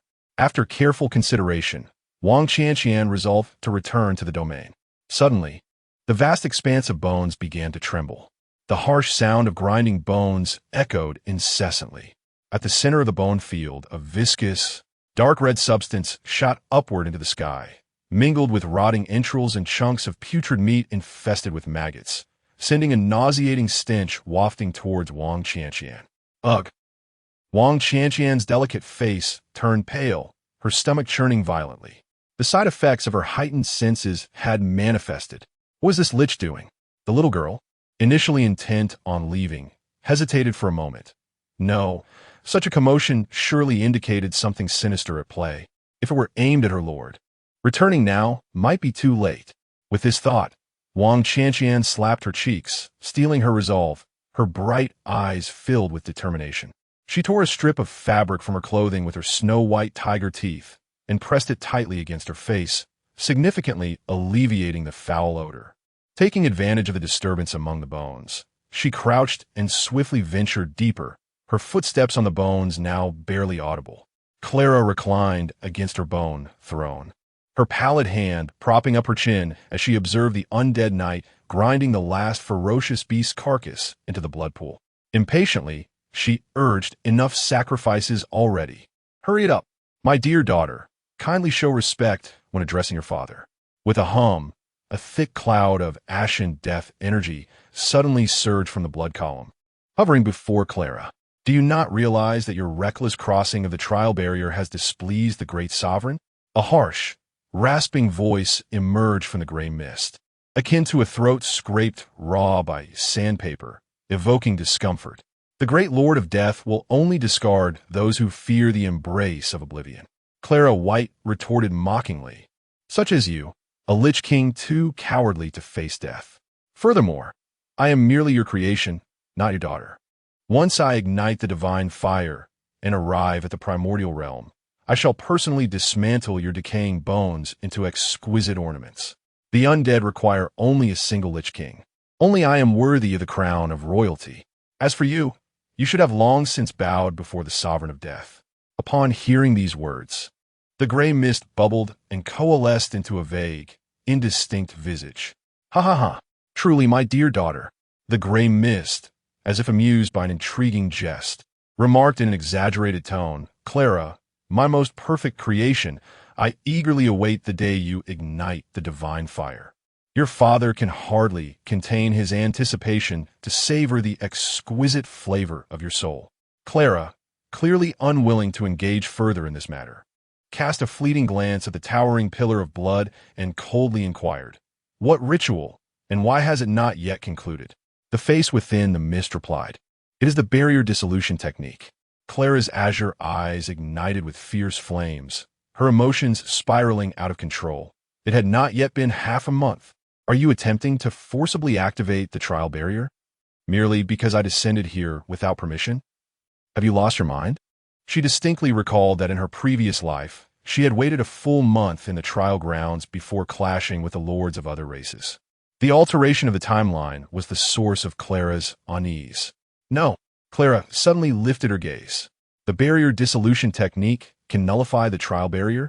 Although she posed the question, she was already aware. The trial barrier, as the highest decree of the Lord's will, is inviolable, absent complete sovereign authority. No force can breach it. It seemed as if a sealed power had escaped. The gray mist was evidently oblivious to the intricacies of the situation, merely relaying the commands of the sovereign of death. The escape occurred precisely on the first day of the trial. The Divine Council unanimously approved the activation of the core of the Lord's will, lowering the barrier's level to initiate the trial ahead of schedule, and issued the highest decree. All followers must locate a lord possessing the ultimate characteristics of a radiant dominion. Coincidentally, the region you occupy is suitable for employing the boundary-breaking divine art. Otherwise, do you think those suddenly deceased beasts serve what purpose? A portion of the offerings required for the ritual is lacking, hence you shall be the source of materials. Therefore, you should consider yourself fortunate. Otherwise, your reckless use of the sovereign of death's divine power to traverse regions would have resulted in your imprisonment in the abyss for a millennium. The conversation fell into silence.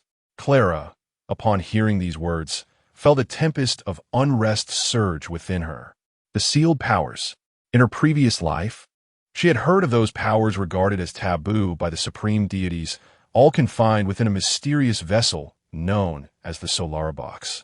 They would not be included in the territory characteristic extraction. Activating the core of the Lord's will and making adjustments, even the slightest modification, necessitates unfathomable divine power. Merely an auxiliary light power, and yet she, Clara White, of the undead, remained unfazed. What urgency drives the supreme deities? Gradually, the blood pillar dissipated into the air, and with it vanished the loathsome visage of the gray mist. The timeline has undergone a transformation. Clara, lost in contemplation of their recent conversation, suddenly turned her deep gaze towards the distance, a kilometer away. Who is it? Ah, Wang Qianqian, stealthily approaching, abruptly halted, offering an awkward smile. I seem to have taken a wrong turn. I hope I haven't disturbed you, beautiful lady. Farewell. As she spoke, her restless feet began to retreat slowly, and without looking back, she fled to the outskirts of the bone realm. The living come here, yearning to leave alive? Clara's lips curled into a faint smile as she confidently raised her hands, gently clasping them together, summoning the spirits. A torrent of deathly energy erupted from within her. Countless bones on the ground coalesced into enormous hands, swiftly encircling Wang Qianqian. A third-tier mouse, you shall remain. Clara gracefully resumed her seat upon the throne of bones, elegantly crossing her legs. She accepted a crystal goblet filled with rose-red fruit wine, offered by a nearby skeleton. Then, she watched silently as the skeletal hands ensnared the human girl. Allowing you to escape within my territory, I, Clara White, would rather twist off my head and become a foolish skeleton. Clara tilted her head back, savoring the fruit wine, eyes closed, longing to recall the nearly forgotten taste deep within her soul. Moments later, she opened her eyes, ready to deal with the little mouse and soothe her spirit. Where has she gone? The place that once bound Wang Qianqian was now empty. Clara sprang to her feet, looking towards the horizon. Wang Qianqian had already fled far away. Behind her, countless skeletal hands reached out in vain, their attempts thwarted as the deathly energy enveloping the bones dissipated. It was only when Wang Qianqian had completely escaped the bone realm that Clara stood, staring blankly at the vanishing figure, enveloped in self-doubt. Chapter 50. An initial victory with a heavy thud. Lu Hao collapsed on the ground, panting heavily. After a prolonged and frantic dash through the jungle, his body now resembled a pool of mud, with survival instincts barely allowing him to breathe. It was only upon seeing familiar villagers approaching that his taut nerves began to relax. All around, the villagers donned their armor, prepared for an enemy assault. Sadio, fighting against the burning sensation in his parched throat, pointed at one of the villagers and urged, "Bring some water quickly." After what felt like an eternity, just as he was about to lose consciousness, a villager finally delivered water. However, upon noticing that the villager offered only a small cup, Sadio's frustration surged. He seized the cup and gulped down the water, then hurled the cup back at the villager's face. "Fool! Can't you see the situation? We need a lot of water. My throat is on fire. This little bit won't even become urine before it evaporates. Can't you see our Lord is on the brink of death? Get out of here." Receiving the clear directive, the villager, covering his face, turned and returned with a bucket of water. "My lord, take it easy." Sadio helped Lu Hao sit up and scoop some water from the bucket to feed him. Damn! After resting for a moment, Lu Hao regained some strength and surveyed the fewer than 200 villagers around him, his heart swelling with jealousy and anger. The 30 individuals he had previously taken were the entirety of the villagers willing to enlist. The recent conflict with Lin Yi had stripped him of all military power. Where could he possibly find more high-level troops of the same type? Furrowing his brow, Lu Hao realized that if he let this defeat slide, he would struggle to maintain his standing within the family. "My lord, do you think they will pursue us?" Sadio asked, his expression tinged with unease. As a first-hand participant, he had witnessed the entire sequence of events, not to mention the woman who was even stronger than a bear. Even if he were to challenge one of the spearmen, he would undoubtedly lose within 3 exchanges. "I don't know. Just in case, let's have the villagers prepare defenses." Lu Hao, feeling uneasy about being the closest to Lin Yi's territory, hastily opened his friend list and sent a group message. "Brothers, do you have any direct damage items or defensive gear? I urgently need them." Quickly, several replies flooded in, all inquiring about what had transpired, with the consensus being that he was either facing a crisis or had encountered an unexpected event. Lu Hao casually brushed off their questions, refraining from revealing the full truth. It was absurd. In the trial grounds, betraying a classmate for personal gain was serious business, and failure to succeed would lead to severe consequences. Being notorious for such actions upon returning to the Empire would land him in a military tribunal. The other 3 lords would certainly remain tight-lipped as well. He suddenly realized that he had indeed attacked Lin Yi's territory, which would grant Lin a strong claim over his own territory. However, without a formal declaration of war, his offensive would also carry its own weight of culpability. Moreover, with merely a battalion of infantry, the prospect of triumphing on home soil against the costs incurred is not a venture that Lin Yi, a lord leading the foremost echelon, would undertake lightly. Even a cornered rabbit will bite. It appears that conventional methods shall not suffice in dealing with him. The thought of the towering crystal mountain within Lin Yi's territory and the potential bountiful rewards from eliminating him ignited Lu Hao's ambition anew. Suddenly, a series of peculiar sounds emanated from the shadows of the surrounding forest, causing Lu Hao, already on edge, to look up abruptly. A woman, wielding a black spear with her long hair tied in a high ponytail, emerged from the shadows, followed closely by the elite infantry he had previously encountered. The sheer number of them sent shivers down Lu Hao's spine. For Lin, he possessed hundreds of these lethal soldiers, no different from seasoned mercenaries. As more figures emerged from the thickets, encircling him like a net, a chill ran down Lu Hao's back. Instinctively, he muttered, "If you kill me, your lord will face the world's wrath." Before he could finish, a crimson notification struck terror into his legs. "Lord Lin, he has declared war on you. Due to the opponent's strong claim, humiliation, victory will yield all corresponding territorial rewards. Kill." Xiang Yi commanded, her voice as cold as frost, her expression serene as she watched the army engulf the barren land ahead. The sounds of screams and wails filled the air, as torrents of blood stained the soil a dark crimson, the scent of carnage wafting with the breeze. Minutes later, including Lu Hao, none escaped. All perished beneath the spear's edge. Concurrently, a thunderous notification resonated in the minds of all lords across Blue Star. Congratulations to Lord Superlove for farming, having legally vanquished a rival lord under a strong claim, thus unveiling a new chapter in the trial. You are awarded 2,000 reputation points, a mythical building blueprint, Beast Pen X1, and 10 hero recommendation letters. The echoing proclamation within their souls, coupled with the crimson text before their eyes, caused all Blue Star lords to collectively hold their breath. The obliteration of a territory, The identity of the unfortunate vanquished was all too clear. After a brief silence, the chat channel erupted with fervor. Who on earth is this? Super love for farming? That hardly seems a name. Such an ID belongs solely to a grandlord. Did 9 years of compulsory education elude you? It is evidently the esteemed Lin Yi. Now, there are no other grandlords. Why does Lin Yi harm his own kind? He must provide an explanation. With such formidable power, why not reserve it for combating foreign foes instead of turning it against his own? Did you not see that the great lord possesses a legitimate strong claim? You dare claim this is harming his compatriots? Clearly, that unfortunate soul met his demise by his own folly. Setting aside the facts, does he bear no fault at all?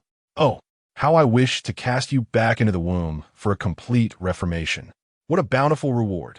Once again, a legendary blueprint has emerged, heralding a significant change in the world. The chat channel is abuzz with excitement.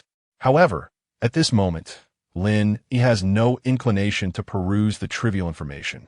His gaze fixates on the information interface, eagerly selecting his spoils. Congratulations on your victory in the war. As the victors, in addition to claiming all resources of the defeated, you shall also receive the following rewards. Territory Expansion Order X1. Area 500-500. Territory Core X1. Select a building to occupy. Single choice Extraordinary Hero Tavern. Elite Militia Barracks. Smelting Workshop. Blacksmith Shop. Life has suddenly taken a turn for the better. Lin Yi glanced over the options and, finding nothing particularly appealing, casually chose the blacksmith shop. He patiently awaited Xiang Yiqing to eliminate the remaining 3 adversaries. He was not concerned about the information regarding his territory spreading among a few individuals. On the contrary, armed with today's experience, he would welcome more lords to launch attacks against him. Without a strong claim, territorial expansion is too sluggish. Simultaneously, he produced a red blueprint from his possession, suddenly recalling that he had an ally, the cracked-horned rhino tribe. Perhaps he could form a cavalry unit. Lin Yi cast another glance at the displayed recommendation orders. This wave of notifications has once again bolstered his reputation, and perhaps it is time to visit the tavern and test his luck. P.S. The ratings have yet to be released. I kindly request a wave of 5-star reviews. Mua. 3. Thank you. Chapter 51. History often mirrors itself in another part of the trial grounds, within the domain of the 7th prince of the empire, Xiajie. The villagers moved about with an air of tireless routine. Their sunken eyes and pronounced cheekbones bore testament to their precarious physical state.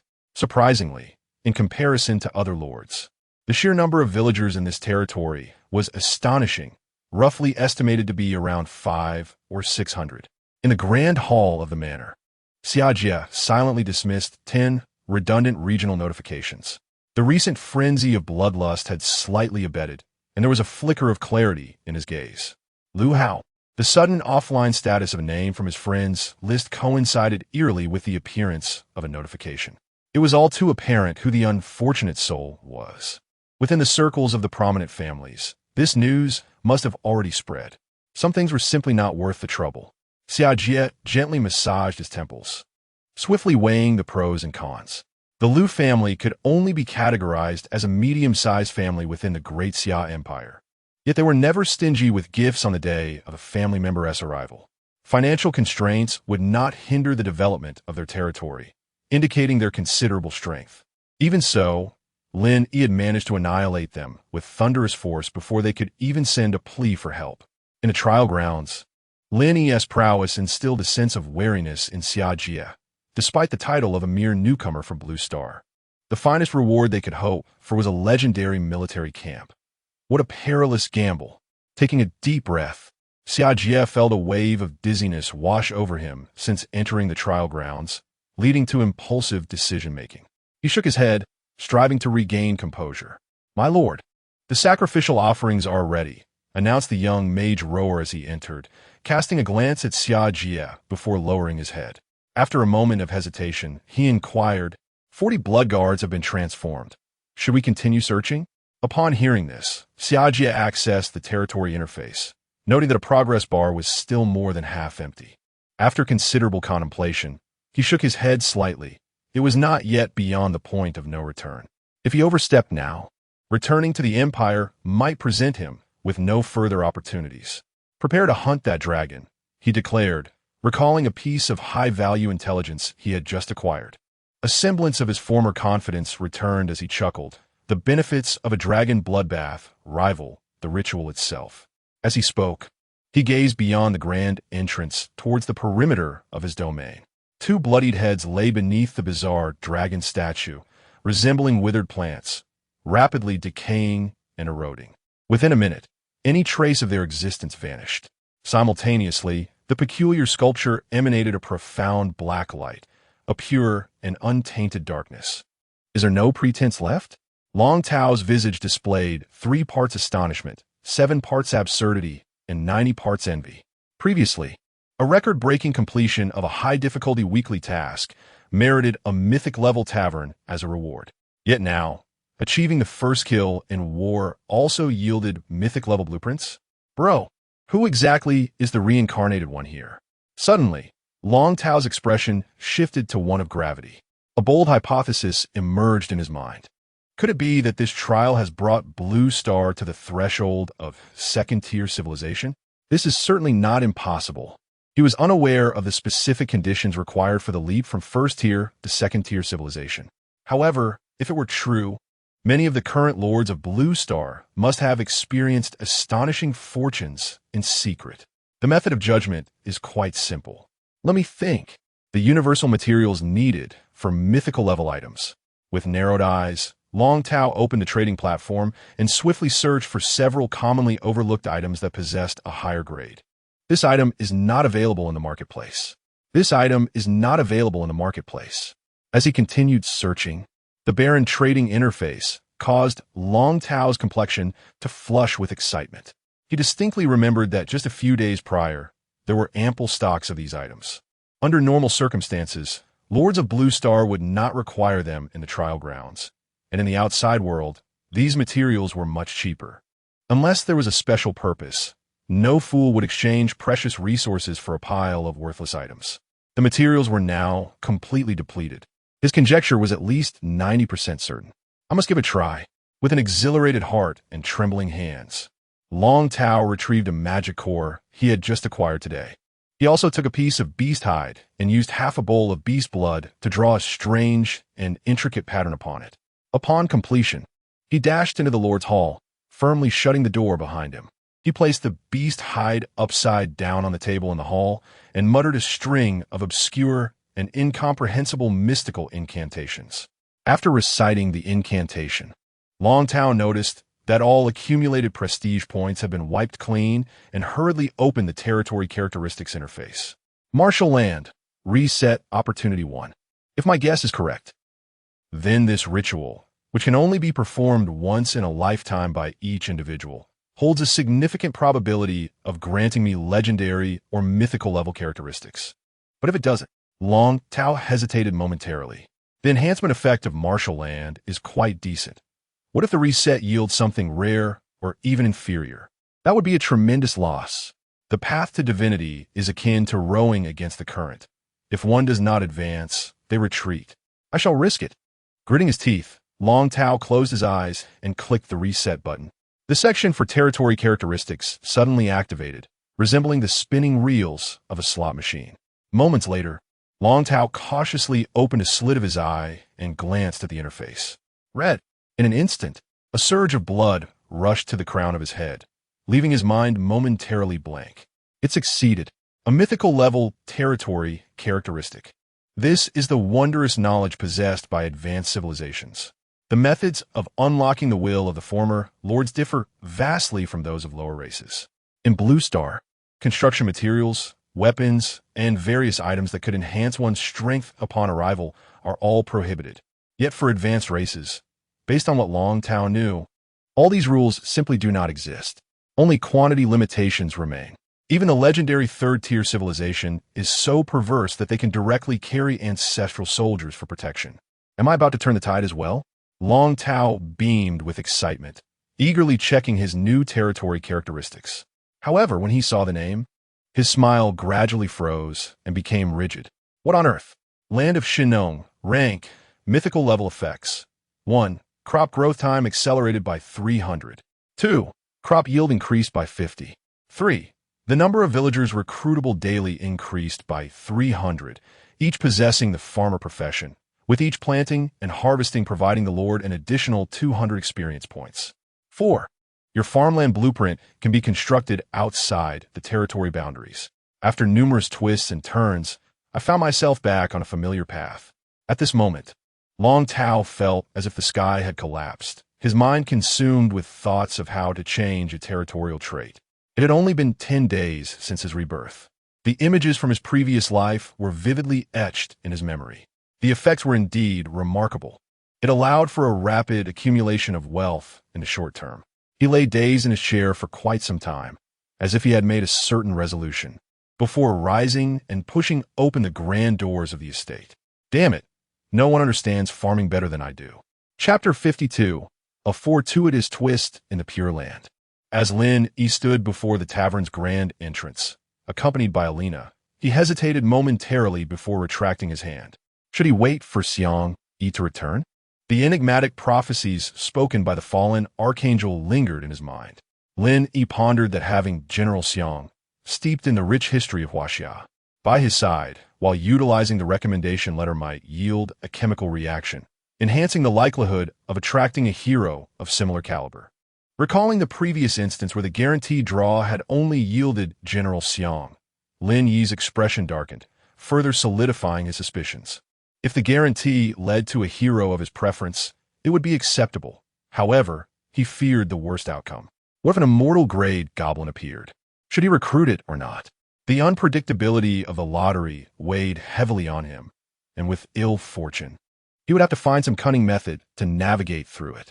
Lin Yi made his way to the Research Institute, spending 20 prestige points and 400 purple crystal coins to initiate projects that would enhance collection efficiency and energy recovery to level 3.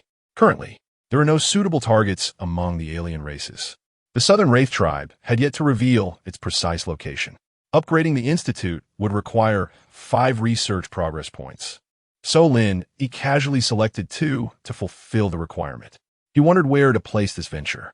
Holding the territory expansion decree, Lin Yi clicked to use it, and in the next moment, his vision soared upward, akin to an eagle surveying its realm, encompassing the entire territory.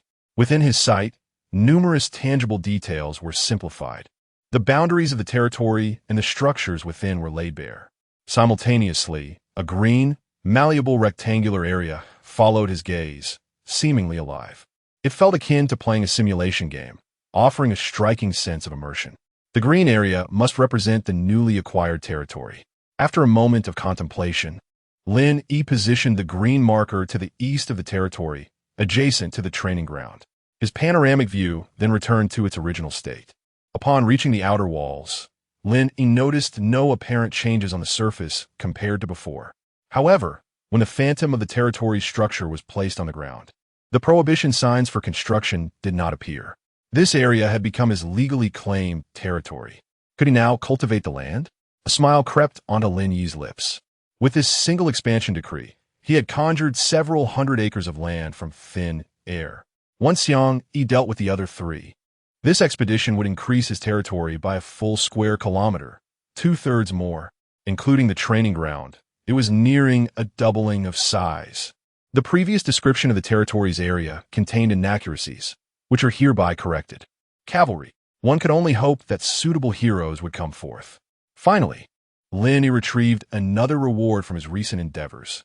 Blueprint for Mythical War Beast Pen. Type, consumable area, 800 material requirements. Superior Sandalwood X 1500. Purple Crystal Coins X 800 prerequisites. Territory must reach level 2, completed. Army size must reach 200, completed. Description, a pen for the domestication and capture of magical beasts. Note, beasts of mythical grade and above cannot gain special effects. Effects: 1. Increases the mating frequency of magical beasts, enhancing offspring yield by 20. 2. Ensures greater docility towards allied units, facilitating emotional bonds with knights. The collaborative combat capabilities of beasts within the same pen are enhanced. and this effect equally applies to solitary creatures. Upon reaching maximum intimacy with a magical beast, one can establish a mental communication link with it. The Rift Earth Rhino, an extraordinary beast, possesses a relatively modest level cap, which is sufficient for the early stages. Lin Yi quietly murmured as he perused the monster compendium. Beside him, Elena gently pressed her lips together and softly reminded him that, according to Miss Chior, the Rift Earth Rhino clan is an ally. Yes, I am aware, Lin Yi nodded. It is precisely because they are allies that they are easier to deceive. If they were truly wild, where would he find so many suitable magical beasts to capture? With the land issue resolved, the next step is to elevate the territory's level and military strength. Lin Yi returned within the walls, making his way directly to the foot of the Crystal Mountain. He spent 15,000 purple crystal coins to recruit 15 young light dragons. With ample food, these little creatures would soon possess considerable combat prowess. Moreover, flight is a rare ability in the early stages, complemented by the noble spellcaster profession, which aligns with Elena's commanding affinity. They could serve as a decisive force, capable of turning the tide of battle at critical moments. Congratulations on your victory in this war. As the victor, in addition to claiming all the resources of the defeated, you will also receive the following rewards. Territory Expansion Order X1, Area 500-500. Territory Core X1. Occupy Building, Single Selection Common Hero Tavern, Common Barracks, Lumberyard Settlement of Expedition in Progress. Congratulations on earning 800 reputation points in this battle. During the waiting period for Xiang Yi's return, Lin Yi's mind was filled with 3 successive prompts from his will. The fixed rewards were, as he had anticipated, a 500-500 territory expansion order and a territory core. As for the single selection for occupying a building, Lin Yi did not even glance at it. It was utterly worthless, hardly worth considering. In a territory where every inch is precious, occupying such buildings would be less beneficial than constructing a couple of additional latrines. However, the final 800 points of reputation took Lin Yi by surprise. Indeed, robbing and pillaging is the quickest way to accumulate wealth. Recruiting heroes, high-tier units, and advancing technology all require substantial reputation. Thus, the more, the better. As the afternoon passed, within the Lord's residence, Lin Yi was discussing the planting plans for the newly expanded territory with Wang Fugue. Meanwhile, Elena seemed to sense something, slightly tilting her head to look outside. Shortly thereafter, a youthful voice, accompanied by hurried footsteps, echoed from outside. "Bad news, my lord." With a loud bang, Wang Qianqian burst through the door, her small face etched with urgency. Under the grave gazes of Lin Yi and Wang Fugue, she directly stated, "I have discovered the location of the lich. Please continue." Lin Yi gestured for the little girl to take a seat and share her findings. "I followed your instructions." Wang Qianqian recounted in detail how she had uncovered the lich's domain and the strange phenomena she had witnessed. "Is it truly a lord?" Lin Yi furrowed his brow. "Yes." Wang Qianqian diligently nodded her head, continuing her report. The distance between them was considerable, and there was a cacophony of noise, rendering the information scarce. What could be confirmed was that the gaunt lich had transcended boundaries to descend. Furthermore, it was imperative to join forces with other races in search of a lord possessing the attributes of a supreme realm of light. Lin Yi was momentarily taken aback. Goodness, it was as if one might as well provide their identification number. Could it be that those leaders of the higher races were reincarnated beings, intent on extinguishing him in his infancy? It seemed illogical.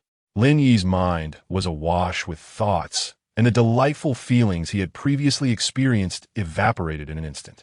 Despite the augmentation from the system, he dared not underestimate the lords of myriad races.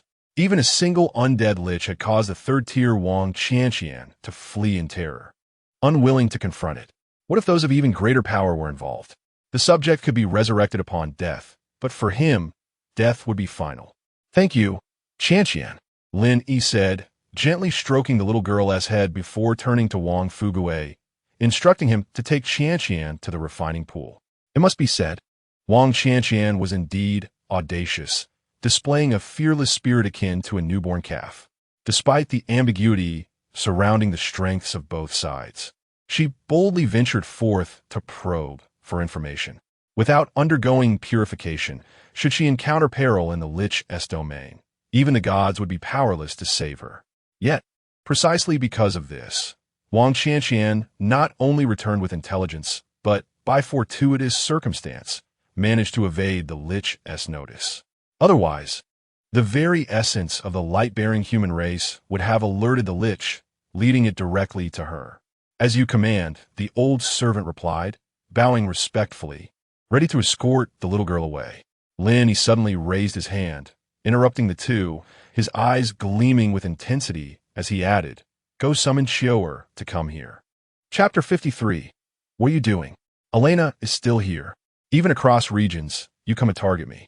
Lin Yi narrowed his eyes slightly, murmuring under his breath, "You're most likely also a reincarnator." Upon regaining focus and analyzing carefully, it was true that Wang Qianqian could not confront the Lich directly, yet she managed to retreat unscathed from her territory. Even with the unpredictable factors of the Free People, it indirectly indicated that Clara's own strength had not yet reached an unshakable level. Lin Yi speculated that, much like Xiang, Yi, and Elena, the undead Lich was also at the 4th tier. Meanwhile, the two women were at the pinnacle of the 4th tier, possessing an exclusive 20 army attribute bonus for heroes. In terms of one-on-one combat, after refinement, Xiang Yi would be more than capable of handling it with ease. Considering the opponent's race, the tricky part lay in the multitude of undead summons under their command. Once the big white ones grew in size, combined with the blessings from the army of the light people, they might indeed have a fighting chance. Moreover, Lin Yi began to relax, a smile playing at the corners of his mouth. Is it only your undead race that can employ a tactic of overwhelming numbers?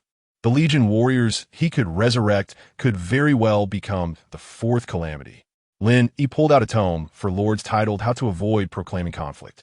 He opened it to the bookmark page, his fingers sliding down the pages until it finally settled. If one encounters an alien lord before the trial begins. Content.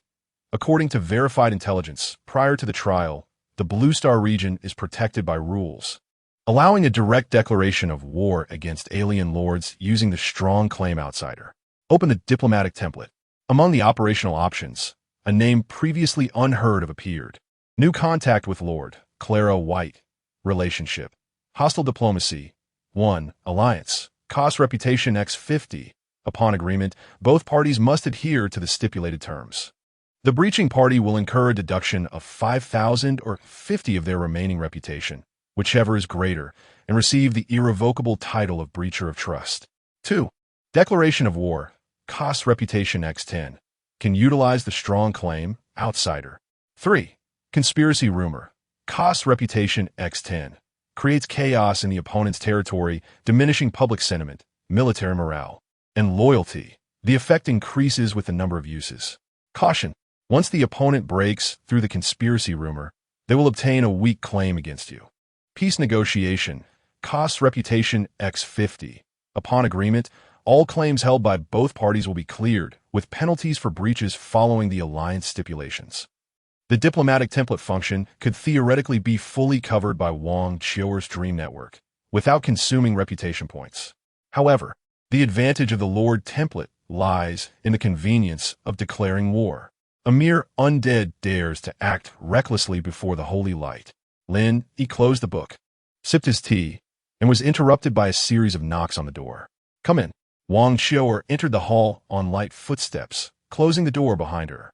Approaching Lin Yi, she glanced at the half-angel Elena beside him and softly inquired, "My lord, I heard from my father that you summoned me." Lin Yi nodded slightly, hesitating for a moment before speaking.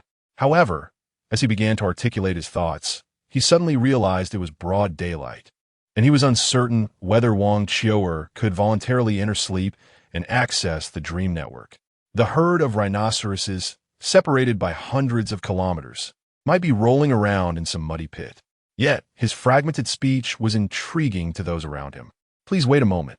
Wang Qiao'er's alabaster face lit up with understanding, her expression suggesting she grasped the situation. She retrieved a slender ribbon from her pocket and deftly tied her straight hair behind her. Then, without hesitation, she knelt down and tugged at Lin Yi's trousers. Hey, what are you doing? Lin Yi exclaimed, wide-eyed, as he instinctively protected his waistband. He realized the misunderstanding lay with him. Yet he felt the need to emphasize the appropriateness of the situation. After all, Elena was still present.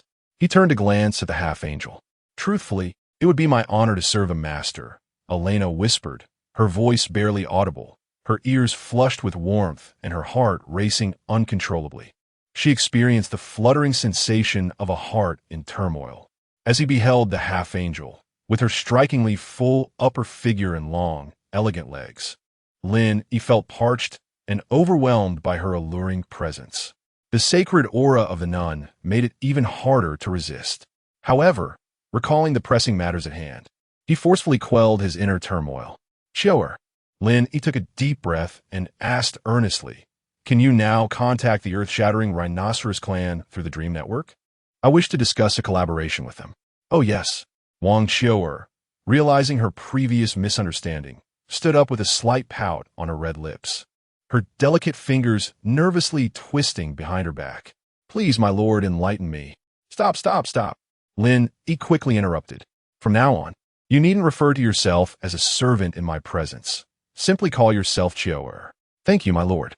A glimmer of joy flashed in Wang Qiu'er's eyes, signifying an elevation in her status in Lin Yi's regard. Nothing could be a more gratifying reward. "Please, my lord, share the details with Qiu'er," she added, completing her previous statement. Lin Yi drummed his fingers thoughtfully on the table, contemplating how best to convey the information.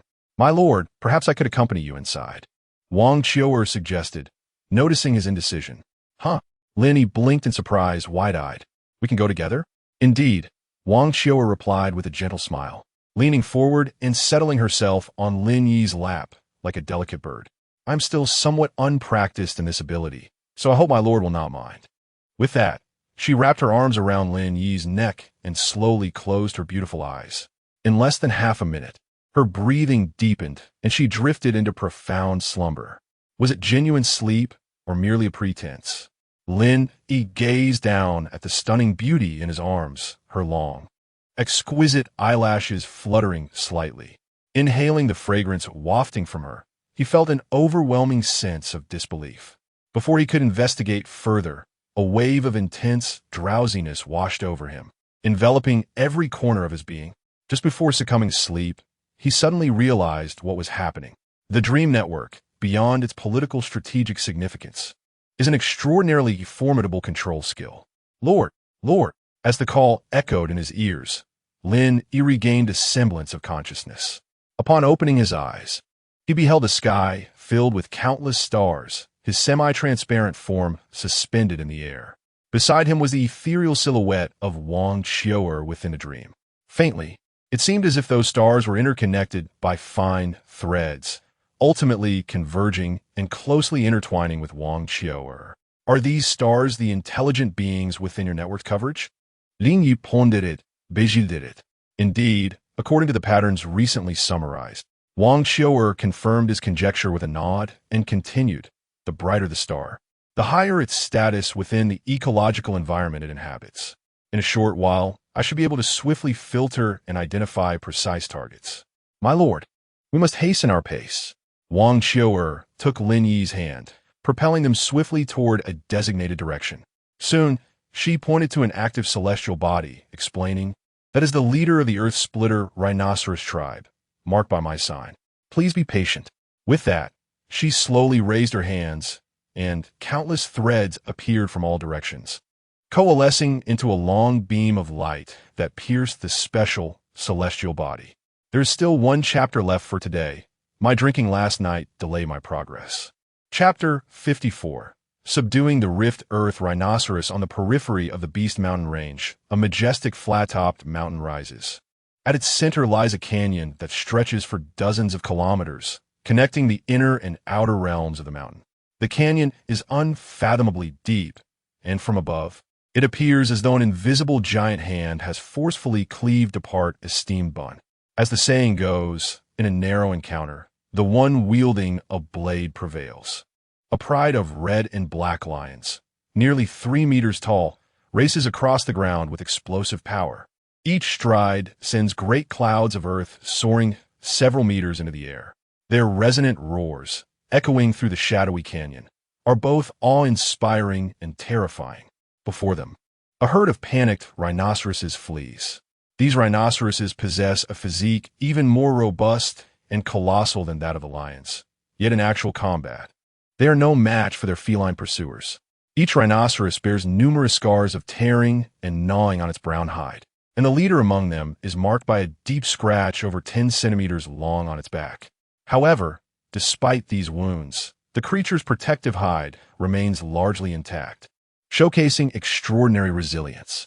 Their somewhat clumsy, sturdy limbs emit a faint glow, and their short legs create afterimages as they sprint, surprisingly outpacing their lion adversaries. After more than 10 minutes of intense pursuit, the rhinoceros herd finally breaks free from the canyon, reaching the outskirts of the Beast Mountain range.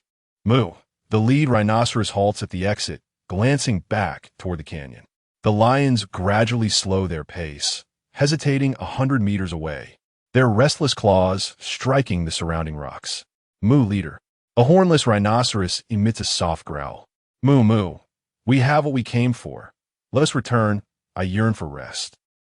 The lead rhinoceros shakes its head and, accompanied by its kin, ventures into the dense forest behind.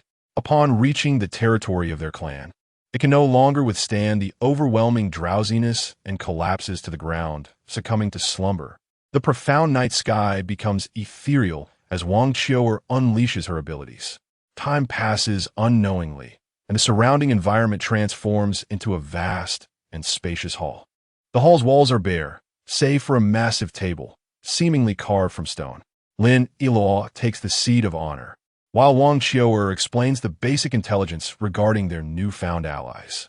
Although the Rift Earth Rhinoceros is a third-tier magical beast, it holds a relatively low position in the food chain within the mountain range, relegated to roaming the periphery. Wang Qiu'er continues, detailing that their clan requires a rare earth-type plant for reproduction, a plant that only flourishes within the heart of the mountain. Periodically, they must venture deep into the mountains to gather it, and this journey inevitably results in injuries to their clan. The alliance we have established is not yet robust.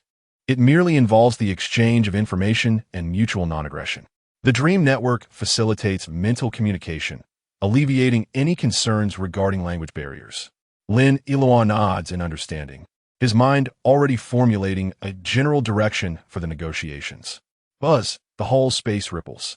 Countless specks of light converge before them, coalescing into the imposing silhouette of a creature. Moments later, the battle-scarred leader of the rhinoceros clan rumbles in a low voice, clearly displeased. Human, your actions nearly cost me my life. Do not act so recklessly in the future. After uttering these words, he falls silent. The rhinoceros cast a wary glance towards Lin Yi and inquired, "Who is he?" "Apologies, Freck. The incident occurred unexpectedly, and I was unaware that you were engaged in battle," Wang Qiu'er said with a hint of remorse, noticing the scars on the opponent's body. "This is my lord, who has come to discuss a potential collaboration with you." "Lord?" Freck's demeanor softened slightly as he lay on the ground and asked, "May I inquire about the matter at hand?" Despite being a formidable creature, he held a certain reverence for the human woman before him, who possessed mysterious powers. As her superior, Freck was inclined to show respect.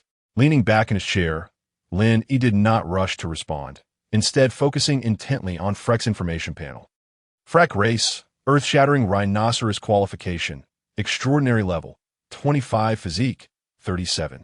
5 strength, 37 agility, 37.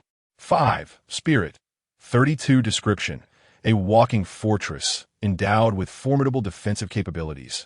Its racial talent significantly enhances mobility, greatly improving its survival rate. Comparable to Wang Fuge, the two had slight discrepancies in their attributes due to differences in their ascension timelines. Freck's overall attributes were marginally superior. The actual combat capability, however, remained uncertain. After a moment of contemplation, Lin Yi spoke plainly, "I wish to establish a ground cavalry. Would you permit your kin to join my territory?" Prior to entering the dream, he had diligently studied relevant materials. The thought processes of magical beasts were rather straightforward, and they were not adept at deceit. Therefore, excessive circumlocution would only be counterproductive. No, Freck shook his large head and replied in a deep, resonant voice. Leaving the Beast Mountain would deprive our clan of access to the Earth Vein Lotus, jeopardizing our ability to reproduce and expand. Outside the Beast Mountain, we would have no sustenance, and our weaker kin would starve. Unlike the fire-bathing leopard, the earth-shattering rhinoceros is a gregarious Tier 3 magical beast. Once removed from the magical, energy-rich environment of the Beast Mountain, their immense dietary needs would swiftly devastate the ecosystem, disrupting the food chain and rendering them vulnerable to starvation. Moreover, joining human territory signifies a drastic change in our way of life, becoming mounts for cavalry. To Freck, such a fate is indistinguishable from slavery. The earth-shattering rhinoceros shall never be subjugated. Please do not be hasty. Lin Yi anticipated Freck's response and raised his hand, extending his index finger. First, I can ensure the reproductive flora you require. Second, within my territory, none shall go hungry. He paused, suddenly envisioning images of bovine and equine beings gnawing on tree bark, and amended his statement. Unless one can abstain from eating, no one will suffer from hunger. Is there truly no consideration? Thank you for your kind offer, my lord. Freck shook his head, his resolve unwavering. The Earth Vein Lotus has a prolonged growth cycle, and only the abundant magical energy of the Beast Mountain enables it to thrive swiftly. My kin would never consent to becoming human mounts. Very well. Lin Yi retracted his finger and gently tapped the table, expressing his regret. I have indeed taken the growth cycle into account. Within my territory, you need not worry about the abundance of magical energy. In comparison to the environment of the Beast Mountain range, the specifics remain uncertain. Yet it is assuredly not vastly different. Regrettably, I had previously mentioned assisting in enhancing your racial qualifications. However, since it has come to this, returning to the matter at hand, Freck suddenly rose, his robust limbs carrying him a few strides to stand before Lin Yi. My lord, you did say that we could have enough to eat, correct? Upon reflection, the enhancement of qualifications appears insignificant. My kin endure the misfortune of fluctuating between hunger and fullness in the Beast Mountain range. If it would not be too much trouble for you, I would like to lead my people westward. I extend my heartfelt gratitude on behalf of my kin for your benevolence. The tone of the negotiation shifted dramatically. Lin Yi widened his eyes, internally scoffing at the absurdity of the situation. Could their kind truly be so naive? The secondary objective of this negotiation had been achieved. Lin Yi chuckled softly. That is splendid.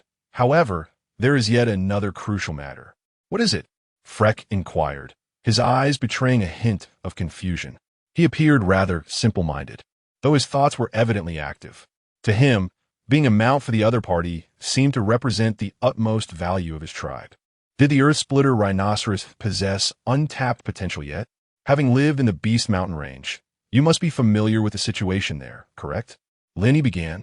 If I were to dispatch a team to hunt third-tier beasts, could you provide us with safe routes? I wish to avoid encounters with the fourth-tier beasts for the time being. Hunting third-tier. Freck's nostrils flared, his heart suddenly filled with trepidation. He recalled the inexplicable pact he had made with that woman and felt a tinge of regret upon waking. Yet now it seemed that a mere slumber could usher in a new dawn for his entire tribe. What extraordinary fortune! Of course, no problem at all. Freck immediately thought of the third-tier lion pack that had repeatedly besieged them, his large eyes turning red with emotion. The collaboration was pleasant. A smile graced Lin Yi's lips. This was indeed the primary purpose behind his subjugation of the Earth-Splitter rhinoceros. The third-tier magic cores would enable him to elevate his territory to the 4th level. The economic value and strategic significance of hunting magical beasts should not be underestimated. He had initially contemplated hunting solely in the outskirts, but upon further reflection, the scattered second-tier beasts were difficult to locate. The journey between his territory and the Beast Mountain range spanned several dozen kilometers. Even marching across the plains would consume the better part of the day for a round trip. This did not account for the time spent searching and hunting. With a local guide, all such issues would be rendered trivial. The negotiation concluded. Wang Xiu'er and Freck promptly redrafted the agreement. which took effect under the watchful gaze of the world. The dreamlike scene shattered like a broken mirror, crumbling into fragments. Lin Yi's conscious awareness gradually blurred. Time passed, though he could not ascertain how long. When he opened his eyes again, Wang Qiu'er had already departed. Surveying the Lord Hall, he found himself alone. A fleeting glance revealed something amiss. There was another presence. Beneath the bookshelf to his right, Elena knelt, her legs folded, her upper body bent low to the ground, seemingly engaged in dusting the bottom of the shelf. The pristine wings folded closely against the elongated spine, while the round, firm form presented itself to Lin Yi, swaying enticingly with each movement of her arms. With a soft gulp, Lin Yi licked his lips, rising silently to his feet and advancing purposefully. His wicked hand found its way to the voluptuous curve before him. Today, not even the mightiest of deities could deter his intentions. Chapter 55. Another Day of Indiscipline. Elena gently bit her lower lip, feigning ignorance, her delicate visage flushed with embarrassment, feeling the unabashed warmth radiating from the hand behind her. Her gaze flickered, and she lowered her upper body once more. Damn, Elena, you are quite the distraction. Father, Sister Xiang has returned. As dusk approached, Wang Qianqian stood on her tiptoes atop the watchtower, barely peeking over, excitedly relaying the good news to the people of the territory. Let me take a look. From a distance, Wang Fugui approached the base of the watchtower, rolling up his sleeves, and within moments, he reached the summit. The sinewy muscles on his arms resembled those of a bodybuilder fueled by protein powder. If one were to claim he was a 64-year-old man, others would likely prefer to believe in the existence of SUVs. What a bountiful harvest! The glimmer in Wang Fugui's eyes shone faintly through the encroaching darkness. He easily discerned the approaching large contingent. Wow, are they carrying spoils of war? It's an overwhelming amount. Wang Qianqian, having soaked in the refining pool, was undeterred by the night. Her bright, watery eyes brimmed with envy. If I weren't on a mission, I would surely join them in battle. Vanquishing foes and reaping rewards. Sounds exhilarating. What nonsense are you spouting? Wang Fugui glared, scolding her. At your tender age, all you think about is fighting and killing. Why don't you learn from your second sister? Go back to your room and write. Fine, I will. Wang Qianqian's eyes glistened with unshed tears as she murmured, Why be so fierce? The Lord is far gentler. Before Xiang Yi could approach the territory, 6,000 cattle and horse slaves surged forth from the wooden gates, eagerly hauling the supplies back within. Where's the Lord? Xiang Yi casually handed the overlord spear to Tai Zhu and inquired of Wang Fugui. He should still be in the residence, discussing important matters with Miss Elena. Wang Fugui replied, rubbing his nose and chuckling awkwardly. All right, please trouble Wang Lao to tally the supplies. I shall report to the Lord.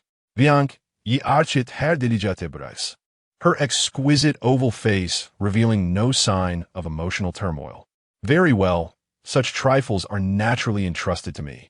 Wang Fugui nodded eagerly, watching her depart before redirecting his attention to the spoils of war. At a glance, it was evident that a significant portion consisted of rare building materials, with the remaining items being quite varied, including crop seeds, luxurious ornaments crafted from gold and silver, and a modest quantity of high-tier equipment. Wang Fugui opened the trading post and roughly estimated that this batch of spoils was worth around 8,000 purple crystal coins. If memory served him right, one item appeared to belong to a wealthy scion. Why is it so meager? It could also be that the expenses of developing the territory after its arrival had depleted resources. Without delving further into the matter, Wang Fugui applauded. Clap, clap, clap. Young men, quickly categorize and carry the items into the warehouse. The Lord has informed me. Every slave who participated in today's battle will receive a week's supply of food. Warriors, everyone shall receive a raise of 1 gold coin. The old man's voice, though not loud, resonated with a compelling force. Upon hearing the rewards, a spontaneous applause erupted from the crowd. Clapping echoed in unison. Thank you, my lord. As the grand entrance of the estate swung open, Xiang Yi stood within the courtyard, quietly absorbing the surrounding clamor of applause. She lifted her gaze slightly. In the second-floor master bedroom where Lin Yi resided, candlelight flickered, shadows danced, and soft moans, which flushed her cheeks, wafted through the air. Oomph! A surge of vitality coursed through Xiang Yi. Her cheeks flushed as she strode purposefully towards the hero's tavern. "General Xiang, are you here to drink?" Inside the tavern, a sharp-eyed attendant rushed from behind the bar, bowing respectfully. "The usual osmanthus wine? Today, I wish to indulge in something exquisite." Xiang Yi's captivating eyes narrowed as she fixed her gaze upon the top shelf, targeting a rare vintage priced at 999 gold coins. The attendant faltered, sensing impending trouble. Who would dare provoke this formidable presence? It was well known that all items within the tavern were not conjured from thin air. They were sourced from a dedicated supply chain, and costs had to be accounted for. They were merely distributors at best. Should Xiang Yi choose to uncork that bottle, he would surely not have the audacity to collect even a copper coin. Alas, having secured this coveted position, where daily meals consisted of hearty stew, it seemed his luck had run dry. Sighing quietly, the attendant gingerly retrieved the bottle, presenting it to Xiang Yi with a strained smile. "Please, General, speak a kind word for me." "Understood." Xiang Yi seized the bottle and, under the astonished gazes of the tavern's patrons, kicked open the door, striding away with an air of confidence. Creaking, the grand entrance of the estate swung wide. Lin Yi stood outside, glancing at the luminous moon overhead, stretching leisurely. Indeed, a bit of extra weight was quite delightful. How splendid, he mused aloud. The four bumbling lords had bestowed upon him a wave of experience, propelling him to level 16, and granting him the preliminary strength of a formidable fourth-tier warrior. Still savoring the moment, he failed to notice Xiang Yi leaning against the wall nearby. Gurgling, Lin Yi turned sharply at the sound. Xiang Yi, with her alabaster neck arched gracefully, indulged in the fine wine. "You're back. How did the expedition fare?" Lin Yi inquired with a faint smile. Xiang Yi's eyelids fluttered as she responded, "A resounding victory. Having delivered my report, I find myself rather fatigued. If there are no further orders, I shall retire for the evening." "My lord, do take care of your health." The subtly envious words slipped from her lips. While Lin Yi may not have excelled in scholarly pursuits, he prided himself on his understanding of matters of the heart. In an instant, he grasped the underlying emotions, realizing she was filled with jealousy. It must be said, Elena typically embodied a serene elegance, gentle as the spring breeze caresses willow branches. Coughing slightly, Lin Yi remarked. The noise was indeed rather pronounced. He stepped forward, taking her delicate hand in his. This formidable lady needed to be soothed. The strength of the territory is poised to suffer a severe blow. As the Lord, it is both his necessity and duty to resolve misunderstandings that ought not to exist. Even if it requires self-sacrifice, it is all for the advancement of the domain. He adjusted his tone, speaking in a somewhat profound manner. "I apologize, Yi's sister." Upon hearing this, one could visibly observe Xiang Yi's delicate frame tremble slightly. "Today, as you embark on your expedition, I should have prepared in advance to welcome you." As he spoke, Lin Yi felt her once cold little hand gradually warming in his grasp. Stealing a glance, he noted that Xiang Yi's exquisite visage remained frosty and regal, yet the fullness of her rosy lips hinted at a subtle smile. An opportunity. Lin Yi, maintaining his composure, seized her alluring waist with his other hand, expressing a hint of remorse. "I have not been considerate enough. Please forgive me." No sooner had he spoken than he leaned in once more. It was only then that Xiang Yi reacted, her porcelain face displaying a flicker of bewilderment as she instinctively tried to retreat, only to find herself backed against the wall. Master, the intoxicating scent of wine mingled with a trace of floral fragrance filled Lin Yi's nostrils. Yi's sister. The moment he uttered her name, he felt goosebumps erupt across his skin. He sensed that he was in too deep to withdraw now. He could only imagine how she might mock him in the future. There was no turning back. "Do not speak." Lin Yi, with a thick skin, leaned in passionately. With a soft sound, their lips met, effortlessly parting her unsuspecting silver teeth. The unforeseen turn of events caused Xiang Yi to widen her eyes in astonishment. Instinctively, she attempted to push him away. Yet when she extended her hands, she found herself devoid of strength, her palms merely resting against Lin Yi's chest. Not only did she fail to succeed, but their situation grew increasingly intimate. As the heat between them intensified, she eventually closed her eyes, succumbing to the moment. After a prolonged interval, their lips parted. "Master, let's change the day." Xiang Yi turned her head to gaze at the starry sky, her voice carrying the last vestige of defiance. "I do not like being passive." All right. Lin Yi licked the wine-flavored moisture from his lips, chuckling softly. "Come, my dear, accompany this lord to recruit heroes. Being passive is quite agreeable. However, the most crucial aspect remains the lack of reinforcements to confront the fourth-tier adversaries once more." In retrospect, the primary task of the day was indeed to recruit new heroes. Another day of extreme indulgence awaits. Chapter 56. The eccentric hero Lin Yi held on Xiang Yi's hand without letting go. The Hero Tavern was mere steps away from the estate. Yet the two seemed to share an unspoken understanding, instinctively slowing their pace to walk side by side. "My lord," Xiang Yi murmured, her crimson lips pursing slightly. To be honest, the earlier exchange had been somewhat cheesy. Coughing lightly, Lin Yi felt his cheeks flush, and with one hand touching his nose, he remarked, "In the throes of passion, one cannot help but express genuine feelings." Xiang Yi raised her elegantly elongated eyes, glancing at the youth beside her, who stood a head taller. Choosing not to dwell on such frivolous topics, she shifted the conversation, saying, "I feel I am on the verge of a breakthrough." "Oh." Lin Yi's expression grew serious. His curiosity piqued. "A level up?"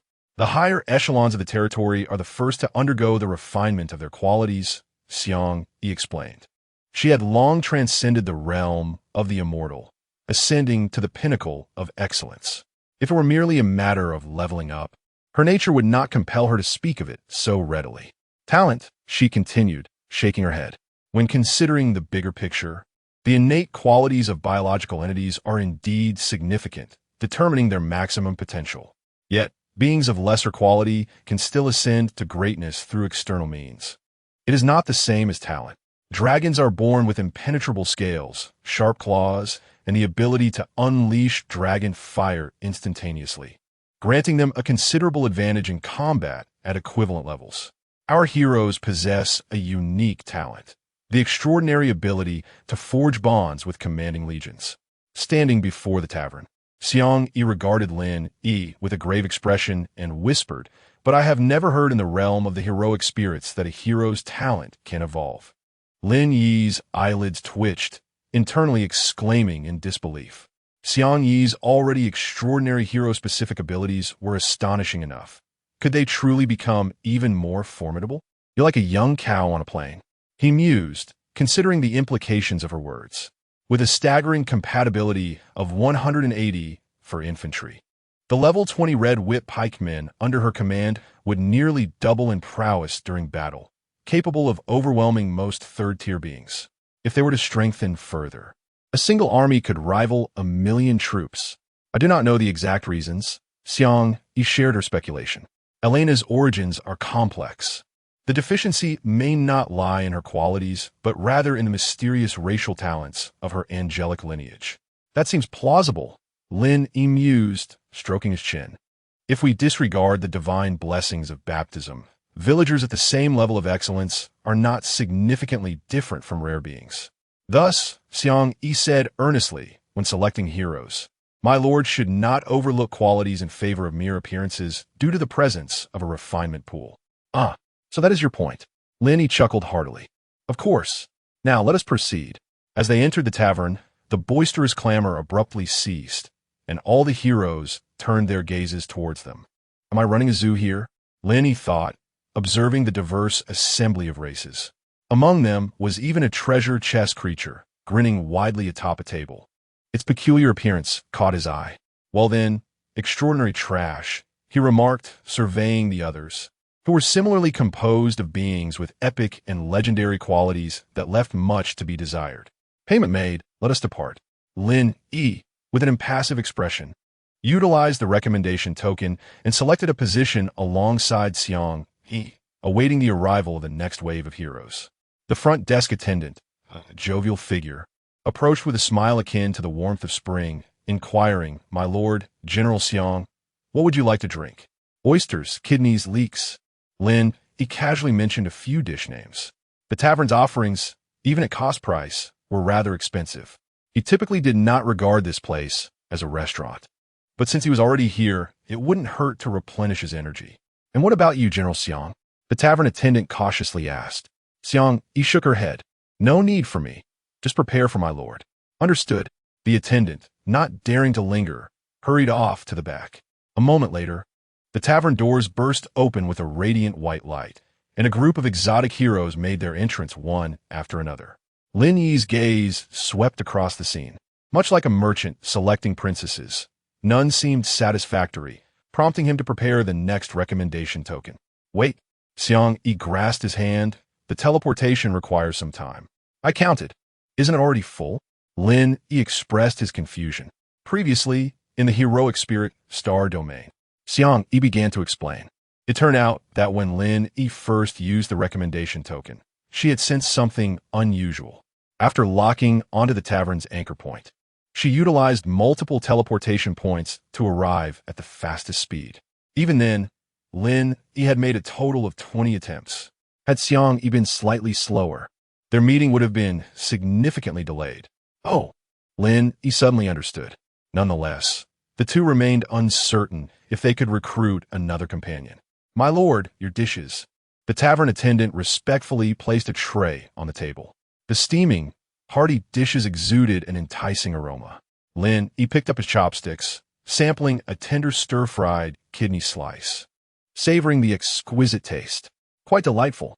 It seems we ought to cultivate an excellent chef. The kitchen staff still has room for improvement." Wiping his mouth, Lin Yi, at Xiang Yi's gesture, used the second recommendation token. Once again, white light enveloped the tavern doors. "Before we have finished our meal, you drag me over here. Let me see what this is all about." A boisterous and somewhat rugged voice echoed. Lin Yi abruptly lifted his head. The figure had yet to appear, but the sound was unmistakable. It must be a fellow traveler. Lin Yi and Xiang Yi exchanged glances, then fixed their gaze on the entrance. Thud thud. A stout adult leg stepped through the door. Upon seeing the leg hair sprouting like steel needles, Lin Yi's eyelids twitched. As expected, the next moment a woman, resembling a powerful gorilla with an abundance of body hair, entered the tavern. Setting aside her appearance, her stature, towering half a head above Wang Taizhu, signified her prowess in battle. "No worries as long as she is one of us," Xiang Yi reassured, a smile gracing her face as she patted Lin Yi's hand comfortingly. "Though her strength may be lacking, the future is promising." With a sigh, Lin Yi wore a face of despair, just as he intended to access the attributes of the gorilla-like woman. Time was of the essence. A shadow darted forth like a bolt of lightning from behind the tavern's entrance, delivering a vicious kick to the calf of the formidable woman. The sound of shattering bones echoed. Xiang Yi slightly raised her gaze, shielding Lin Yi with a single hand. The once mighty woman now dangled from the tavern's ceiling, having smashed into several sandalwood pillars, causing Lin Yi deep anguish. "Damn it! Are you taking advantage of my height? Do you dare to cut in line against me?" A figure, cursing under their breath, strode through the entrance and approached Lin Yi, who sat at a distance.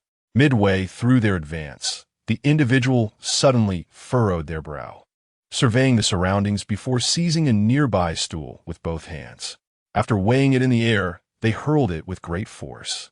The stool sliced through the air like an arrow, striking the formidable woman squarely on the head. "Take that. Consider this a lesson for cutting in line." Chapter 57. Provocation. After enduring a series of relentless assaults, the formidable woman staggered to her feet, attempting to deliver a parting threat. However, upon noticing the petite figure before her raising a hand in a menacing gesture, she was seized by fear and fled the hero tavern in a panic, clutching her head. Dare challenge me? Hey, which of you is the lord here?" The newcomer inquired without preamble, positioning herself opposite Lin Yi, resting her hands on the booth cushions, and ascending onto her knees. She then reclined in the seat, her short legs swinging playfully in the air. "It is I," Lin Yi replied, his gaze scrutinizing the individual before him. She was diminutive, perhaps standing at a mere 2 meters tall, clad in a somewhat wrinkled, grayish patchwork dress. Her figure remained flat, indicating she had yet to mature fully. The attire appeared excessively large, resembling garments meant for an adult, lending her an air of absurdity. As Lin Yi's perspective shifted, he observed her cherubic face, slightly rounded with baby fat. Her chestnut-hued eyes fixated intently on the steaming dishes before her. Her long, wavy black hair cascaded down her back, the ends in disarray upon the chair. A few sparse bangs adorned her forehead, leaving Lin Yi perplexed about the purpose of such a hairstyle. However, a single upright tuft of hair added a touch of endearment. Yet, upon closer inspection, Lin Yi noted the thick smoky eye makeup framing her eyes and her expressionless visage. One might mistakenly believe she was a creditor come to collect debts. Even the most beautiful of faces had been tarnished by her antics. "What are you staring at?" the young girl inquired, her brow furrowing as she pointed at the dishes on the table, mockingly exclaiming, "This is hilarious. So indecisive, gazing into your bowl while eyeing the pot. Can you handle it, little one?" Hey, personal attacks are not permissible. Lin Yi was about to retort when bang. Xiang Yi slammed her hand on the table, causing it to tremble violently. The force sent several dishes tumbling aside as she coolly remarked, "Since you have chosen to enter this domain, please exhibit some basic etiquette." Etiquette? The young girl clutched her stomach, laughing heartily. After a brief pause, her mirth ceased abruptly, and she brazenly declared, "I am uncouth. What of it? If you show disrespect to our Lord," Xiang Yi began to emanate a subtle, yet potent aura, "I would not hesitate to teach you a lesson." With half-lidded eyes, she glanced at the girl. "We are both local spirits. Do not presume to play the role of a ghost catcher. Do you wish to fight? I fear you not." "A real fight?" Xiang Yi's beautiful eyes gleamed with a cold light, a hint of excitement evident in her demeanor. "Cool me. If you wish to clash, let us do so. Out? Where to?"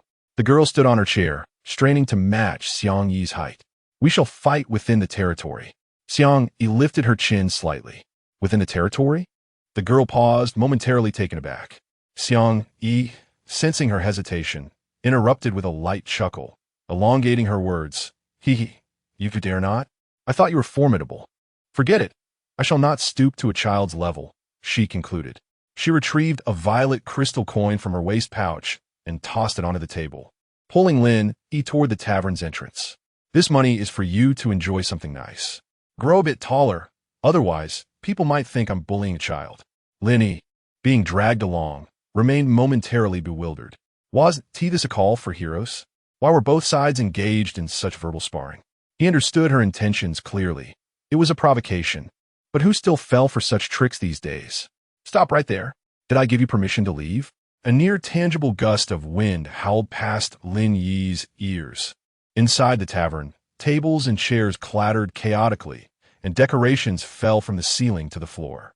The scolding from behind grew increasingly strident. Turning to look, Lin Yi was taken aback by the transformation before him. The spot where the little girl had stood was now occupied by a statuesque and stunning woman. Enveloped in swirling dark energy, her eyes a blood red and strikingly otherworldly.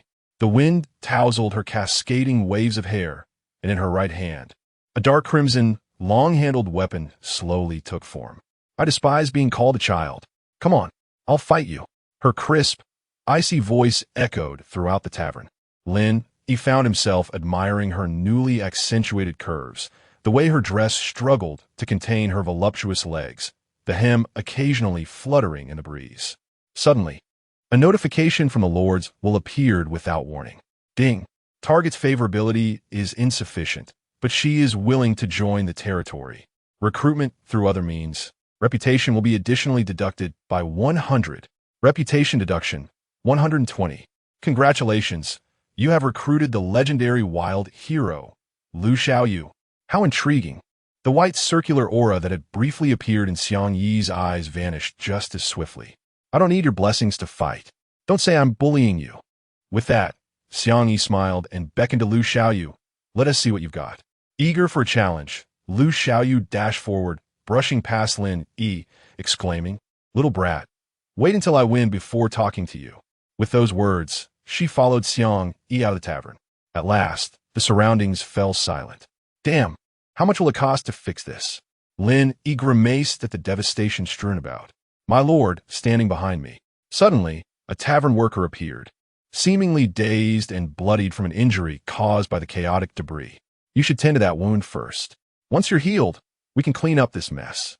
Observing the worker's precarious state, Lin Yi hurriedly ushered him out of the tavern. Afterward, he opened his territory interface and located the newly added hero panel. Lu Xiaoyu affiliation, Lin Yi race, human qualification, immortal level growth potential, level 40 occupation, unparalleled, unique, physique, 150 strength, 150 agility, 150 spirit, 150 skills, aiming mastery, immortal grade. Unparalleled battle intent, immortal grade, demon god form, immortal supreme. Hero exclusive command, special, cavalry, archers, 180 compatibility. Others, 120 compatibility. Hero exclusive, personal engagement. When Legion Integrity 80, combat power increases by 20. When Legion Integrity 20, combat power decreases by 1 for every 1 reduction. Hero exclusive, leadership skill, 1 against thousands, upon activation. Within 1 hour, the Legion's mounts charge with unparalleled ease, significantly enhancing impact and defense. Cooldown period of 3 days. Unparalleled, 1 against thousands. Lin Yi gazed at the attribute panel, murmuring softly, could this individual be a descendant of Elbu? It doesn't quite seem so. I shall inquire later. With a compatibility suited for cavalry, once Freck arrives, a cavalry legion can be established. His gaze finally settled on the section regarding the demon god form. Demon god form, grade, immortal level effect. Upon activation, reveals true form, continuously exerting mental pressure on surrounding enemies, and can anticipate incoming attacks. Secondary effect, upon deactivation, reverts to juvenile state, experiencing a surge in consumption, allowing for the storage of substantial energy for subsequent activation. So it is a skill. Lin Yi recalled Lu Xiaoyu's recent transformation and breathed a sigh of relief. Fortunately, she is not a child. Otherwise, with a 3-year initiation, who could withstand it? Wait, Lin Yi glanced at the reputation cost. Despite having doubled, why was only 120 deducted? I distinctly remember that recruiting an immortal level hero requires a base reputation of 600. The situation is still in motion. Realizing this, a smile of delight appeared on Lin Yi's face. This could save a significant amount of reputation points. Boom! Suddenly, an immense noise erupted from outside. The tavern trembled slightly, akin to an earthquake. Lin Yi was taken aback. He had completely forgotten about the pressing matter. The 2 women were still outside preparing to duel. Surely they wouldn't demolish the place. He hurriedly dashed out of the tavern. Stop it, stop it. No more fighting. Chapter 58. The anomaly of the trial barrier with a piercing gaze. Lu Xiaoyu gripped her crescent-shaped double-edged spear, unleashing a powerful sweep forward accompanied by the sound of slicing air. Clang! The clash of weapons resonated. Xiang Yi, firmly grasping her overlord spear, executed a horizontal block. She then deftly kicked aside Lu Xiaoyu's spear, allowing her weapon to descend with lethal precision. Do you possess Dao soldiers? Lu Xiaoyu's slender brows furrowed as she leaned back to evade the attack. Dao soldiers? Xiang Yi twirled her spear with a playful grin, remarking, it seems you know more than I do. Let us finish this, and then I shall seek your counsel. With that, she twirled her wrist, sending the descending overlord spear lunging forward like a striking serpent. Oomph! After several exchanges, Lu Xiaoyu recognized her opponent's formidable strength and discarded her initial underestimation. She retaliated vigorously with her spear. The battle quickly escalated into a frenzied spectacle, the resounding clash of metal echoing incessantly. The commotion had already drawn the attention of other inhabitants. Witnessing their general engaged in combat with a stranger, they assumed an enemy was upon them and hurriedly armed themselves for a potential siege. Fortunately, Wang Taizhu intervened, granting the 2 fighters ample space. Meanwhile, in midair, Elena flapped her wings and descended upon seeing Lin Yi emerge from the tavern. 2 battle-mad maniacs. Lin Yi gazed at the dizzying spectacle of combat, unable to capture the movements of the 2 women due to the disparity in their strengths. Nevertheless, it appeared to be Xiang Yi's first encounter with an equally matched opponent of her kind. Such a clash might allow her to push past her current limits. Are you feeling better? Lin Yi inwided Ganti. Well, Elena, recalling her first taste of forbidden fruit, found herself lost in a reverie. Her fair cheeks suddenly flushed with a rosy hue. Suddenly, without warning, torrential rain began to pour from the night sky. The silvery moonlight was obscured by dark clouds. Raindrops pounded the ground, creating a wispy mist. Feeling the coolness on his face, Lin Yi's heart suddenly tightened. Goodness, if this downpour continues for several hours. Won't the territory turn into a quagmire? Elena promptly shielded him from the rain with her wings, concern etched on her face. Master, we should retreat to the chamber. It's nothing. Lin Yi waved his hand dismissively. The Pure Land afforded resistance against ailments, and a cold was unlikely to afflict him. However, the matter of road construction must be prioritized. He instructed the two to cease their skirmish, as it was late and disturbed the villagers' rest. Just as Lin Yi finished speaking, a tremendous thunderclap reverberated across the night sky. At that moment, countless individuals simultaneously lifted their heads. The deafening roar of thunder drowned out all other sounds, except for the announcement. Due to the influence of the void's breath, the barrier of this trial ground will dissipate in 2 days. This phenomenon will have a decisive impact on the Lord's contention. This is hereby notified. Additionally, due to the premature dissipation of the barrier, racial disputes are strongly declared unusable. An exit from the trial ground is not permitted. The barrier was vanishing. All Lords of Blue Star stared in disbelief, repeatedly checking the information. Once they confirmed they had not misheard, the chat channel erupted with lamentations. We're doomed. The alien lords may strike before we can prepare. We shall use our heads as shields. Why must we wait for the 30-day deadline after the barrier's disappearance? This is unjust. Had I known, I would have abandoned my profession. Alas, I am doomed. I have heard that the trial lands are inhabited by those legendary powerful races, even mightier than the aliens roaming the blue planet. We must unite. Only by collaboratively fortifying our defenses can we hope to secure a sliver of survival in the days to come. I propose we gather resources from the outermost classmates. We must be vigilant in gathering intelligence, particularly from those near the barrier's edge. I long to return home. I wish to go home. I can no longer bear this lordship. I curse this situation. Even as we face death, we are expected to deliver resources to others. Will that truly shield us? I shall conserve my resources, hoping to endure until the 30th day. I implore you, despite some still yearning to resist, despair has overwhelmed many. The chat channel swiftly descended into chaos. The barrier has vanished. Lin Yi gasped in shock. Damn it. I just heard from Wang Qianqian that all races are seeking him. With the barrier now lifted, Lin Yi could readily deduce that he had become a target. Stop fighting. Return to the Lord's Hall. Lin Yi's stern voice commanded. Xiang Yi was the first to cease her actions, obediently making her way to the estate's entrance. Umph. LV Xiaoyu released her grip, her spear dissipating into motes of light. Lord, will you not upgrade? Roar remained expressionless, quietly observing the enigmatic man before him. No.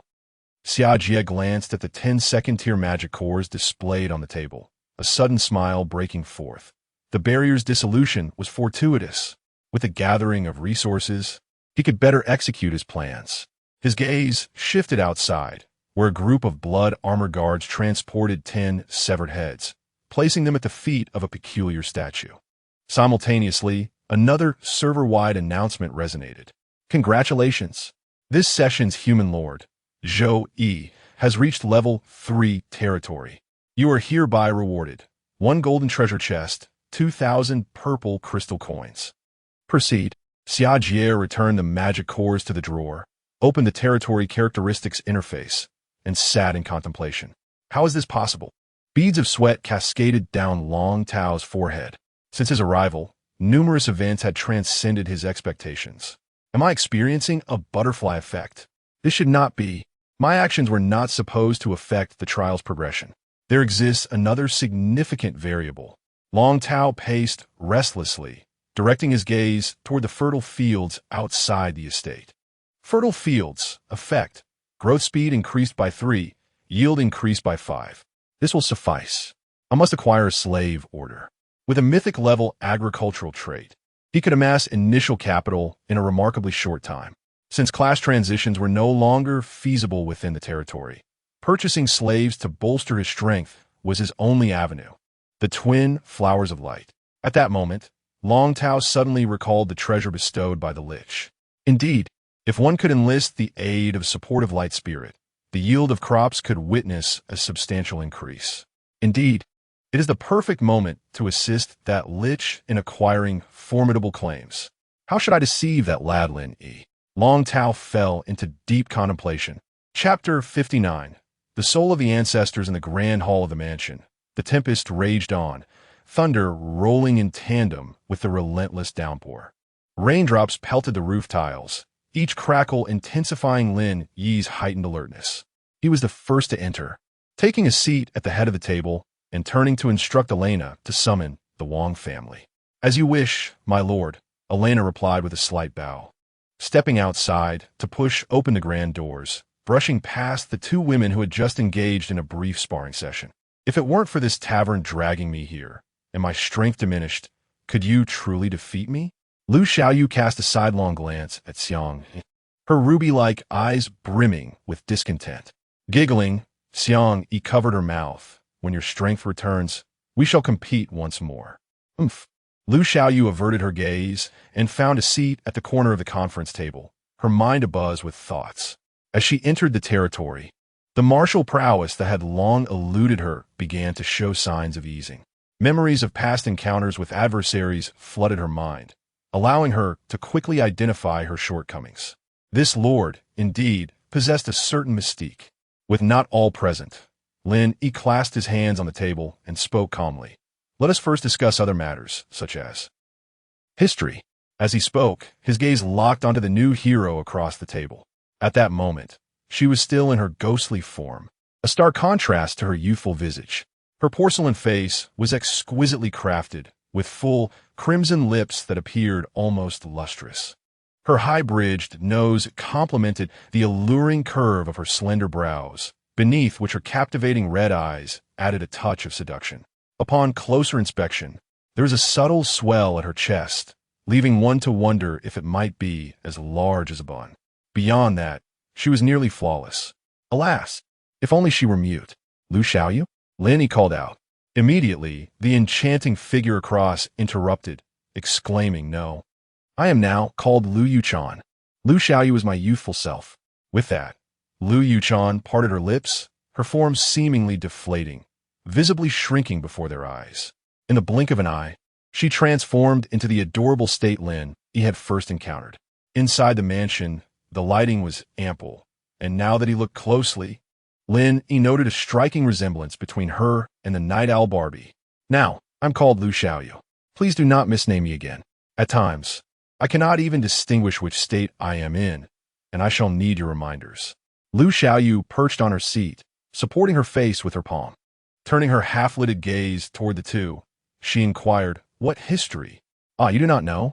Now it was Lin Yi's turn to be puzzled. Logically, even if Lu Xiaoyu was not a descendant of Elbu, she should at least have some familial connection. If memory served him correctly, during their previous encounter in the tavern, he had directly asked, "Do you know Zhong Kuei? What is your relation to Elbu?" "Oh." Lu Xiaoyu leaned back against the chair, hands resting on the seat, and responded leisurely. "That fellow, perhaps a few hundred years? A few thousand? Or even tens of thousands? Alas, enough is enough. Who knows how many years ago I was born after that so-called Diao Chan, who left behind a legacy before vanishing into thin air, utterly deceased. My consciousness has only existed for a mere decade or two. As for that catchy phrase from Zhong Kuei, I stumbled upon it once outside. It felt invigorating to shout it out. What is the problem with that?" Lin Yi glared, asking, "Haven't you received any educational inheritance?" "What?" Lu Xiaoyu responded with a look of incredulity. "What good is that? Do you expect to drown your enemies with saliva or enlighten them with love? The might of a clenched fist is the only truth." How shallow. The profoundness of her retort left Lin Yi speechless. At least Xiang Yi had received some cultural education from her parents. Now, Lu Xiaoyu's lack of refinement made sense. However, there was some truth in her words. As long as they were fellow travelers, that sufficed. Lin Yi waved his hand, choosing not to pursue the matter further. Then, suddenly, a realization struck him, as if he had grasped something elusive. Wait, the heroic spirit realm. It's a place for wandering souls. Seriously? Lu Xiaoyu exclaimed. Her expression exaggerated as she pointed at Xiang Yi. We are both spirits. Haven't you heard her mention it? She possesses a Taoist weapon, and surely she has the protection of ancestral souls, so her keen memories cannot be erased. At this point, Lu Xiaoyu's demeanor shifted, her mouth drooping as despair filled her eyes. My Taoist weapon, the Fong Tianhua Ji, was lost in my childhood, and I still haven't found its physical form. How could I have fallen for your scheme and become a hero, coalescing into a corporeal form? And to think this is a mythical tavern. Being dragged here has crushed my talents and potential into nothing. The hard-earned breakthrough of my innate abilities has vanished without a trace. What meaning does life hold now? I might as well wish for death. Life is so difficult. Lu Xiaoyu suddenly sank into melancholy. Her petite form slumped against the chair, mumbling to herself, My lord, I thought you knew about the heroic spirit realm. Xiang Yi's face tightened, eager to explain. It's all right. That's not the main point. Lin Yi shook his head, his heart racing and breath becoming slightly labored. He had initially believed Xiang Yi to be a genuine figure unrecorded in history. Yet, according to Lu Xiaoyu, the heroic spirit realm likely once hosted a plethora of spirits or souls from Earth long ago. Lin Yi felt akin to a lost child adrift in the world, suddenly discovering the direction home. His emotions inevitably stirred with excitement. These worthless textbooks mislead the youth. Reflecting on the information recorded in the textbooks he had acquired earlier, he recalled that the heroic spirit realm belonged to a peculiar world. Once biological entities contract with a lord, their power grows alongside the expansion of the lord's influence, allowing them to contribute to the kin within the heroic spirit realm. Whether this premise holds true or not, its worth is far beneath what Lu Xiaoyu had described. The historical traces shrouded in darkness. Lin Yi's eyes narrowed slightly as he recalled the prophecy spoken by the archangel Seraphia. Could it be that he is meant to enter the realm of the heroic spirits? The rhythmic knocking at the door interrupted his thoughts. Come in, he called. The door swung open, and a torrential downpour swept into the room. The members of the Wang family meticulously cleaned the mud from their bodies beneath the eaves before following Elena to the conference table. Please take a seat. We are all comrades here. No need for formality. Lin Yi gently pressed down with one hand, gesturing towards the still emo lowly. She is now Lu Xiaoyu, the newly recruited commander of the cavalry. Her personality is somewhat straightforward, but she will grow accustomed to us in time. Everyone cast a curious glance at the dazed Lu Xiaoyu, wondering how someone so petite could hold the position of cavalry commander. Fortunately, no one voiced their thoughts. The purpose of this gathering is to discuss a matter crucial to the survival of our territory. Lin Yi's expression turned grave as he delved into the main topic. We are now being targeted by a group of formidable deities. The path ahead is fraught with thorns and challenges. Our territory must enter a phase of rapid development. Wang Lao, from today forth, deploy oxen and horse slaves within a 50-kilometer radius to maintain vigilant surveillance, constantly monitoring the intelligence modules to prevent surprise attacks. Each day, ensure that the oxen and horses receive a meal to keep their strength up. The villagers' collected governmental information can be used to dispatch warriors to seek out the corresponding items. Do not overlook any opportunity to enhance the strength of our territory. Lastly, we must address finances. Lin Yi's gaze intensified as he articulated each word. We require substantial funds. Our current economic income is insufficient to facilitate a leap in our strength. You must understand. Upon hearing this, Wang Fugue fell silent for a moment before lifting his head and solemnly stating, My lord, I will risk my life to fulfill your command. Excellent. Lin Yi nodded, having no doubt in the man's capabilities. He then turned his gaze to the others and continued. Qian, you are well acquainted with the environment of the southern basin. Locate the position of the Ghost Tribe's stronghold and ascertain their overall strength. Qiu'er, your task is to recruit. If possible, sleep no more than 8 hours a day. Recruit diligently and enhance the control of the Dream Network. Dazhuang, aside from the rotating team on standby during training, if the warriors lack the strength to practice formations, they should run. If they cannot run, they must crawl. If they cannot crawl, they should take deep breaths. Increase their lung capacity. Furthermore, Xiang, Yi, Elena, and Lu Xiaoyu must also join in your training regimen. Additionally, those dragons must also be incorporated into the training following their first slumber. Taizhu, your task is the most crucial. Spare no effort to enhance our strength. Elevate us to new heights. Xiang, Yi, and the others are commanders among thousands, and you must claim the head of the opposing commander amongst the ranks. Lin Yi assigned corresponding tasks to each individual. In that moment, everyone felt the weight of responsibility pressing heavily upon their shoulders. Finally, Lin Yi exhaled. First step. We must elevate the territory to level 4. Hunt third-tier magical beasts. Chapter 60. The opportunity to make money has arrived. Is everything clear? Understood. With that, Lin Yi clapped his hands, and the crowd orderly exited the Lord's Hall. Before leaving, Xiang Yi left a small pouch she had been carrying at the table. Moments later, only Lu Xiaoyu remained in the hall, lost in a state of melancholy. Xiaoyu, Lin Yi remarked, exasperated. Lu Xiaoyu, with her eyelids drooping, glanced in the direction of his voice. What is it? Is dinner ready? I'm starving. I paid 30 gold coins for the meal, and I haven't even touched my chopsticks. Lin Yi was uncertain whether the negative effects were due to the energy consumption from the ghostly transformation. In any case, it was impossible to communicate with Lu Xiaoyu in a normal manner at the moment. Dinner is ready. Lin Yi leaned closer to Lu Xiaoyu's ear and exclaimed, Dig in. Eat as much as you like. Just stop sulking. What are you shouting about? Lu Xiaoyu seemed to regain some clarity, propping herself up on the bench before jumping down, rubbing her ears, and grumbling as she headed outside. This time I want to forget. With a resounding slam, the door was forcefully shut. Lin Yi could only smile wryly as the walls trembled from the impact. As long as he could manage to placate her, it was fine. Her bluster was merely for show. Thanks to the loyalty boost from the Pure Land trait, he had no fear of Lu Xiaoyu actually causing any trouble. Considering the weather, Freck was not expected to arrive at the territory until tomorrow morning. Lin Yi took out the reward for the mythical beast pen blueprint, which required 500 units of sandalwood. Purchasing it from the exchange would cost approximately 800 purple crystal coins. He casually opened the territory information interface. Lord's Hall level, 3 owner, Lin Yi trait, Pure Land, Unique Supreme, Occupied Area, 2, 75 square kilometers reputation value, 1, 900 heroes, Xiang Yi, Elena, Lu Xiaoyu population, 1057 army, 288 slaves, 7000 treasury, purple crystal coins x8, 879, gold coins x2, 101.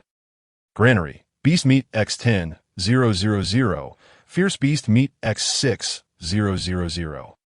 Resource storage, wood x100, 000, stone x560, iron or x100, 000.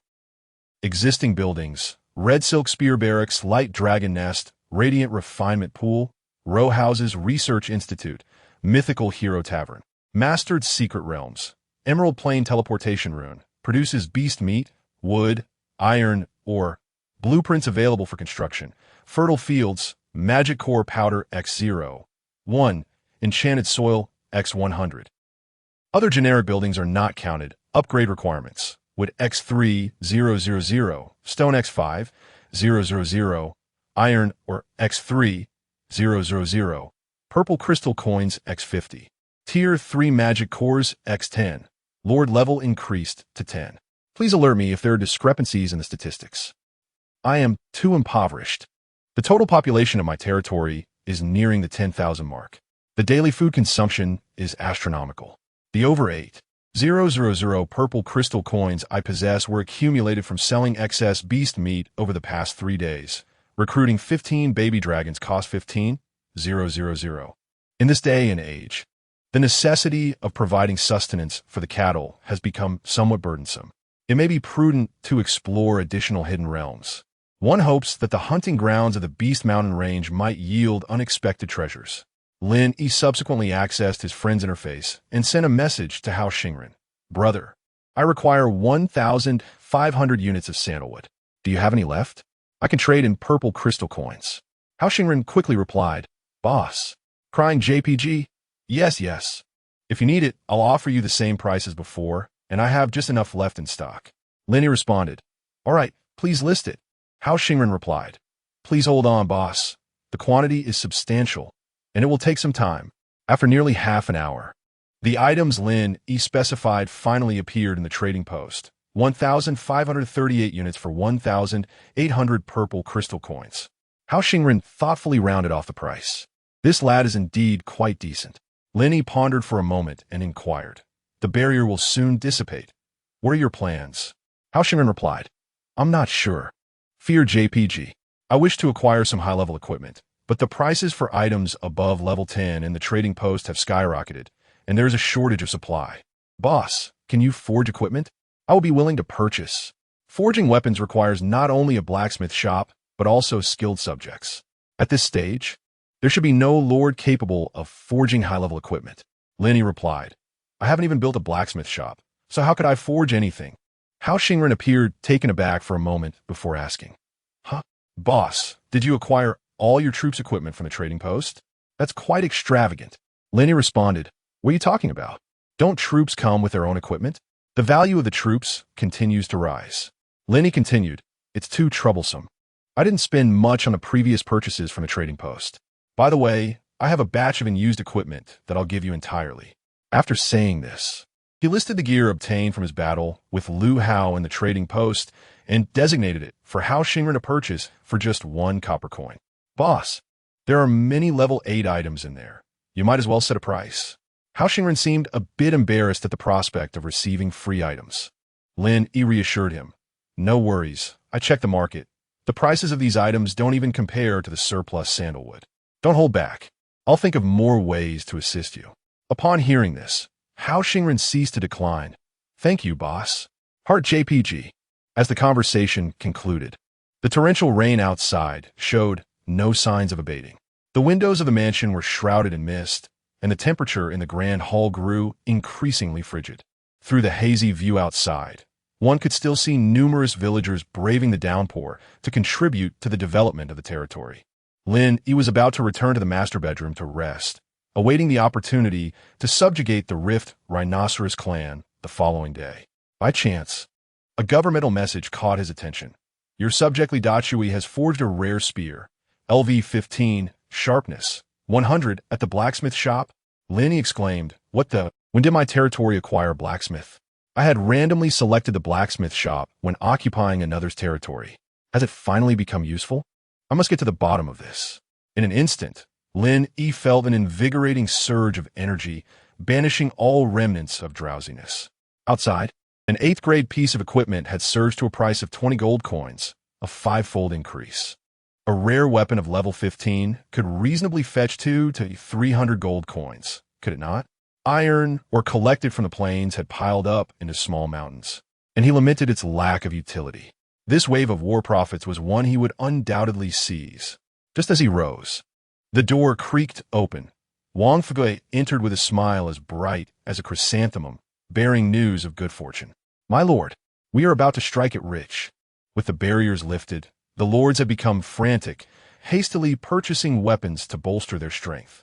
Our subject, Li Dachui, today led a team to familiarize themselves with the blacksmith's workshop, paving the way for the successful forging of rare equipment. Upon hearing this, Lin Yi felt relieved, as he would not need to venture out into the rain to verify matters himself. After confirming the news, he inquired about the production volume. Wang Fugui raised a finger. 100 per day? Lin Yi frowned it. That quantity would not suffice to fill the market gap. Although everyone had been impoverished before their arrival, things had changed. Whether through selling resources, opening treasure chests, or completing weekly tasks, there was now a steady influx of wealth. Distributing a weapon to the strongest force in the territory should be within the means of those once destitute lords. At the very least, they would require 1,000 weapons daily. 100. Wang Fugui chuckled. 100 per hour. Chapter 61. Crafting equipment. I am not cheating. Stunned by the astonishing number, Lin Yi gupit indispidif. Surely, not even modern machinery could achieve such speed, let alone manual forging. He hastily made his way to investigate, undeterred by the torrential downpour outside, treading through the muddy path to the occupied blacksmith shop. Clang! Clang! The crisp, rhythmic sound of metal striking metal resonated through the air. Upon pushing open the door, he found 5 villagers fervently engaged in their tasks. Each had a specific role. Some were transporting the newly forged ingots. Others were diligently operating the bellows to control the furnace temperature, while a few were responsible for quenching the freshly shaped weapons. However, the most striking figure was undoubtedly the burly middle-aged man with a thick beard, swinging a heavy hammer to strike the heated iron ingots. Clang! The hammer fell, sending sparks flying. The ingot he had just struck began to warp slightly. Clang, clang. 2 successive blows followed, enveloping the ingot in a radiant white glow. Then, with a delightful chime, the previous ingot vanished, replaced by a sword blade, glowing red and sharply defined, right before Lin Yi's astonished gaze. Sizzle! Another villager promptly plunged the blade into oil for quenching. Before the flames could extinguish, the middle-aged man produced a pre-prepared sword hilt and forcefully joined it to the blade. A brilliant flash of light revealed a brand new one-handed longsword shimmering before Lin Yi. Judging by its craftsmanship, it was impeccable. This unexpected scene was beyond Lin Yi's imagination. It felt as if he were witnessing a cheat in a game. Having observed numerous knife-making competitions before, Lin Yi had some fundamental knowledge, if not expertise. Such a one-handed sword would typically require several days to craft, even with the assistance of specialized machinery. What was the meaning of this chaotic hammering? Was he the disciple of the wind spirit Moon Shadow? My lord, what do you think of my skills? Others would need at least a couple of hours to achieve such a result. Lin Yi, with a playful flick of his finger against the sharp blade, chuckled. Not bad, right? Instantly, another villager picked up a hammer and began to strike with fervor. Unlike the previous ingot, this one did not exhibit any miraculous transformation or luminous glow. Lin Yi was utterly bewildered and quickly opened Li Daju's information interface. Li Daju, affiliation, Lin Yi race, radiant human potential, supreme level, 20 occupation, Dawn blacksmith, self-realized crafting profession, average attributes, 15 talent, none divine blessing, slight skills, light speed forging, who needs complications in blacksmithing? Just a quick strike. Purification, poor undead surely would prefer not to encounter weapons forged by him. Oh my, a self-realized profession. Lin Yi's jaw dropped. He had believed that only newborns could achieve advanced occupations. To his surprise, a blacksmith shop yielded such unexpected revelations. My lord, grant me some time. I can pass on this skill.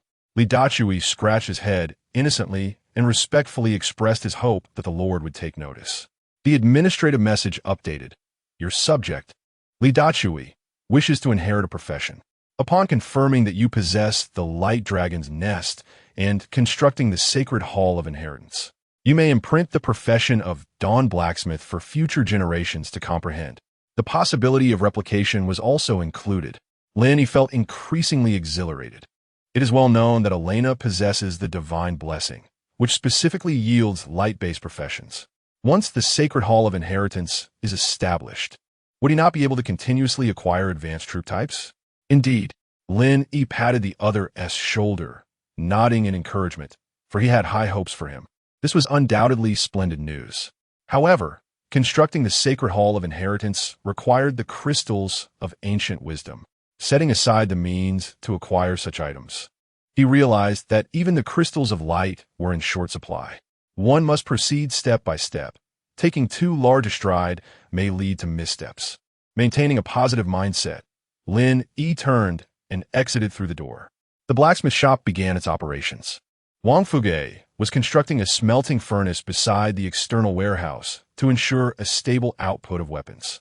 Upon returning to his chamber, Lin Yi reclined on the bed and opened the bag left for him by Xiang Yi. Inside were several amethyst coins and a silver ring, dull in hue yet smooth to the touch. The moment he made contact, an information interface appeared before his eyes.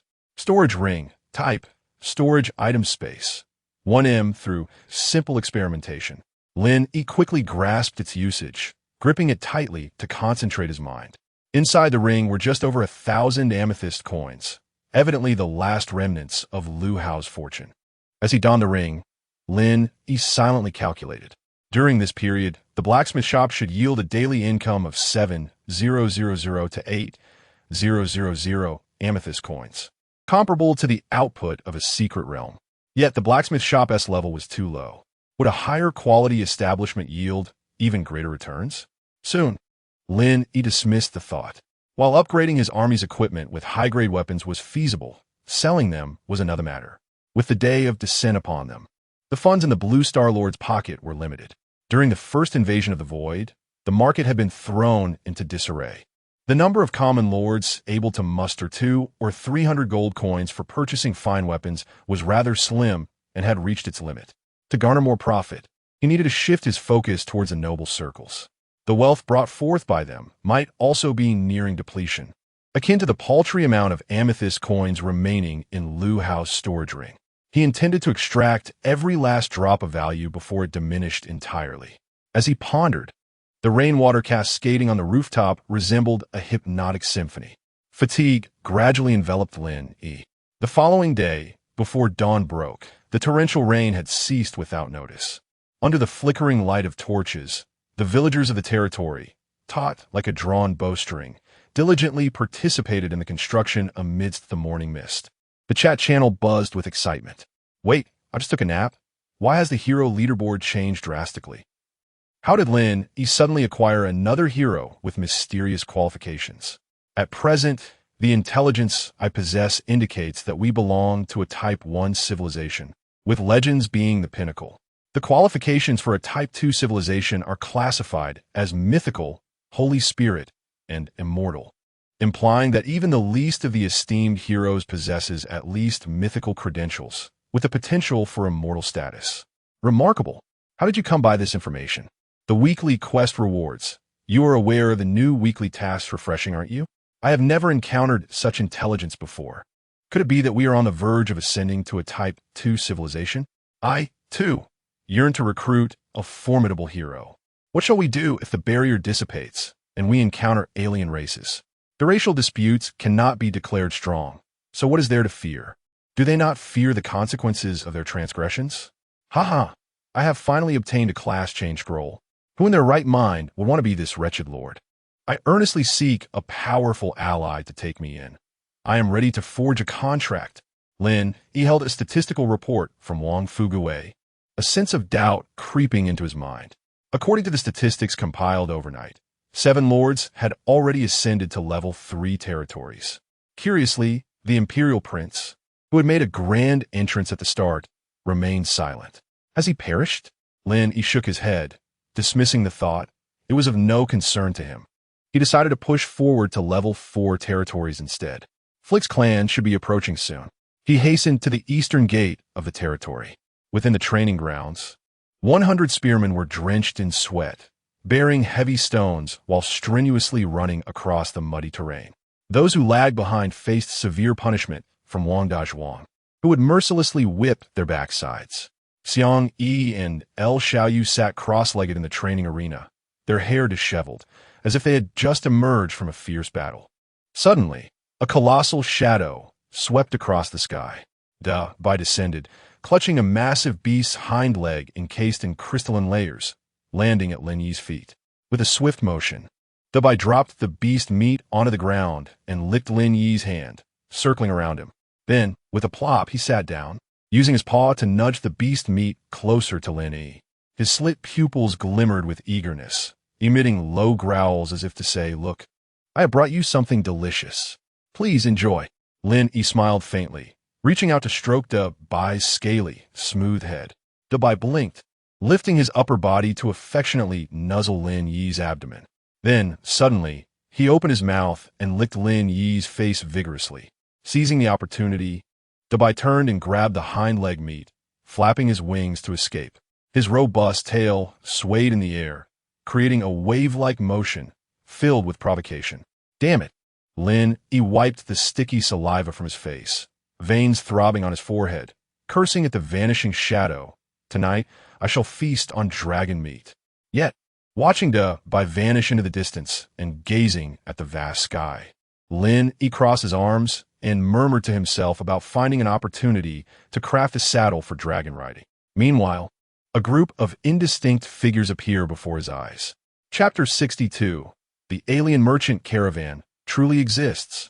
Moo. Freck walked at the forefront, followed closely by a formidable herd of 180 ground-rending rhinoceroses, steadily approaching Lin Yi's territory. As far as the eye could see, this colossal assembly moved with heavy steps, leaving immense footprints upon the damp earth. Their scattered formation resembled a torrent of steel, a moving fortress of war. Among them, the young and the old comprised half of the group. Yet, it would not be an exaggeration to assert that this beastly horde, at this juncture, could sweep aside all the lords of Blue Star. Lin Yi excluded, of course. Freck raised his head, and beyond the feeble wooden walls ahead stood over 100 human warriors armed with long spears. The human lord who had contacted him in his dreams stood prominently among them. Beside him was a being of a race Freck had never encountered before, a humanoid female with wings sprouting from her back. She bore a resemblance to a harpy, yet the unintentional aura of oppression she emanated left Freck hesitant to act rashly. It was not merely the enigmatic woman. Even the human warriors, who appeared capable of crushing him with a single step, looked upon their own kind with a fierce determination rather than fear. Setting aside curiosity, only pure combat fervor remained. He sensed that should he act recklessly now, the fate awaiting his kin would not be submission, but rather a place upon the dining table. Moo! Freck took the initiative and drew closer to Lin Yi. Suddenly, sharp blades of spears were pointed at the edges of his body. Moo! Freck knelt upon the ground, prostrating himself, and a complex, contractual sigil materialized above his head.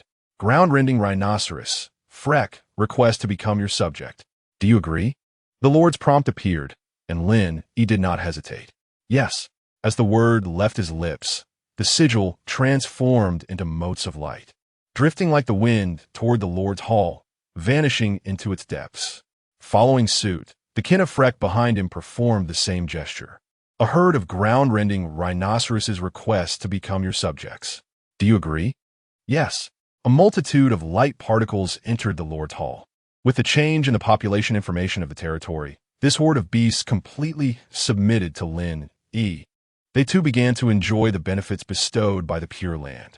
Moo? The first to react was Freck. His enormous eyes widened in astonishment as his once-weathered body began to regain vitality. Not only did he appear decades younger, but his attributes also experienced a slight enhancement. Freck understood that it was the protection granted by the Lord before him, and he turned to share the good news with his kin. Little did he anticipate that the rhinoceroses behind him would also sense their own transformations, growing increasingly exhilarated. They rubbed their skin against one another, and the joyous low bellows echoed throughout the sky. What left Freck most astounded was a recently pregnant female rhino. He witnessed within mere seconds, her belly swelling as if filled with air, and then 4 lively calves tumbled into a muddy puddle, lined up in a row. It was nothing short of a miracle. Lin Yi pointed towards the newly constructed beast enclosure, indicating it as the dwelling place for his kin. Aside from sleeping and training, their freedom of movement would remain unrestricted.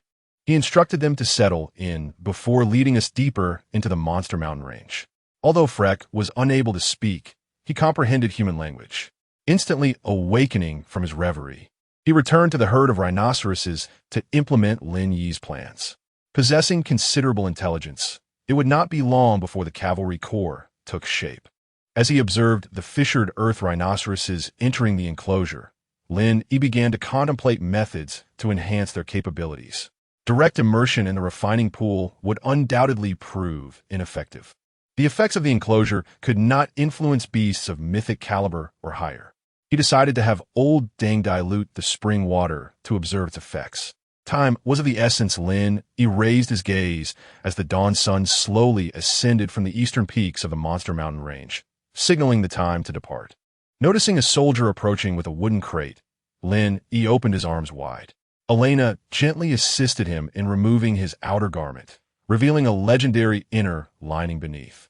Subsequently, She retrieved a meticulously crafted full suit of armor adorned with flame patterns from the crate. Methodically, she secured each component onto Lin Yi's form in preparation for the expedition. This plan was the result of a night of deep contemplation. For this hunt, the cavalry corps would remain absent, with El Xiaoyu tasked with guarding their home.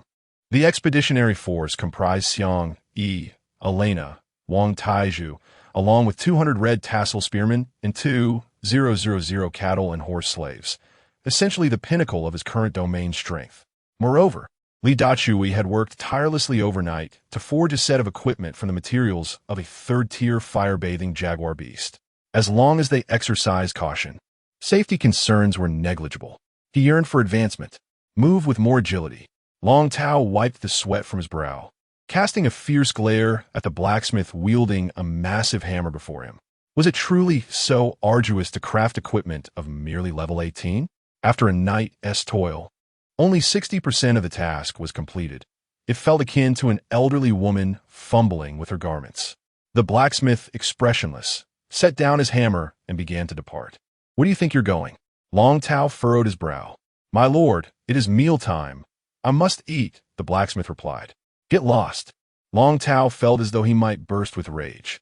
If the characteristics of the territory had not changed, he would have relished the opportunity to slay the foolish blacksmith with a single stroke. Now, however, the villagers he had recruited were all farmers. The previously retained data sheets had suddenly become highly coveted. A rare weapon would take at least half a day to forge, for weapons would take 2 days. Long Tao felt a rising agitation.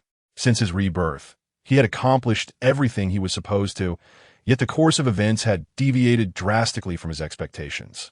The narrative had slipped entirely from his grasp, and he found himself oblivious to what would transpire next. He had to elevate his territory to level 4 before the trials had concluded the light-born twin flowers would bloom by afternoon, and he hoped for an immortal-level auxiliary spirit to emerge. Long Tao sighed. It had been a long time since he had contacted the 7th Prince.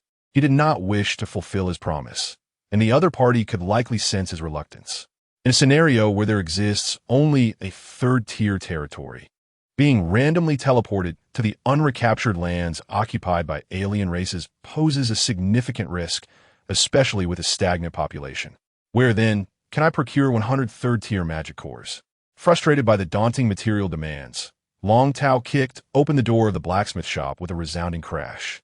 The door, along with Lin Yi, who had come to report, flew outwards. My lord Lin Yi, sprawled awkwardly on the ground, clutched his sore backside, grimacing in pain. Long Tao, taken aback by Lin Yi's misfortune, hurriedly assisted him to his feet, inquiring, "What has transpired with such urgency?" Currently, Lin Yi was the sole named villager, a precious asset in his eyes. "An alien merchant convoy," Lin Yi quickly exclaimed. "An alien merchant convoy has arrived in our territory." Upon hearing this, Long Tao's spirits soared, his complexion brightening as he gazed towards the distant warehouses brimming with educational materials, his substantial investment. "Lin Yi, oh Lin, amidst the upheaval of the world line and our relationship, I am grateful for my faith in the latter. I never anticipated the arrival of an alien merchant convoy. These enigmatic traders, traversing the realms of myriad races, carry an array of treasures of incalculable worth. However, their peculiar dispositions and distinct trading regulations render it challenging to ascertain their preferences for purchased goods. Thus, preparing suitable items in advance is fraught with difficulty. Luck, too, is an essential aspect of strength." Spotting a resting alien carriage in the distance, Long Tao's lips curled into a smile as he approached with a determined stride, unperturbed by the world around him. Chapter 63. Procreation and Pleasure. Esteemed guests, welcome to my domain. Long Tao greeted the approaching foreigners with open arms, his enthusiasm palpable. Upon closer inspection, he noted approximately 20 individuals of various races, predominantly a group of corpulent orc guards. Their formidable average strength, around the 3rd tier, would soon reveal to him why the flowers bloomed so vividly. Quickly identifying the leader of the caravan by their attire, Long Tao's gaze fell upon a rather tall goblin, with elongated ears adorned with several resplendent gemstone earrings. His scalp was bald, and his skin bore the marks of age. dressed in garments trimmed with gold and silver. He sported a finely crafted wand slung over his shoulder, denoting his identity as a spellcaster. The goblin scrutinized Long Tao with bright eyes, his narrow pupils slightly constricted, revealing the cunning and calculation of a merchant. "Ah, so you are the lord of this place?" The goblin regarded Long Tao's plump visage with a semblance of amusement, his gaze lingering. Indeed, Long Tao's peripheral vision swept across the wares displayed on the caravan's shelves, scrolls of various hues, equipment stained with blood and bearing cracks, and jars containing the pulsating organs of magical beasts. His heart raced when he spotted a golden token nestled in a corner, an emblem of slave trade. The price tag read over 1,000 purple crystal coins. With the meager funds he had left, he had acquired an impressive collection of over 30,000 exquisite textbooks. Surely, it would suffice. "Might I inquire if you possess what I seek?" The goblin's eyes darted around Long Tao, a hint of mischief evident. "There are indeed items. Please follow me." Long Tao felt an unsettling tightness in his chest under the goblin's scrutiny and hastily led him to the warehouse entrance. These tomes, the distilled essence of millennia of Blue Star human civilization, I implore you to appraise. He spoke, while his mind began to scheme on which additional items he could procure with his remaining funds. Such a plethora. Do you truly wish to sell all of these to me? The goblin finally diverted his gaze, staring at the warehouse filled with second-hand books, confusion evident on his face. "Certainly, all are for sale." Long Tao, buoyed by the notion that his offerings exceeded the goblin's expectations, felt a surge of excitement. However, the goblin's next words struck him like a bolt from the blue. "These scraps of paper are hardly fit even for wiping." The goblin shrieked, raising his voice. "This trading passage of the trial has been opened by the great, esteemed lord of procreation and pleasure. I crave joy, a procreative ritual that can bring me delight. And for this territory, my interest lies solely in you." Unbeknownst to Long Tao, the goblin's sharp claws had latched onto his belt. Good heavens! Long Tao's complexion turned ashen, a chill racing down his spine as he instinctively recoiled several steps. In his mind, he unleashed a torrent of the most courteous phrases he could muster, cursing the merchant's lineage back to the 18th generation. He had always believed that this trade was initiated by the Lord of Knowledge and Truth. What in the world did procreation and pleasure have to do with educational materials? How could this be? Are you unwilling? For a nascent lord like yourself, who has yet to choose a faith, the opportunity to approach our master in advance is indeed a rare and fortuitous occasion. Once the transaction concludes, you may select any item of your choosing. However, due to your status, I am inclined to bestow upon you an additional counterfeit claim. You may wish to experiment with it. The beguiling voice caused Long Tao to clench his buttocks, sweat cascading down his brow, his head shaking like a rattling drum. A flicker of disappointment crossed the goblin merchant's eyes. After all, encountering such an exceptional human is a rarity. He shook his head and returned to the caravan. With a command, he and his guards set forth. "Where is the claim I desire? If I do not see it today, I shall twist your skull off." The pale bone shard trembled upon the table. Clara's hoarse roar resonated throughout the Lord's hall. With a snap, a single finger pressed down on the bone shard. A weary voice responded, stating, "The item is ready. Send someone to collect it." Long Tao carelessly flicked the bone shard to the ground, clutching a golden token, and limped out of the hall. Upon reaching the fields, two pure and immaculate buds swayed in the wind, hinting at an impending bloom. Procreation and joy. They are intrinsically linked to the Lord of Harvest. In terms of allegiance, let us choose the Lord of Harvest. Emotionless, Long Tao utilized the slave transaction decree. Indeed, he engaged in a transaction of dubious nature. To grow stronger, after all, there is no shame in this. He believed many would sell their hooks in this trade. Upon reflection, it was not entirely unacceptable, having failed to acquire a dedicated slave. As the slave interface opened, a flicker of regret passed through Long Tao's eyes, which quickly reverted to indifference. It is said that, when it comes to humans, even among the most elite civilizations, the number of those with dedicated slaves is exceedingly rare. He speculated that these individuals must be the apex of the myriad otherworldly beings. Such extraordinary slaves are the result of a direct transaction between a lord and their will, each possessing unique talents. How could humans possibly attain such fortune? Time was drawing near. They should be arriving, right? Long Tao licked his lips, his eyes brimming with hope. As if in response, suddenly, a crisp notification echoed in the minds of all lords across the realms. The timeline, after all, is destined to align. A sinister gleam appeared on Long Tao's face. Only I shall secure the ticket. Trial area announcement. World Boss has respawned in every region. All lords joining the hunt will receive participation rewards. Defeating it will yield substantial rewards based on damage contribution.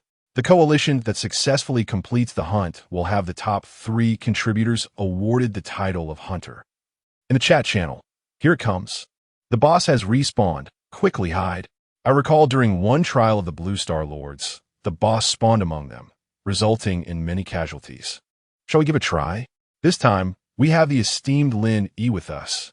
Who knows, we might snag some rewards. Participation rewards are quite commendable. Do not underestimate the boss, for he possesses the formidable strength of the 4th-tier pinnacle, augmented by world bonuses and an impressive vitality. Our soldiers, despite their exhaustion, cannot breach his defenses. Although the esteemed Lin Yi is powerful, he cannot single-handedly vanquish such an adversary. Rather than discussing the boss, it would be more prudent to converse about the alien trade caravan. Goodness, have we truly encountered an alien trade caravan this time? What remarkable fortune! Which deity has opened this portal? Proliferation and joy. Enough said, my friend. I feel a twinge in my hook. Ha ha. The one I am trading with happens to be a female ogre. What a windfall. Look, I have arrived as well. What the? The leader is a male hyena, and his gaze is fixated upon me. What a curious trade caravan. I insisted on bringing my small umbrella, and the alien simply departed. What are you laughing at? Here, we are greeted by a minotaur, the kind adorned with intricate carvings around his waist. Nevertheless, I allowed the female villager to complete the transaction with him. The path has narrowed, my friend. Such ritualistic exchanges are rare. Although the other party is quite imposing, if you endure a little longer, upon reaching a level 3 territory, selecting a similar belief could save you over a decade of faith accumulation. Endure, you say? Go ahead and try. You'll soon find yourself compliant. On the outskirts of the Beast Mountain range, Freck halted before a canyon, emitting a low, mournful sound. The man atop him closed the chat interface. Have we arrived? Lin Yi lifted his visor and gazed ahead. Before him lay an expansive canyon, flanked by vertical, steep cliffs. Whenever the fierce winds blew, they would carry an eerie, elongated wail. A multitude of over 2,000 individuals had set forth from the Eastern Territory, navigating around a rushing river to head northward. After 7 arduous hours, they finally reached the mountain's entrance. Xiang Yi, send a few warriors to scout ahead. Lin Yi instructed. The rest of you, rest in place and prepare a fire for cooking. Understood. Xiang Yi nodded and departed. Subsequently, Freck crawled forward. With Elena's assistance, Lin Yi once again found his feet upon solid ground. Having marched at full speed all the way, he felt a pang of hunger despite his full armor. The journey was not overly long, nor did they plan to camp for the night. The supplies carried by the Legion were limited. However, with the ongoing hunt for fierce beasts and foraging for wild vegetables along the way, there was no worry of going hungry. Elena gently stirred the meat broth in her bowl, her crimson lips parting slightly as she carefully blew away the rising steam. Once the temperature was suitable, she cradled the bowl in her hands and respectfully presented it to Lin Yi. Master, the temperature is just right, she said softly, her wings instinctively folding behind her. Lin Yi nodded and took the bowl, gulping down several hearty mouthfuls. The warm broth slid down his throat, alleviating some of his fatigue. To his surprise, there truly was a trade caravan. He wiped his lips, a glimmer of amusement flashing in his eyes. Yet, the method of transaction was rather peculiar. The thought of Long Tao being tricked into hoarding that pile of instructional materials caused the corners of Lin Yi's mouth to involuntarily rise. Suddenly, his expression became serious. What is this? Lin Yi felt a warmth at his brow, an indistinct pull connecting him to the canyon. He quickly focused his mind, delving inward into the realm of black mist. Fragments, trembling. Chapter 64. The world boss approaches. Could there be another fragment hidden within the Warcraft Mountains? This thought flashed through Lin Yi's mind like a bolt of lightning, and a look of delight appeared on his face. This expedition had proven to be fortuitous. The fragment could replace the treasure bestowed by the will, obstruct his choice of faith, and even shield him from the blessings of sacred professions. Each item extracted showcased its immense value. My lord, Xiang Yi approached swiftly, wielding the Overlord spear, her snow-white visage tinged with concern. Have you discovered something? Lin Yi inquired, gathering his thoughts immediately. There are no traps within the canyon, Xiang Yi reported, her findings consistent with the instructions given to Frake. The area surrounding the entrance posed no threat from magical beasts. However, moments ago, a somewhat perilous aura had emerged from the depths of the mountains. Shall we consider another entrance? If even Xiang Yi felt danger, then it was certainly a creature of at least peak 4th tier. Lin Yi pondered for a moment and glanced at Frake. Are there any other familiar regions? Frake shook his head in denial. He was determined to acquire the materials necessary for advancing to a 4th tier territory today, especially given the mysterious fragment's sudden anomaly. The greater the storm, the pricier the fish. It is worth a try. After a brief hesitation, Lin Yi commanded, proceed forward. Be cautious of that entity. Perceiving his unease, Xiang Yi pressed her lips together, her autumn-like eyes reflecting Lin Yi's figure. Her voice, though cool, resonated with resolve. Unless I perish, I shall not allow the slightest harm to befall you, my lord. She turned and moved to the front of the formation, raising the Overlord spear with a commanding flourish. All troops, be on high alert and conceal your presence. We shall traverse the canyon. As her words fell, 50 red feather spearmen stepped forward, forming a V-shape as they led the charge, with the remaining forces following closely. 2,000 cattle and horses transporting supplies brought up the rear of the procession. As they entered the canyon, Lin Yi gazed at the dense vines covering the mountainside. Ahead, 5 spearmen on reconnaissance were driving a dozen large black rats toward the main force. The rats, baring their sharp teeth, scurried away in panic under the pressure of the spears. Strike! Wang Taizhu, at the forefront, swung his arm. His silver spear struck like a viper, instantly slaying the largest of the rats. The intelligence of the black rats was evidently low. Only after being attacked did they realize there were more humans ahead. By then, it was far too late, as they were met with the menacing spearheads. 15 of these large black rats, each over a meter long excluding their tails, lay in a neat row before Lin Yi. Iron-eating mouse. Lin Yi consulted the beast compendium and found the corresponding information. They were classified as rare creatures, living in groups and feasting on iron. Their teeth could be fashioned into arrows. Their nest must surely lie nearby. However, Lin Yi's objective on this journey was clearly not the second-tier beasts. Commence disassembly. Acquired 9 second-tier magic cores. Acquired 6 first-order magic cores. 12 complete skins of the iron-eating beast. 800 units of flesh and 45 teeth. How unfortunate, Lin Yi remarked with a slight grimace.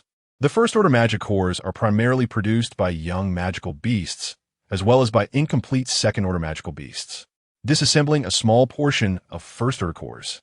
He pondered the experiences of this group of large black rats. He packed the items away and waved to Xiang Yi, signaling the team to continue their advance. Although the light in the canyon was dim, the Legion warriors remained composed. After all, no foolish magical beast would dare to assault an army of over 2,000. Indeed, at the edge of their vision, a few red and black striped large cats swiftly vanished as the team approached. Moo Frek, the beast beneath Lin Yi, raised its head, its forehooves scraping against the ground in agitation, clearly breathing more rapidly. Oh, I know you're eager, but hold your horses. Are they your foes? Lin Yi raised an eyebrow. From the previous dream, he was aware that Frek's kin often faced attacks while foraging for earth veins in the mountains of magical beasts. Moo! Frek emitted a low, rumbling sound, nodding in affirmation that Lin Yi's conjecture was correct. How fortuitous, Lin Yi smirked, pointing towards the spot where the red and white big cats had vanished, and casually remarked, they are old acquaintances. You should be familiar with their territory, yes? Upon hearing this, Freck immediately understood Lin Yi's intent to strike at the lion pride and roared excitedly towards the sky. Heaven knows how many of its kin had perished at the hands of these lions. It dreamed of revenge nightly. Now the deep-seated blood feud would soon be fulfilled. Wait a moment. Lin Yi firmly grasped Freck's ear, dismounted, and then patted its head. Lead the way, but do not alert them. After Freck departed, he continued on foot. Fortunately, with his enhanced strength, he was no longer the same as before. Even clad in full armor, he felt no immediate fatigue. Without encountering any unforeseen events, he traversed the dim canyon with ease. As he ventured deeper, a continuous range of lush green mountains came into view, distinct from those peaks with only a single path for ascent. These mountains were flat and adorned with verdant flora, bustling with various avian and terrestrial creatures. This was merely a fleeting glimpse. Across the entire mountain range, the number of magical beasts was unfathomable. The abundance of resources was tantalizing. Alas, in just over half a month, he would have to depart from this place. The treasure would remain unmined, leaving Lin Yi with a tinge of regret.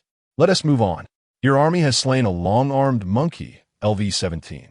Your army has slain a bear monster, LV-19. Your army has slain a rock-backed wild boar, LV-13. Every magical beast that appeared within the Legion's sight met a grim fate. Pure energy surged through Lin Yi's limbs, and with concentrated focus, he could distinctly sense the growth of his physical strength. He felt that after slaying a few more beasts, he would be on the cusp of reaching level 17. Elena gracefully unfurled her pure white wings, ascending slowly from a low altitude to report to Lin Yi, standing obediently beside him. 23rd tier beasts, 1 pinnacle 3rd tier lion king, and several newly born cubs. The encirclement is complete, awaiting your command. Lin Yi lifted his mask and positioned himself at the edge of the mountain platform, gazing down at the pride of lions resting against the rocky base of the mountain. The sky, clear and bright after a torrential downpour, bathed the lions in warm sunlight, lulling them into their habitual afternoon slumber, completely oblivious to the escape routes that had been sealed off. Spare the cubs, eliminate the rest, Lin Yi commanded. As you wish. Elena inclined her body slightly and gestured towards Xiang Yi, who awaited orders below. With a swift motion, the black silhouette of the lance sliced through the air. Kill! In an instant, 200 Red Stream Lance soldiers surged forth with deadly intent, charging towards the startled lions with breathtaking speed, their ferocity unyielding. A lion, lowly growling, caught sight of the approaching bipedal beings and felt a surge of panic. However, as it swatted away a lance that had been thrust towards it, the realization dawned upon it. The humans, who bore the weight of honor and bonds that should not be underestimated, were not as formidable as it had imagined. Damn it! Tear them to shreds. The Lion King, feeling humiliated, roared in a desperate attempt to rally its pride. Suddenly, a chilling scent of death wafted through the air. As it raised its head, a black lance hurtled towards it, akin to a meteor streaking across the night sky. Brilliant and lethal. Thwack! The majestic lance pierced through the Lion King's skull, embedding itself into the ground. Xiang Yi, with her alabaster ankle gracing the lance's shaft, poised in midair, surveyed the battlefield with calmness. This pride of magical beasts, despite being 3rd tier, was among the elite. Although the strength of the Red Stream soldiers surged under her command, they could not swiftly eradicate the lions. The pride, leveraging their brute force, managed to inflict injuries upon the lance-wielding warriors. Fortunately, the Legion maintained a numerical superiority of 10 to 1, coupled with the accelerated cognitive effects of their bestowed blessings, allowing them to evade fatal strikes. Whenever one soldier was injured by the lions, another would take their place, resulting in a stalemate for the time being. Nevertheless, with the Lion King defeated, the Legion still had the formidable King Tai Zhu. The fierce warrior advanced with unchallenged ferocity, dispatching several lionesses, shattering the balance of the encounter. The remaining lions, stripped of their will to resist, began to falter under the relentless assault.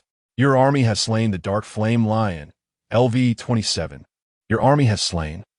Pure energy surged forth like an unstoppable tide, rushing towards Lin Yi. In that moment, Lin Yi felt every fiber of his being exulting, every hair on his body tingling with excitement. His strength surged, escalating to new heights, breaking through level 17. 18.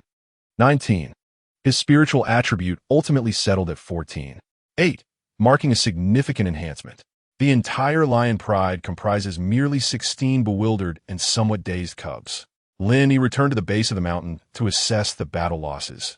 25 lightly injured and 2 severely wounded. Fortunately, after receiving medical attention, the latter were no longer in mortal danger. Through this confrontation, Lin Yi once again recognized the paramount importance of high-tier heroes. Were it not for Xiang Yi's compatibility bonus, the soldiers under his command would only have served to satiate the pride as hunger. They could not have achieved such remarkable results. What shall we do next? Xiang Yi inquired casually while cleaning the bloodstains from the Overlord's spear. Let us gather some earth vein lotuses and seek out additional crops or medicinal seed varieties. Lin Yi replied as he dismantled the spoils. After hunting this pride, they had acquired 21 Tier 3 magic cores, along with a plethora of pelts, bones, and other materials. The primary objective of the hunt had been fulfilled, and what remained was merely supplementary. Suddenly, the ground began to tremble. All the red tassel spearmen entered a state of readiness, tightly gripping their spears and encircling Lin Yi at the heart of their formation. Both Xiang Yi and Elena's expressions shifted dramatically. It's that creature retreat. Had Lin Yi not been present on the battlefield, Xiang Yi might have entertained the notion of confronting that enigmatic being. But now, there could be no room for carelessness. This is not good, Lin. He suddenly licked his lips, his expression grave. It's charging towards us. It moves with incredible speed. My lord, can you see it? Xiang Yi asked, somewhat astonished. I can somewhat, Lin Yi responded, gazing at the words that loomed closer in midair, commanding, prepare for battle. Twisted Abomination, World Boss, Level, 40 World Buff, Vitality increased by 10,000. Note, this buff does not factor into defense calculations. Skills. Description. A stitched amalgamation of wandering malevolent spirits, possessing the ability to transmit diseases and exhibiting formidable strength. Exercise caution. Meanwhile, in a concealed corner above the ridge on the opposite side, a figure enveloped in a mist of blood observed the terrifying creature charging towards Lin Yi's legion. Silently, they turned and departed without a sound. Chapter 65, The Lord Proclaimed. Hiss! A monstrous creature, towering 5 stories high, emerged into the view of Lin Yi and his companions. It was grotesquely assembled from countless corpses, with decaying flesh revealing ghastly white bones, and a nauseating stench that could be detected from afar. Upon its bloodied and mangled head, only a writhing tongue, dripping with acidic saliva, was visible, while numerous arms protruded from its torso, flailing in a chaotic dance to maintain balance. Its disproportionately thick legs trembled the ground with each step. Lin Yi was taken aback. Below the string of information above the creature's head, a striking red bar extended ominously. After years steeped in gaming, Lin Yi instantly recognized it. Wasn't that a health bar? No, the target wasn't yes. Suddenly, Lin Yi's gaze sharpened, locking onto a small creature being pursued by the abomination ahead. It resembled a diminutive feline monster, ensnared by tendrils of crimson mist that coiled around it like venomous serpents. With a sudden lurch, the foul creature's rotting tongue shot forward, piercing the tiny beast's body. After the kill, the slimy appendage slowly lifted, pointing towards Lin Yi and his group. My lord, retreat. Xiang Yi shielded Lin Yi behind her, her delicate fingers gripping the Overlord's spear tightly, her eyes ablaze with fervor. Lin Yi was all too familiar with that look, reminiscent of countless heroic anime. She was invoking Tartakai. Everyone fall back. Elena, Viangi, be cautious. Lin Yi, shedding any pretense, swiftly mounted Freck and retreated. The boss loomed at level 40. For all but the 2 women, the difference between fighting and dying was negligible. However, this grotesque boss, which was repulsively nauseating, surely belonged to the necromantic lineage, Lin Yi mused. Just as the thought crossed his mind in the sky, Elena, with a solemn expression, seemed to validate his realization, slowly raising her right palm. The Lord declared, Filth should not exist in this world. Her ethereal voice echoed throughout the valley. A blinding white light flared in the palm of Elena, extending and condensing into a spear that flickered like flame. The Lord further proclaimed, "Evil spirits must be purified. In the name of my Lord Lin, I shall judge you." Guilty. Elena released her fingertips, and the spear, suspended in midair, rotated like a needle drawn by a magnetic force, finally aiming at the repugnant world boss below. "Spear of light," she uttered softly, and the spear vanished, with no flamboyant embellishments or sound effects.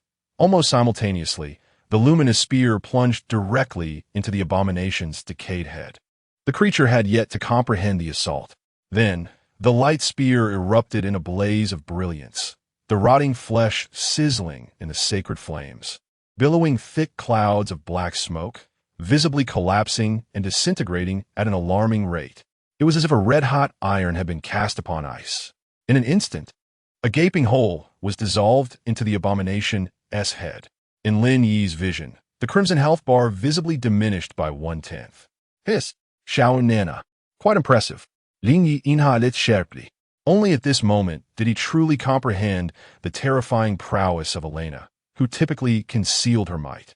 That recent strike, even with the blessing of dynamic vision, left him unable to perceive a trace of it, had the boss not been fortified by the world's power. Such an assault would likely have resulted in immediate demise. "I shall join as well." Xiang Yi, momentarily stunned, abruptly regained her senses. Her beautiful eyes illuminated with a white halo as she reversed her spear, her calves striking the ground to create fissures. She surged forward like an arrow released from its bow, bending low to charge at the boss. Around her, countless dark phantoms converged from all directions, enveloping the spear entirely. A deafening thunderclap erupted, 100 birds flocking to the phoenix. The menacing black radiance resembled an ink stroke drawn in midair by a scholar's brush. Xiang Yi's unstoppable strike struck the boss's thickest thigh, the sound of shattering bones echoing. The boss's health bar plummeted yet again, having suffered 2 consecutive devastating blows, both infused with potent light energy. Even the boss could not restrain a chilling wail of anguish. Though fearsome in appearance, in the throes of battle, it resembled a fragile doll, easily crushed. This is it. Lin, he felt as though rewards were beckoning him. Just as he relaxed his focus, suddenly, an unexpected turn of events. A deafening roar erupted as the abomination's 10 or more arms swiftly dissolved, the viscous flesh transforming into enormous round shields, akin to pliable clay. Seemingly frightened by the earlier spear, all the shields firmly protected its head. Subsequently, chunks of flesh and bone cascaded from its body as if dumplings were being dropped, morphing into hundreds of staggering blood-colored corpses. The surrounding verdant flora began to wither as decay set in. The health bar atop the abomination's head visibly replenished, and mere seconds later, it was completely full again. Absorb corpse level, 30 combat power, 60 skills, life drain, life transfer. No. Lin Yi's eyes widened in disbelief. Are you cheating? A peak level 4 is already troublesome enough. Now you summon a horde of peak level 3 minions? Is there no pretense at all? From above, Elena's voice of prayer resounded once more. Evil shall ultimately be consumed by flames. The master also proclaimed, his wrath is not mere destruction, but a manifestation of mercy. In the name of our master Lin Yi. A brilliant white light shone in Elena's eyes as she slightly opened her arms, her wings igniting in flames. I bestow upon you the fire sentence. As her words fell, all the corpses and the abomination erupted in pure white flames. Under the searing heat, the hundreds of decaying bodies could not endure even a second, instantly turning to ash. The health bar of the abomination gradually diminished, yet even after the flames extinguished, it still retained a staggering 9/10 of its vitality. Damn it. Indeed, the creature's skin is tough and resilient. With the resurrection of the ghastly corpse extinguished, Lin Yi let out a sigh of relief. Its regenerative abilities were nullified. Slaying the boss was merely a fleeting achievement. What on earth is this creature? Suddenly, he heard Xiang Yi's exclamation beside him. Raising his gaze, Lin Yi's eyelids twitched violently. Damn, The flesh and blood of the abomination fell once more, spawning over 200 identical putrid corpses. The health bar, previously scorched by holy fire, was once again replenished to full. Elena, burn him to ashes. Lin, he felt a surge of urgency. Master, in midair. Elena's cheeks flushed slightly at his command, for her divine technique could not be employed twice in quick succession. What? Lin, he felt a chill in his heart upon hearing this. If they did not eliminate those healing minions, how could they hope to defeat this boss? On the battlefield, Xiang Yi contemplated handling those corpses herself. However, the abomination gave her no respite, relentlessly trampling her with its legs and wielding an arm transformed into a whip for auxiliary attacks. Despite Xiang Yi inflicting damage each time, it was far from sufficient to outpace the creature's recovery. If the battle dragged on, her stamina would inevitably wane, leaving her at a disadvantage against the monstrous foe. Under the influence of accelerated thought, countless strategies flashed through Lin Yi's mind in an instant. It seemed there was only one course of action left. All troops, heed my command. All troops, heed my command. Lin Yi and Xiang Yi appear to share a silent understanding, declaring in unison, attack the corpses. The level 20 red feather spearmen, under Xiang Yi's command, had their attributes enhanced to level 28 due to compatibility bonuses equivalent to a level 23 standard. Even with accelerated thought, facing the peak tier 3 corpses felt akin to sending them to their doom. Form ranks. Wang Tieju's muscles surged, and her sun-kissed cheeks visibly flushed with vigor. Lin Yi, standing beside her, could clearly sense the surge of strength radiating from her. In an instant, her power had nearly doubled. Charge with me. Wang Taiju raised her silver spear, veins bulging on her forehead, leading the charge into the fray. The 200 red feather spearmen followed closely behind, their eyes resolute, seemingly oblivious to the concept of fear.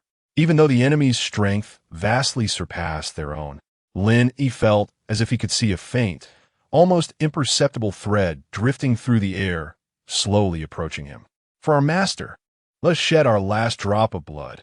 Wang Taiju bellowed, thrusting her silver spear toward the abominable corpse before them.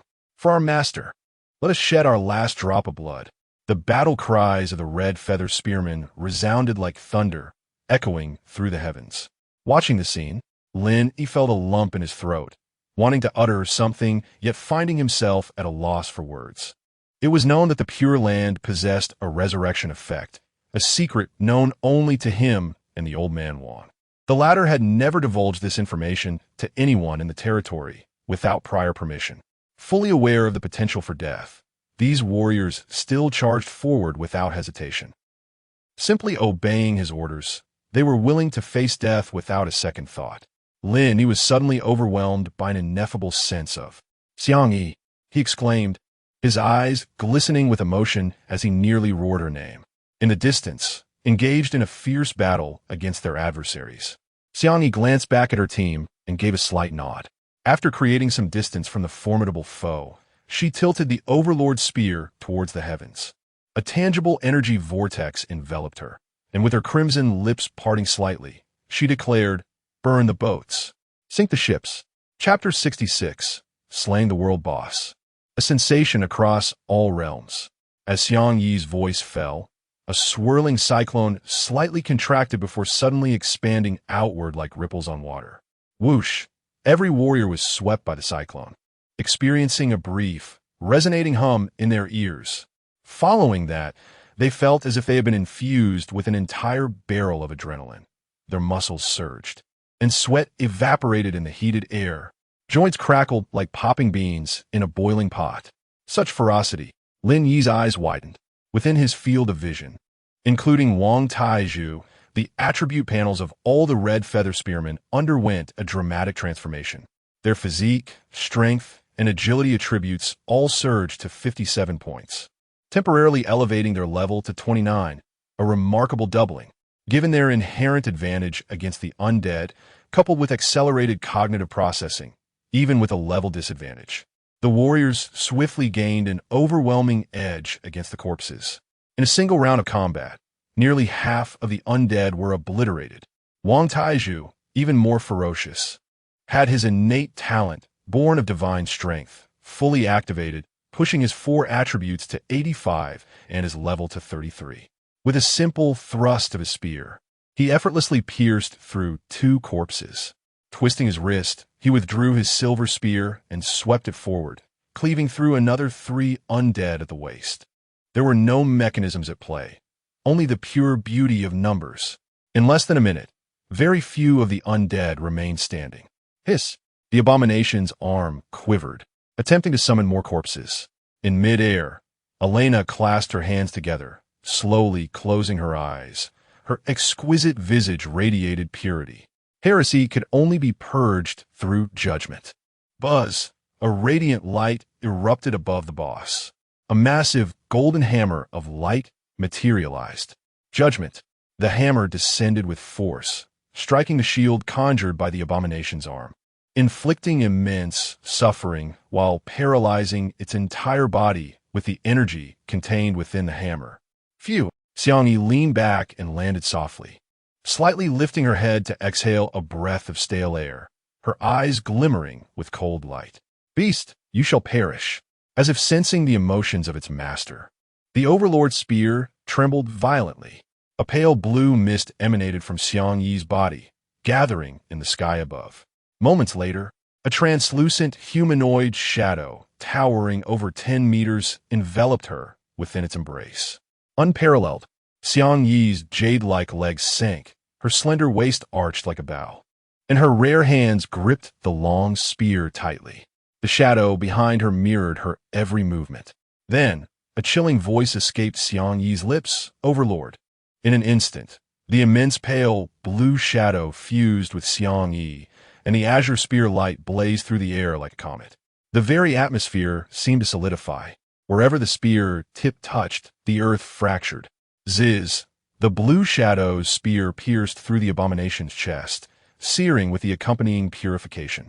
As she retracted her spear, behind Xiang Yi remained a vast chasm, with the surrounding earth reduced to powder. What the hell, it's still alive! Lin Yi gaped at the enormous cavity that nearly cleaved the abomination in 2. The health bar above displays a mere 1/5 remaining. Such a formidable endurance. After a fierce battle, Xiang Yi unleashed her ultimate skill, her stamina evidently waning. Elena's 3 abilities were caught in cooldown. If the boss were to recover its health once more, it would indeed become unmanageable. Lin Yi remained on high alert, his gaze fixed intently on the wailing abomination ahead. Should the adversary's health replenish again, it would be imperative to vacate the Warcraft Mountains at once. Fortunately, after a brief moment, the abomination merely retaliated with its severed limbs, failing to summon any more corrupted corpses. After sustaining severe damage, its movements have become sluggish. Xiang Yi transformed into a master podiatrist, inflicting minor damage, yet gradually diminishing the abomination's health bar. All regions announcement. Congratulations to the Lord who reigns over myriad realms. The Allied forces have successfully vanquished the world boss. All regions announcement. Congratulations to the Lord of the Lost. The Allied forces have successfully vanquished the world boss. The 2 notifications resonated in the minds of the various lords with an interval of over 10 minutes. On the opposite side of the Warcraft Mountains, a small contingent composed of human lords cautiously maneuvered to avoid the 3rd-tier beasts, returning to the periphery. How terrifying! Is this truly the world boss? It surpasses the harrowing descriptions in the textbooks. A strikingly beautiful woman turned back to gaze deeply into the heart of the mountains, her face dotted with beads of sweat, a wave of trepidation washing over her. After all, it was a peak 4th-tier creature. Another young man exhaled heavily, his handsome features marred by a pallid complexion. After coughing a few times, he continued, "The strongest individual beings in Blue Star are merely 5th tier, let alone the fact that the boss possesses the world's power enhancement. It has only been half an hour. How on earth did those otherworldly beings manage to slay it?" The woman retrieved a towel to wipe away her perspiration, exclaiming in relief, "Fortunately, Xia Jie drew the boss away. Otherwise, we would have been doomed." As she spoke, she curiously scrutinized the young man. "By the way, Zhou, why did you not join them in slaying the dragon? The legends must hold some truth." Dragon blood indeed has the potential to alter one's aptitude. Is your hunting expedition merely for the collection of materials? Upon hearing this, Zhou Yi's face broke into a cold smirk. Slaying dragons? Before we even exit the mountains, Lao Qi would have already eliminated everyone. Xia Jie has been increasingly excessive, even rather blatant. He has gone mad. This time, even his royal identity cannot shield him. The woman's eyes glimmered with intrigue as she softly inquired, "Does he dare? You must be hoping he takes action. Am I wrong?" Zhou Yi cast a sidelong glance at the woman. "Wang Sha, do not speculate. The family's plans are not for us juniors to know. How can one not speculate?" Wang Sha's expression darkened, a bitter smile gracing her lips. "The imperial situation is fraught with undercurrents. My family is currently uncertain about which side to align with. If you're planning to overturn, let us discuss something else."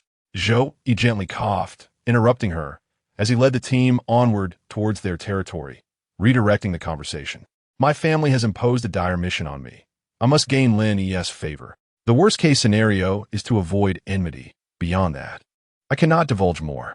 Upon hearing this, Wang Sha's bright eyes sparkled with delight as she exclaimed, "Thank you, Brother Zhou." As the group distanced themselves from the Beast Mountain range, preparing to part ways, an unexpected announcement echoed throughout the region. Instinctively, the two reached to silence the looping broadcast, but upon glimpsing the Lord's information, they were struck as if by lightning. Exchanging incredulous glances, their faces a portrait of astonishment. How could this be? Surely, it must be a case of name duplication. It could not possibly refer to the same individual, could it? Regional announcement. Congratulations to the Lord, super fond of farming, for leading the coalition to successfully defeat the world boss. The top 3 assault teams have emerged, and title rewards have been dispatched. Other coalitions engaged in boss hunting. Continue your efforts. Substantial rewards await those who slay the boss. A thunderous crash resounded as a colossal golden behemoth collapsed. A crystalline spear over 10 meters long piercing through its formidable skull, inflicting fatal damage. Not far away, a giant with pale violet skin clenched his fists tightly, uttering obscure and ancient incantations. Mere seconds passed. In a fit of rage, the giant's shoulders quaked, his deep, dark eyes ablaze with fury, an inferno of wrath igniting within him. "Ha ha ha! It's your turn, Star Titan, to hunt the boss. Given this opportunity, you have proven utterly inept. How could you allow lower civilizations to seize the glory, tarnishing the pride of our district? When the divine banquet commences, you shall be seated at the children's table." The private chat channels filled with mockery from lords of other races. Hopmos kicked the behemoth's corpse with a fierce kick, colorful and valuable items scattering like refuse. "You two fools." Hopmos turned to glare at the 2 novice lords of the Star Titan race. "If it weren't for your delays in gathering, we would have lost the hunter title. Now, immediately, find out the region of that lowly civilization's lord. He has sullied our honor. If we cannot reclaim our title, you shall not set foot in the war sanctuary." How amusing. Who would have thought that such a diminutive-level civilization could snatch the title ahead of the 3 major districts? I find myself quite intrigued by that individual's head. Madman, do you even realize what you are saying? At the encampment on the outskirts of the Beast Mountain range, Xia Jie buried his fingers deep within his hair, his eyes wide and breaths rapid. He muttered to himself in a frenzy, "That boss. Only his team actually managed to slay that boss. I cannot afford to be his enemy. It would mean death, utter annihilation." Hey. Xia Jie's expression returned to calm, a smile curling at the corners of his mouth, a grin that to outsiders would surely appear somewhat deranged. "I am quite curious." "Are you not curious? Why does he command a rare army of 200? Are you not a level 1 civilization? Curiosity be damned." Xia Jie's expression turned manic once again as he suddenly extended his hands, tightly gripping his own neck, gasping for breath. "If you dare to tempt me, we shall perish together. Little one." Releasing his grip, Xia Jie leisurely picked up a cup from the table, taking a sip, his tone now composed. "Have you never contemplated seizing everything from him?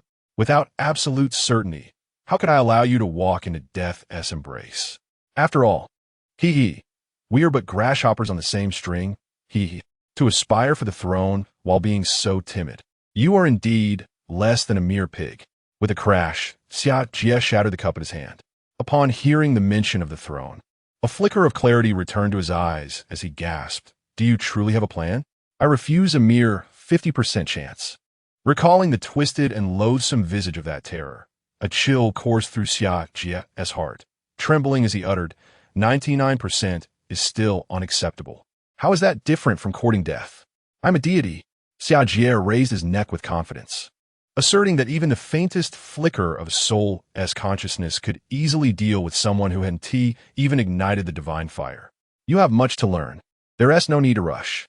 First, master the refinement of blood essence. Then I shall instruct you on how to cultivate blood elixirs. And I will also teach you to wield various attributes of mysterious divine flames. At this juncture, Xia Jie gradually regained his composure. Indeed, blood essence is divine. How had he allowed Lin Yi to instill such fear within him?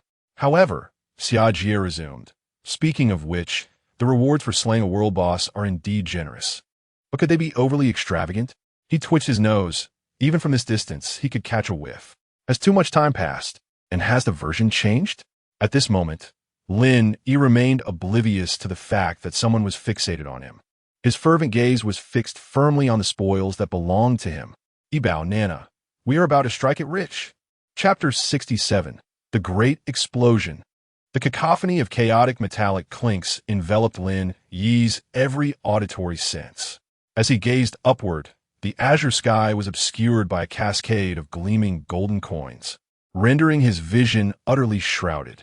The grotesque corpses, collapsing like a volcanic eruption, spewed forth an endless torrent of coins, cascading down like raindrops in a storm.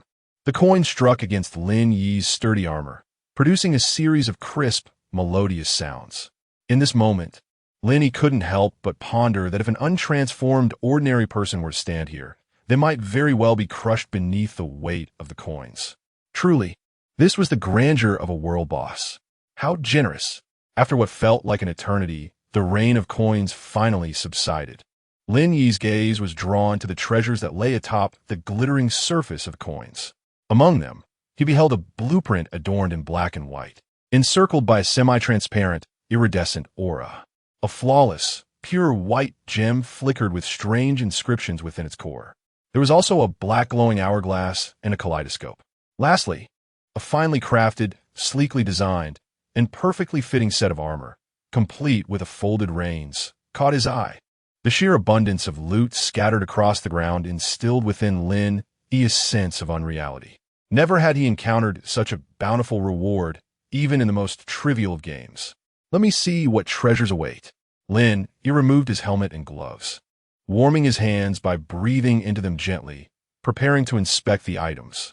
Suddenly, an uncontrollable tension surged through his muscles, and his blood raced, propelled by the frantic beat of his heart. Lin Yi was taken aback, fearing something was amiss with his body.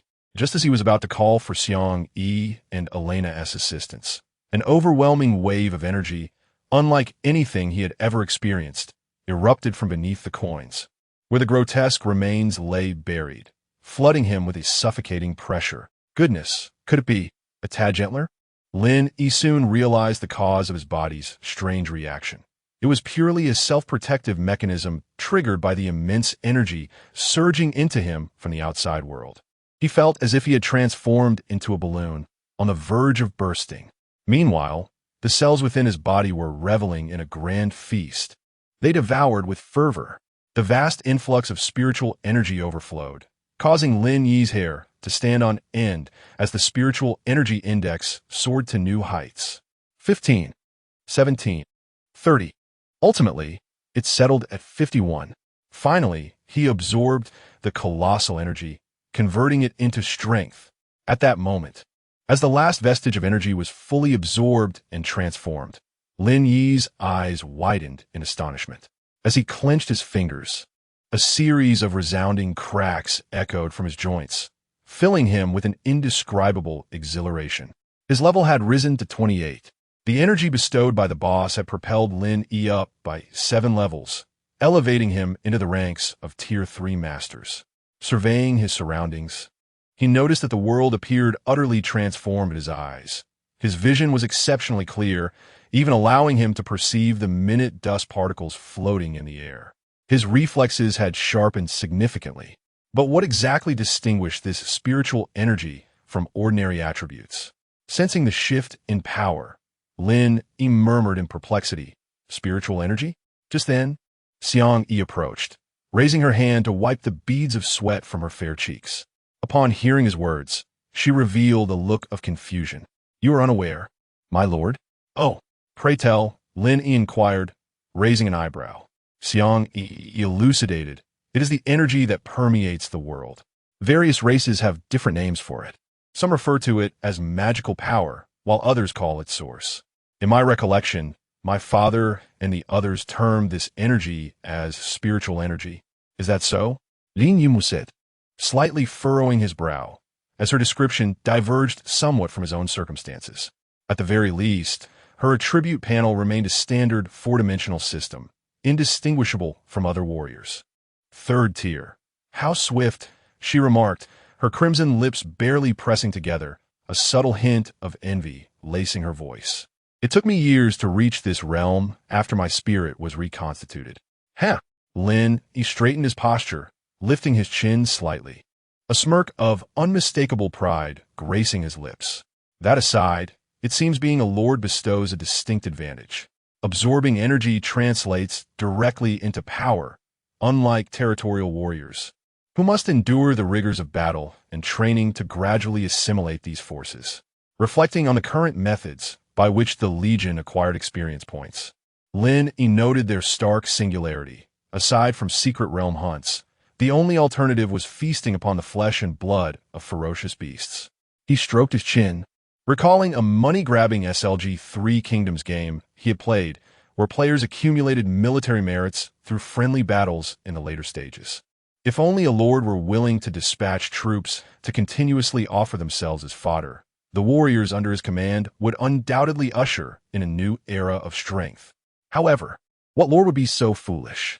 Amused by his own thoughts, Lin Yi chuckled. With the power he currently exhibited, declaring war upon him would be a fool's errand. Moreover, other lords lacked his resurrection capabilities. Each cherished their soldiers, who would undertake such a perilous venture. "Boss, a preliminary tally has been completed." A humble slave, Captain bent slightly, reverently reporting to Lin Yi, "There are approximately 4 to 5 million gold coins here. Shall we begin packing them now?" "Indeed," Lin Yi nodded, casting a lingering gaze upon the mountainous pile of coins on the ground, his heart swelling with admiration. "Look at that. The Lord system truly understands human nature. For the 5 million gold coins, if converted into equivalent purple crystal coins, would lose much of their visual appeal. The resplendent gold and silver evoke a far more visceral response, triggering a more intense emotional value. It is time to inspect the main course."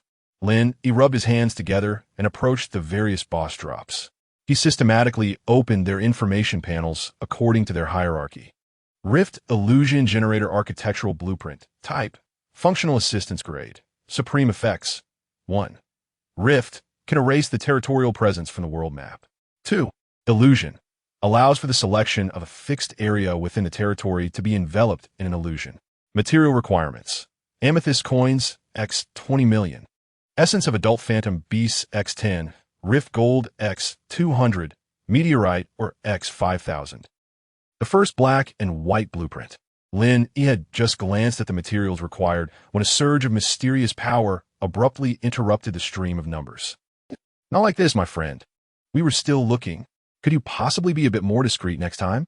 Do you truly believe I didn't see it?" Lin Yi's eyelids twitched violently.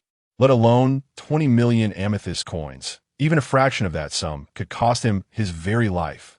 Such is the bond of brotherhood. His mind wandered to the enigmatic lich whom he had yet to meet, imagining it as an adorable, chibi-style little zombie. Thank goodness for his two formidable foes.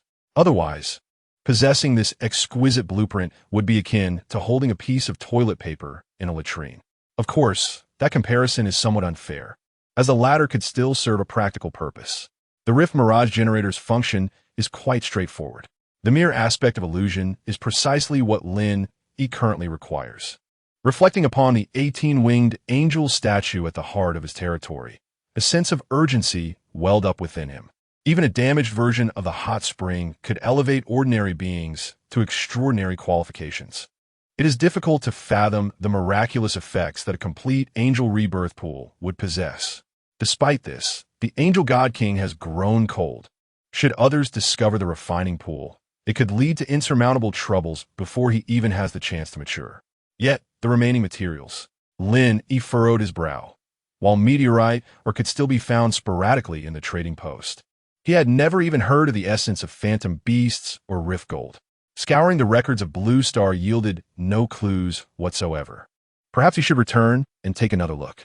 With the various territories welcoming foreign merchant caravans, Lin Yi turned his attention to other items. Chapter 68. The Pursuit of Titles.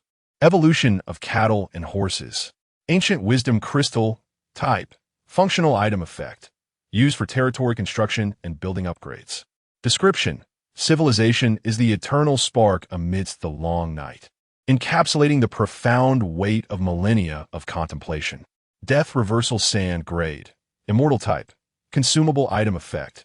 Triggers upon receiving fatal damage, forcibly reverting the body's state to 3 seconds prior. Restriction. User level 80 note. Damage from rule-based sources cannot trigger this item. Observer's Eye Grade. Immortal type. Functional item effect. Records the biological and existence information of designated targets, allowing real-time monitoring of the subject. Note, the more comprehensive the information, the more accurate the positioning. Cannot be used on targets exceeding level 80. With these 3 acquired items, Lin Yi couldn't help but feel a surge of emotions. The Wisdom Crystal is self-evident, an essential material missing from the Shrine of Legacy. Once successfully established, Lin Yi's vision of forming a legion composed of high-tier professions will soon become a reality. Even the extraordinary life professions, such as Li Dachui, will be passed down. However, what excites Lin Yi the most is undoubtedly the Black Hourglass. A genuine, life-saving item, regardless of the environment. Life-preserving artifacts are eternally the most precious. Given that Lin Yi cannot be resurrected in the Pure Land, the Death Reversal Sand he just obtained is undoubtedly of greater value. As for the kaleidoscope-shaped item, Lin Yi made a brief attempt. He quickly opened a screen-like chip. After inputting various information such as Long Tao, Lord of Blue Star, 18-year-old male, and more, he held the kaleidoscope to his eyes. It vividly reflected the real-time image of Long Tao's location. With a gentle twist of his finger, the perspective of the image switched freely, revealing every detail with precision. A true monitoring artifact. What is this fellow up to? Lin Yi observed Long Tao, who was holding his rear and intensely focused on a miraculous twin flower blooming on the ground. AUV, truly a reborn individual. Just look at that excited expression. He must have stumbled upon something extraordinary again. Lin Yi slightly shook his head and put away the kaleidoscope. He had been quite busy these past few days and had overlooked this good brother. However, with the observer's eye, even from 1,000 miles away, he could now anticipate the movements of his adversaries lurking behind him. He then turned his attention to the last 2 pieces of equipment. Dragon's Reigns Grade, Holy Spirit Effect, increases riding control by 100, speed by 30, and grants immunity to aerial prohibition magic below the Holy Spirit level. Description: a saddle designed for dragons, adaptable to the dragon's size. Congratulations! You are only one tamed dragon away from becoming a Dragon Knight. Dragon Knight's Armored Set Grade, Holy Spirit Resilience, 11,000 runes. Agility significantly reduces the burden of wearing. Diffusion enhances the deterrent effect of mounts. Aerial Mastery grants the knight a brief flight ability for 30 seconds. Cooldown of 10 minutes. Resistance grants immunity to damage below Tier 3. Reduces damage below Tier 6. Adaptation perfectly suited for dragons of all sizes. Set effect. Connection: 50 of the damage suffered by the knight is borne by the dragon. Damage above level 80 is not mitigated. P.S. Resilience represents the defensive power and durability of an equipment piece. Before heading out today, Lin Yi lamented when he would finally procure a saddle for to buy. Fortune smiled upon him, as not only did he acquire a dragon saddle, But the abomination generously provided a Holy Spirit-grade armored suit. With resilience exceeding 10,000, it was nearly synonymous with invincibility in the trial grounds. He must take the buy for a few laps upon returning. Lastly, were the additional reward from this boss's initial 3 assaults. Lin Yi flipped his palm, revealing a hexagonal medal adorned with intricate geometric patterns. The Hunter type, honor item description. The bearer may equip the title of Hunter in their information panel. Upon equipping, the following effects are granted. 1. Experience acquisition efficiency increased by 50. 2. Designate a target as prey. Every 12 hours, obtain a location of the target. 3. Killing the prey yields either the complete genetic sequence of the target or half of their faith power. Tip: the complete genetic sequence, once used, allows the recruitment of the corresponding race within territorial buildings. The title disappears after hunting 10 prey. Current binder. Lin Yi. Binding is released upon death. This is simply, upon reviewing the effects, Lin Yi couldn't suppress a gasp of astonishment. It was overwhelmingly powerful, not merely for the experience acquisition efficiency, but for that terrifying hunting effect. The death of a marked target grants the complete genetic sequence, enabling the Lord to recruit the corresponding race. What does this imply? Whenever he encounters a desirable race, he can recruit them through hunting. A complete genetic sequence from a top-tier race would undoubtedly lead to a qualitative leap in territorial strength. Lin Yi took a deep breath, carefully placing the Hunter medal into his storage ring. He activated the title on his information panel. Once organized, Lin Yi's heart began to anticipate the wondrous races that might emerge once the barrier dissipated. My lord, General Xiang. Wang Taizhu clenched his fists tightly, standing before Lin Yi with his head bowed, reporting that the 2 severely injured warriors had perished. During the confrontation with the lion pack, the 2 warriors had managed to escape death through their combat skills. However, in a recent battle with the abomination, their injuries worsened, and they tragically fell to the undead. Xiang Yi glanced at Lin Yi from the corner of her eye, noting his silence. With a soft sigh, she suggested that the bodies be returned for a proper burial. On the battlefield, casualties are inevitable, faced with the terrifying strength of the abomination. Losing only 2 warriors could be considered a significant victory. There is no need for sorrow. Lin Yi's expression remained composed as he addressed the bewildered crowd, suggesting they gather some earth-vein lotuses, assuring them they would see their efforts rewarded upon their return. Prepare yourselves, we shall set forth. Before long, the ox and horse slaves were hoisting large baskets and following the group back along the original path, entering the dimly lit gorge. The clinking of millions of gold coins in motion resonated like a triumphant march, echoing throughout the canyon. Suddenly, the captain of the ox and horse team began to cough violently, covering his mouth as his cheeks turned an alarming shade of green, showing signs of decay. What is happening? A wave of panic rippled through the team as they noticed the changes in one another. We're doomed. We've been poisoned. The captain's eyes widened in horror as he realized that the massive creature they had encountered carried a dreadful disease. With the toxin spreading rapidly, he felt as though he was already half in his grave. In that moment, a haunting introspection invaded his mind. Have I finished paying off my mortgage? Have I purchased a car? How much have I prepared for the bride price? No, I cannot die. The captain fixated on the gold coins in the basket, his eyes bulging with desperation. He had finally secured a stable job, earned his employer's favor, and had yet to start making a profit. How could he perish so easily? As his body temperature soared, sweat poured down him. The rapidly advancing poison melted away like snow under the blazing sun, leaving him bewildered. What the hell? At the forefront of the group, Lin Yi turned his head. Utilizing his judgment, I had to discern the dark corridor of the gorge, his heart racing. Good heavens! Out of the original 2,000 slaves, only half remain standing. The unfortunate souls who had perished had been reduced to putrid mush, an utterly gruesome sight. Feeling a shudder within, Lin Yi recalled his earlier indifference to the description of the world boss disease, believing that the pure land would shield them from all viruses. Yet, it appeared that the affliction carried by the abomination was far more terrifying than he had anticipated. However, he pondered, how had the surviving ox and horse slaves managed to endure without the protection of the pure land? Curiosity piqued. Lin Yi casually accessed the information panel of the surviving slaves.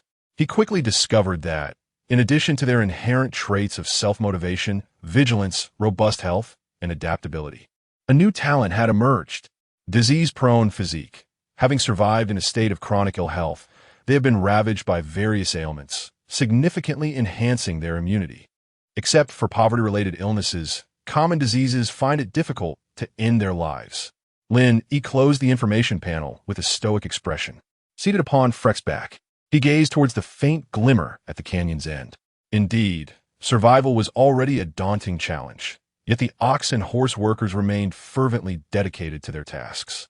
As the strength of his future territory grew, he hoped that these beasts of burden could enjoy harmonious families, be free from material burdens, and possess healthy, long lives, awakening each day with a heart full of hope. Perhaps he should treat them better moving forward, starting with 2 meals a day. Chapter 69. How Xingren Oh no. Will making a trailer get me banned? I must say, Lin Yi is truly remarkable. Never before has a lord from Blue Star vanquished a world boss. Lin Yi has made history. That is a pinnacle of the 4th tier. I believe that even in Blue Star, such a boss would be a catastrophic presence. I am so eager to discover the effects of the hunter. Could the esteemed one share a hint? To be candid, I am Lin Yi's cousin.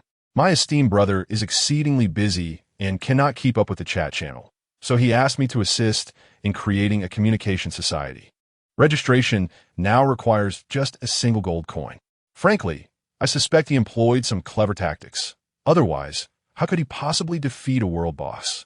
Perhaps he exploited a bug. If it were me, well, what then? If the boss were right before you, could you slay it? Of course you could. Or could you? In a novel, a person like you would not survive past half an episode. With Lin Yi's prowess, once he leaves the trial, he is likely to be conferred a title by the Empire. I possess an epic-level territorial trait and wish to pledge my allegiance to Lin Yi as well. My friend, let's negotiate. You align with Lin Yi, and I shall align with you. I possess a rare auxiliary territorial trait that enhances mining efficiency immensely. Let us discuss. You understand the nature of gradual ascent. On a mountaintop, Hao Xingren, holding a telescope, watched as the entire team departed the canyon, and only then did he swallow hard. Compared to his past, when he appeared gaunt and pallid, he had recently enjoyed ample food and had gained a few pounds, his spirit markedly more vibrant.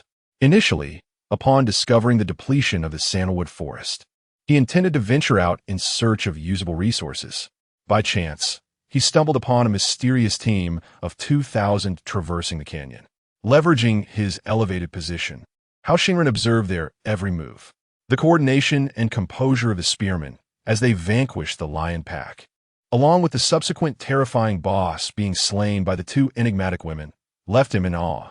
The battle scene was utterly breathtaking, replaying in his mind repeatedly. It was only when that formidable boss fell, and Lin Yi's well-known nickname, Super Love for Farming, appeared in the announcement bar, that Hao Xingren finally came to his senses. The boss was so easily dispatched. As he recalled the battle scene, his mind felt as if it were short-circuiting. The performance of Lin Yi's soldiers completely overturned his understanding of military units. As a scholar with a penchant for the humanities, his achievements in combat command were commendable as well. In the last district-wide final assessment, he managed to rank in the top 10. He had participated in countless simulated battles, fully aware of the tendencies of military coordination and obedience. Their attacks were rigid and lacked adaptability. During combat, if they could execute basic commands in an orderly fashion, it was a cause for gratitude. One could hardly expect them to grasp the intricacies of teamwork or to switch formations. Otherwise, the Lord would meet a grim fate. Yet, not only did Lin Yi's force of over 200 soldiers possess remarkable independence, but even the remaining 2,000, suspected to be support personnel, exhibited a strong sense of autonomy. The violation of the foundational theory regarding soldiers' reaction delays, which should not fall below 0.7 seconds, instilled a deceptive illusion within Hao Xingren. It appeared as if this battalion were composed of rare villagers, each possessing a name and a soul, transformed from their former selves. If that were indeed the case, An exceedingly terrifying thought took root in his mind. Could it be that he would face a ban for sitting idle in a vehicle? How Xingren's lips twitched involuntarily as he compelled himself to cease these perilous musings. Descending from the treetops, he unfastened the ancient compass hanging from his waist, murmuring that the location was somewhat distant. He hoped not to encroach upon the territory of third-tier magical beasts. Leaving the canyon behind, Lin Yi closed his eyes, his consciousness immersed within the depths of his mind, in that realm of black mist. The once solitary fragments now welcomed a new companion, another shard. Similar in appearance, yet distinguishable upon closer inspection. Mystical fragment, quantity, 2-9 status. Merging description, upon gathering all fragments, one shall acquire a territory imbued with innate characteristics. Unbeknownst to him, perhaps after vanquishing a foul creature, this fragment had materialized within his consciousness. The two shards adhered closely together, akin to a couple reunited after years of separation, inseparable and affectionate. The merging process was slow, and Lin Yi estimated it would take 6 to 7 days to complete. He had an inkling that upon concluding this fusion, the mysterious fragment would bestow upon him an unexpected delight. He hoped to return before nightfall. Having traversed the canyon to the outskirts of the Beast Mountains, Lin Yi glanced at the sky. 5 million gold coins was no trifling sum. With over half of the 2,000 cattle lost, each individual would need to carry several dozen pounds. Their pace was considerably slower than when they had arrived. Furthermore, aware of the dreadful diseases carried by the foul creatures, Lin Yi had tasked his gunmen to meticulously collect the rotting flesh of the abominations, which delayed their progress. After all, this substance posed no threat to his own men, but could be perilous to their enemies. "My lord, look!" Xiang Yi suddenly raised her delicate neck, directing her gaze towards the southwestern territory. Following her line of sight, Lin Yi observed a dazzling orb of pure white light flickering faintly in the high skies beyond. Approximately 10 seconds later, the light descended like a shooting star, plummeting straight down and vanishing in the blink of an eye. They were situated at a considerable altitude, and, judging by the beam's landing point, it should have been in the forest to the west of their domain. Lin Yi furrowed his brow. What could that have been? Wasn't the barrier supposed to dissipate only after a while? They needed to return swiftly, within the realm of bones. Clara White's pale fingers danced gracefully upon the armrest of the bone throne, reminiscent of an elegant pianist. Claiming fabrication in progress, expected success in 12 hours. At that time, you will possess a strong claim over the target territory, lasting 30 days. Impatience bubbled within her. Clara recalled the intelligence she had just received from Long Tao, her once lifeless heart now beating with a faint rhythm. She had not anticipated that in this life, Lin Yi's growth would surpass expectations, to the extent that he could even slay a world boss. The confirmation of this news had indeed startled her. The terror of the world boss is such that even she wishes to avoid a direct confrontation. The absence of title rewards and the legendary and mythical drops from the world boss are utterly inconsequential. At the very least, they cannot compensate for her losses. The quest to vanquish the boss is solely driven by the allure of title rewards. However, the multitude of monsters hailing from the 3 major regions presents an insurmountable challenge. The notion of seizing the hunter's title from their grasp is nothing short of a fantastical dream. Yet Lin Yi, astonishingly, claimed a medal from the hands of the 3 major regions, regardless of his prior strength, without the support of a lord of equal caliber. His solitary endeavor against the boss must have left him in an unprecedented state of weakness. The hunter's medal, this artifact that ignites divine flames, shall belong to her, Clara. Ha ha ha. Dear Clara, which region are you traversing now? A message suddenly appeared in the private chat channel. Clara glanced at the sender's name, struggling to recall who it was, her brow furrowing. This does not concern you. The sender, seemingly oblivious to her disinterest, continued. I have located the world boss, and no other lords have discovered it yet. Would you like to return and join forces to defeat it? You could lend me some summoned creatures, even 10,000 low-tier skeletons, 1,000 skeletal servants, 30 undead knights. I shall return them to you in 3 years. If we retrieve 2 mythical pieces of equipment, I shall share one with you. Should we acquire the equipment, we might ambush the other lords who possess the hunter's medal. Once I obtain the medal, I merely need to borrow a 5 experience effect to enhance my strength for 200 years, after which I shall relinquish the medal to you, assisting you in pursuing a demigod to seize their divine power. At this point, Clara abruptly awakened. So was this fellow.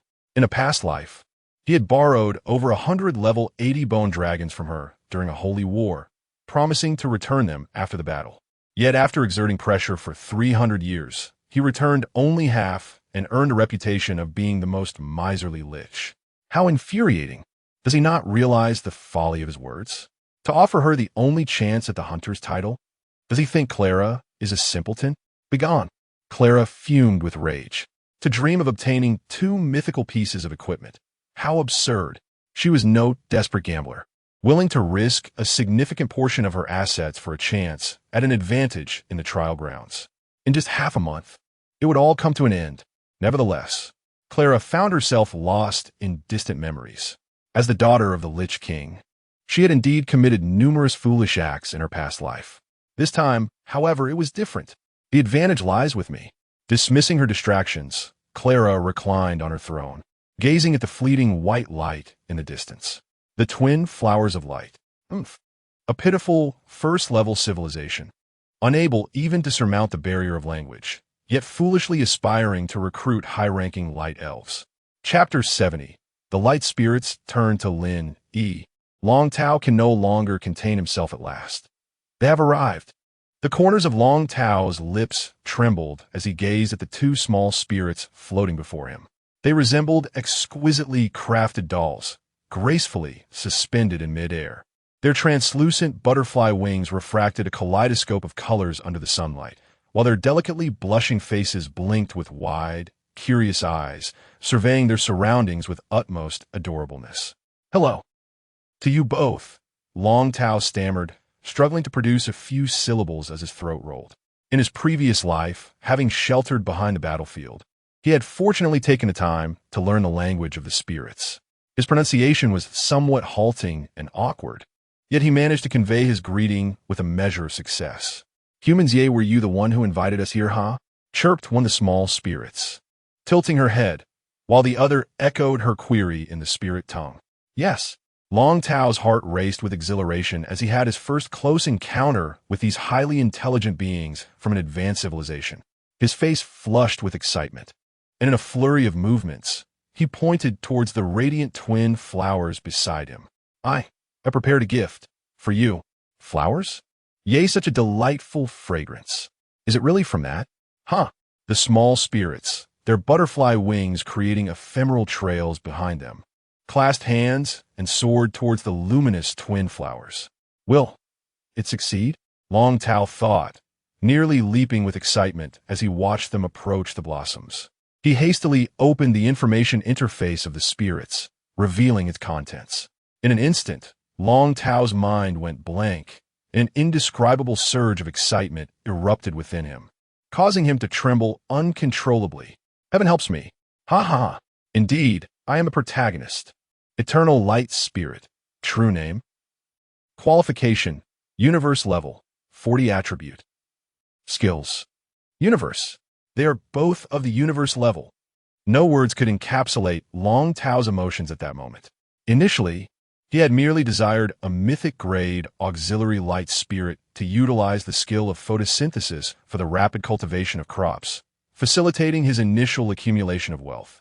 Little did he expect to strike the jackpot with a first-class reward. This was a pinnacle of wisdom and intelligence, second only to the utmost perfection. Moreover, according to the advanced knowledge he had received, elemental spirits are not bound by gender. These light spirits require merely a sufficient supply of luminous energy to reproduce swiftly. With wealth, one can procure light energy. With spirits, one can cultivate plants for profit, earning money to purchase light energy. A perpetual cycle. He dared not even imagine. He needed no tribal base. He would not remain human. A farmer? Not even a dog would be summoned. Level 40. Long Tao swung his fist fiercely, his ambitions spreading like a contagion. The peak of the 4th tier. the utmost limit that the trial grounds could sustain, even if they were all auxiliary types, let alone facing the Lord of Blue Star. They would possess the strength to protect themselves against formidable foes. Furthermore, unlike heroes, recruiting these light spirits required no expenditure of reputation points. At level 40, a hero may have just arrived, yet unless endowed with extraordinary or universal traits, their opponents hardly spare them a glance. The value proposition is undeniable. From this day forth, Long Tao abstains from beef. With the thought that the light sprite has yet to be successfully recruited, Long Tao promptly suppresses his distractions and presents a radiant smile akin to sunlight. Do you like it? Although he poses the question, Long Tao muses inwardly that the luminous twin flower is already among the most elite of light-based flora. Coupled with its innate characteristics, its allure to sprites is particularly pronounced. There is no reason it should falter. Upon witnessing the little creature before him, fluttering with transparent wings, Long Tao's lips involuntarily curl upwards. The sprite embodies an innocence bordering on naivety, a true epitome of purity. If only he could keep her entertained for a couple of days, casually sketching a grand feast. If all goes as expected, it seems she is not particularly fond, The flavor is amissier. It should be from within, Indeed. As the two sprites conversed in sync, their petite noses quivered with curiosity, detecting the pristine and unblemished energy of light, their large eyes crescenting into joyful arcs. That's it. Yay.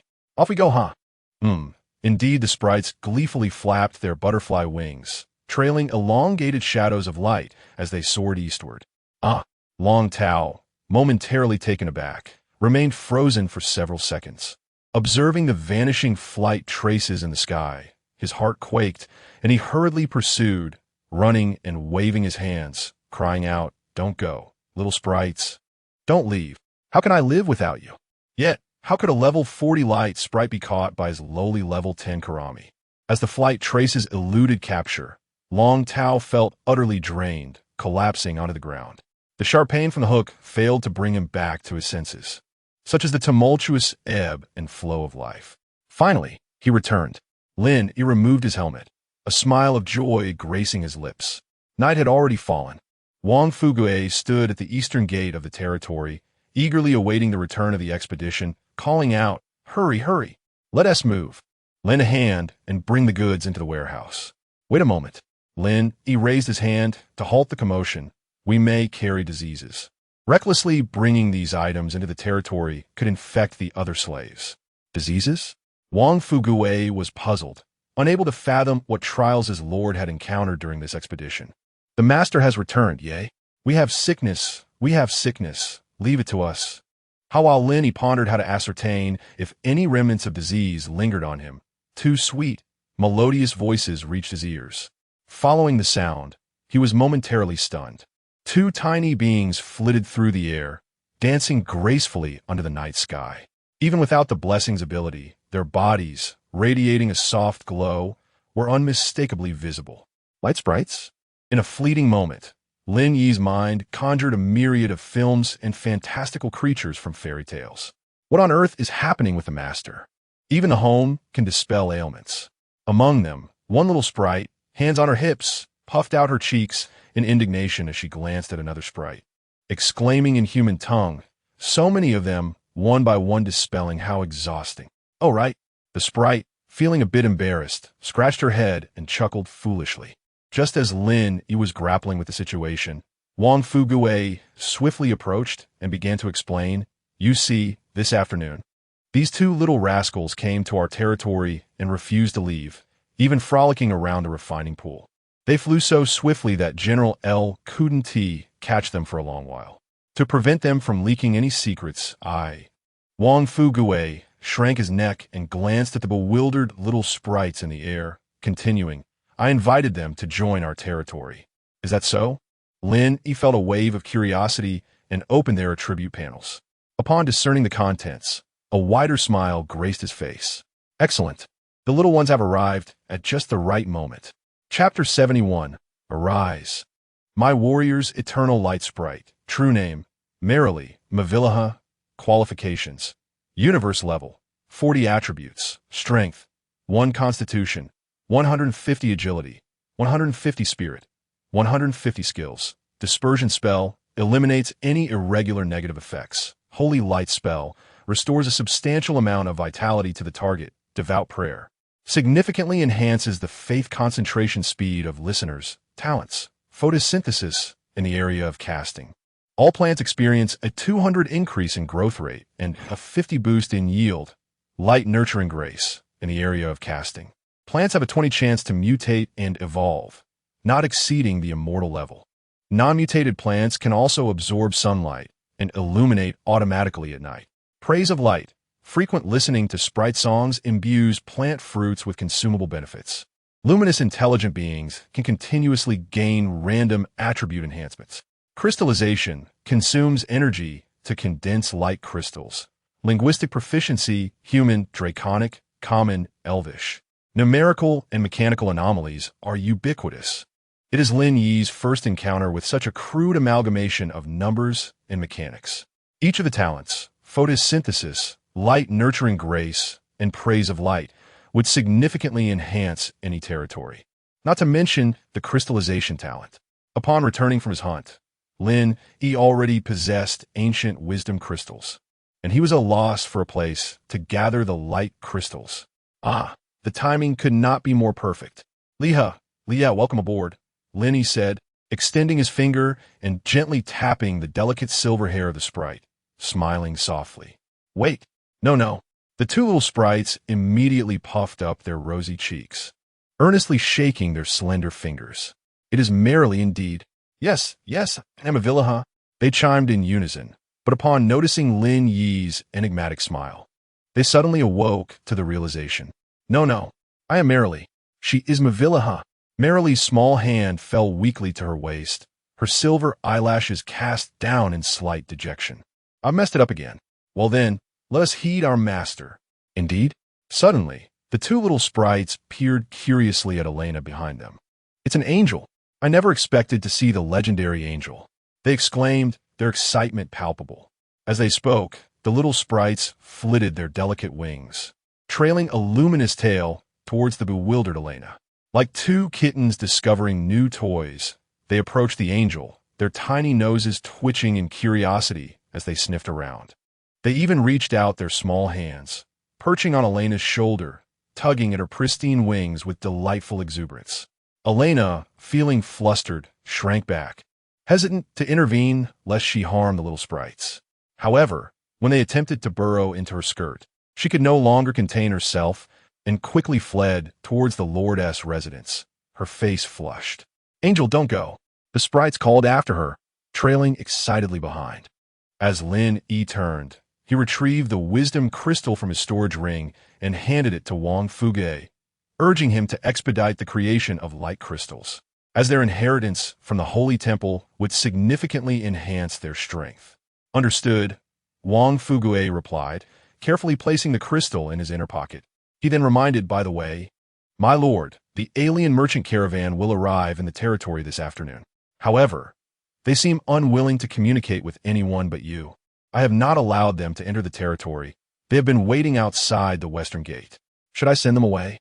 Wang Fugue, well aware of the peculiar amusements that stem from procreation and pleasure, understood the implications. He believed that the Lord would undoubtedly have no interest in men, unless they were beautiful. Let us discuss that later. There is another matter. Lin Yi continued, extracting 10 tier, 3 magic cores from his ring, indicating that the territory could be upgraded. Excellent.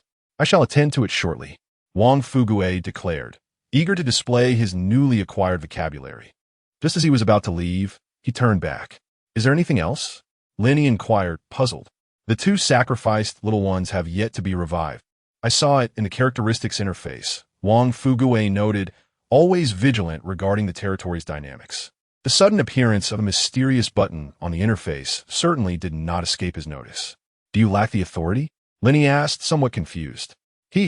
Wang Fugue responded with a smile. Bowing respectfully, of course, I do not possess such powers. Only you, my lord, can invoke such miracles. Oh, there is much to attend to tonight. Lin Yi decided not to delve further into that issue and opened the territory interface. Soon, he spotted a new operational option at the bottom of the characteristics column. Returning souls, Zhang Fan, Luo Feng. Click to confirm and reshape the souls into physical forms. Note: multiple deaths of the same unit may cause irreversible damage to the soul. Once the soul dissipates, it can only be reconstituted as a guardian of light. The operation was so straightforward that it required no tutorial. Lin Yi lightly tapped his fingers in the air twice, theatrically murmuring, "Rise, my warriors." In an instant, a brilliant white beam of light pierced the darkness, illuminating Lin Yi before him. What is happening? Protect the Lord. Escort him. The sudden phenomenon drew the attention of all, who hastily armed themselves and rushed over. However, when they beheld the two comrades who had perished in the boss battle, emerging unscathed from the white column of light, they widened their eyes in disbelief. Were they not slain? Their bodies were left at the gate, already beginning to decay. The seventh day has not even passed. We were just discussing how much tribute to offer, and now we are haunted. Guard the Lord. Be cautious. It may be an illusion conjured by the enemy. They are not ghosts. Come, feel for yourselves. They are flesh and blood. Both were armed. Those brave enough to approach reached out to touch them. Away! Get away from me! The two who had just been revived were still dazed, having been caught off guard by an unexpected encounter. Are we truly not dead? Revived again? The crowd exchanged bewildered glances as this extraordinary scene shattered their understanding. Truly, there existed a phenomenon of resurrection.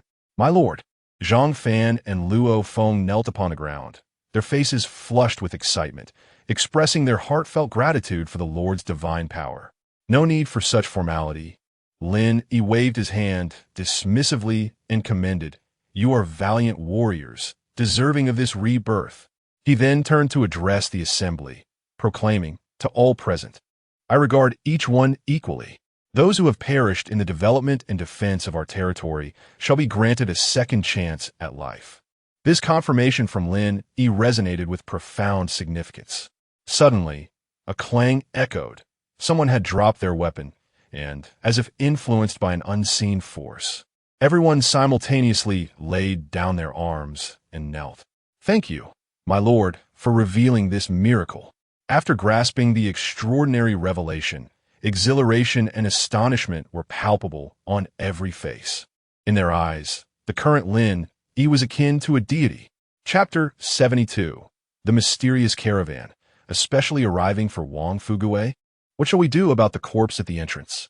Perhaps we should follow the procedure and indulge in our own hearty feast. It seems rather intriguing. The two recently revived individuals exchanged knowing glances at the stretcher draped in white cloth in the distance, their faces alight with eagerness. Those two rascals.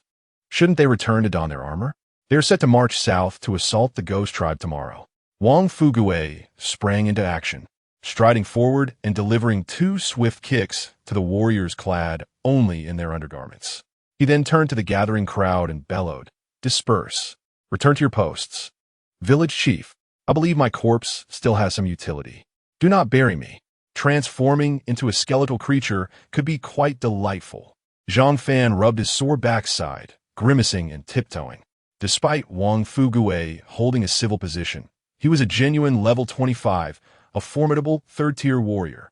Dealing with them was a mere trifle, and they had no means to evade his wrath. That's a splendid idea. Luo Feng, clutching a hook, hit at a distance, stretching his neck with confidence. Once we find a way to resurrect corpses, let us compete and see whose creation is more powerful. Yours will surely pale in comparison. Still feeling feisty, are we? Wang Fugue glared, raising his hand as if to pursue them, causing the two to flee in fright. Lin Yi observed the scene intently, stroking his chin. Reviving corpses? It appeared to be a promising concept. After dispersing the crowd, Wang Fugue turned to Lin Yi, his serious demeanor shifting to a smile as he approached. "My lord, do you intend to head to the west gate? Shall we travel together?"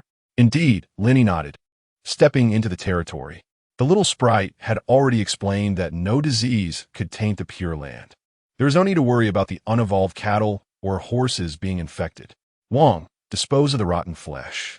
Its infectious and lethal potential is formidable, Lin Yi advised as he walked, while Wang Fugui respectfully fell back a step to listen. It would be best to temporarily store it outside the territory, Wang Fugui suggested, a thought stirring within him. That girl, Xiao Hua, has a keen interest in toxins. She might concoct something interesting. Make the arrangements. Lin Yi responded with a brief acknowledgement. As a leader, though he may lack in martial prowess and scholarly wisdom, his ability to recognize and utilize talent was indispensable. Wang Fugui was evidently an expert in governing the territory. The two exchanged further discussions on various matters and parted ways as they passed the residence. Outside the west gate, under the flickering torchlight, dozens of pikemen stood in formation, their eyes fixed intently on the group of foreign merchants outside the wall, weapons at the ready, prepared to retaliate at a moment's notice. Lu Yuchan sat cross-legged beside a fire, her delicate chin resting on one hand, languidly glancing at the watchtower, and called out weakly, "Hasn't he the Lord returned yet? Why the delay? Such sloth." General Lu, I'm not certain. It should be soon," replied the sentry, having lost count of how many times he had been asked, now responding out of instinct. "Oh, hurry up. I'm quite famished." Lu Yuchan urged the two cooks beside her, clad in simple garments. "The meat is done. A bit hot." One of the cooks handed over several skewers, fragrant and sizzling with oil, before he could finish his sentence.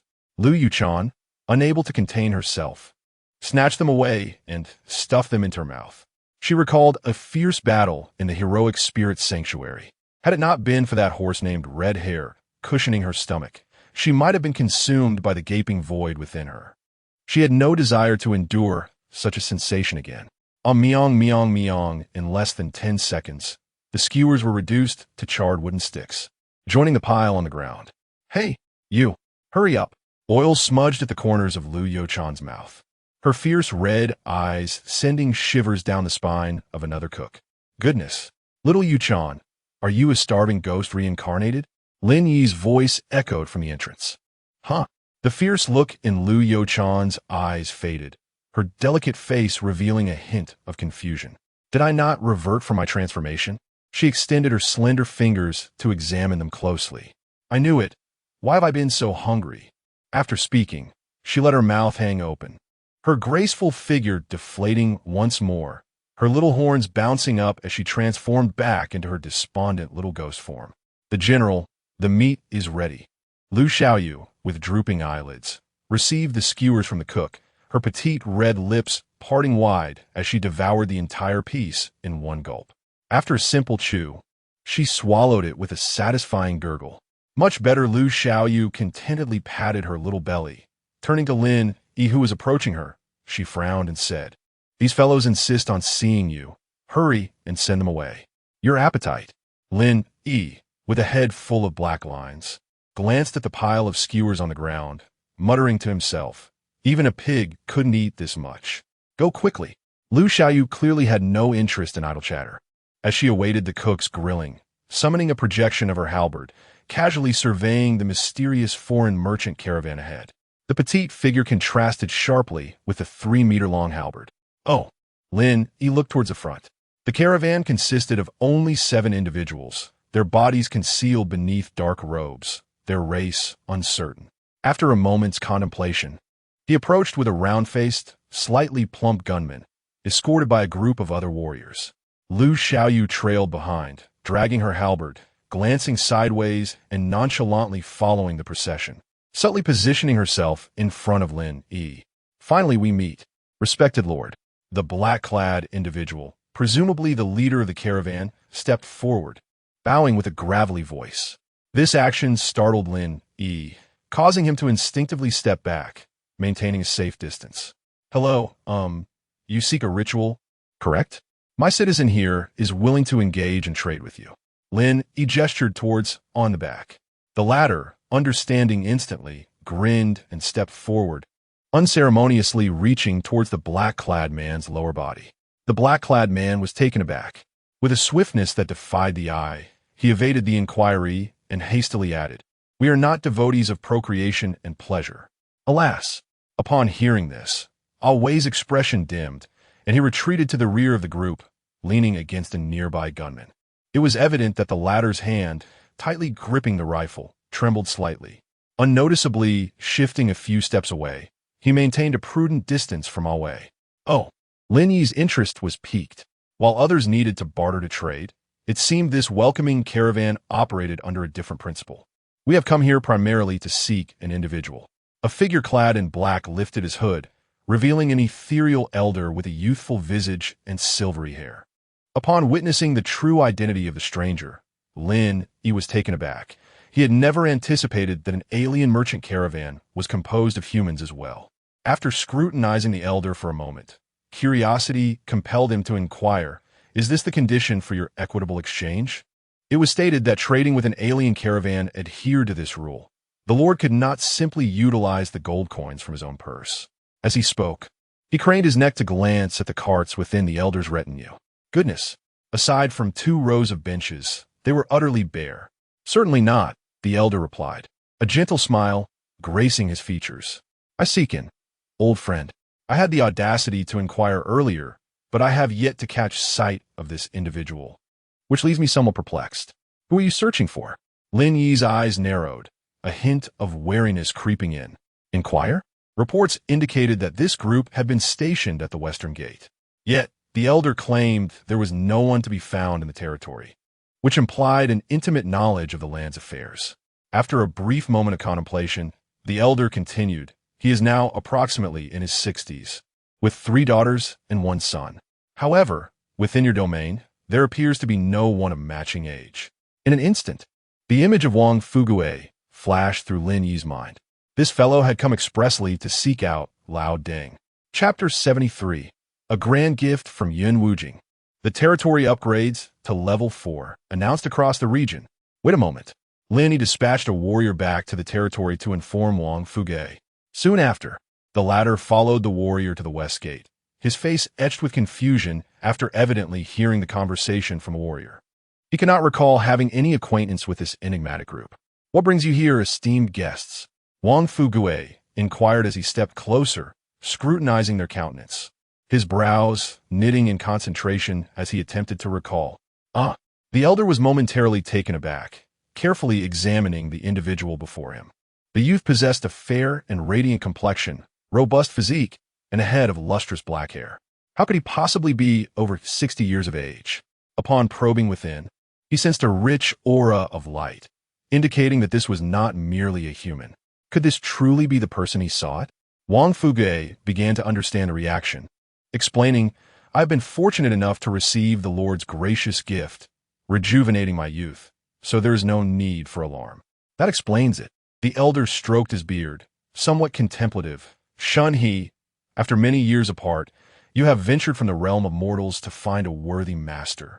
And you too have acquired your own fortuitous opportunities." With a chuckle, he continued, "In accordance with our previous agreement, I have come today to assist you." "You are?"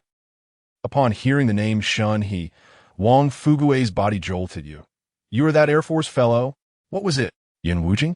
Instantly, he recalled the old fishing companion he had fortuitously befriended decades ago during his youth. So many years had passed. The man before him had remarkably retained his appearance, vigorous and even more robust than before. "Haha, indeed it is you." Yun Wujing's white brows unfurled, finally confirming he had not erred in his identification. Receiving this affirmation, Wang Fugue felt a shiver of astonishment, as he could not remember any prior agreement with the elder. Yet, the elder's identity was irrefutable. The name Shan He was one he would have almost forgotten had it not been mentioned today. All those years. Yun Wujing was about to reminisce with Wang Fugue when a figure clad in black from the merchant group hurriedly approached, whispering, "Master, we should not linger here. If we tarry too long, that woman will surely take notice." It seemed that the opportunity for nostalgia would have to wait. Yun Wujing, coming to his senses, turned to Lin Yi, his deep-set eyes assessing him as he got straight to the point. "Young friend, what do you wish to trade?" Lin Yi, who had been observing the exchange, paused momentarily at the question. "But there is nothing here," he exclaimed, gesturing to the empty cart. "Do you not require an equal exchange? What do you wish to trade?" Yun Wujing replied with a smile, remaining silent. "Let me think." A glimmer of insight sparked in Lin Yi's eyes as he inquired, "Do you possess the essence of adult phantom beasts?" "Indeed, I do," Yun Wujing nodded slightly. opening his palm to reveal a shriveled bag from which a swirling, ethereal energy wafted forth. For 1,000 purple crystal coins, I can offer you one. Do you have 10? Lin Yi pressed further. Certainly. Time is limited, so I hope you can expedite the process. Yin Wujing waved his hand, and 10 essences floated in midair. Bring all the treasures over. Lin Yi promptly commanded his subordinates, continuing, I have purchased the essence crystal. What about the fisher gold? Do you have it? I need 200. Yes, yes. Yin Wujing's bag resembled a slot machine, spilling forth a cascade of shimmering golden or adorned with dark patterns. After conversion, each piece was worth 5,000 gold coins. Turning to see his subordinates hurriedly carrying boxes filled with valuables, Lin Yi waved his hand generously, declaring, I'll take them all.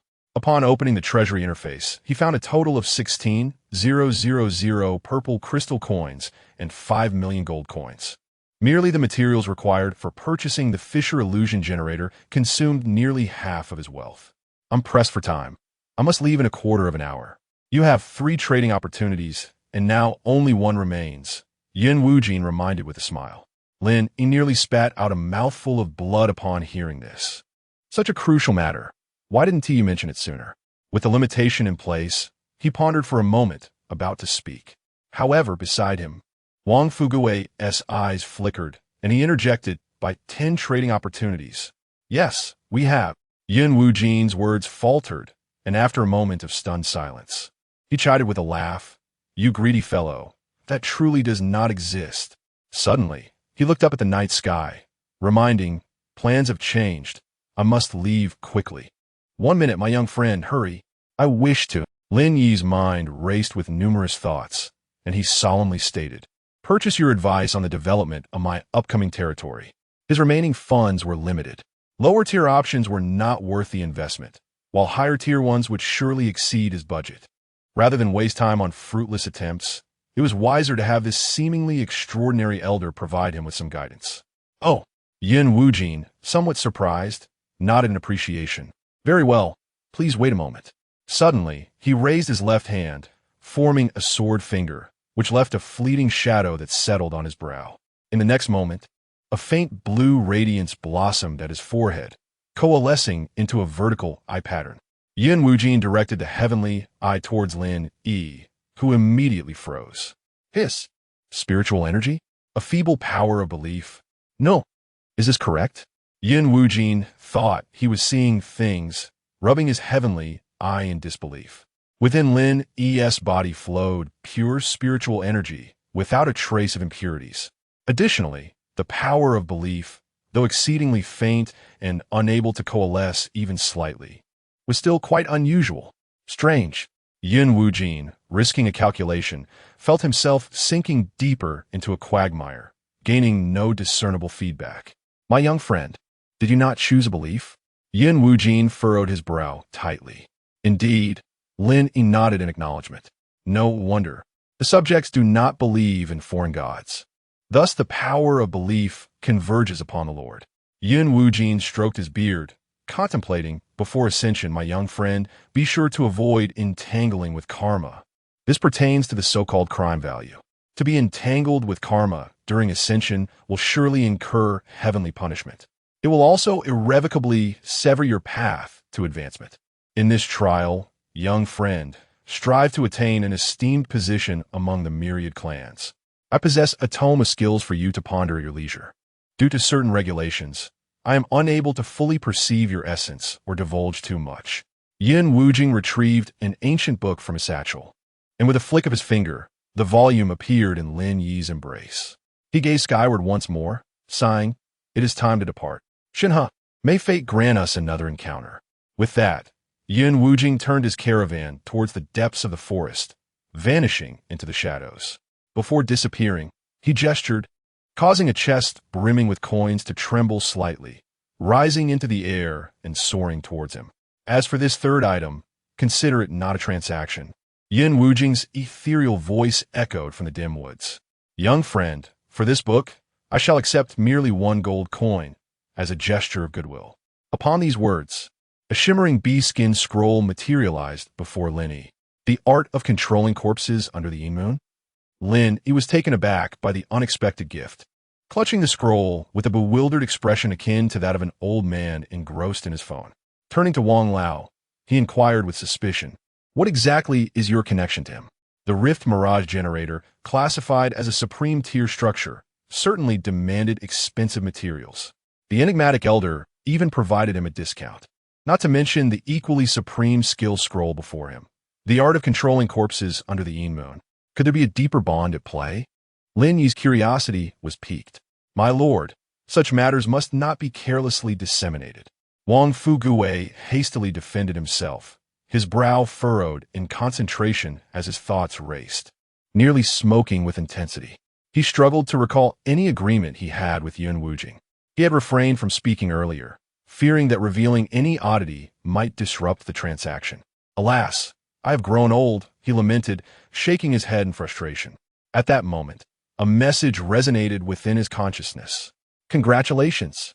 The current human lord, Lin Yi, has elevated his territory to level 4. This breaks the historical curse of the trial grounds, where no level 4 territory has ever existed in the annals of Blue Star humanity. In celebration, the following rewards shall be bestowed." Chapter 74. The Leap of Civilizational Advancement. Is Hao Xingren on the path to immortality? The forest lay shrouded in the embrace of night. The melodic chirping of insects harmonizing with the rustling leaves, creating a symphony of sounds. "Master, could it be that you have mistaken the individual?" A young girl clad in black slightly curled her lips, her voice laced with skepticism. It was evident that the person in question was oblivious to the agreement you mentioned. "Indeed, master.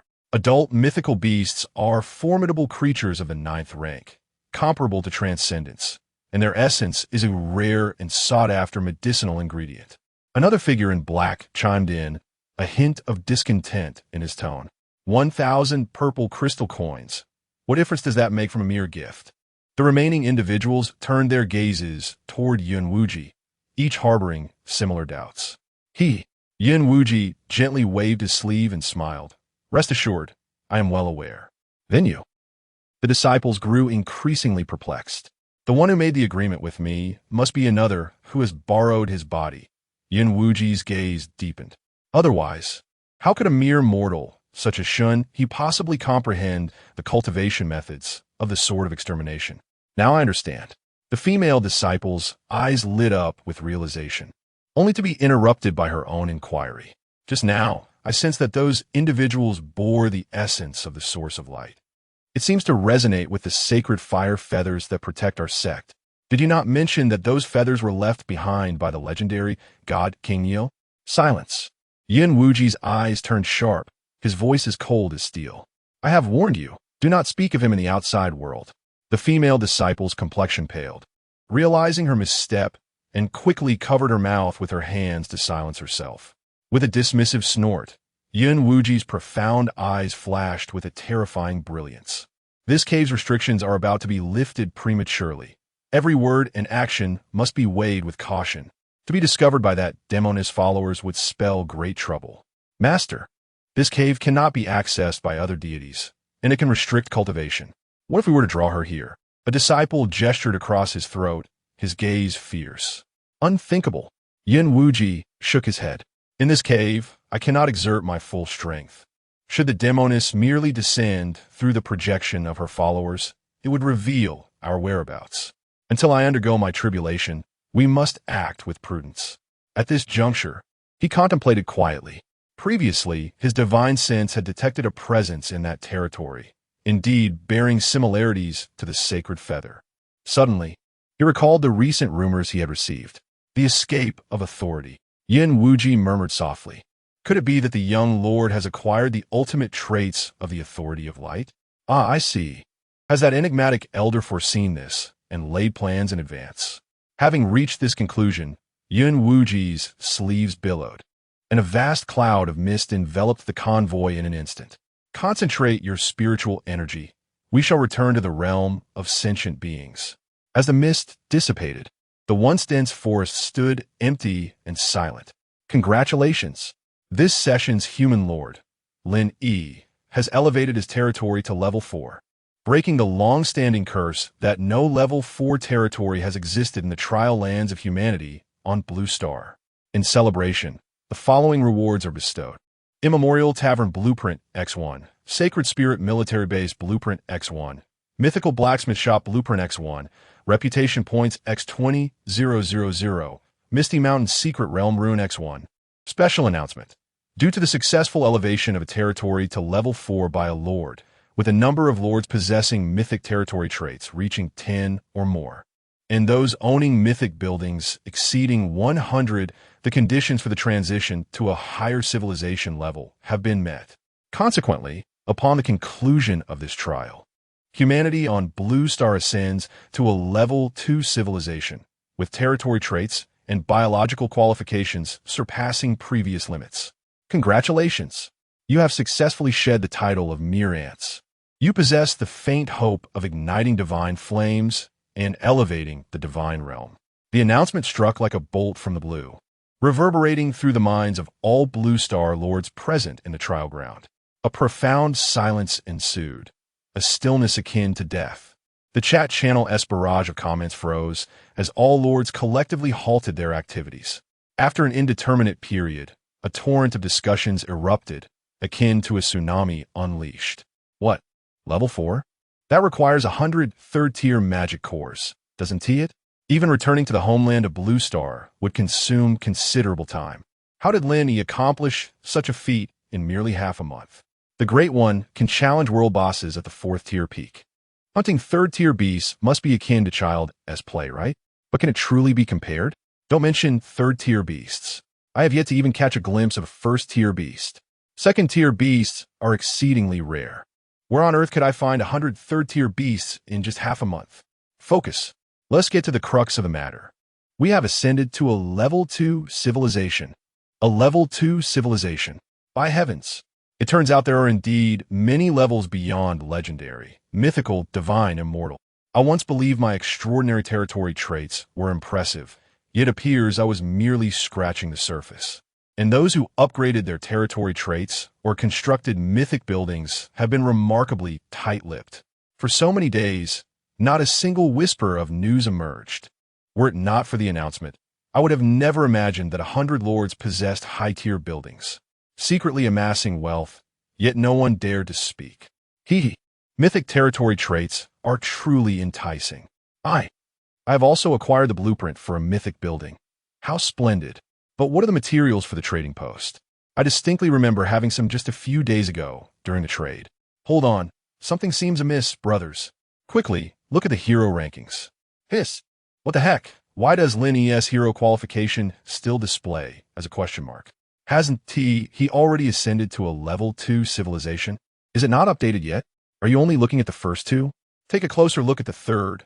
Lu Xiaoyu, human, immortal, belonging to Lin Yi. What does this mean? Immortal only ranks 3rd. 3rd? That is indeed an immortal. Initially, I believed Lin Yi's hero was merely at the mythic level. Yet he astonishingly surpasses even that. What a surprise. It appears there are tiers above the immortal. Beyond a level 2 civilization, there exist even more formidable entities. Does that imply we have merely transformed from ants into larger insects? One must admit, this time we all benefited from the fortunes brought by Lin Yi. Had it not been for his territory upgrade, how could we have possibly ascended to a level 2 civilization? With Lin Yi on Blue Star, our hope for a counteroffensive against alien races is rekindled. Not only can we reclaim lost lands, but we can also expand outward and launch an offensive against the homelands of our foes. Lin Yi is truly remarkable. Lin Yi is truly remarkable. His influence is incalculable. Just at this critical moment, please do not let me down. How Xingren pressed his back against the damp rock wall of the cave, gripping the compass tightly in his hand. He glanced briefly at the message that flashed on the screen before promptly dismissing all notifications.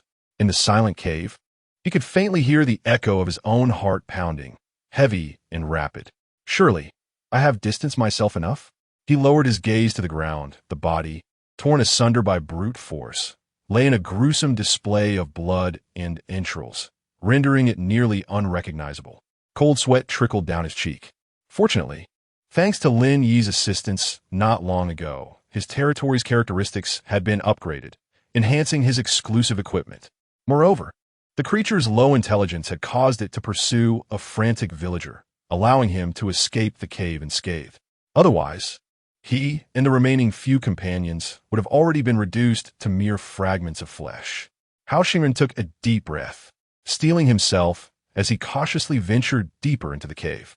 A faint blue lantern glimmered, barely illuminating the scene ahead.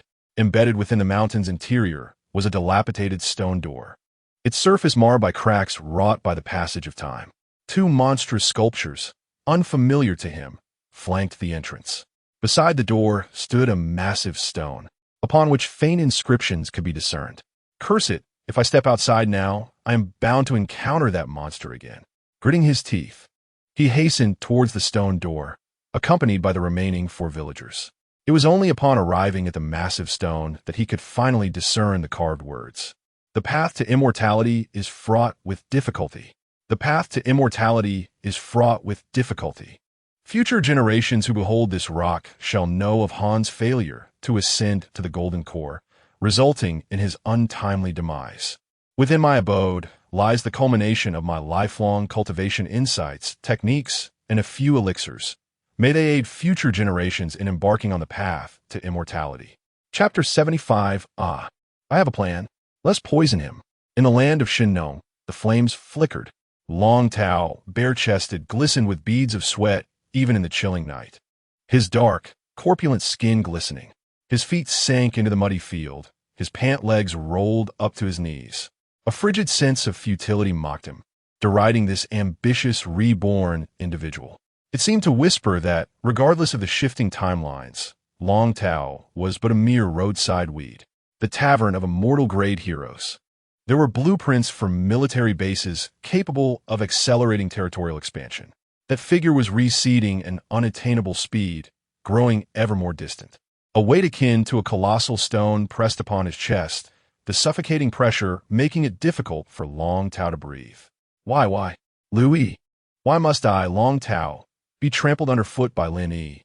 Clutching a bundle of seedlings, Lin Yi's lips turned pale as he gazed at the large, gloomy face before him, which seemed almost to merge with his own.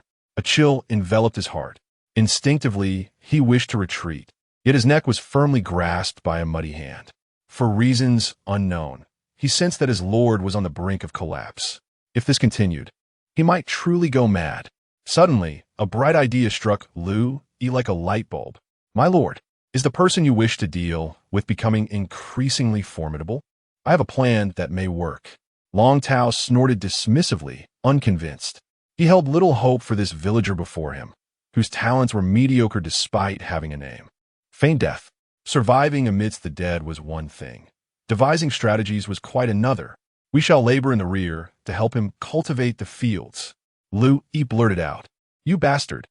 Long Tao's reflexive reaction was to raise his hand to strike. Let me finish. Lin Yi hurriedly added, we can poison him from the rear. Poison? Long Tao's eyes lit up, releasing his grip. Indeed. Lin Yi rubbed his sore neck and spoke flatteringly. You see, our territory is currently blessed with divine power, rendering it exceptionally fertile. The yield of crops far surpasses that of other territories. All you need to do, my lord, is become the granary for their logistics, securing a substantial share. When the time is ripe, we shall poison him. Not only can we take his life at a critical moment, but we can also profit from him. Hiss! Long Tao's eyes sparkled with excitement, his expression animated as he slapped Lin Yi's shoulder twice, pulling the rug from under him. Brilliant! Excellent plan. Let's proceed with this. Indeed, with the unique enhancements of his Shinnong territory, who across Blue Star could rival his yield? In his previous life, he claimed only 2 of Lin Yi's overall military provisions. This time, if he exerted more effort, aiming for a mere 30 would suffice. When the Divine Legion descends, and Lin Yi dispatches his forces to battle, he would covertly poison them. In that moment, Lin Yi's army would surely suffer devastating losses, even if the poison did not slay Lin Yi himself. As long as his forces lost their combat capability at a critical juncture, the objective would still be achieved. The Lord may be wary of food supplies from outsiders, Yet the army's vigilance cannot encompass every aspect. Unless Lin Yi's troops are immune to all toxins. Is that even possible? This strategy is bound to succeed. It truly piques one's curiosity. Long Tao opened the hero leaderboard, licking his lips at the prospect of possessing heroes with qualifications surpassing the universe. It seems that this time, the characteristics of your territory are no longer merely epic. On the surface, he and Lin Yi had yet to sever ties, still presenting themselves as good friends. Given the latter's nature, he likely harbored little suspicion. However, recalling today's alien merchant convoy, he instinctively tightened his grip on the hook. It was time for a test. After calming his thoughts, he glanced at the time and commanded, "All villagers and slaves, cease your work and assemble. Prepare to seize trial points." With those words, Long Tao felt an overwhelming sense of confidence. This time, he would undoubtedly claim the top spot in the trial points, emerging as the new king of Blue Star. Was slaying a level 4 boss. Not only did he possess the slave trading order, but the number of villagers he could recruit had multiplied several times. The population of his territory had now soared past the milestone of 1,000. The efficiency of harvesting points was unmatched. The reward for the new king following the civilization's leap would be unprecedented, and he was determined to secure it. The trial grounds had set off a butterfly effect. Surely, the native Blue Star had not changed. Regaining his direction, Long Tao brimmed with vigor, recalling the resourceful sanctuaries of Blue Star that were only developed in the later stages. Hiss! Blood old. Something feels amiss, doesn't it? Are Lin Yi and we truly of the same batch of trial newcomers? Inside the tent, Xiaojia's lips moved as he voiced his doubts. Up until now, he had been plagued by a strange sense of deja vu.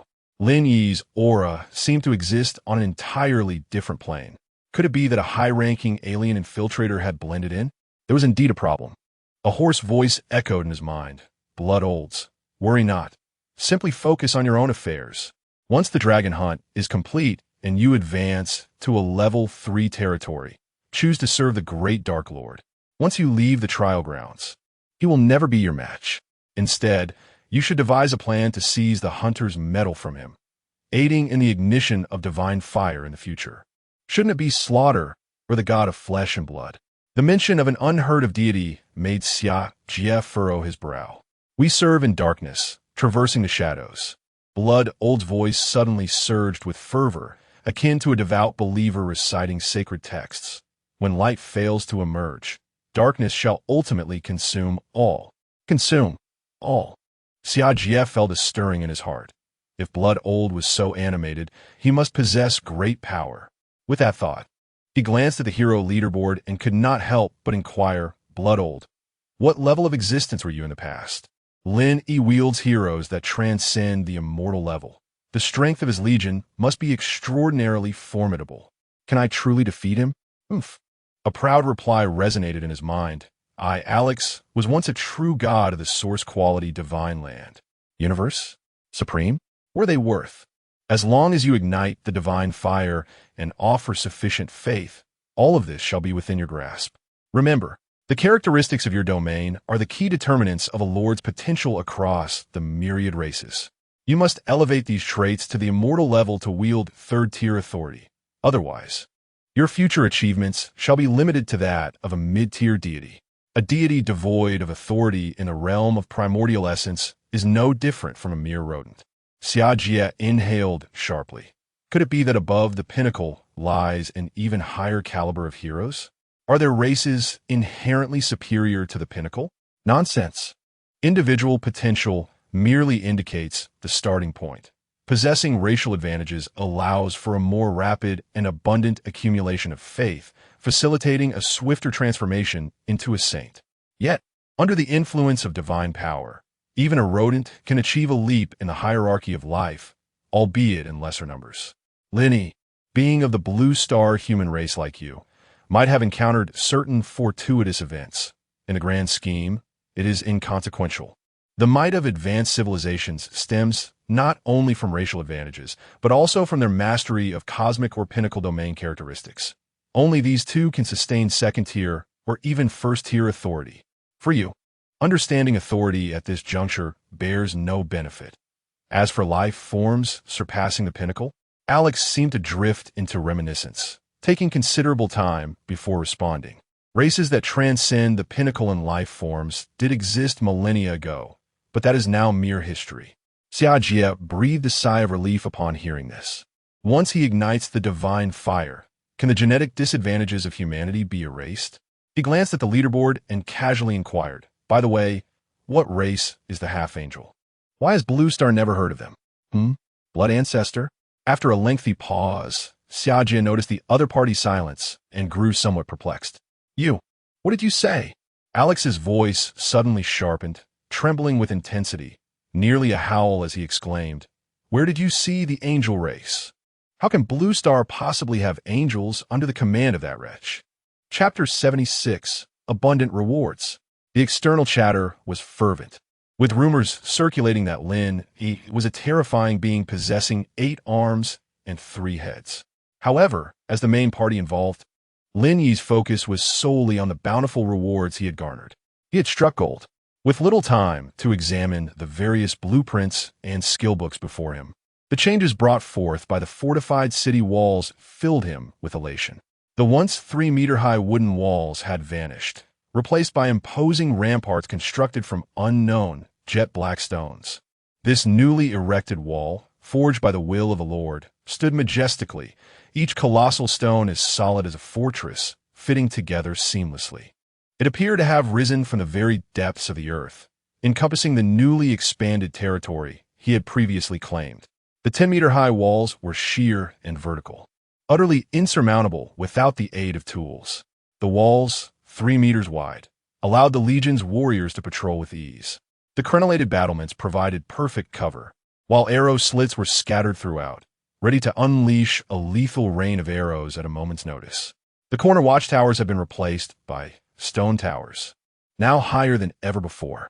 Even the city gates were sheathed in a thick layer of iron, providing an overwhelming sense of security.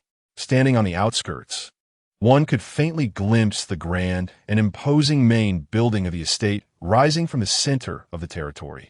Compared to the previous courtyard, this main building boasted 6 stories, a larger footprint, and more expansive space. Constructed from the same bluestone as the walls, it possessed a defensive strength that rivaled the fortifications.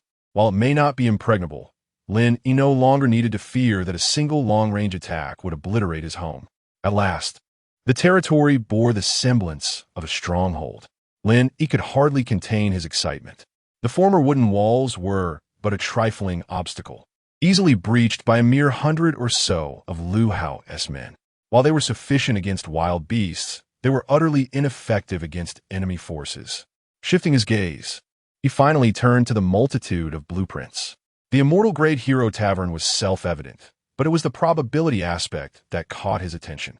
The Mythic Grade heroes possessed a high probability of recruitment, yet what thrilled Lin even more was the elusive chance of recruiting a transcendent hero. His experience in recruiting El Xiaoyu had made him aware that the probability mechanism of the Mythic Grade Tavern would compel higher-caliber heroes to suppress their abilities to align with the tavern's level. Although they could still enhance their skills later, it would undoubtedly be a waste of time. However, the population condition had yet to be fulfilled. Lin Yi glanced at the construction requirements and sighed. Material requirements: gold or X10, 000, crystal or X8, 000, mithril X5, 000, black obsidian tungsten X5, 000, reputation X2, 000. Prerequisites: territory reaching level 4, completed. Population satisfying 1, 227.5, 000, not completed. Possessing 1 5-star hero, not achieved. The first 3 types of ores were available for sale at the trading post, but black obsidian tungsten. Just as he was about to grumble about the excessively stringent construction demands, Lin Yi noticed that the text for black obsidian tungsten flickered slightly, appearing and disappearing intermittently. After a moment of hesitation, like a hesitant maiden, it eventually vanished entirely. Lin Yi. Wow, my friends, this time I truly saw it. Lin Yi stared in astonishment at the material requirements. Is there no performance whatsoever? The benefits brought by the barrel seemed traceable. Reflecting on the construction conditions of the past fortnight, Lin Yi crossed his arms in contemplation. It is evidently unreasonable to have such a colossal crystal mountain without sufficient materials. He personally witnessed the erasure of the 20 million purple crystal coins required for the crack illusion generator. Now, there's also the disappearance technique from the Immortal Tavern. He speculated that, aside from the reduction in construction material demands, the barrel would also assist in eliminating conditions that were unattainable at the current stage. If reductions were to be made, why not simply do so? Lin Yi picked up the next blueprint, muttering to himself. It wasn't as if it was stolen. Why go through such elaborate trouble? Furthermore, Xiang Yi was on the verge of a breakthrough, so he was not concerned about being hindered by level requirements. Suddenly, as the information from the blueprint in his hand appeared, Lin Yi's heart raced. Holy Spirit level military base blueprint. Type: military building description. Can be constructed in unclaimed areas beyond 50 kilometers of another Lord-S stronghold, and possesses the following effects. Effects: 1. This building inherently possesses stronghold characteristics. Any lord attacking this building is considered to be attacking the territory. 2.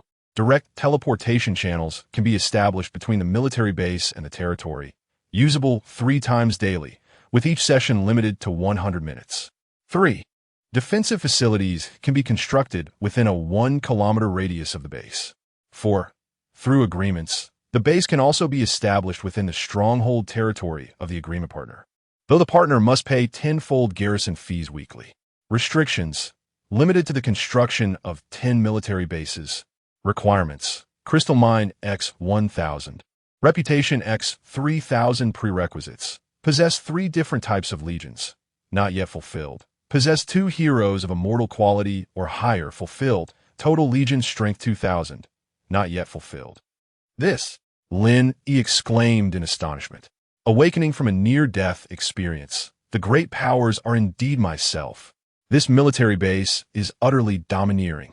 Not only can it be constructed beyond the claimed territory, but it also possesses a direct teleportation portal. Such strategic functionality during wartime surpasses conventional marches in terms of supply delivery, troop deployment, and operational speed. After signing an agreement, it can even be established within another S territory. The 10-fold garrison fee may seem exorbitant, but if utilized effectively, it could yield substantial profits. The last mythical blacksmith shop, now, seemed rather ordinary. Possesses blueprints for standard equipment below level 50. Materials must be gathered before forging. With a mythical blacksmith shop, the soldiers under Lin Yi's command would surely enjoy finer rations. As for the total population of the army, upon seeing the construction requirements for the military base, Lin Yi found himself in a quandary. The Red Feather Spearman barracks operated around the clock, and the runes painted on the building were nearly smoking. In a day, only over 20 spearmen could be produced. Even so, there was still a shortfall of 1,700. It all hinged on the inheritance temple. Lin Yi led his team back to the territory, casting a glance at the territory information panel. Lord's Hall level. For owner, Lin Yi characteristic, pure land, unique supreme, occupied area, 275 square kilometers prestige, 21,900 heroes, Xiang Yi, Elena, El Xiaoyu population, 1. 227 subjugated exotic races, light elves X2, earth-shattering rhinos X1 84 army, 312 slaves, 6080 treasury, amethyst coins X6, 210, gold coins X4, 210,000. Upgrade requirements: military force 1, 000, 4th order magic core X100, prestige X200, lord level increase to 30. New additions upon upgrade: building strategic observation room, consumes prestige. Searches designated area maps for strong claimed territories. Recruitment, lifts daily limit of 20 individuals. Changes consumption from wealth to prestige. Recruitment requirement: 1 prestige person. Treasure radar, consumes prestige. Searches in specified direction for treasure chests. Capacity for heroes 1, currently 3-4. A rare piece of good news: the limit on the number of recruits in the territory is lifted. This means that Lin Yi can usher in an explosive population growth within his domain at any time. Prestige still holds some value for now. No need for haste. Returning to the Lord's Hall, Lin Yi gazes upon the last 3 significant acquisitions: the mysterious runes of the Misty Mountains, the corpse control technique, and the peculiar book gifted by Yun Wujing. Chapter 77. The Art of Necromancy. My lord, the newly joined sprites have completed the crystal condensation required by the Temple of Inheritance, and the slaves have commenced construction. However, in their haste to meet deadlines, they have incurred significant exhaustion and will require a few days to recuperate. Wang Fugue entered, bowing as he approached Lin Yi to report. The meteorite ore at the trading post is somewhat expensive. I took the liberty of utilizing your chat privileges to procure some from a few sellers, costing a total of 1 million gold coins. The Fisher illusion generator is also under construction. Additionally, the materials for the newly added strategic observation room after the territory upgrade are not rare and are currently being prepared. As for the treasure radar, my assessment suggests its utility is limited due to its restricted search range. If there are treasure chests, our villagers can retrieve them directly upon discovery. Just in time for you to join in and take a look. Lin Yi nodded, pointing to the items on the table. The art of necromancy? Wang Fugue craned his neck to read the somewhat convoluted inscription on the scroll. The art of necromancy, Lin Yi corrected him, a frown on his face as he glanced at the information board. The art of necromancy, type, technique grade, supreme description. Mastering this technique allows one to forge corpses in a 9 nether undead, serving one's purpose. Once forged, the undead retain 90% of their former strength and possess a physical resilience increased by 100%, impervious to blades and fire. Utilizing this method to control the 9 nether undead draws upon the extreme forces of heaven and earth, requiring no energy expenditure from the wielder, and can be paired with the following auxiliary techniques. Corpse explosion actively detonates the corpse, inflicting damage on a wide area and spreading a plague of death. Shadow shift. In moments of peril, the wielder can swap positions with the 9 nether undead. Eternal soul, should the 9 nether undead be damaged. They can self-repair using the energy of heaven and earth. Upon finishing the scroll, Wang Fugue gaped in disbelief, chuckling with a mix of amusement and concern. Is it truly better to be dead than alive?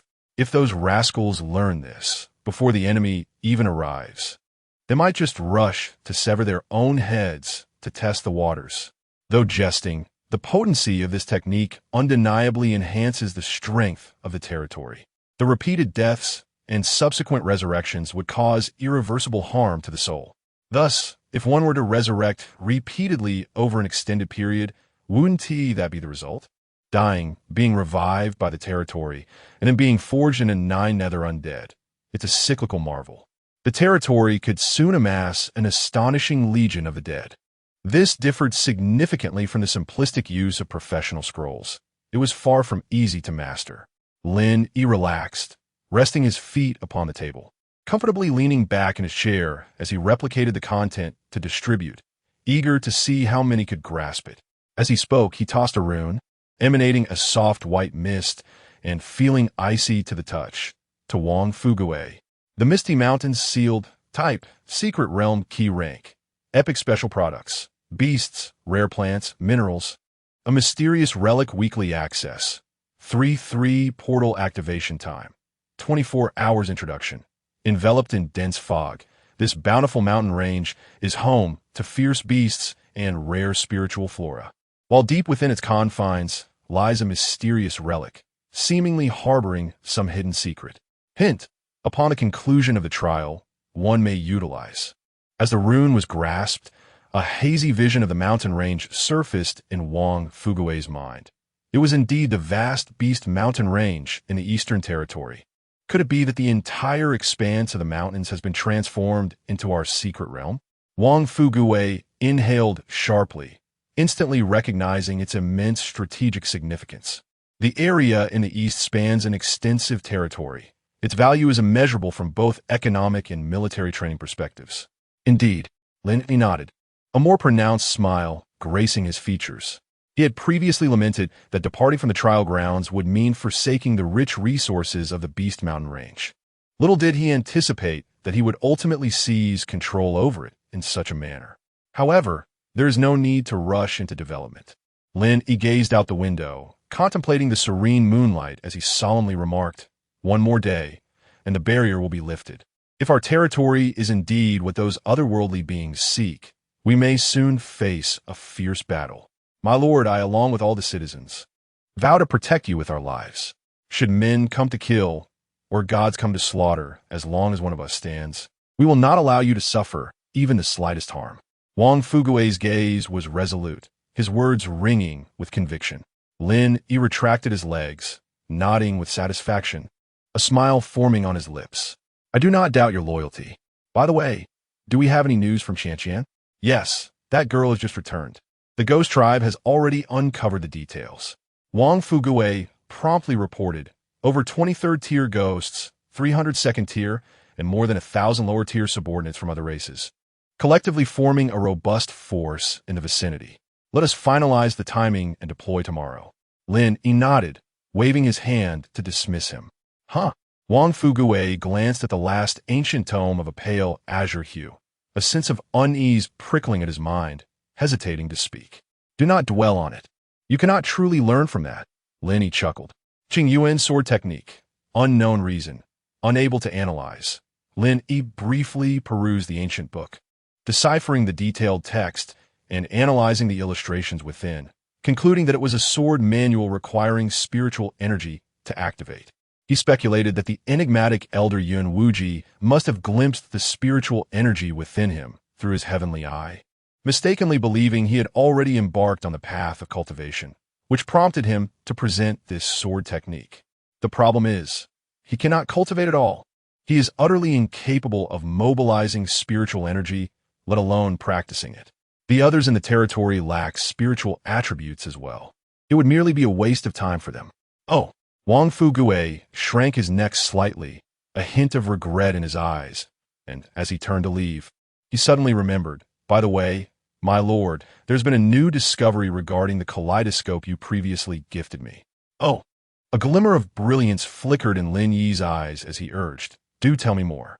Two little fellows had volunteered to take turns utilizing tools to surveil the rotund man and the lich he mentioned. Wang Fugui continued, "That stout fellow appears to possess advanced territorial traits, allowing crops to flourish at an astonishing rate." Lin Yi pondered for a moment. Given the current state of affairs, it was imperative to devise a plan to enlist the plump man's assistance in cultivating the land. He stroked his chin, recalling the time he had cleverly persuaded Long Tao to purchase educational materials, muttering softly, "Indeed, legitimate study materials. There is no way that the devotees of propagation and pleasure would lack interest. It must be that your awareness is insufficient, leading you to acquire counterfeit texts. This is a veritable treasure